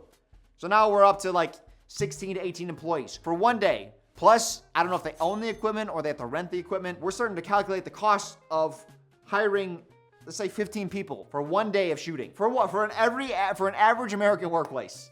You got a 15 person crew. You can say like, well, they filmed the Philadelphia stuff. That's the same crew on a different day. They just spliced it into A plot, B plot, right? Whatever. So maybe it's one crew of 6 that did that, and then they went to Philadelphia, shot it a different day. Fine. The problem is some plots are happening simultaneously. Remember when Jim, Andy, and Kevin went golfing? Jim was trying to make a sale. There was a couple camera crews with him. Then Michael, Pam, and the others went to a career fair. There was a camera crew or 2 there. So sometimes you need multiple camera crews at different locations that are happening simultaneously. I understand funding like a big, like Life, right? This is something that's gonna be viewed tens of millions of times probably. You could put millions of dollars into the production of this because there's gonna be a payoff. But if you're hiring 15 people, or maybe it's only, 6 or 7 people on your small days, plus the equipment, plus editing, all that stuff. The math of this is you've spent many millions of dollars shooting 9 years of an average workplace. This is a multi-million-dollar project, at the very least. How can that be profitable for Frito-Lay? I did try to look it up. I wanted to see if some like psycho math nerds were out there who would like go through and calculate it all out by being like, how many crewmen do they need in each individual episode? And how long do they shoot? And all. I wanted someone to break it down so bad.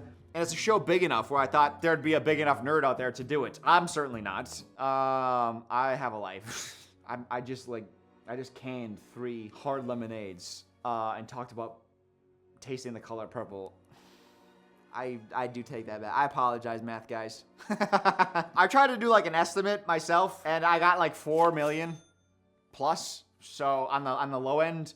So like I said, it's a multi-million-dollar project. They released the trailer on the first day of the trailer release. They got like 12 views, and that was with the people of The Office watching the trailer too. And I know some people don't care, but to me, I do care. If the show ended where in the final episode, like an alien landed and like blew up a laser and it blew up the city of Scranton, would you be like, yeah, that's a great ending? Because it's just a show, who cares?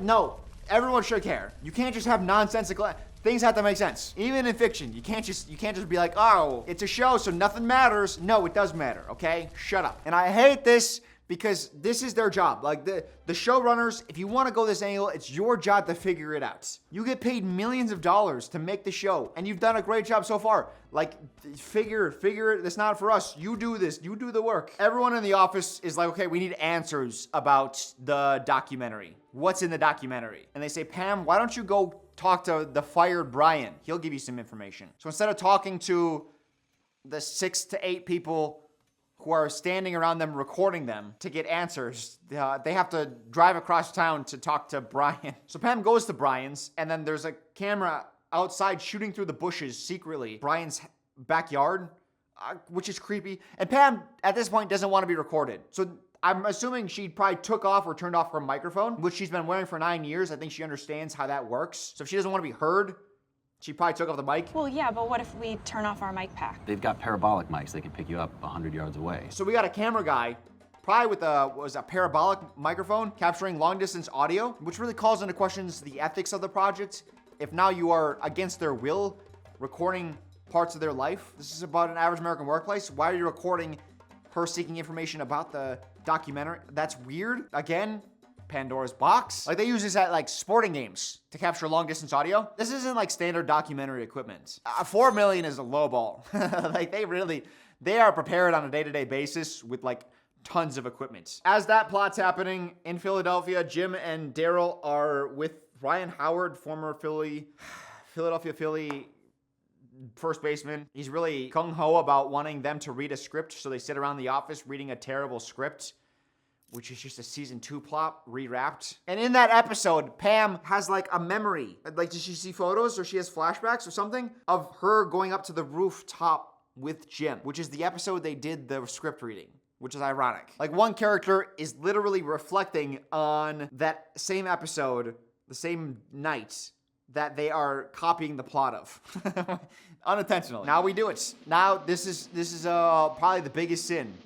And this is the one that maybe just because it came to my mind so naturally, and I thought, well, that's a huge issue. There was a moment in season 7 when Michael got lost. Remember when Holly had to track him down? When Michael got lost, it was because Jim and Michael were out on a sales call, and then Jim got a call about Cece was having like some medical thing. Not a big deal, but Jim panicked, and Michael was in the bathroom. He pounded on the bathroom, got no response from Michael. He went over to a guy and was like, hey, can you tell the guy in the bathroom that I had to go for an emergency? Just call the office. When Michael leaves the bathroom, he looks around, and he's like, where did Jim go? And the guy that Jim told, hey, can you tell Michael, had already driven off, because he was just pumping gas, and Michael was in the bathroom for a while. Why didn't Michael approach the cameraman, who was also stranded with him? Michael acted as if the camera didn't exist. How you guys doing? Switching to my normal setup. This is how I normally shoot videos. No wacky green screen, nothing back there. No more being at Pam's desk. That's not gonna look very good. But I have a couple more thoughts, and I wanted to wrap everything up by taking some time to think about it and jumping back in. But the camera guy here, he doesn't have a phone. Michael asked the guy behind the counter of the gas station for a phone, no dice. He goes to like a Chinese restaurant, and he doesn't have any money. wallet was in the car that Jim took off with. Jim stealing Michael's money. I think that's an underrated subplot. But the camera guy, the camera guy didn't have a phone that he could lend Michael. The camera guy didn't have a wallet that you'd be like, hey man, I'll pay you back in 20 minutes when I'm back at the office. Instead, Michael dines and dashes, which goes so against who he is as a person that he comes clean about it immediately. The easiest solution would be, hey man, camera operator who I've known for 9 years and have a personal relationship with, could you spot me? Because Jim took off with the car. I find it hard to believe that the camera guy also left his wallet and phone in the car too. And I did talk about this. This is a low stakes environment. We're doing a documentary on a paper company, and Michael is stranded in town. Like, you're not thinking, oh, Michael doesn't have a ride back to the office. I better not help him because I want to get him in the wild. The omnipotent camera theory, it works as a format if you don't think about it, you know? It's like we're never questioning it because we understand there's a certain dissonance. Like this is a TV show that I'm watching, I'm sitting at home, I'm buying in, but like there's a certain level of there's an understanding. TV show. As soon as you say, no, we're gonna start answering the questions, now we need the facts and logic. Let's switch over to, oh, I forgot my nose ring. Do I need it? Are we past this? You know what? It's a day of growth. I don't even need it. I'm my own man without it. Switching over to Dwight's culmination, though, there's nothing quite as emblematic of Season 9's failures, quite like Dwight getting his black belts. As we know, karate is very important to Dwight, and this is the day he finally gets what he has long been working for. The jokes are already built in, and they write them, and they deliver them, and they're good. Like, Dwight has spent over $100,000 just chasing after his black belts. It's embarrassing to a degree, but hey, you know what? He has fortitude. He lives by the beat of his own drum. Little drummer boy Dwight, huh? We also have B-roll of him just being bad at karate. That's funny, right? Those are the jokes. We got it. I think the issue is sometimes comedy directors, especially I see this on films all the time, if you ever see, behind the scenes where the director will continually hype up and they'll like feed lines to the actors to continue to go bigger and crazier with some of the things that they're saying. That works in comedy films, and it can even work on a TV set too.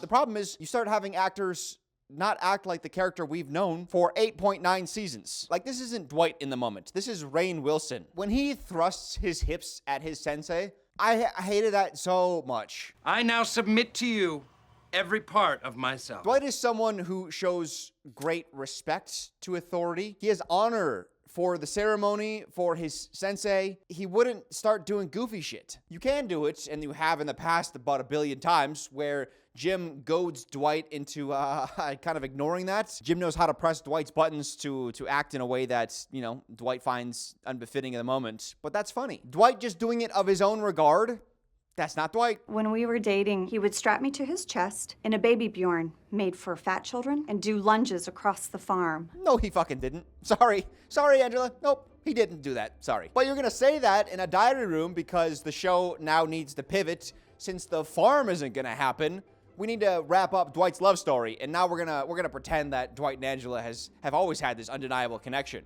and they've always been meant for each other, even though we've completely gone against that. Dwight and Angela haven't been a thing since season 6, since the baby thing, where Dwight and Angela had a baby contract, which wasn't even about them loving each other or even liking each other. It was simply they both wanted a child. The last time Dwight and Angela liked each other was season 5, and then they like each other enough to bang. But that's all it is for both of them. She gets engaged to Andy, she gets engaged to the senator, marries the senator. Like, clearly she's not holding on to this Dwight thing.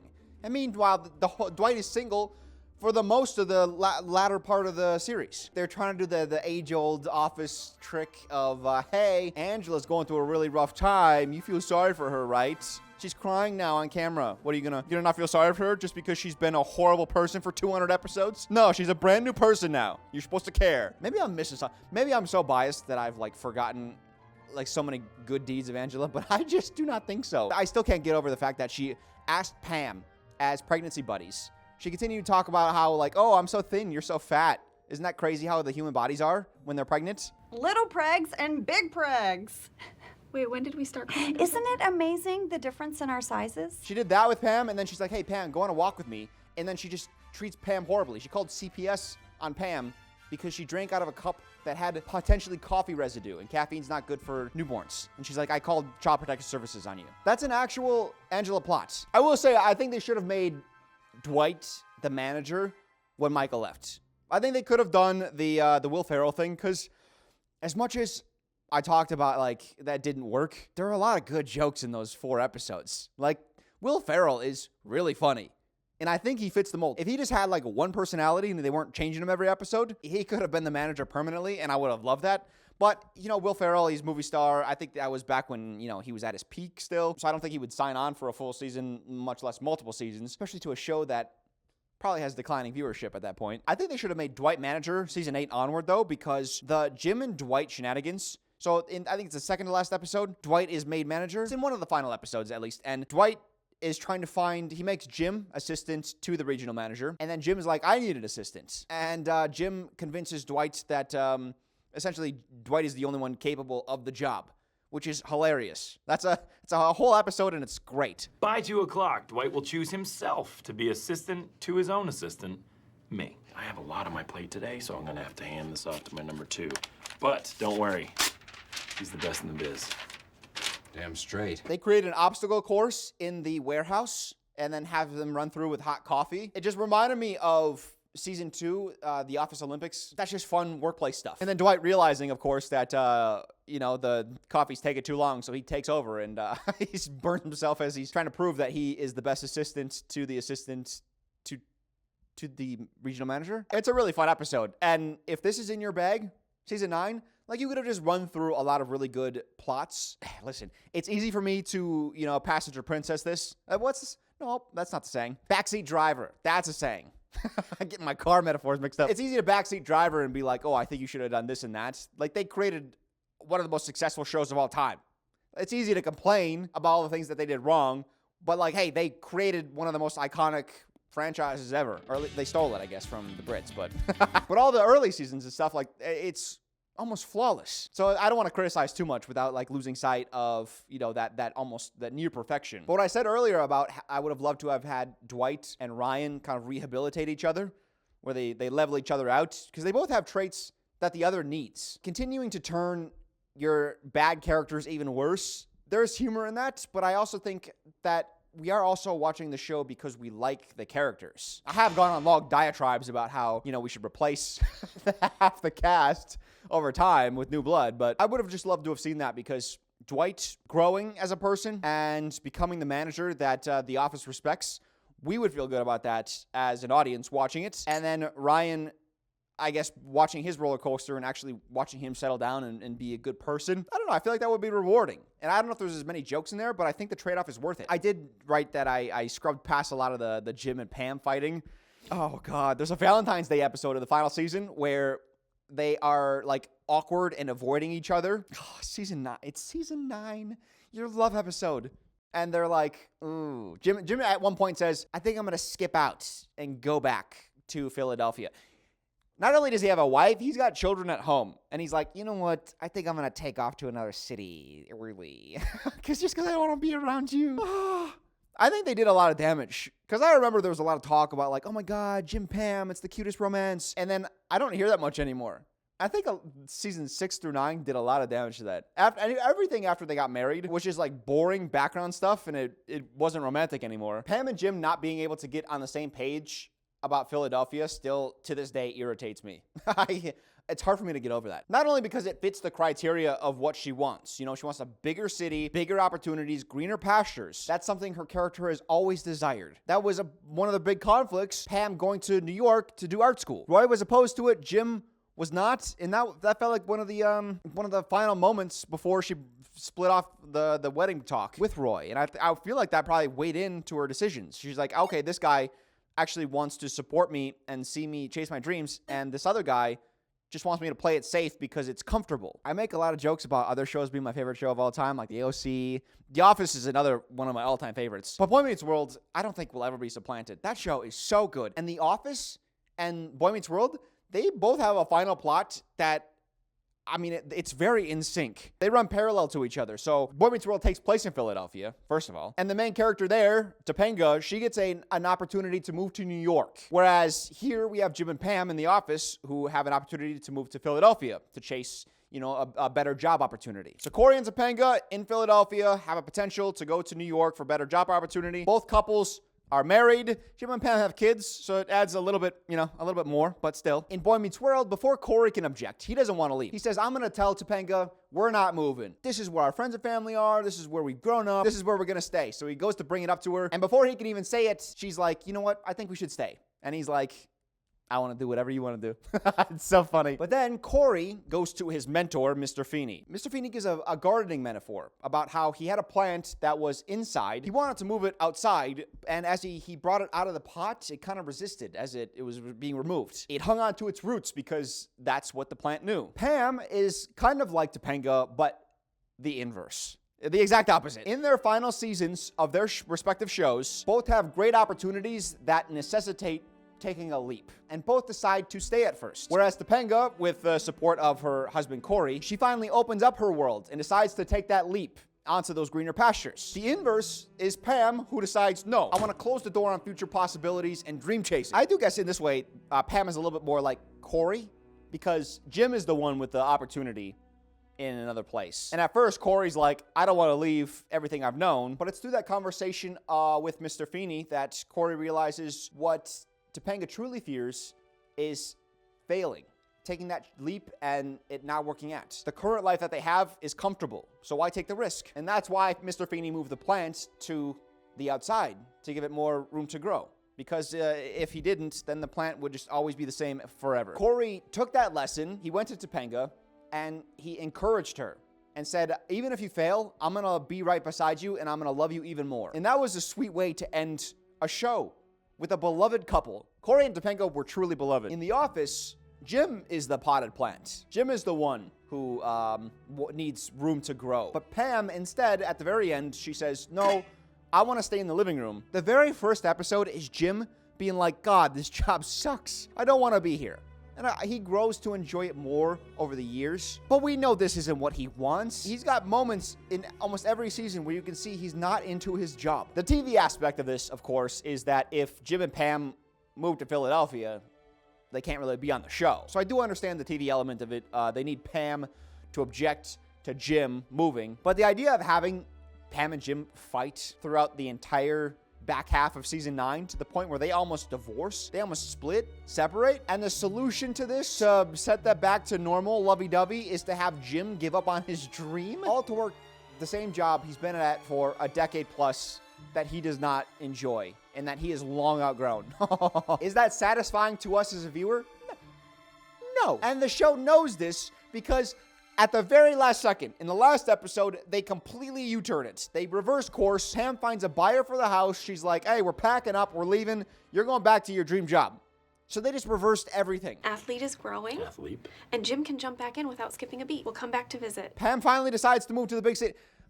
I guess maybe the sweet part of it is Jim is having to choose between Pam and a job or a career path, and Pam is the most important thing to Jim. I almost lost Pam over this business. I'm not risking that again. And then we have to deal with Pam and Jim just being at odds the whole season. There's there's like an episode or two where they go to counseling, and then they just like therapy speak to each other. I just wanted to say that you woke up early with the kids. I really appreciate that. I appreciate that you appreciate that. We had couples therapy. No shame in that.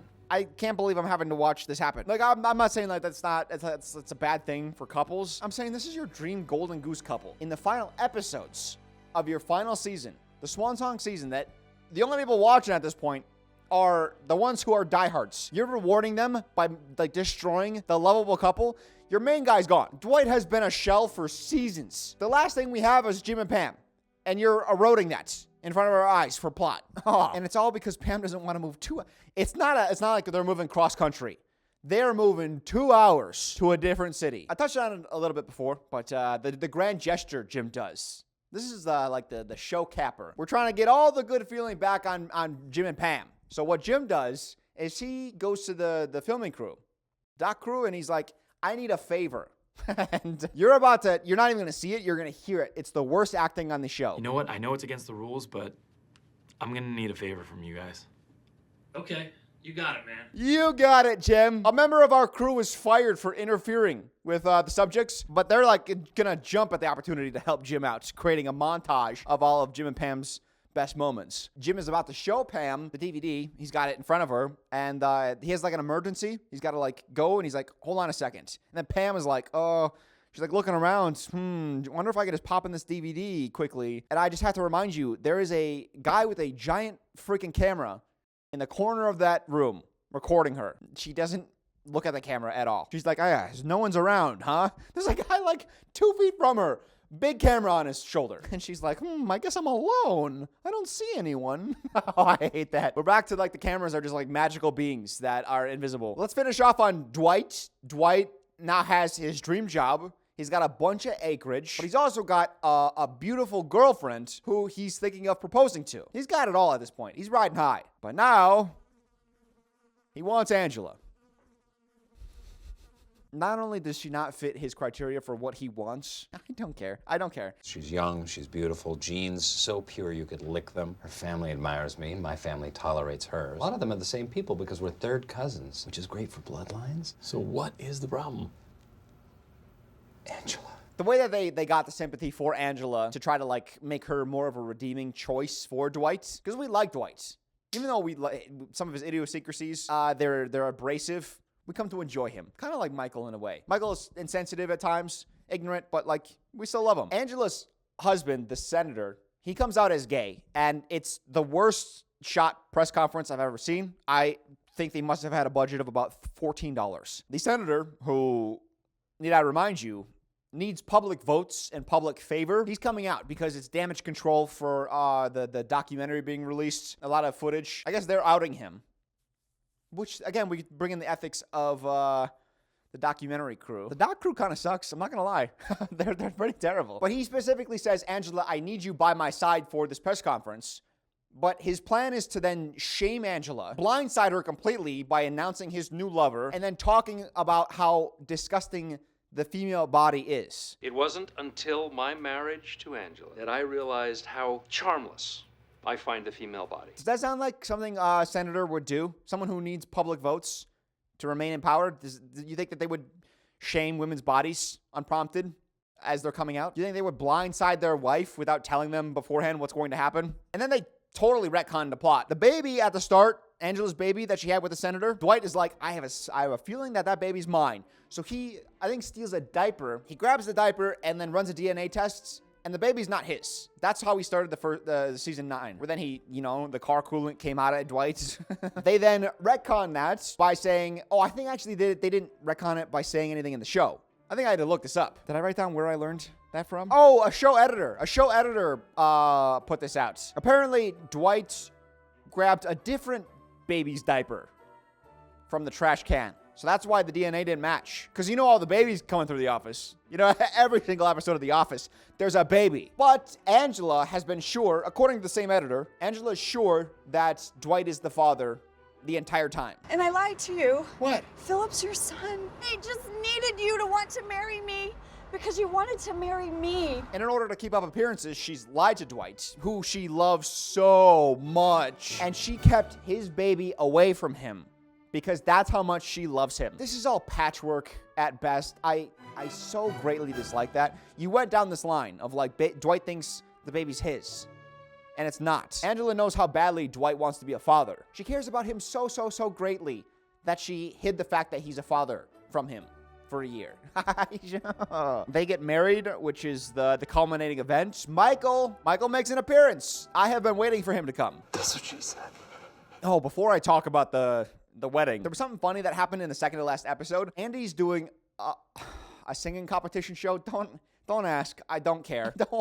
It's so stupid. Andy quit his job to pursue stardom, and then he went on a singing show. While he's doing that, I think this is the moment he drops to his knees, and the camera struggles to keep him in focus. And for some reason, that hit me like a flashback. I was like, oh my God, that's what the show used to be like. I talked about this before. Everything became so manicured and perfect. They were always getting the perfect shot. And for some reason, being out of focus for a second, I was like, that's what the show's supposed to be. It's all unscripted and they're capturing things in the moment, but they always had the perfect shot. And I talked about the makeup. The more I watch the show, the more I notice the heavy makeup on Michael, the heavy makeup on Jim. I like the early seasons where basically they all had to just wear their own makeup if they're wearing any makeup at all. I guess it wasn't so bad until I realized it. But then once I did, it was like, oh. I'm also not sure what the documentary that's airing, what it is, because we only see 2 scenes from the documentary. It's a 9-part series that's airing in the summer. The 2 bits we see is the first scene of the documentary. It's how episode 1 starts with Jim in Michael's office, and Jim just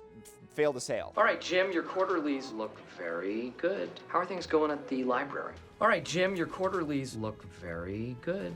How are things going at the library? I guess the other one we hear about in the last episode where they're doing they're on stage talking about the doc, and they included Jim doing the DVD for Pam in, I think that's the second to last episode of the series. So the documentary included everything from the very first thing that we ever saw on the show, and also included stuff from the very last episode we ever saw, apart from the finale, which is a recapper kind of thing for the doc crew that takes place 1 year after the show ends. It's just like a quick little, where are they now type thing. That's the conceptualization of the episode. So if we know that the documentary has the first ever scene that we saw in episode 1 and something from the very last episode, I'm like, is the documentary just every episode of The Office ever?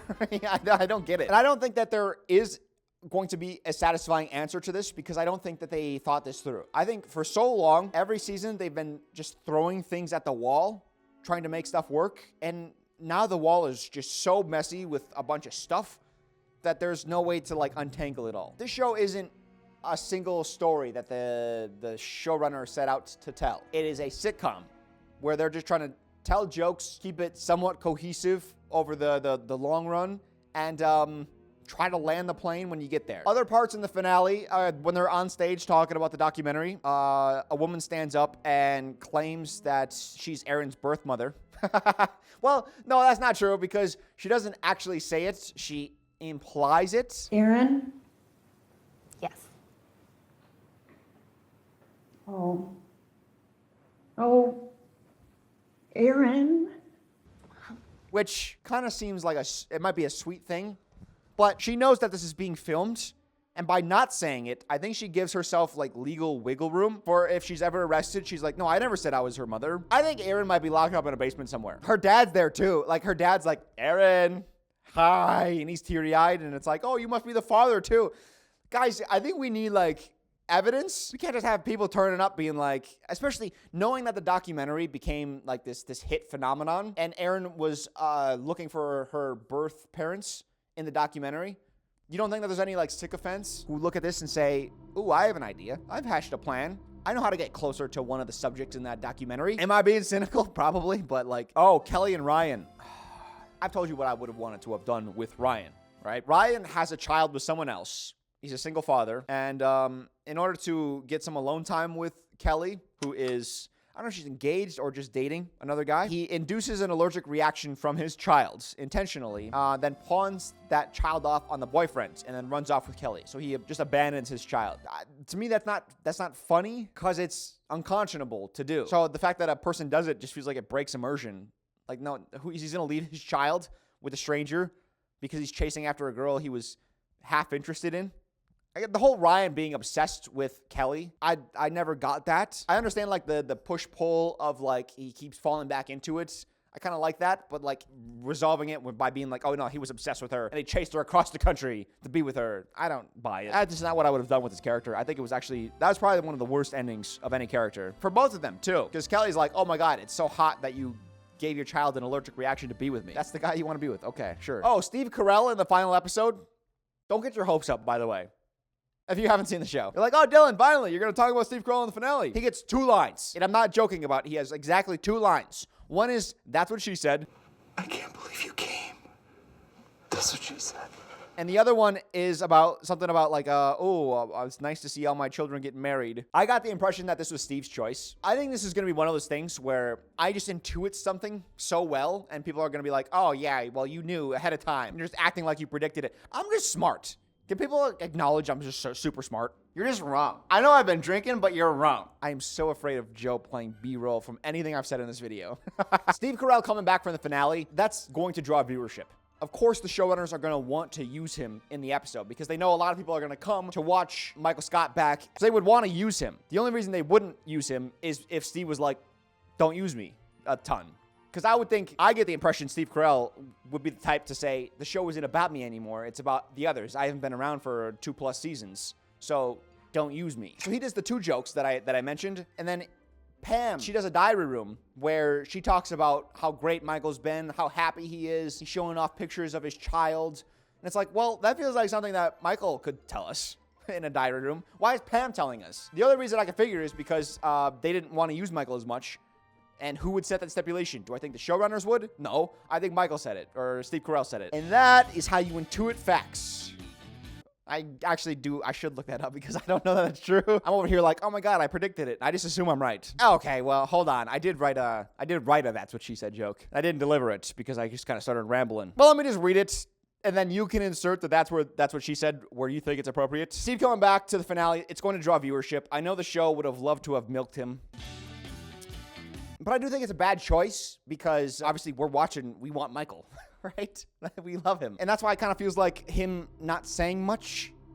He doesn't feel like the real Michael Scott. It's kind of an uncomfortable truth. Now that I've said it out loud, I know that's true, but I don't think we want to admit it. This isn't Michael. This is such like a muted version of him. Here are some final thoughts that I had. I think the show kind of underestimates how much heart that it had. And it leans into that a couple times in season 2, so I think that was part of their ingredients list. I don't know. I hesitated because I was like, I'm gonna mess something up. I'm not good with like cooking metaphors.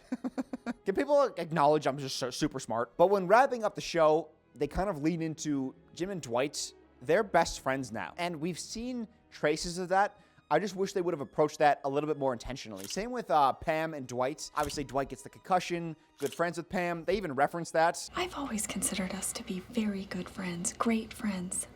Remember your concussion? I do. Dwight obviously helped Pam out as the building owner. He gave her the win. We talked about that as well. So there's like moments here and there, but it was always scattershot. And I wish they would have built it a little more intentionally because outside of those moments, they were very adversarial, especially Jim and Dwight, throughout the entire show. But now in the final moments, they're like profusely in love with each other. I get a year has passed, since the last episode is a year later, flash forward. But it's still, I think they could have built that a little more intentionally. I would have liked that more. Oh, Toby. Toby is back for the reunion. So he was fired like he deserves. Right now he's living with 6 roommates, which he says are better than friends because they have to give you 1 month's notice before they leave. I have 6 roommates. Which are better than friends, because they have to give you 1 month's notice before they leave. One of the funniest lines I've heard in several seasons. Toby is lonely and sad. Where have these jokes been for the last couple years? I love them. I will say the finale was a lot better than I had originally, wrote down in my first notes. So when I first watched the show, I wrote it and I was like, ah. And then I watched it again, knowing that I wrote, ah. And it was better this time around. So kudos to the show for improving. I guess when you go in with lowered expectations, it helps. But there's a lot of heart to the finale where they're in the warehouse of the office building, and all of the on-camera talent, the doc subjects, they nod to each other and they're like, let's go, we're done with this party stuff. Let's go hang out with each other. And they all retreat up to their comfort space. Creed starts singing a song, and I did not expect this, especially the second time. It hit like a brick truck. I saw a friend today, it had been a while. We forgot each other's names. There's a few jokes, but they don't detract from the mood at all. It was very much like the end of Friends, where they were doing their final scene together, and you could tell the actors are just trying to keep it together, say their lines, so the jokes don't have as much punch, but you kind of recognize that as well, which makes them have even more punch, because you realize why they don't have punch. It's because this is the final time that they're going to be recording a scene together. It's so powerful. I adore this show. It has been and will continue to be for the rest of my life one of my favorite all-time shows. There wasn't much of a blueprint for the style of sitcom, apart from the British show, which we don't know which one came first. We don't have the technology still. 8 hours later, the technology still is not there. But to introduce a brand new format and to ride out the bumps and to make one of the most beloved TV shows of all time. And think about this. The premise is a boring paper company. You spin that into one of the most entertaining and funny shows of all time. Just incredible work. The creators, the writers, the performers, all of them deserve flowers after flowers. except Meredith. And it's odd because, and I knew it was going to be like this to a degree. The last 3 seasons of the show, they don't quite have the impacts the first 6 seasons do. So I knew that there were going to be more complaints than praise in the final 3 seasons. So it feels weird leaving off and then switching back into praise mode of the first 6 seasons. But I want that to shine through. The first 6 seasons are some of the best television ever made, which is why I have one final dildy for everyone involved in the show. Before season 6. If you came in after season 6, sorry, this isn't for you. You're gonna have to sit down. I do want to end this. I want to tell you about something funny that happened to me. I was recording clips for the show to include in the video, and there was one cold open where Michael's on vacation, and he has tasked Dwight with audio recording the meetings so that Michael could stay up to date. Jim starts saying that Dwight is stripping naked. He's got a knife. He's wearing a baby bonnet. Dwight K. Schrute is now completely nude and is holding a plastic knife to Stanley's neck. Dwight's frantic about trying to like dispel these rumors. Ryan's smiling. Phyllis jumps in on the bit. Karen does as well. And there's a few shots on Andy. He's eager to jump in on this as well. And finally, he finds his moment. He takes the bit way too far. He just kills the joke and the mood entirely. I am now chopping off Phyllis's head with a chainsaw.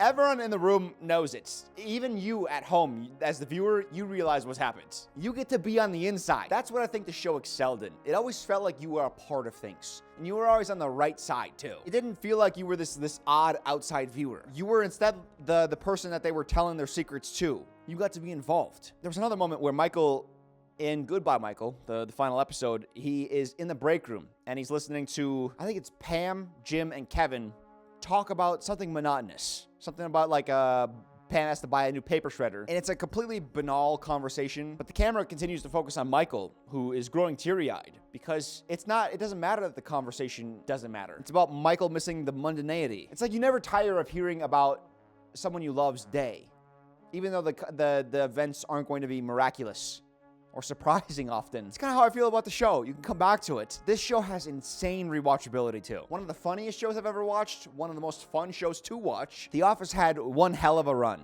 And I am so excited that I have this show for the rest of my life to come back to. And with that, that's gonna wrap up our video. I'd like to award you one final Dundee. We have one left. I kept it from the season 6 Beyond guys because I saved it for you. I thank you for making it all the way to the end. And I love you guys, and I'll see you around.